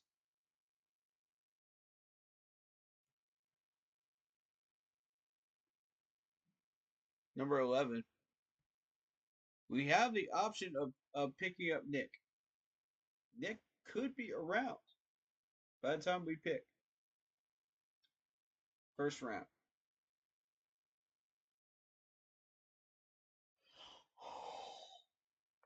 I'll have to ask a couple of my Gamecock buddies what they think of him. But on the board, though. Definitely on the board. That's an option. Again, if you want to go safety, you've got Jadi Barron. 4 interceptions, 8 passes defended, 41 total tackles, 27 solo. Decent 40 time.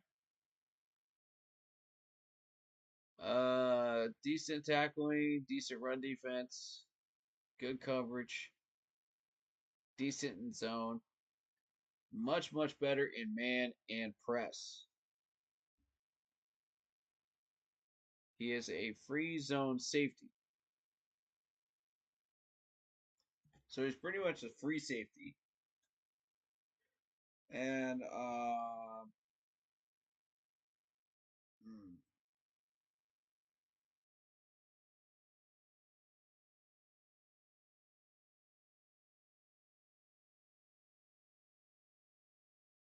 could this dude be the right choice for us? I'm gonna say no. Because of the fact that it's an 85% in zone and it's at 84% in tackling. That's the problem. I'm not so much concerned with run defense if you're a safety. So an 84% is okay. But everything else, maybe not.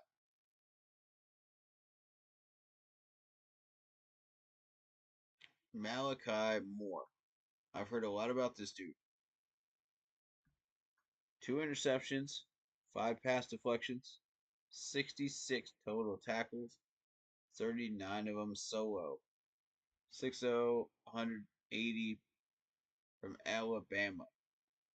Good measurables. 91% in tackling, 84% in run defense, coverage 93%, zone 91%, man and press 87. Excellent. That's what we're looking for. Something along these lines could be what we're searching for. Man, zone, free safety. So, again, we don't know which ones of these guys play 3-4, which ones don't. Offhand, I'd have to ask somebody that actually knows that. So, thus far, on the radar.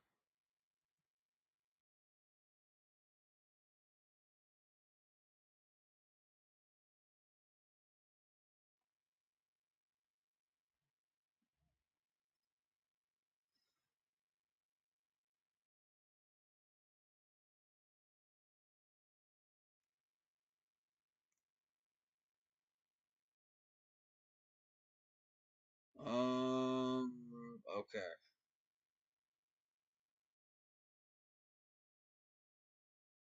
So let's try the Georgia guy. The Georgia guy is pretty well established, right? 1 pick, 65 total tackles, 41 of them solo, 3 passes deflected. 6'1", 205 pounds. If you're looking for a safety, okay, cool. So you got a zone slot nickel safety. Decent measurables.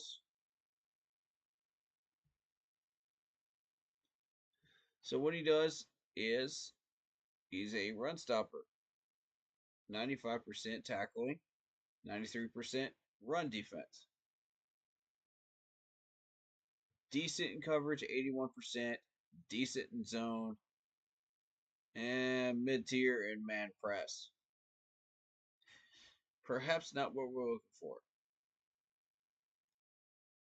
But I like the tackling, so I'll consider it. Safety from Notre Dame. 4 picks, 7 pass deflections, 41 tackles total, 25 solo. 6'0", 203 for Notre Dame. Mr. Watts. Mid-tier ratings there on measurables. Horrible in tackling, that's 64%. Nope. 74% in run defense. And mid-tier. 91% in coverage. 87% in zone. 87% in man press. So, he does not help out with run support, so he's a nickel safety. Okay. Got you.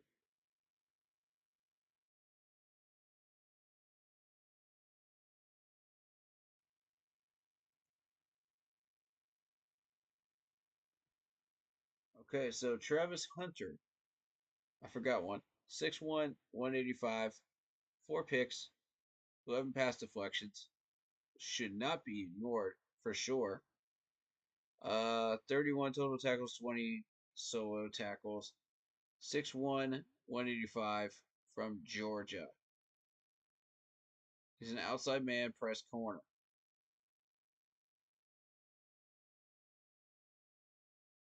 Good measurables.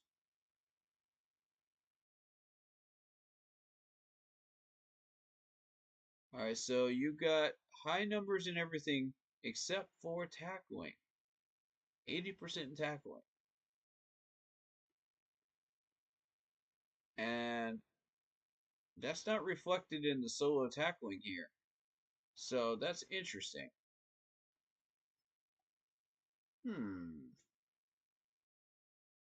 Top 5 picks, supposedly? I'm going to say top 10. I'm going to say top 10.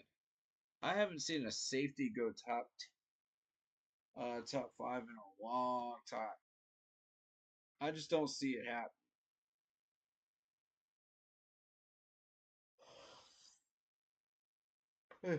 Or a corner, to be honest. I don't see a corner going top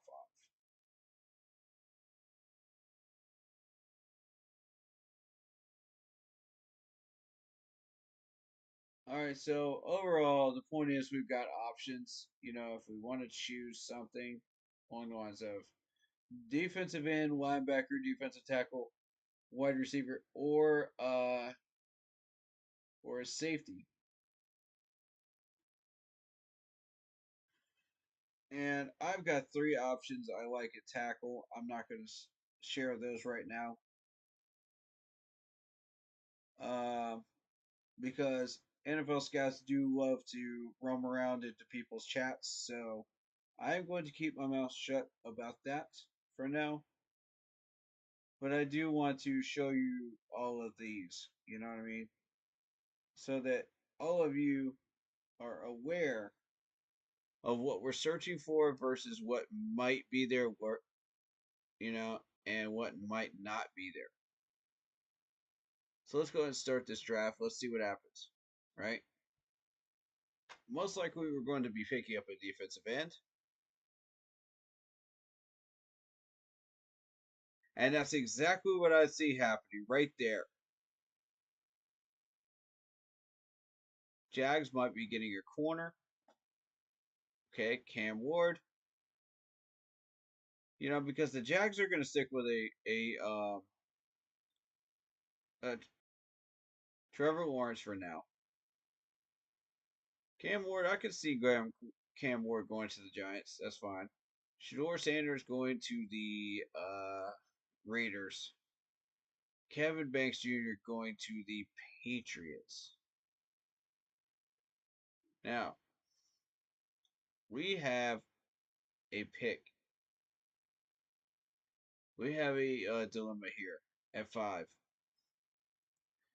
We could go edge rusher. We could go defensive tackle. We could go offensive line. Or we could go safety.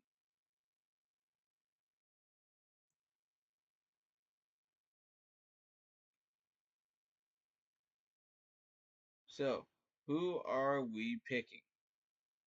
That's a good question, right?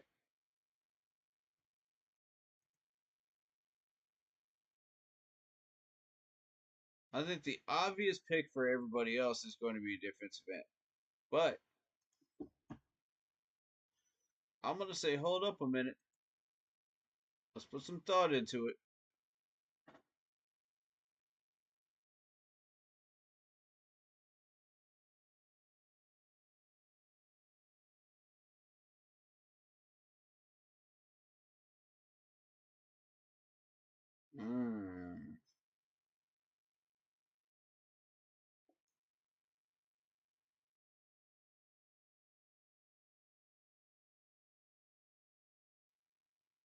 We got a few good safeties here, man. We got a few good safeties.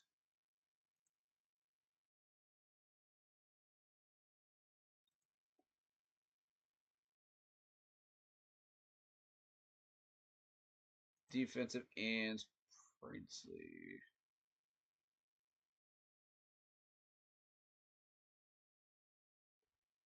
Okay, so somebody we're looking for run defense, pass rush.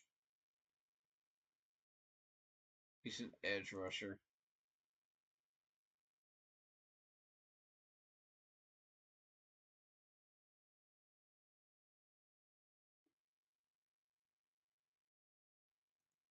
Defensive tackle. We may not get another shot at a guy at defensive tackle.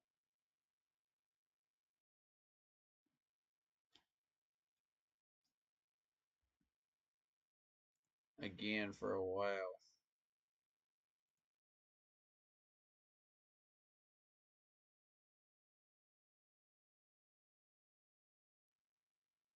He's an edge rusher.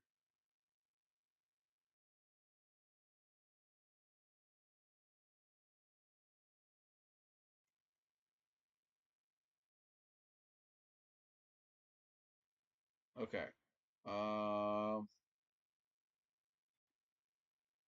76% tackling.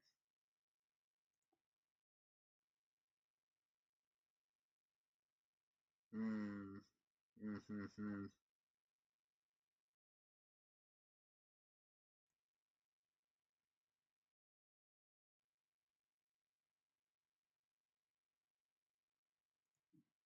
4% tackling. What about your Tennessee guy? What you got for me here? No. Not it.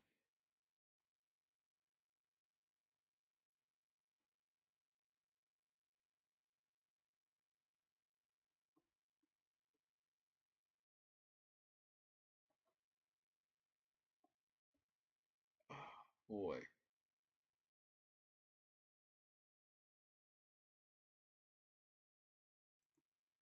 That's even worse. Let's see yours.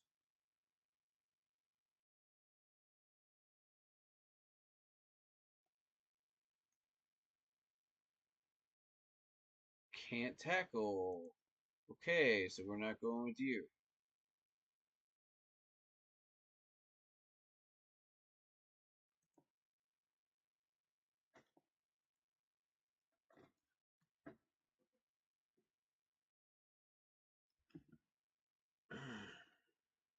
don't think it was Princely that we were looking at, was it?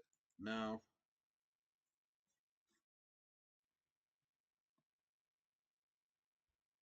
Definitely not you.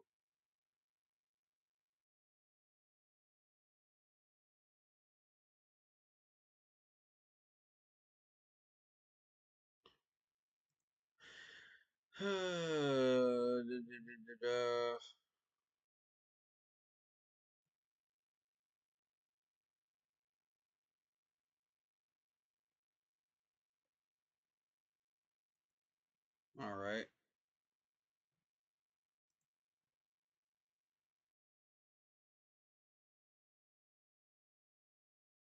This is the dude. Yeah. Edge rusher, right? 13 sacks. This dude's going to be a monster. Yeah. Donovan. I like Donovan. I could wait a little bit to pick him. Maybe second round. Let's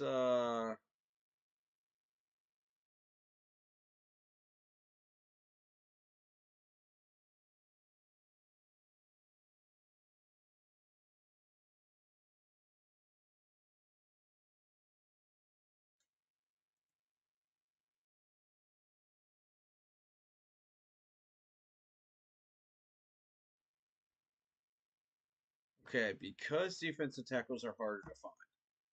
Because defensive tackles are harder to find, perhaps we might want to go that direction.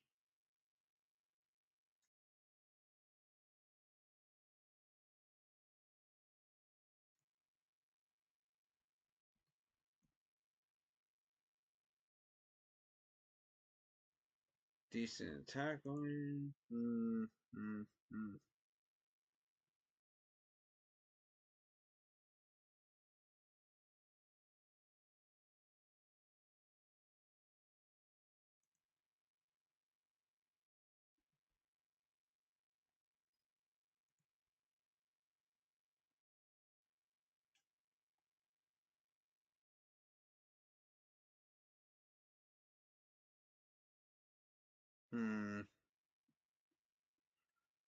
I'm just not seeing what I want here. All right. Well, I mean, I know what I'm doing with the next pick, so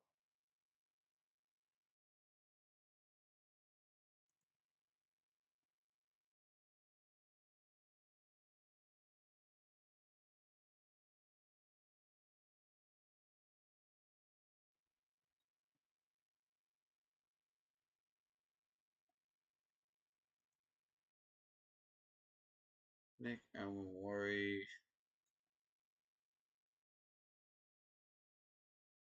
I mean, honestly, I don't know that I can resist this pick right here, man. 80% run defense. Yeah, I mean, we need help, but look at everything else. Oof. That is beautiful. 4 picks, 107 yards, 2 picks. 2 pass deflections, I mean. And decent tackling, man. Like,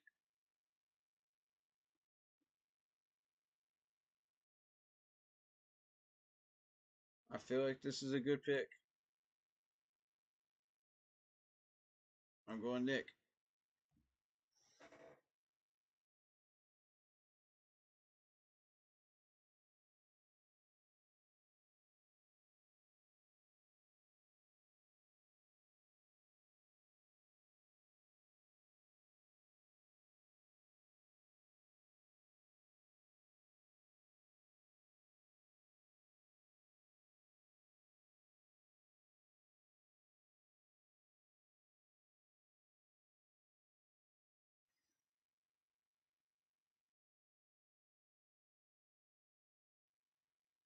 Okay, let's see. Let's see.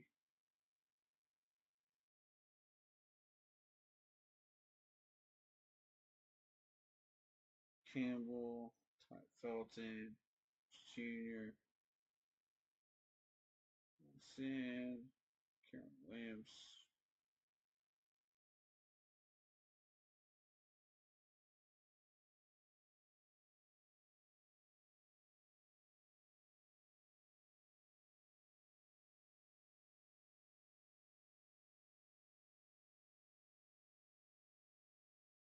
I'm just hoping not to see a certain name go off his board, or I'm going to be very, very frustrated.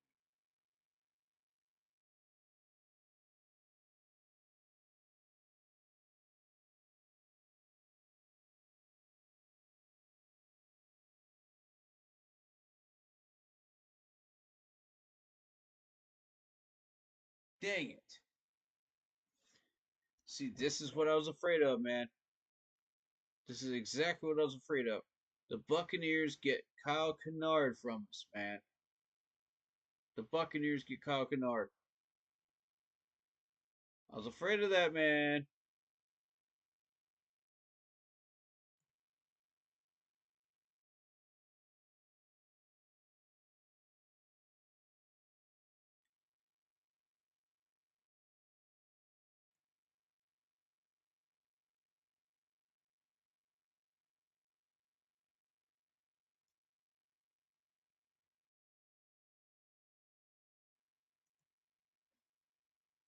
Stephon Diggs? Hold up.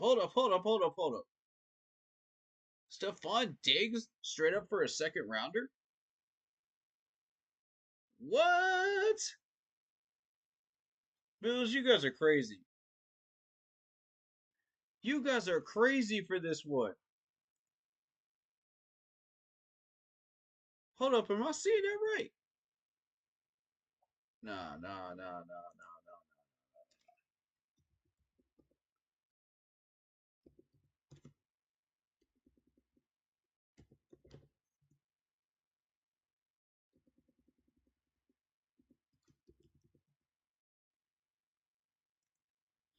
Ain't no way.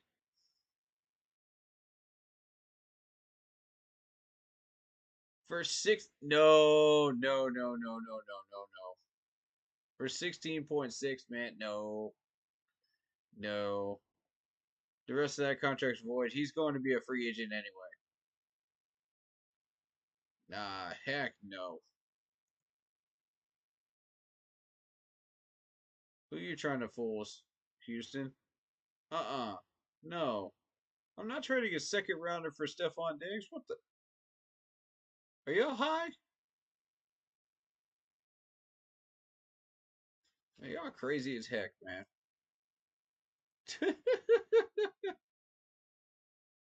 Oh man. All right. Well, they took Kyle Kennard. Kyle Kennard was one of my guys, man. I've had this dude on my radar for a little bit now, and I'm a little disappointed by that. I'm gonna be real with you.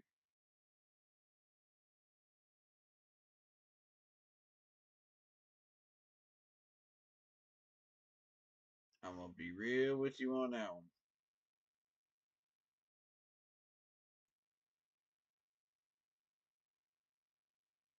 Ah, Donovan's still there though. Donovan is still there. Let me see quarterbacks real quick.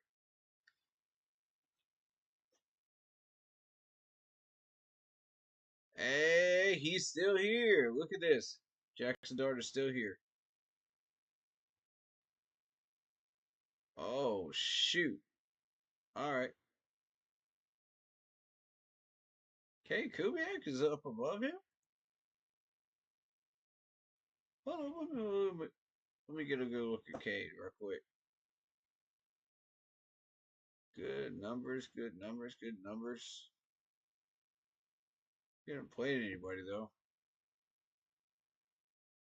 Short passing, 71%. Yeah, Russian scramble. He can't really do that too much, but he can.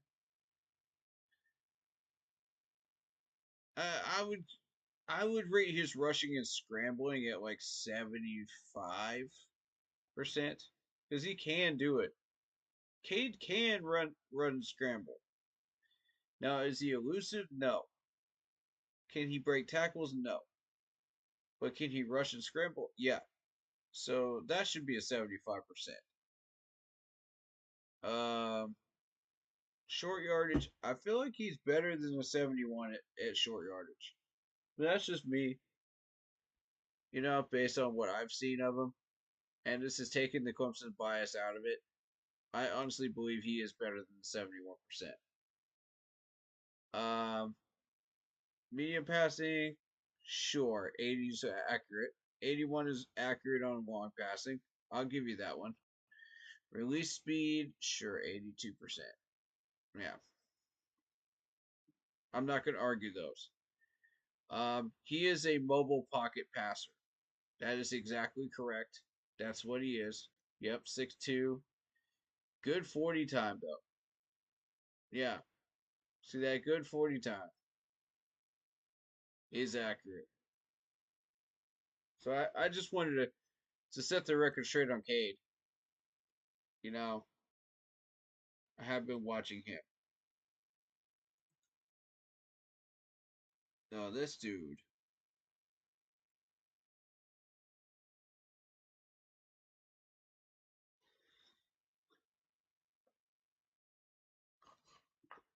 Look at these numbers, man. Look at these numbers. Absolutely gorgeous numbers. That's what you need to see from an SEC quarterback. Right there. That is draftable. Mobile pocket passer. Decent measurables. 73 in the rush scramble. Okay, 92 in the medium passing, 91% in the long passing. But you also have to have the ability to short pass if you need to for check down purposes. This is a good dude right here. This is what we're looking for. Yeah. I like Jackson Dart. I like him. But that's not who I'm going after, though.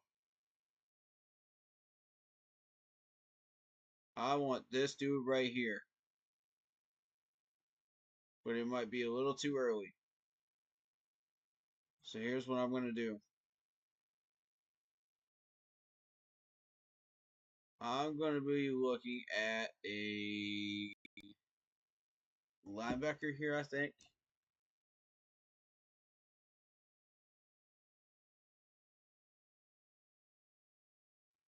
Yeah, I think a linebacker is the right choice. Let's see. This is without making any moves, of course. No. What else we got?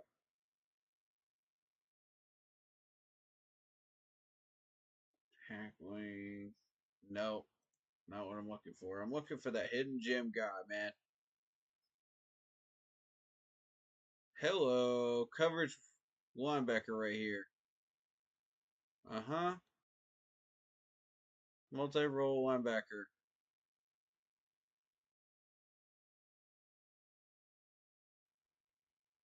Yeah. Yeah. Now, solo tackling, that number is far too low. But I do love the amount of tackles he's made. I can't deny that. He's not much of a pass rusher, but he can run defend when you need him to. He can tackle, and is an excellent coverage man.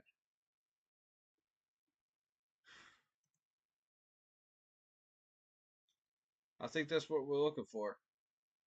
I'm drafting him. We have run stoppers, at linebacker. We have a DJ Wanham. We have a Josie Jewell. So I'm looking at some of these guys, and I'm just going, okay, let's build around that. Let's get some coverage at linebacker. We're kind of struggling there over the middle of the field.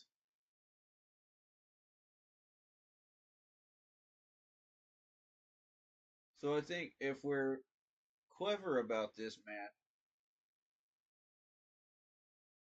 we might not even have to make any moves. All right, defensive line. Yeah.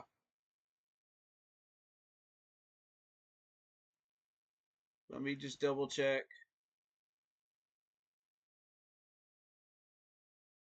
Yeah, give me Donovan. Give me Donovan.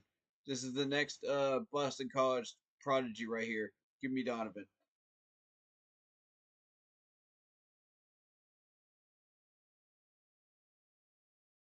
Now I need y'all to leave.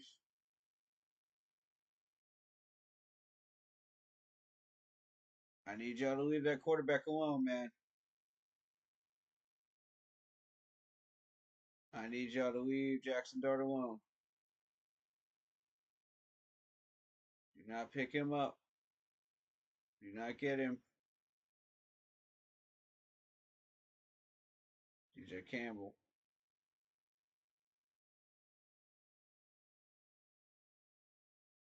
Leave him alone. Leave him alone. Leave him alone. Leave him alone.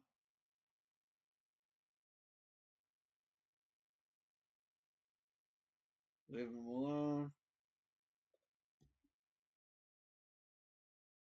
Okay. Okay. Okay. Yes, sir. Give me Jackson Dart. Love it. Let's go. Love it. Love it. All right. So you want me to give you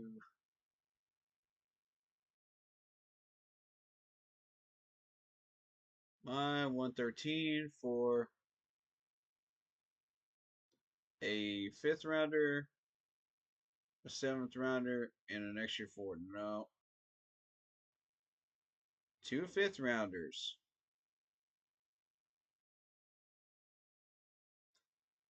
In exchange for a 4th. Oh, 3 5th rounders. See, I like how Philly is playing ball here with these picks, man. Because a 4th rounder, 113, is worth 2 5th rounders. A 159 and a 157. I like that. You know? And a pick next year. Not bad. That's a proper value. Cowboys want to give me a 5th rounder and a 4th rounder next year. Proper value. But I'm not interested. What I want instead, what have we drafted so far? We got a safety, we got a linebacker, we got a defensive end, we got our quarterback. How about a defensive tackle? Is there any good defensive tackle still here? I want a good defensive tackle.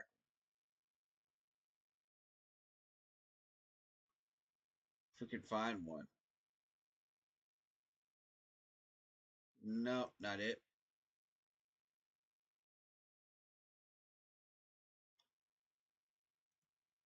The guy from Kentucky. Let me see. Decent measurables. No. You got to give me a little more. Southern Cal, how about you? What do you got to offer me? Not enough. Nope. That's trash. That's trash. My drafting standards. Now that's a little bit better, but his tackling sucks. Nope. Go fish. You're gonna have to show me something worth my time, man. Trash tackling. Nope. Oh boy. Alright. Tonka. Tonka trucks. Nope. Pass.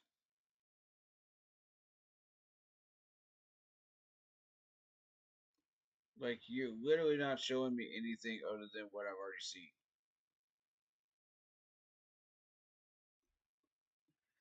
So I think the best defense tackle you're going to get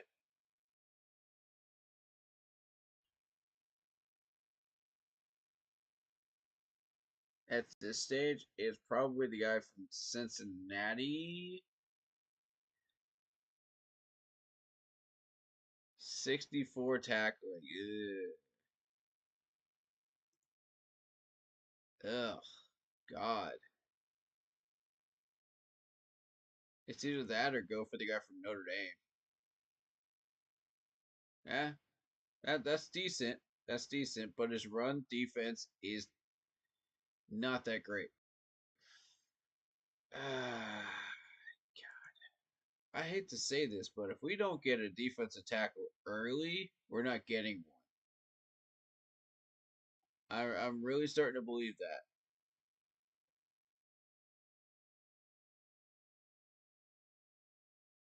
Let me see what defensive tackles were picked thus far.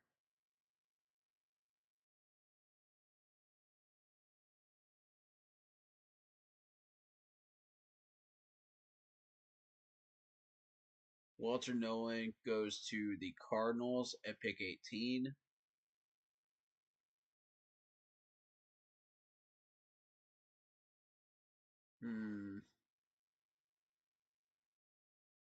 Mason Graham goes to the Eagles.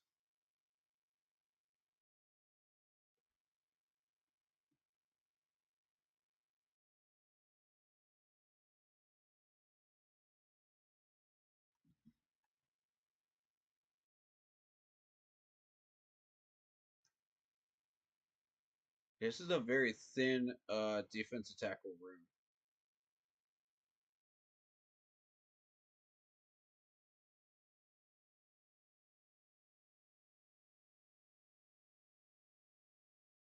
Okay, Sanders goes to the Chargers. Pick 57.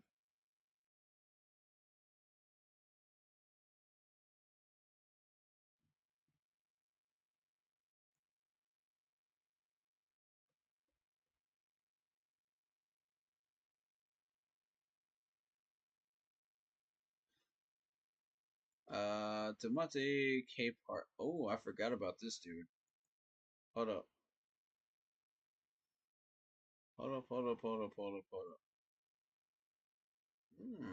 Not too bad. Not too bad. Ooh. I could work with that. That's better than what we were looking at. That's pick 73. Okay.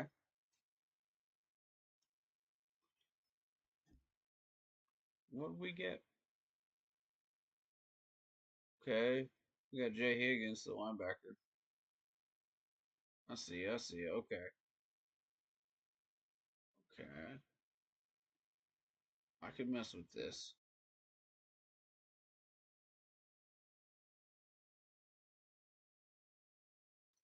There was a lot of talk about Jordan Birch.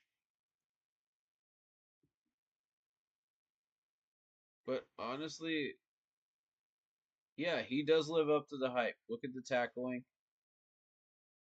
Decent pass rush. Decent run defense. Yeah, I mean, he does live up to the hype, man. So,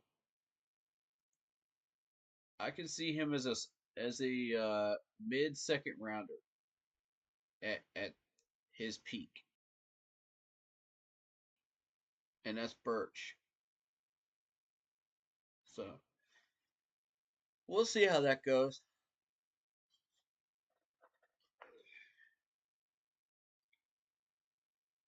There's Carson Beck. San Fran needs a quarterback there.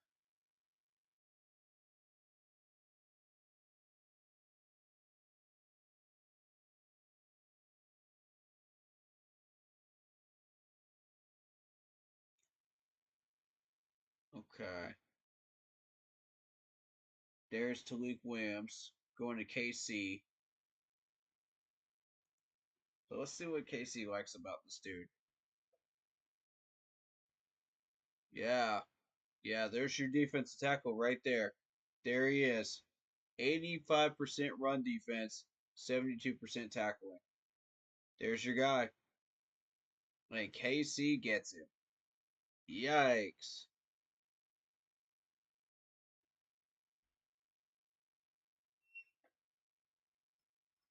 Ugh. Okay. Round 4. Around 4 is where we're at, right?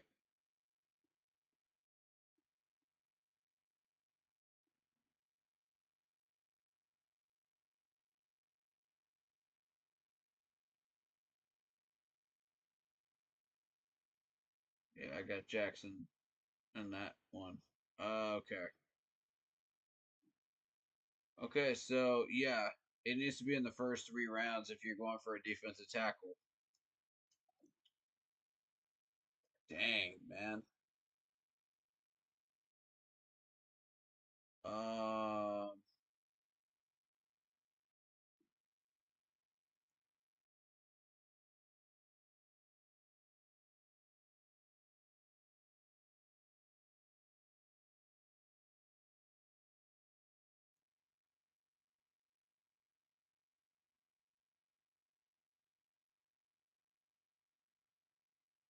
okay.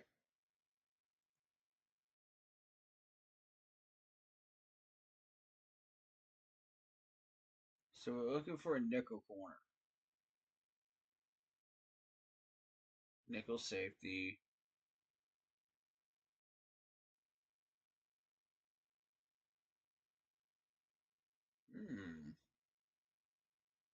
He can't tackle though. But look at that coverage zone and man press though. I like it. Could be a good tackle nickel corner material right there. Could be. Ooh, I like that 30 for 48 of solo tackling and 3 pass deflections. I like his 40 time too. Tackling is garbage though. Nope.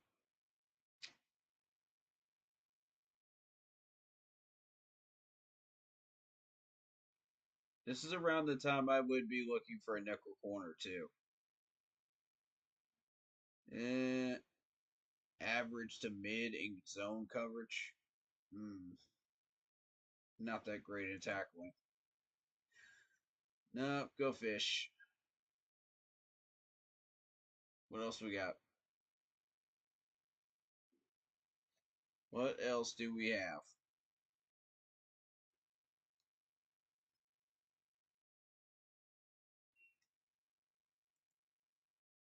Well, it ain't even gonna load, is it?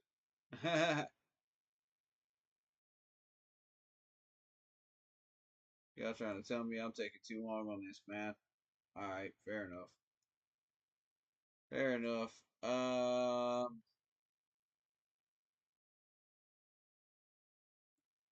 Looking for a center that can also play guard as well.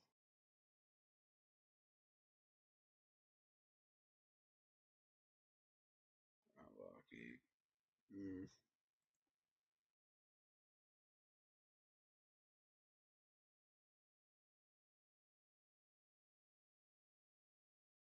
Jacksonville State.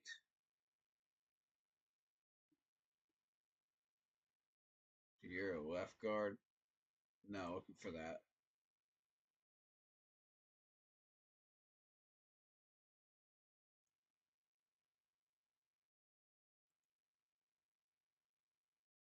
Alright, what else can you do? Yeah, we know you're a center. What else can you do?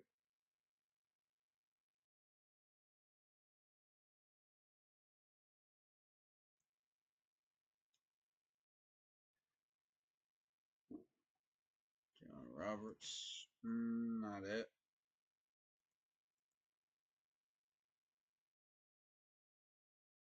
Ooh, you're a guard who can also play center. Okay, okay, okay. Ooh. Hello.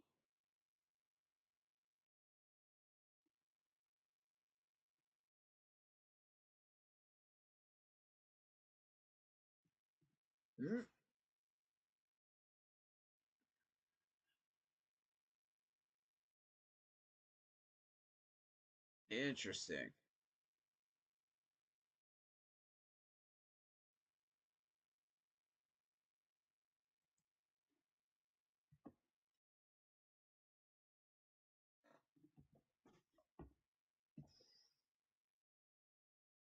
Holy cow.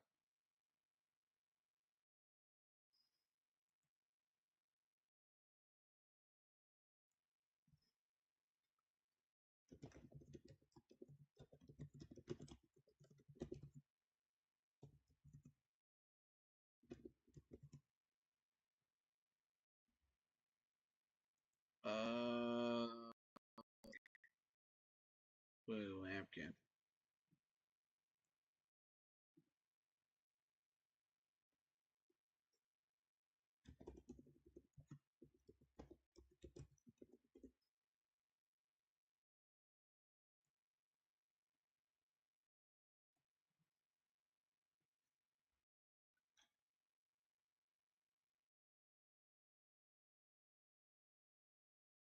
Interesting.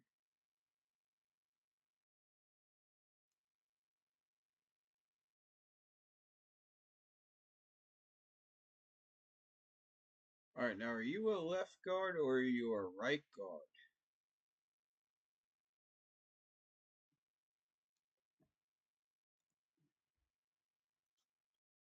Let me do a little research on you. Good sir. You got my attention.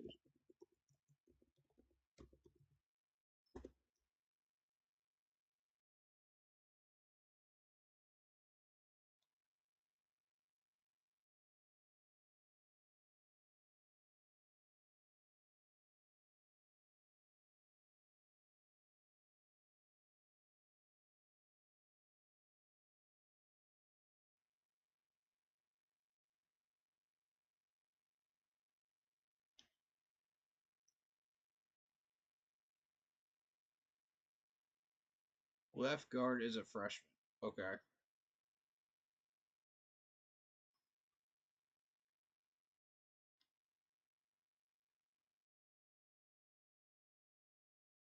Left guard. Dang it. Not what I'm looking for. Close, though. Close, but no cigar. I need a right guard who can also play center. Multi-roll. Good, good, good, but not it.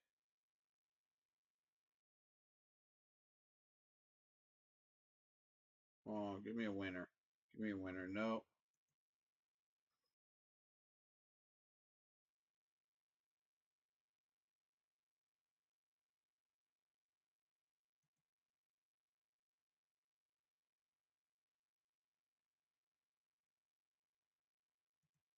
Oh, come on.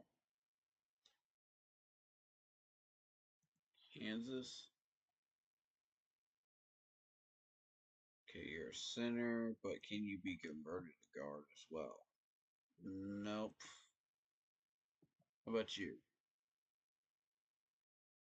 Multi-roll offensive lineman. Not bad.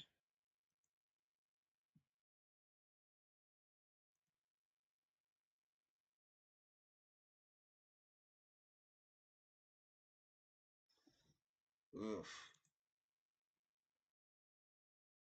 Okay, you have guard on here. LSU. Okay. Ooh, look at that pass blocking. 97%. Nice. Nice, nice, nice. I'm looking for something more specific though. Okay, good center numbers. Good center numbers.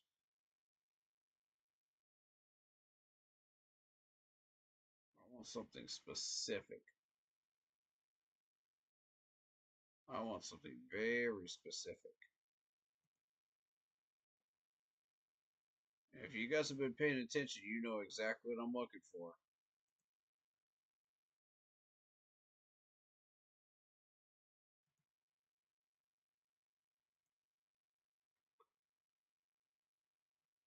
Guard, nope.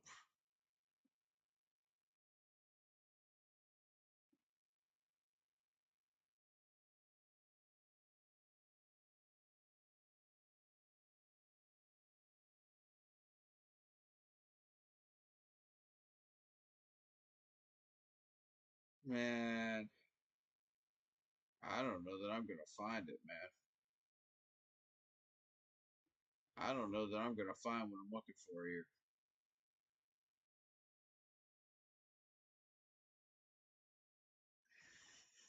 Okay, let's try tackles. Let's try tackles. What else do we have here for tackles?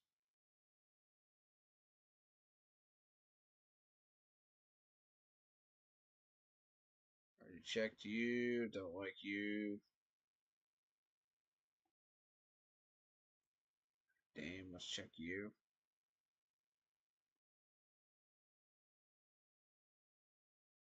Trash. Next. Arkansas.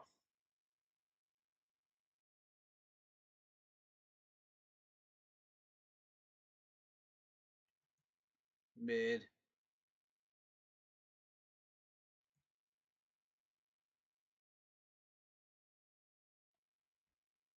Trash.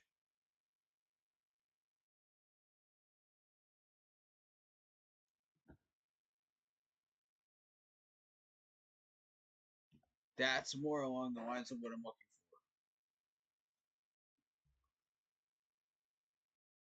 That's more like it. 242.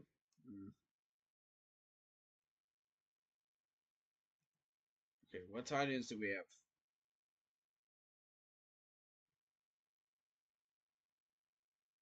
75. Okay.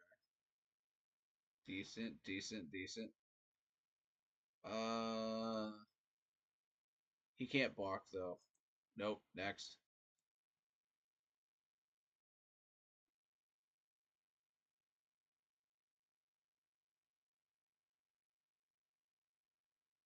Again, he can't block.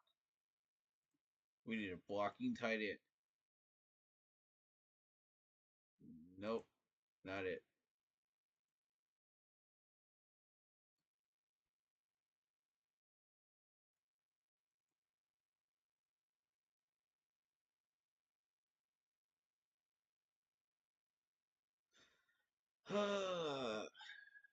Not seeing what I'm looking for here. Trash. Trash.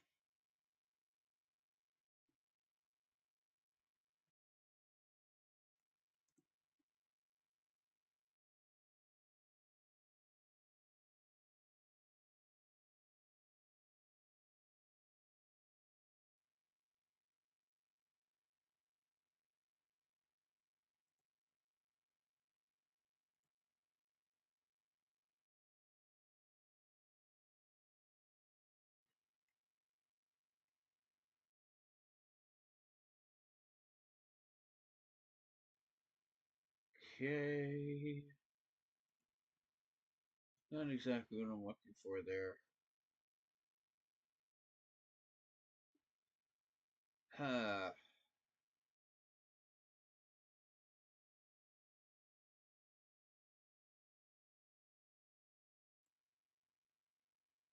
I think maybe we double up on edge.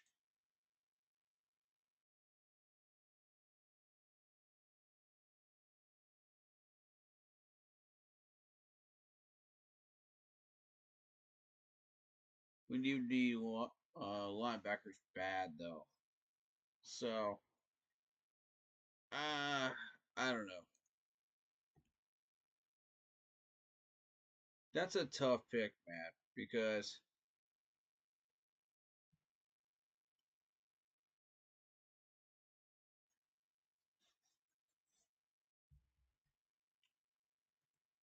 oh boy.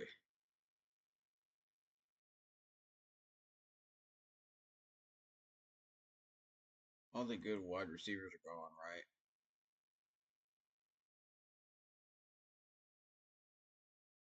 We got Evan Stewart.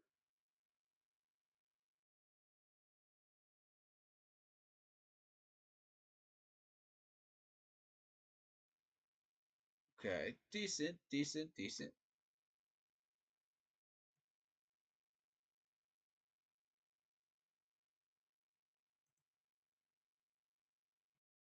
That's not the right type of wide receiver for a West Coast. Ooh. Now we're talking. Now this is what I'm looking for. 77 receptions, 1,000 yards receiving, 8 touchdowns, 13.5 receptions per average. Outside X receiver. Hello.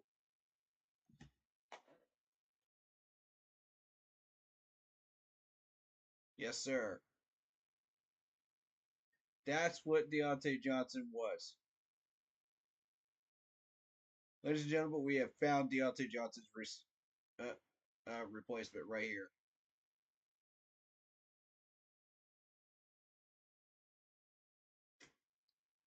Beautiful.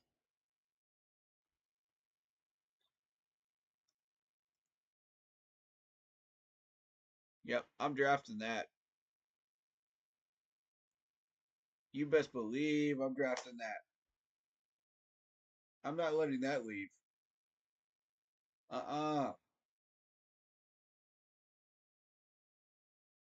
We can still get one more corner.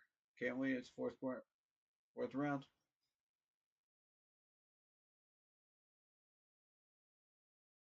Oh, we got a pick in the fifth? Okay. We can still get a good corner in the fifth.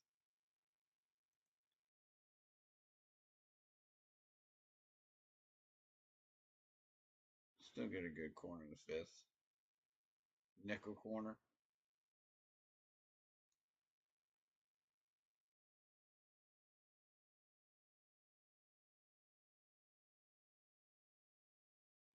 No, they got all the good corners. That's fine. We can find one in free agency. That's fine.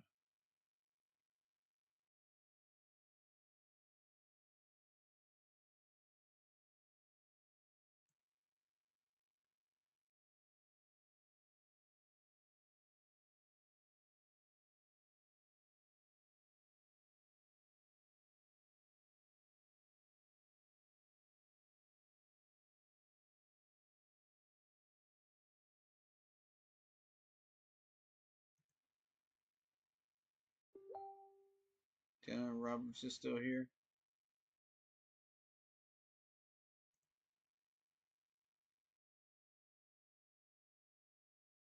Willie Lumpkin, guard center.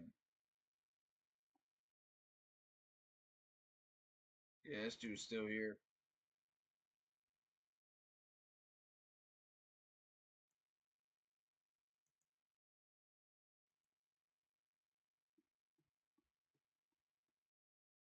Okay, top of the fifth.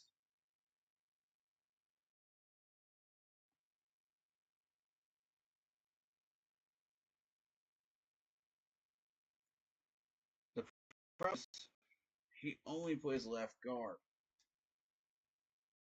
And I want a right guard who also plays center. Dang it. Can we convert him?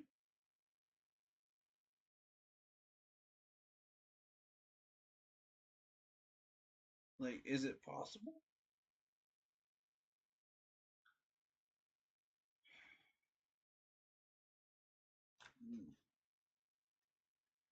Is it possible to convert this dude, man? Because I like Willie. I really do like Willie. But can you convert him?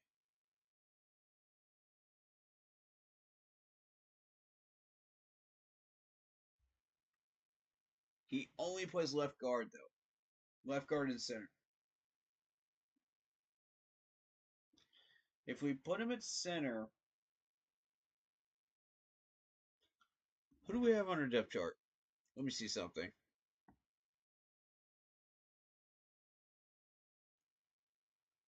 Let me cook, man. Let me cook. Because I see something, man. I do. What can we do with Jarrett Kingston? Is Kingston the guy we want? He's a rookie, 6'4".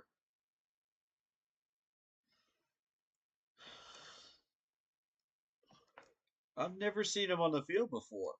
That's the thing. During regular season play, I've never seen him on the field.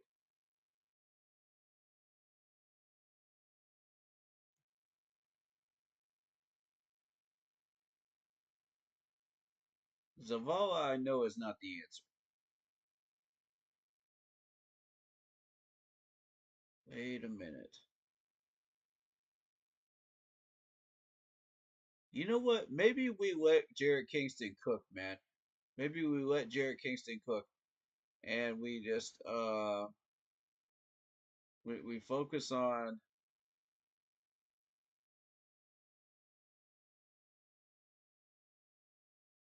Chandler Zavala. Let's replace Chandler Zavala.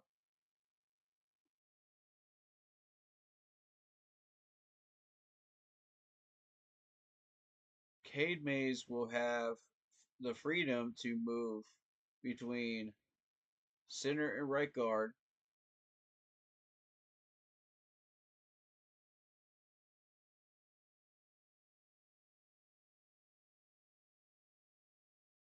And Brady Christensen, if we need Brady Christensen over the left tackle, we can put him over there.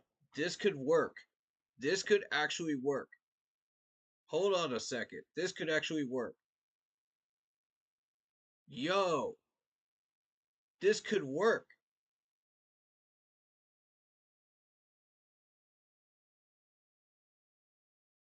And Jared Kingston would probably go back down to practice squad or a 90-man roster, at some point down the line.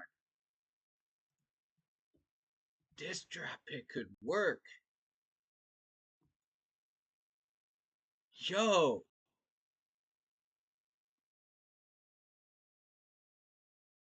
I like it, man. I like that.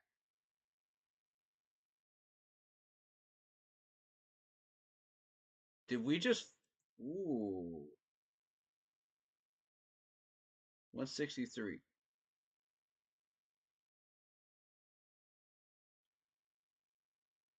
Yeah.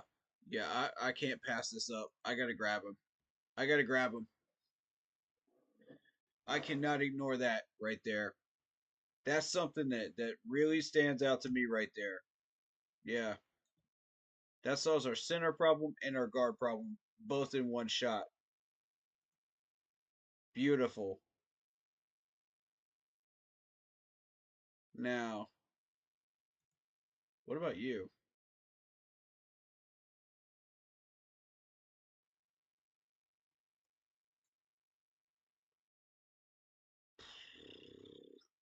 No.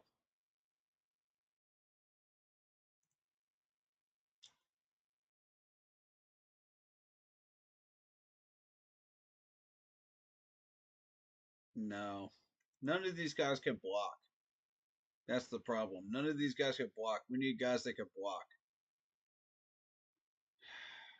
Dang it.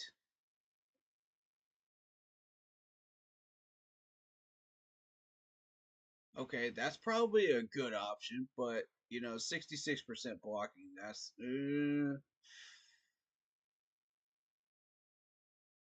uh, I don't know about this. We're looking for a blocking tight end because we're looking to upgrade on Ian Thomas, Jordan Thomas, and oh no, who am I talking about?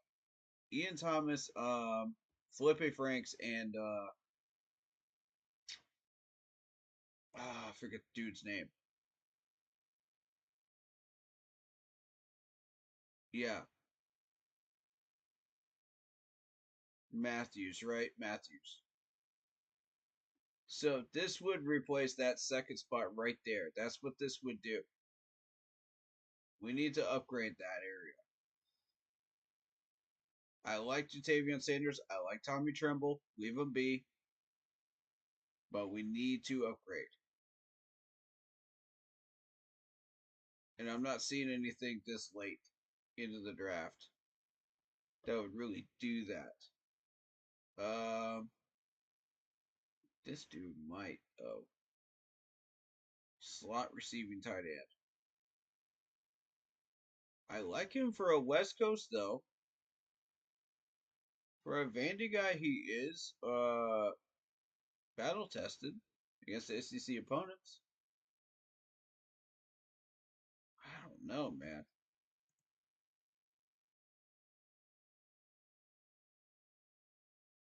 He's a better blocker than his counterpart in Texas. Let's see how this dude does. No, not what I'm looking for.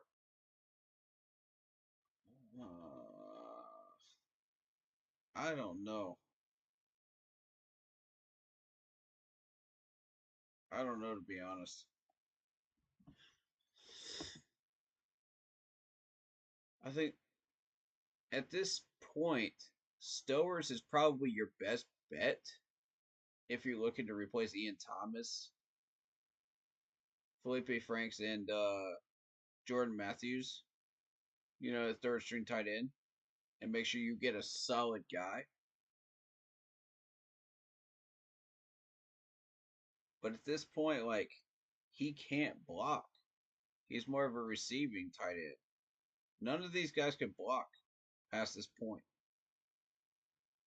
So, man, I don't know.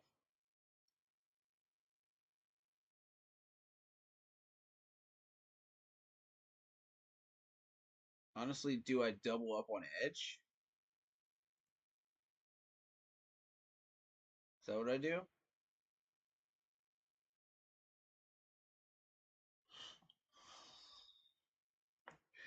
We could use another pass rusher.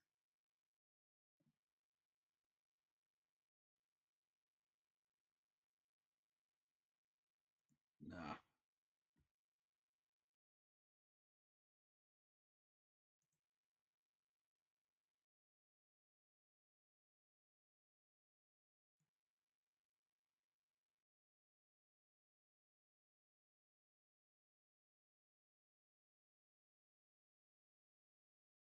At this stage, though, I'm just not impressed by what I'm seeing.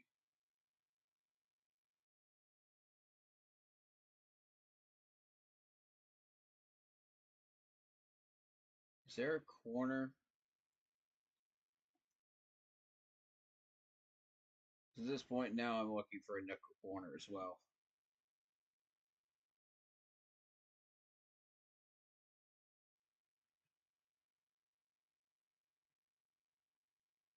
Outside zone, no.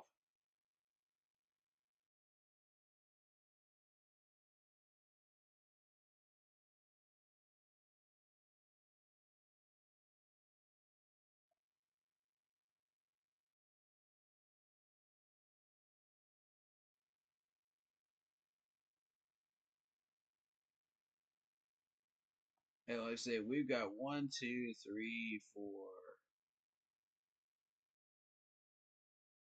4 picks.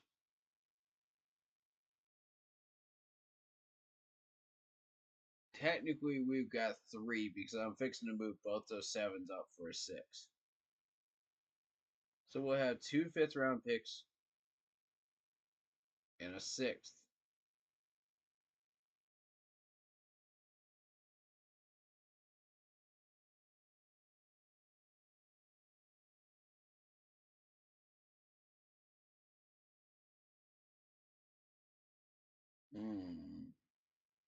I really don't know what to do with this.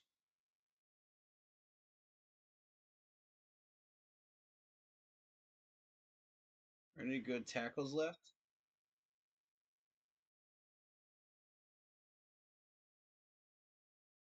Notre Dame. No.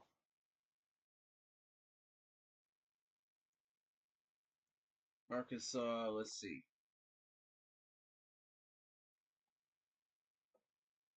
That's pretty decent. That's pretty decent. I need a left tackle though. I need a left tackle specifically.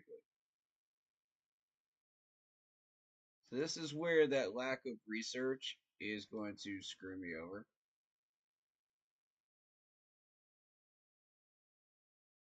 Ooh, left and right tackle.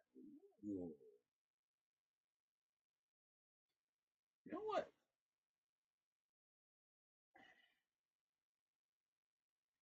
Good measurables. And good percentages. You know what? He's still going to be around for a good bit, though. I don't need to jump on him right away.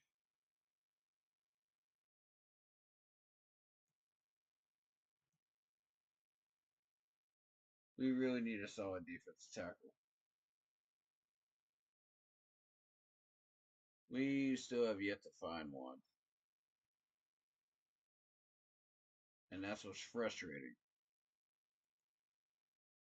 I really don't want to have to go with this dude. We may not have a choice. We may have to go with this dude. From Kentucky here. Are you multi-role? Are either one of you multi-role? No. Wait. Defense attack. Defensive tackle. Nope. Not it. How about you?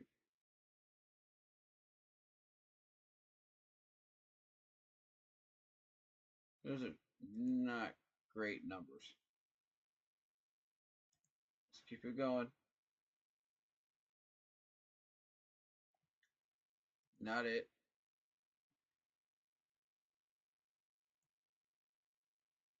Georgia. Those tackle.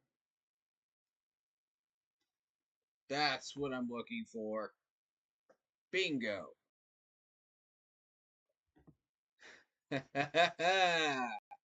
That's what I'm looking for, baby. I'm not a fan of those measurables, but this dude's battle tested. 24 tackles. 8 solo tackles, though.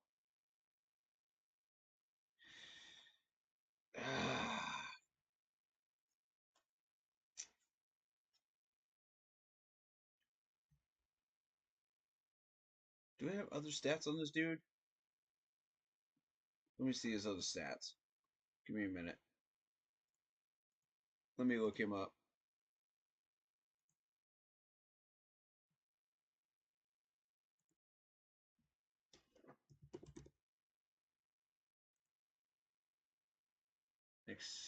Oh, Nazir.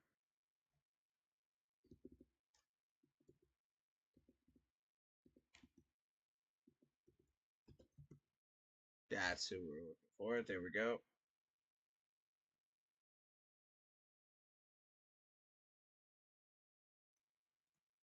Stats.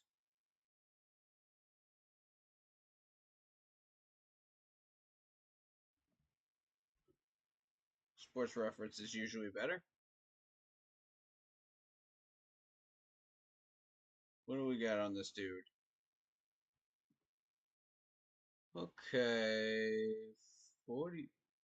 Whoa.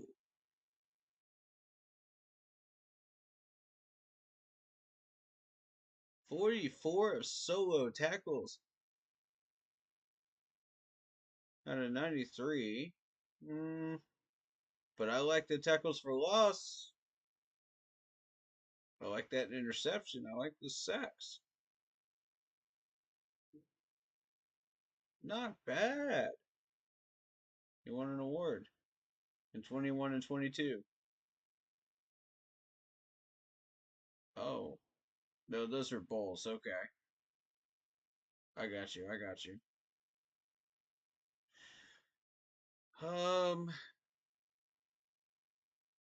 I feel like this is just going to be another shot total, though.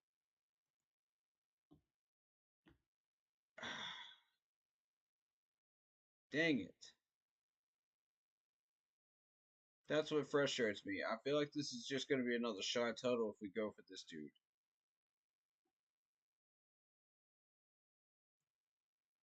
And the rest of these guys aren't showing what I want.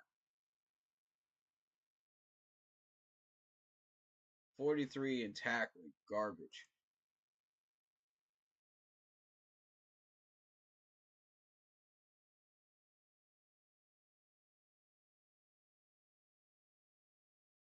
That's better.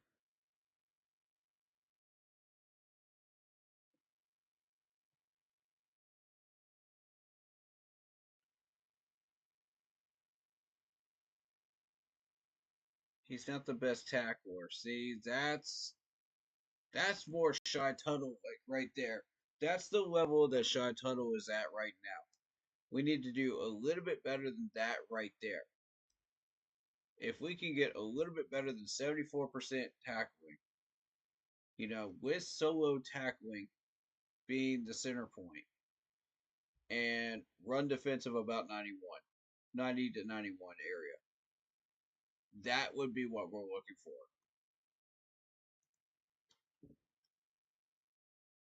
So let's keep digging. Maybe it's here. Maybe it is.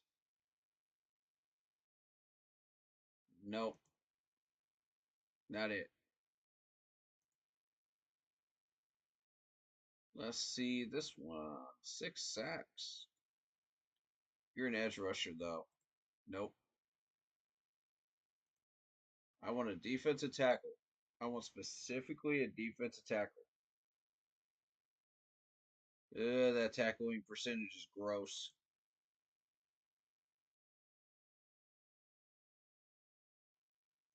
Come on, man. Give me something. Better in the tackling area, but not good enough in run defense. No. 6 for 27? No.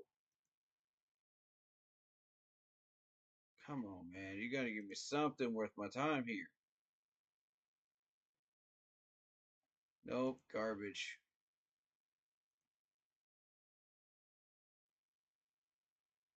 Versatile defensive lineman. Not it. I mean, you get down into the 300 range. This is just not it. Nope.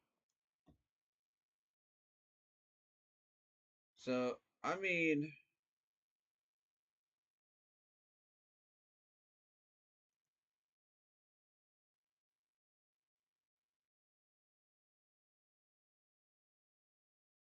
I didn't mean to hit that. I didn't mean to hit that, but we got a defensive lineman. Screw it. Oh, man, I'm going to regret that. Oh, man, I'm going to regret that big time. It glitched. No, the Jets got him.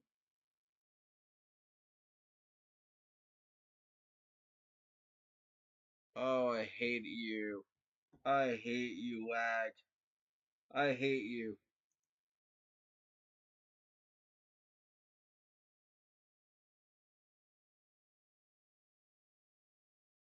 Oh, man.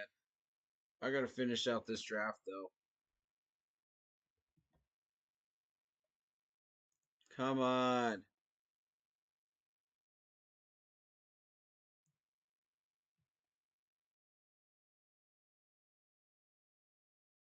Let me get rid of some of this garbage that I don't need. Don't need that. Don't need it anymore. Don't need that anymore. Come on. Ah, kidding me with this lag. There we go. There we go. There we go. There we go. Thank you. All right, now I know what I want for the next pick, though. I know what I want for the next pick. But this pick was supposed to be a defensive tackle, and I chose the wrong guy. So that was on me. I really screwed up there. Oh, maybe I didn't. Maybe I didn't. Guys, whoa. Hello. What have we here? 74% in tackling and 91% run defense. Maybe I didn't screw up. Ooh, 11 solo tackles for 16. Maybe I didn't screw up after all, y'all. Happy accident. Well, well, well. Well, well, well.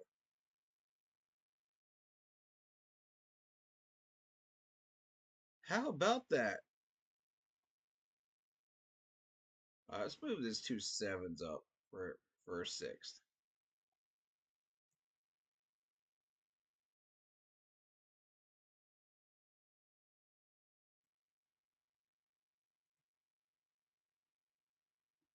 I want to move up.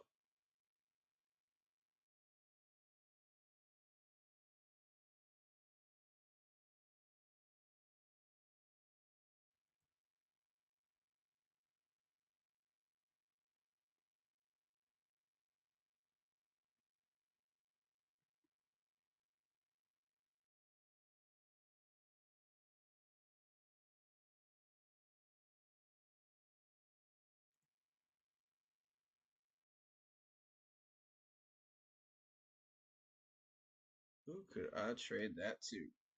Who has an extra sixth right now? Who has an extra sixth? Let me see something real quick.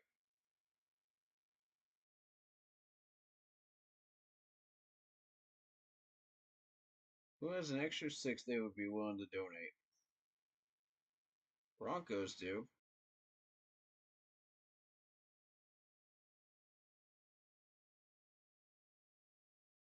Buffalo does as well.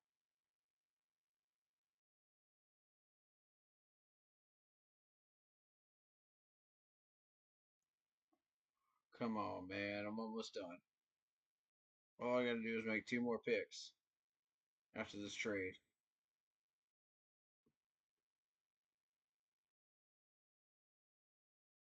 Okay, 6th round.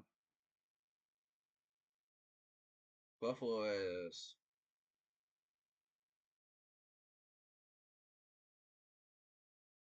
Buffalo's got 3. You know, let's talk to Buffalo, man. They don't need that 3rd one, do they?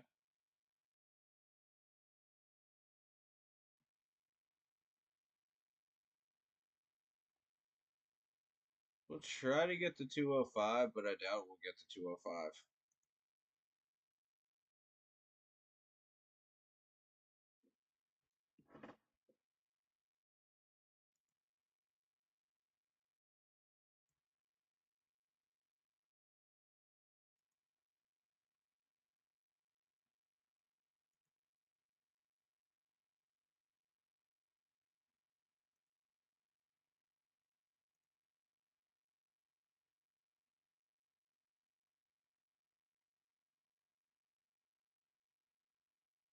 Okay. Okay.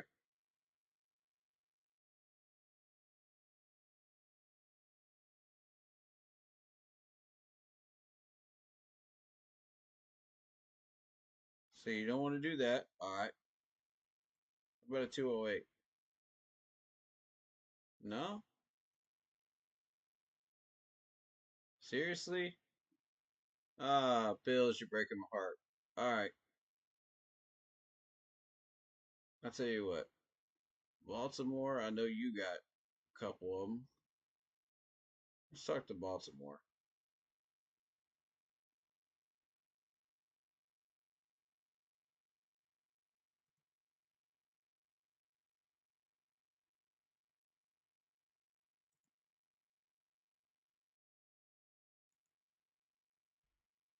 Ravens.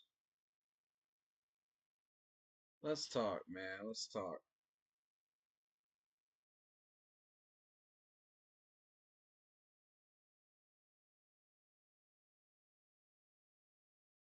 No, you don't like that? Okay.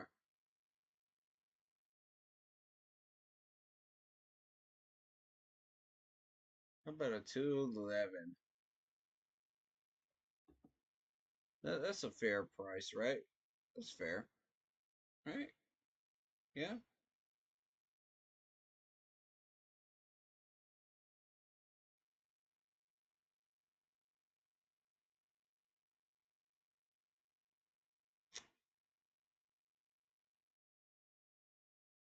You're not doing anything with that, are you?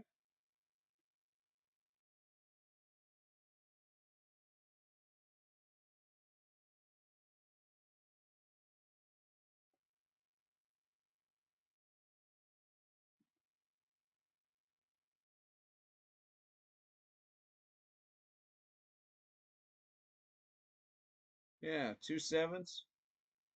What you gonna do with that? Accepted. Thank you, Baltimore. That's what I'm talking about. Good deal. We don't need 2 sevens. Come on. Let's move up. We're getting what we want, man. We're getting what we want right now. So here's what we're gonna do.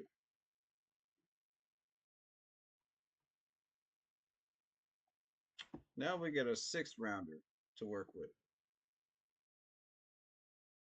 So now here's what I want to do.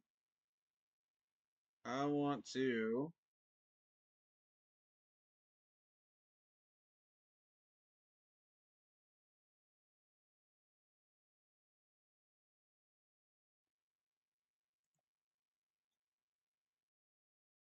a nickel corner. That's what I want. But they ain't here. What are you?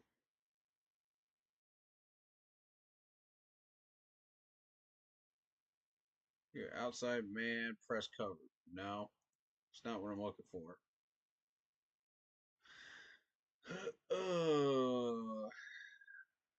What are you? What do you do? Outside zone? No. I need specifically nickel corner.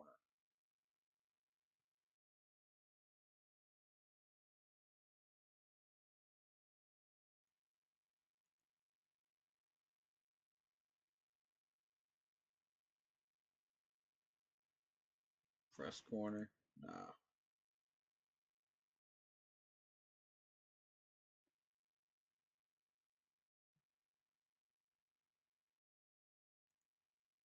Pass.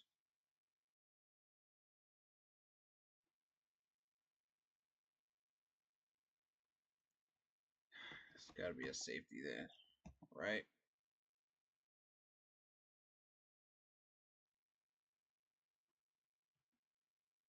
Or did we address that already? Yeah, nickel safety. Okay. So we already addressed that. We got our nickel safety. Okay. So, all right. At this point, maybe a tight end would be a good option.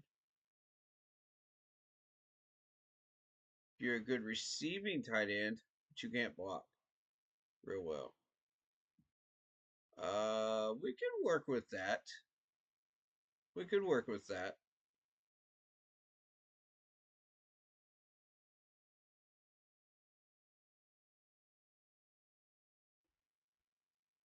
Honestly, for SEC numbers, that's not too bad.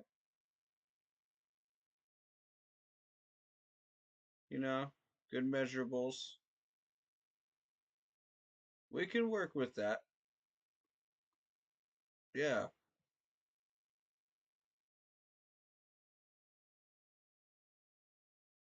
We need a tight end. Boom.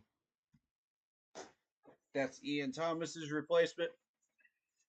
Done. All right. What else do we have? We probably need one more edge rusher, right? What you got for me?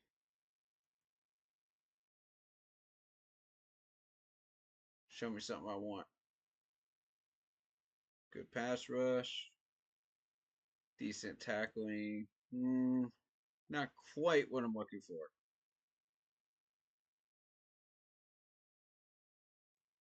We really need to push a second edge rusher, I feel like, with this last pick.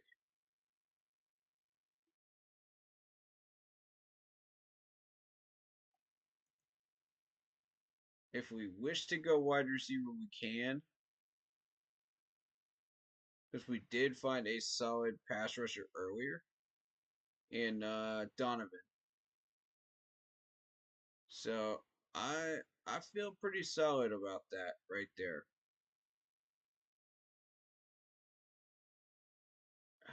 I'm hesitant though. You know what I mean? Because we do need some depth.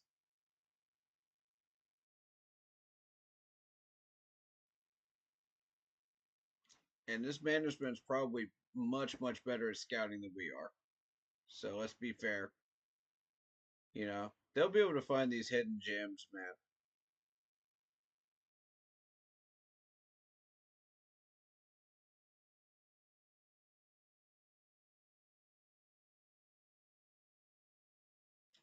What, a 6th rounder for a 7th?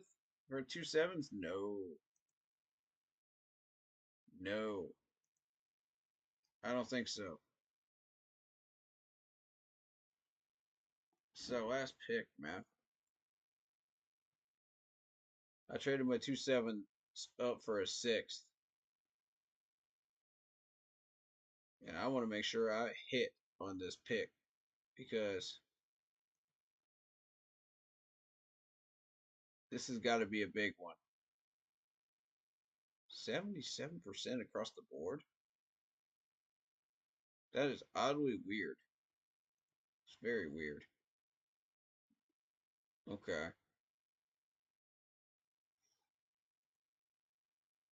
Jackson State?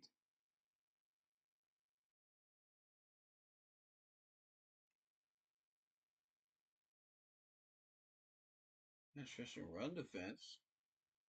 Can't tackle though. Close but no cigar. Very close but no cigar on Webb.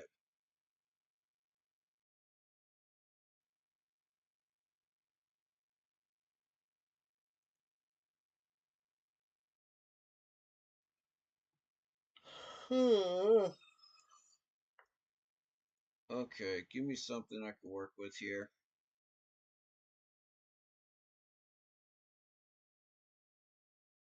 No.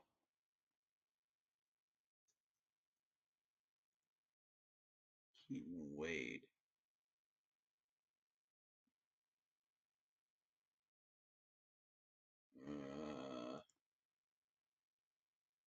Not quite.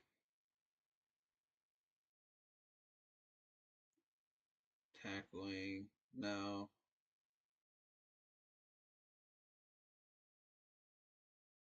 Georgia.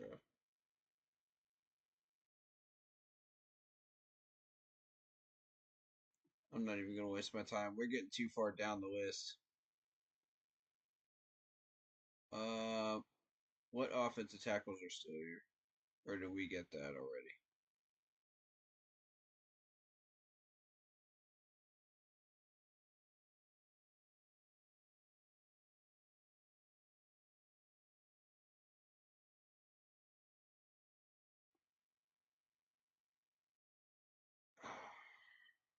Right. I don't think we went for a tackle, did we?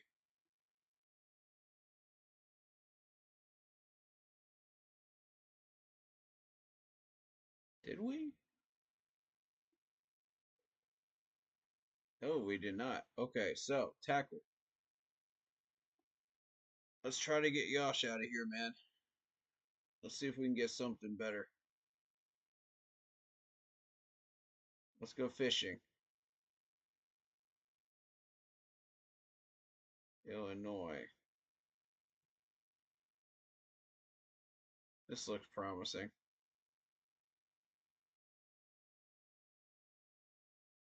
Not too bad.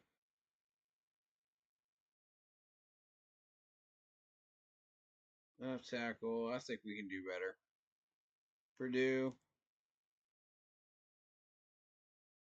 Multi-role offensive lineman. Not bad. But I mean, that's honestly. Ugh. My issue with this is that's Chandler's of all 11. We need a little bit better. But I don't think we're going to find it.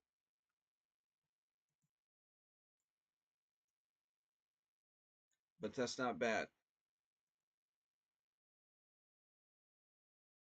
Georgia. This looks promising. No. Tennessee.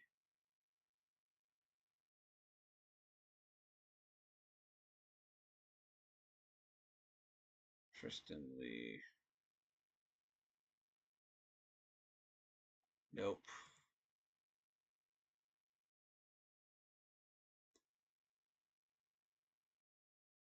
Come on, give me a hidden gem. Give me a hidden gem, baby. Hello. That's what I'm looking for.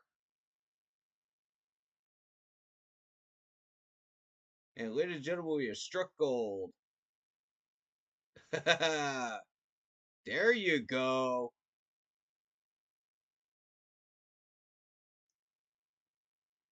83% pass blocking, 82% run blocking. We have struck gold, ladies and gentlemen. This is it right here. Trey Whittig. Yep, 294. This is a 211 pick. Let me make sure there's nobody better. But Trey is winning right now. Trey is winning. 100% Trey is winning.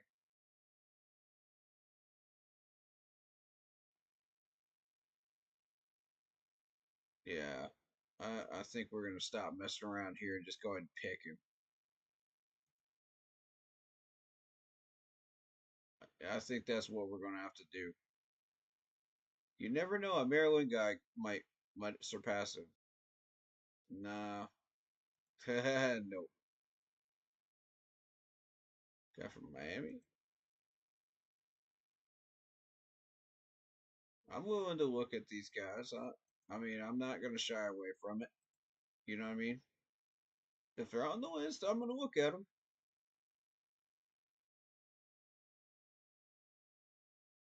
I know who I want, though. Yeah, I know who I want. Let's go ahead and get him. Trey Whittig, right? Yeah, let me just double check. He's got a good shuttle. Good height, good weight. Got to work on his vertical a little bit. Hey. Not freaking bad.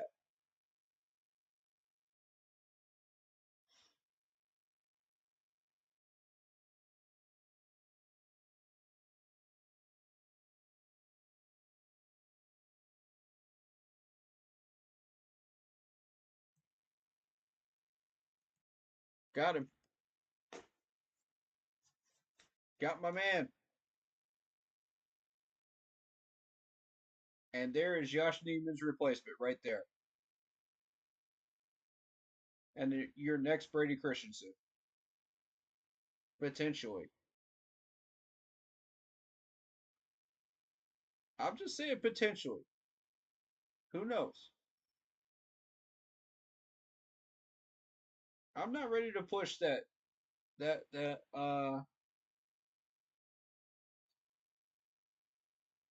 just yet.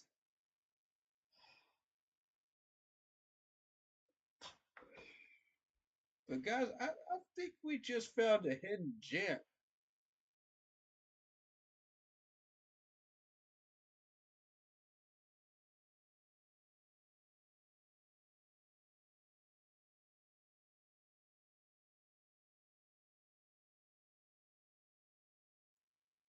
I think we just found what we're looking for.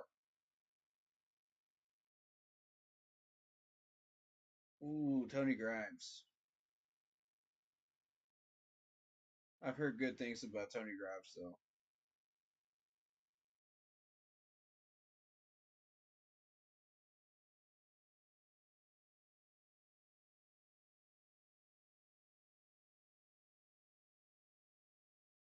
Micah Morris going to the Lions. Okay. I mean, we could have gone a wide receiver on this pick, but honestly, I feel that it's more appropriate to go tackle because really we're looking for the next Brady Christensen. We're looking for the next Cade Mays, type offensive lineman, for depth reasons. Because Josh Neiman is just not it.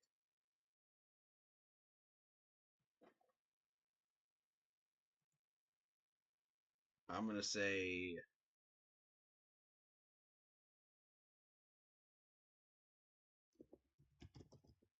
Panther 1.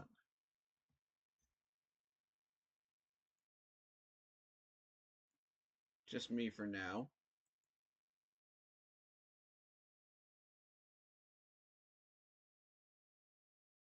Cool.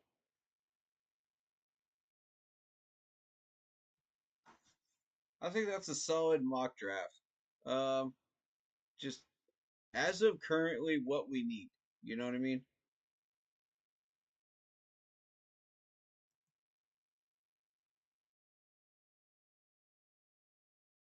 So let's. I don't care about the most popular selections. I want to look at mine.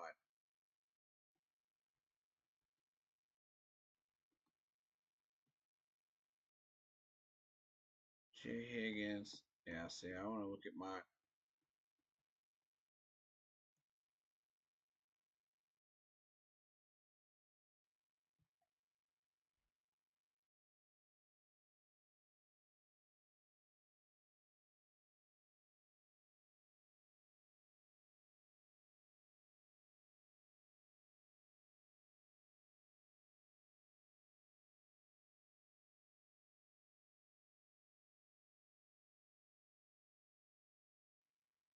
Can I look at it? Let me see.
Let me see if I can look at it with the depth chart.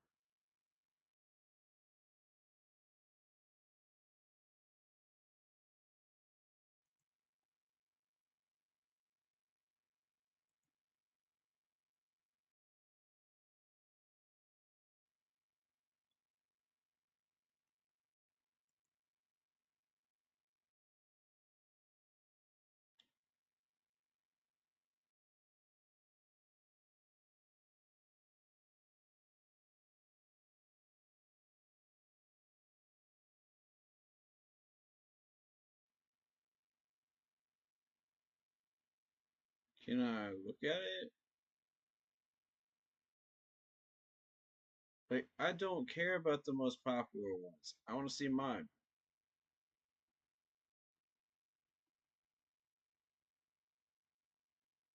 I don't care what you think. I just want to see my NFL draft. Why are you doing this?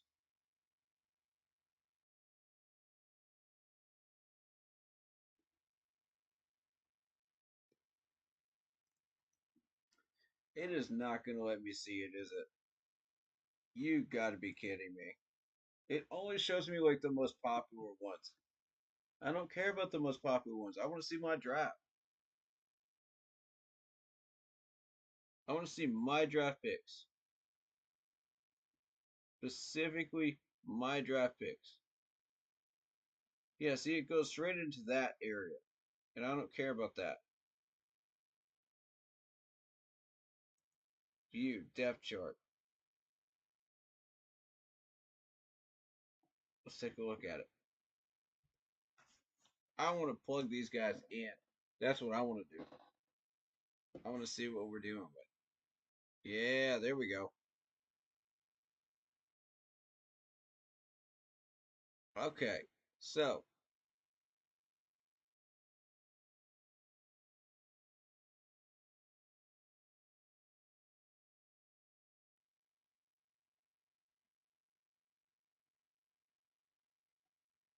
oh, but that was fun.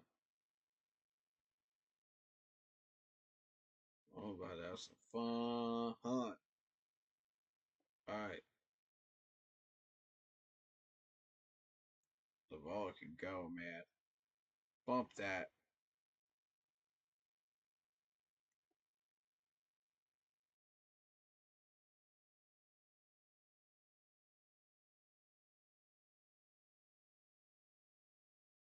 Josh Neiman is not it either.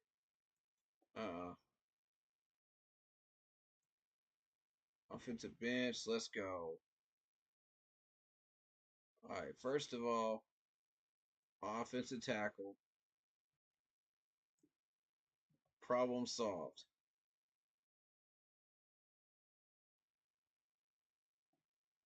Guard issue.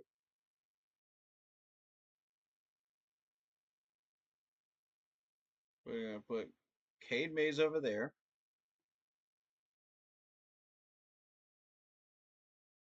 Corbett's probably going to retire at some point. Cade Mays will take over there.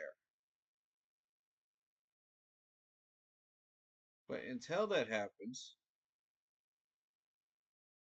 we got my man Willie.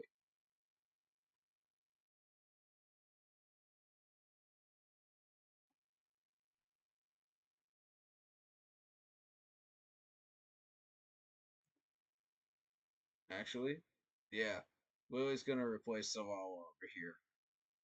That's exactly what's going to happen. Yep. Come on. Come on. Come on, Lag. You can do it. Oh my god, the site is so laggy. Good god. Alright. Yeah, it's a low. You are third string. Yeah. Now, quarterback position.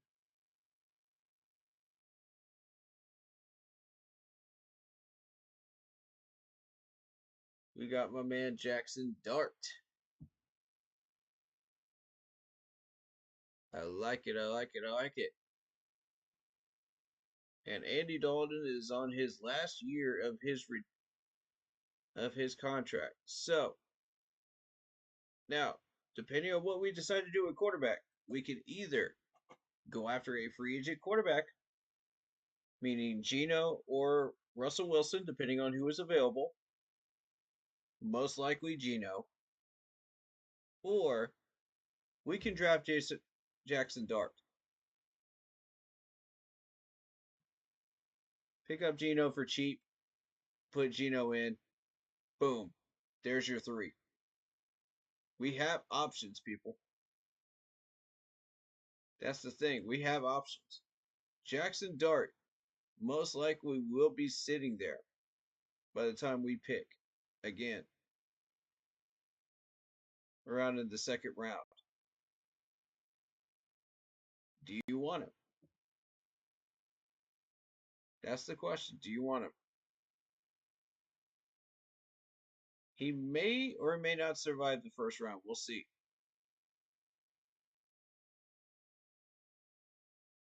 My guess is that he may survive it. I don't know. It all depends on where he's going to be sitting at. We needed a wide receiver. We got one. There you go.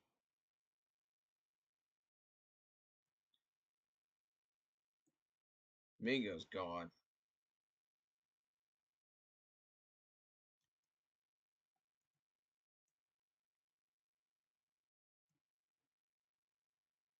Yeah, Mingo's gone. He ain't here no more. Tight end. It won't let me get rid of him.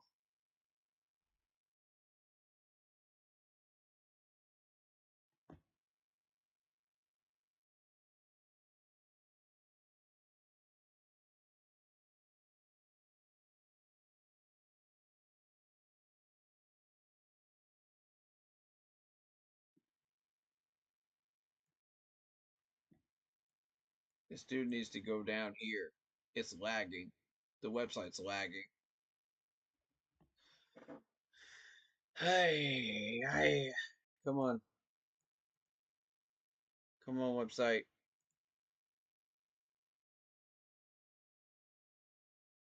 Come on, Draft Buzz. Come on, Draft Buzz. Stop lagging. I would like to move in, please. Do. Still lagging.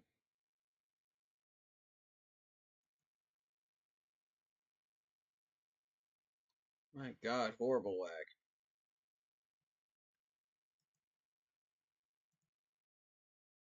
Come on. This lag is so bad.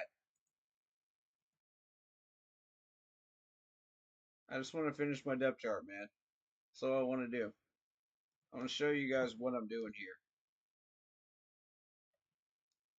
Alright, so I found Willie, who could be a solid left guard option.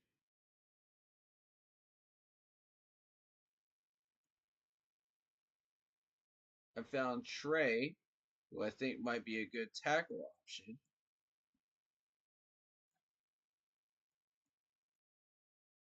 Can I drag him? There.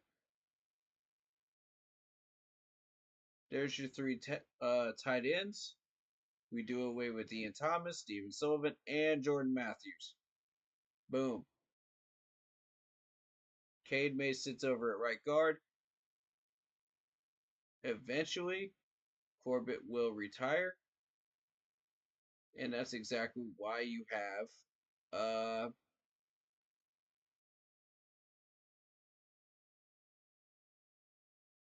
Mr. Willie, because he can go center position as well if you need him to.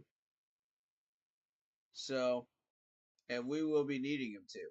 Trey can play both tackle positions, and he is an excellent late round pick here as an option. So, he is better than JD, I think, once he gets developed. He's definitely better than Josh Neiman. He's better than Bedara. Ricky Lee, I could make an exception for. I could maybe make an argument for Ricky Lee. Ricky Lee might be a third stringer for me.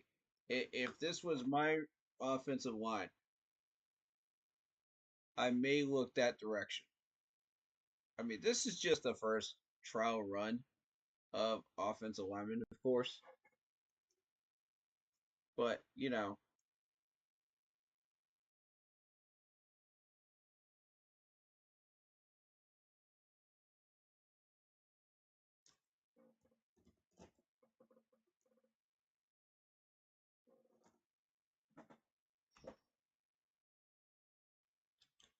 But, I mean, this could work.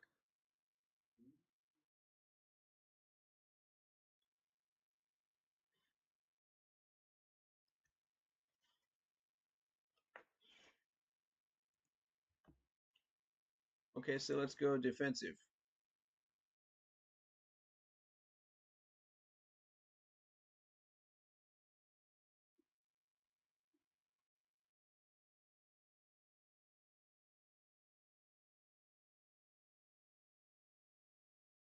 Clearly, we needed some defensive end help.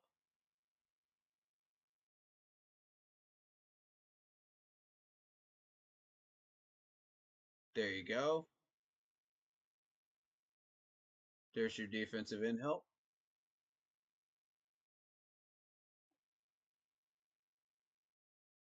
Defensive tackle.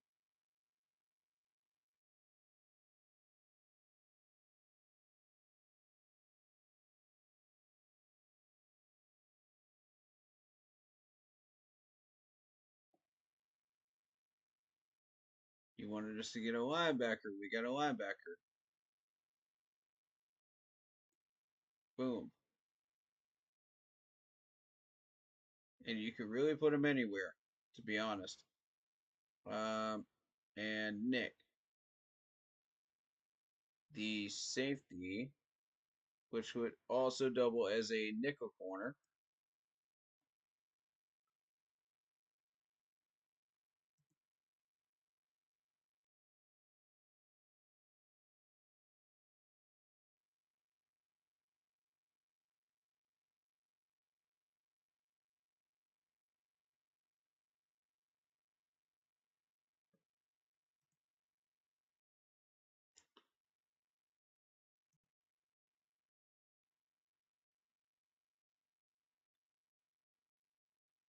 Would honestly fit in right there as a nickel corner.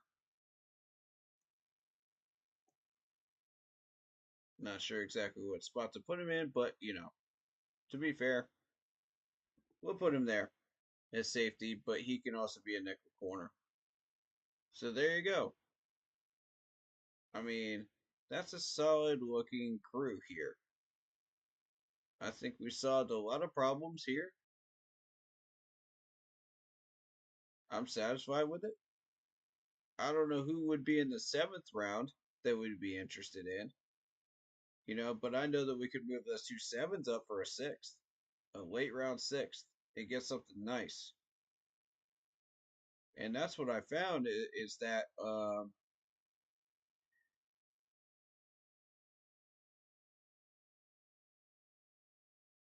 I found Willie and Trey. And I think there's something here, man. Edge each one of these positions, I think you attack defensive tackle early. There aren't many in there. But if you are able to really, really look, you can find a hidden gem in here. I think it's possible. But, that's a pretty good mock, man. It's a pretty good mock draft. Save changes.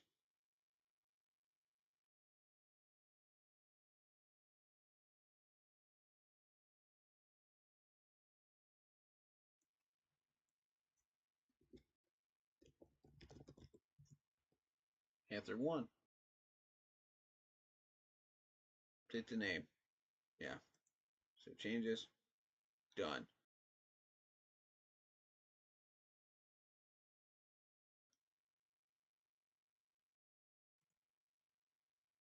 All right, well, there you go.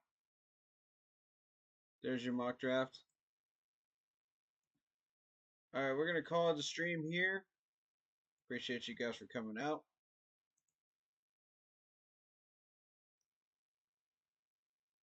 Panthers couldn't quite get it done, but maybe next week, right? Maybe next week against the Eagles. We're going to start prepping up. We'll be doing a game stream Monday evening, and the preview stream we'll let you guys know. Keep posted to the Facebook group page for info on that, on when that's going to come out. In the meantime, Shout out to Lock Poppy. Shout out to Jared Phillips. Shout out to David Fields. Shout out to Steffi. Shout out to Who Dat for Life Chris. Shout out to Jared Phillips. Shout out to Kajime Kaju. Hopefully I said that correctly. Shout out to D1 Ski.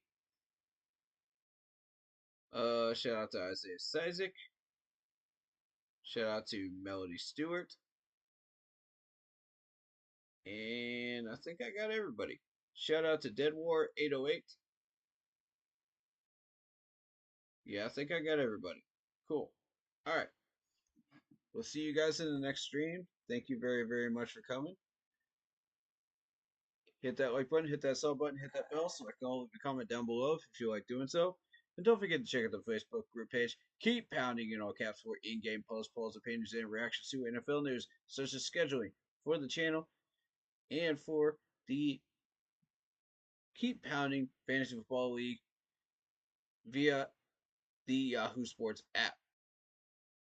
If you want to get your hands on an intro like this, if you're a content creator, go check out Lindara Ty on Instagram. She does panels, videos, all kinds of stuff, fair pricing, and we'll work with you. Very patient and awesome person to work with. I love her to death. All right. We'll see you guys tomorrow for the game stream. We're playing more Assassin's Creed Odyssey tomorrow. We'll see you there. I don't know what time we're going to be doing it, but it's whenever I can do it, schedule-wise. But we'll see you there. Appreciate you guys coming out. Much love. Hey, we didn't get the win, but hey, we're looking good, man. We played Carolina Panthers football today. We did everything that we could have possibly done, and that's what matters. You know, we put every single piece of blood, sweat, and tears into this game and couldn't get it done, but hey, we're making progress, guys. We're making progress. I am pleased with the progress this team is making. And I'm proud of every single one of these players.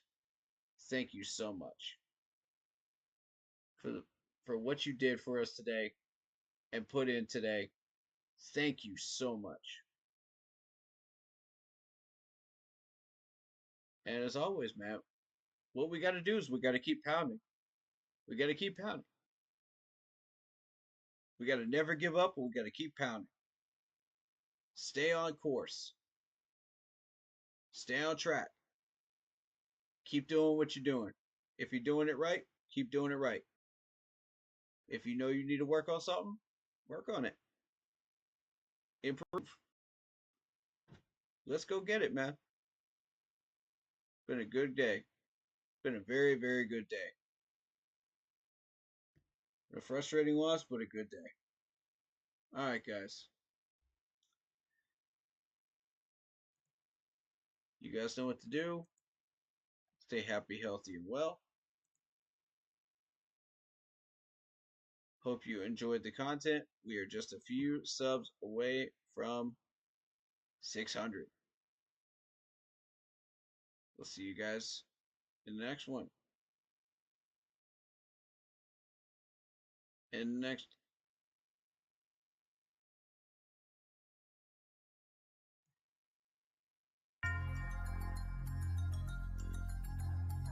And as always, keep pounding. See you guys next time. Peace.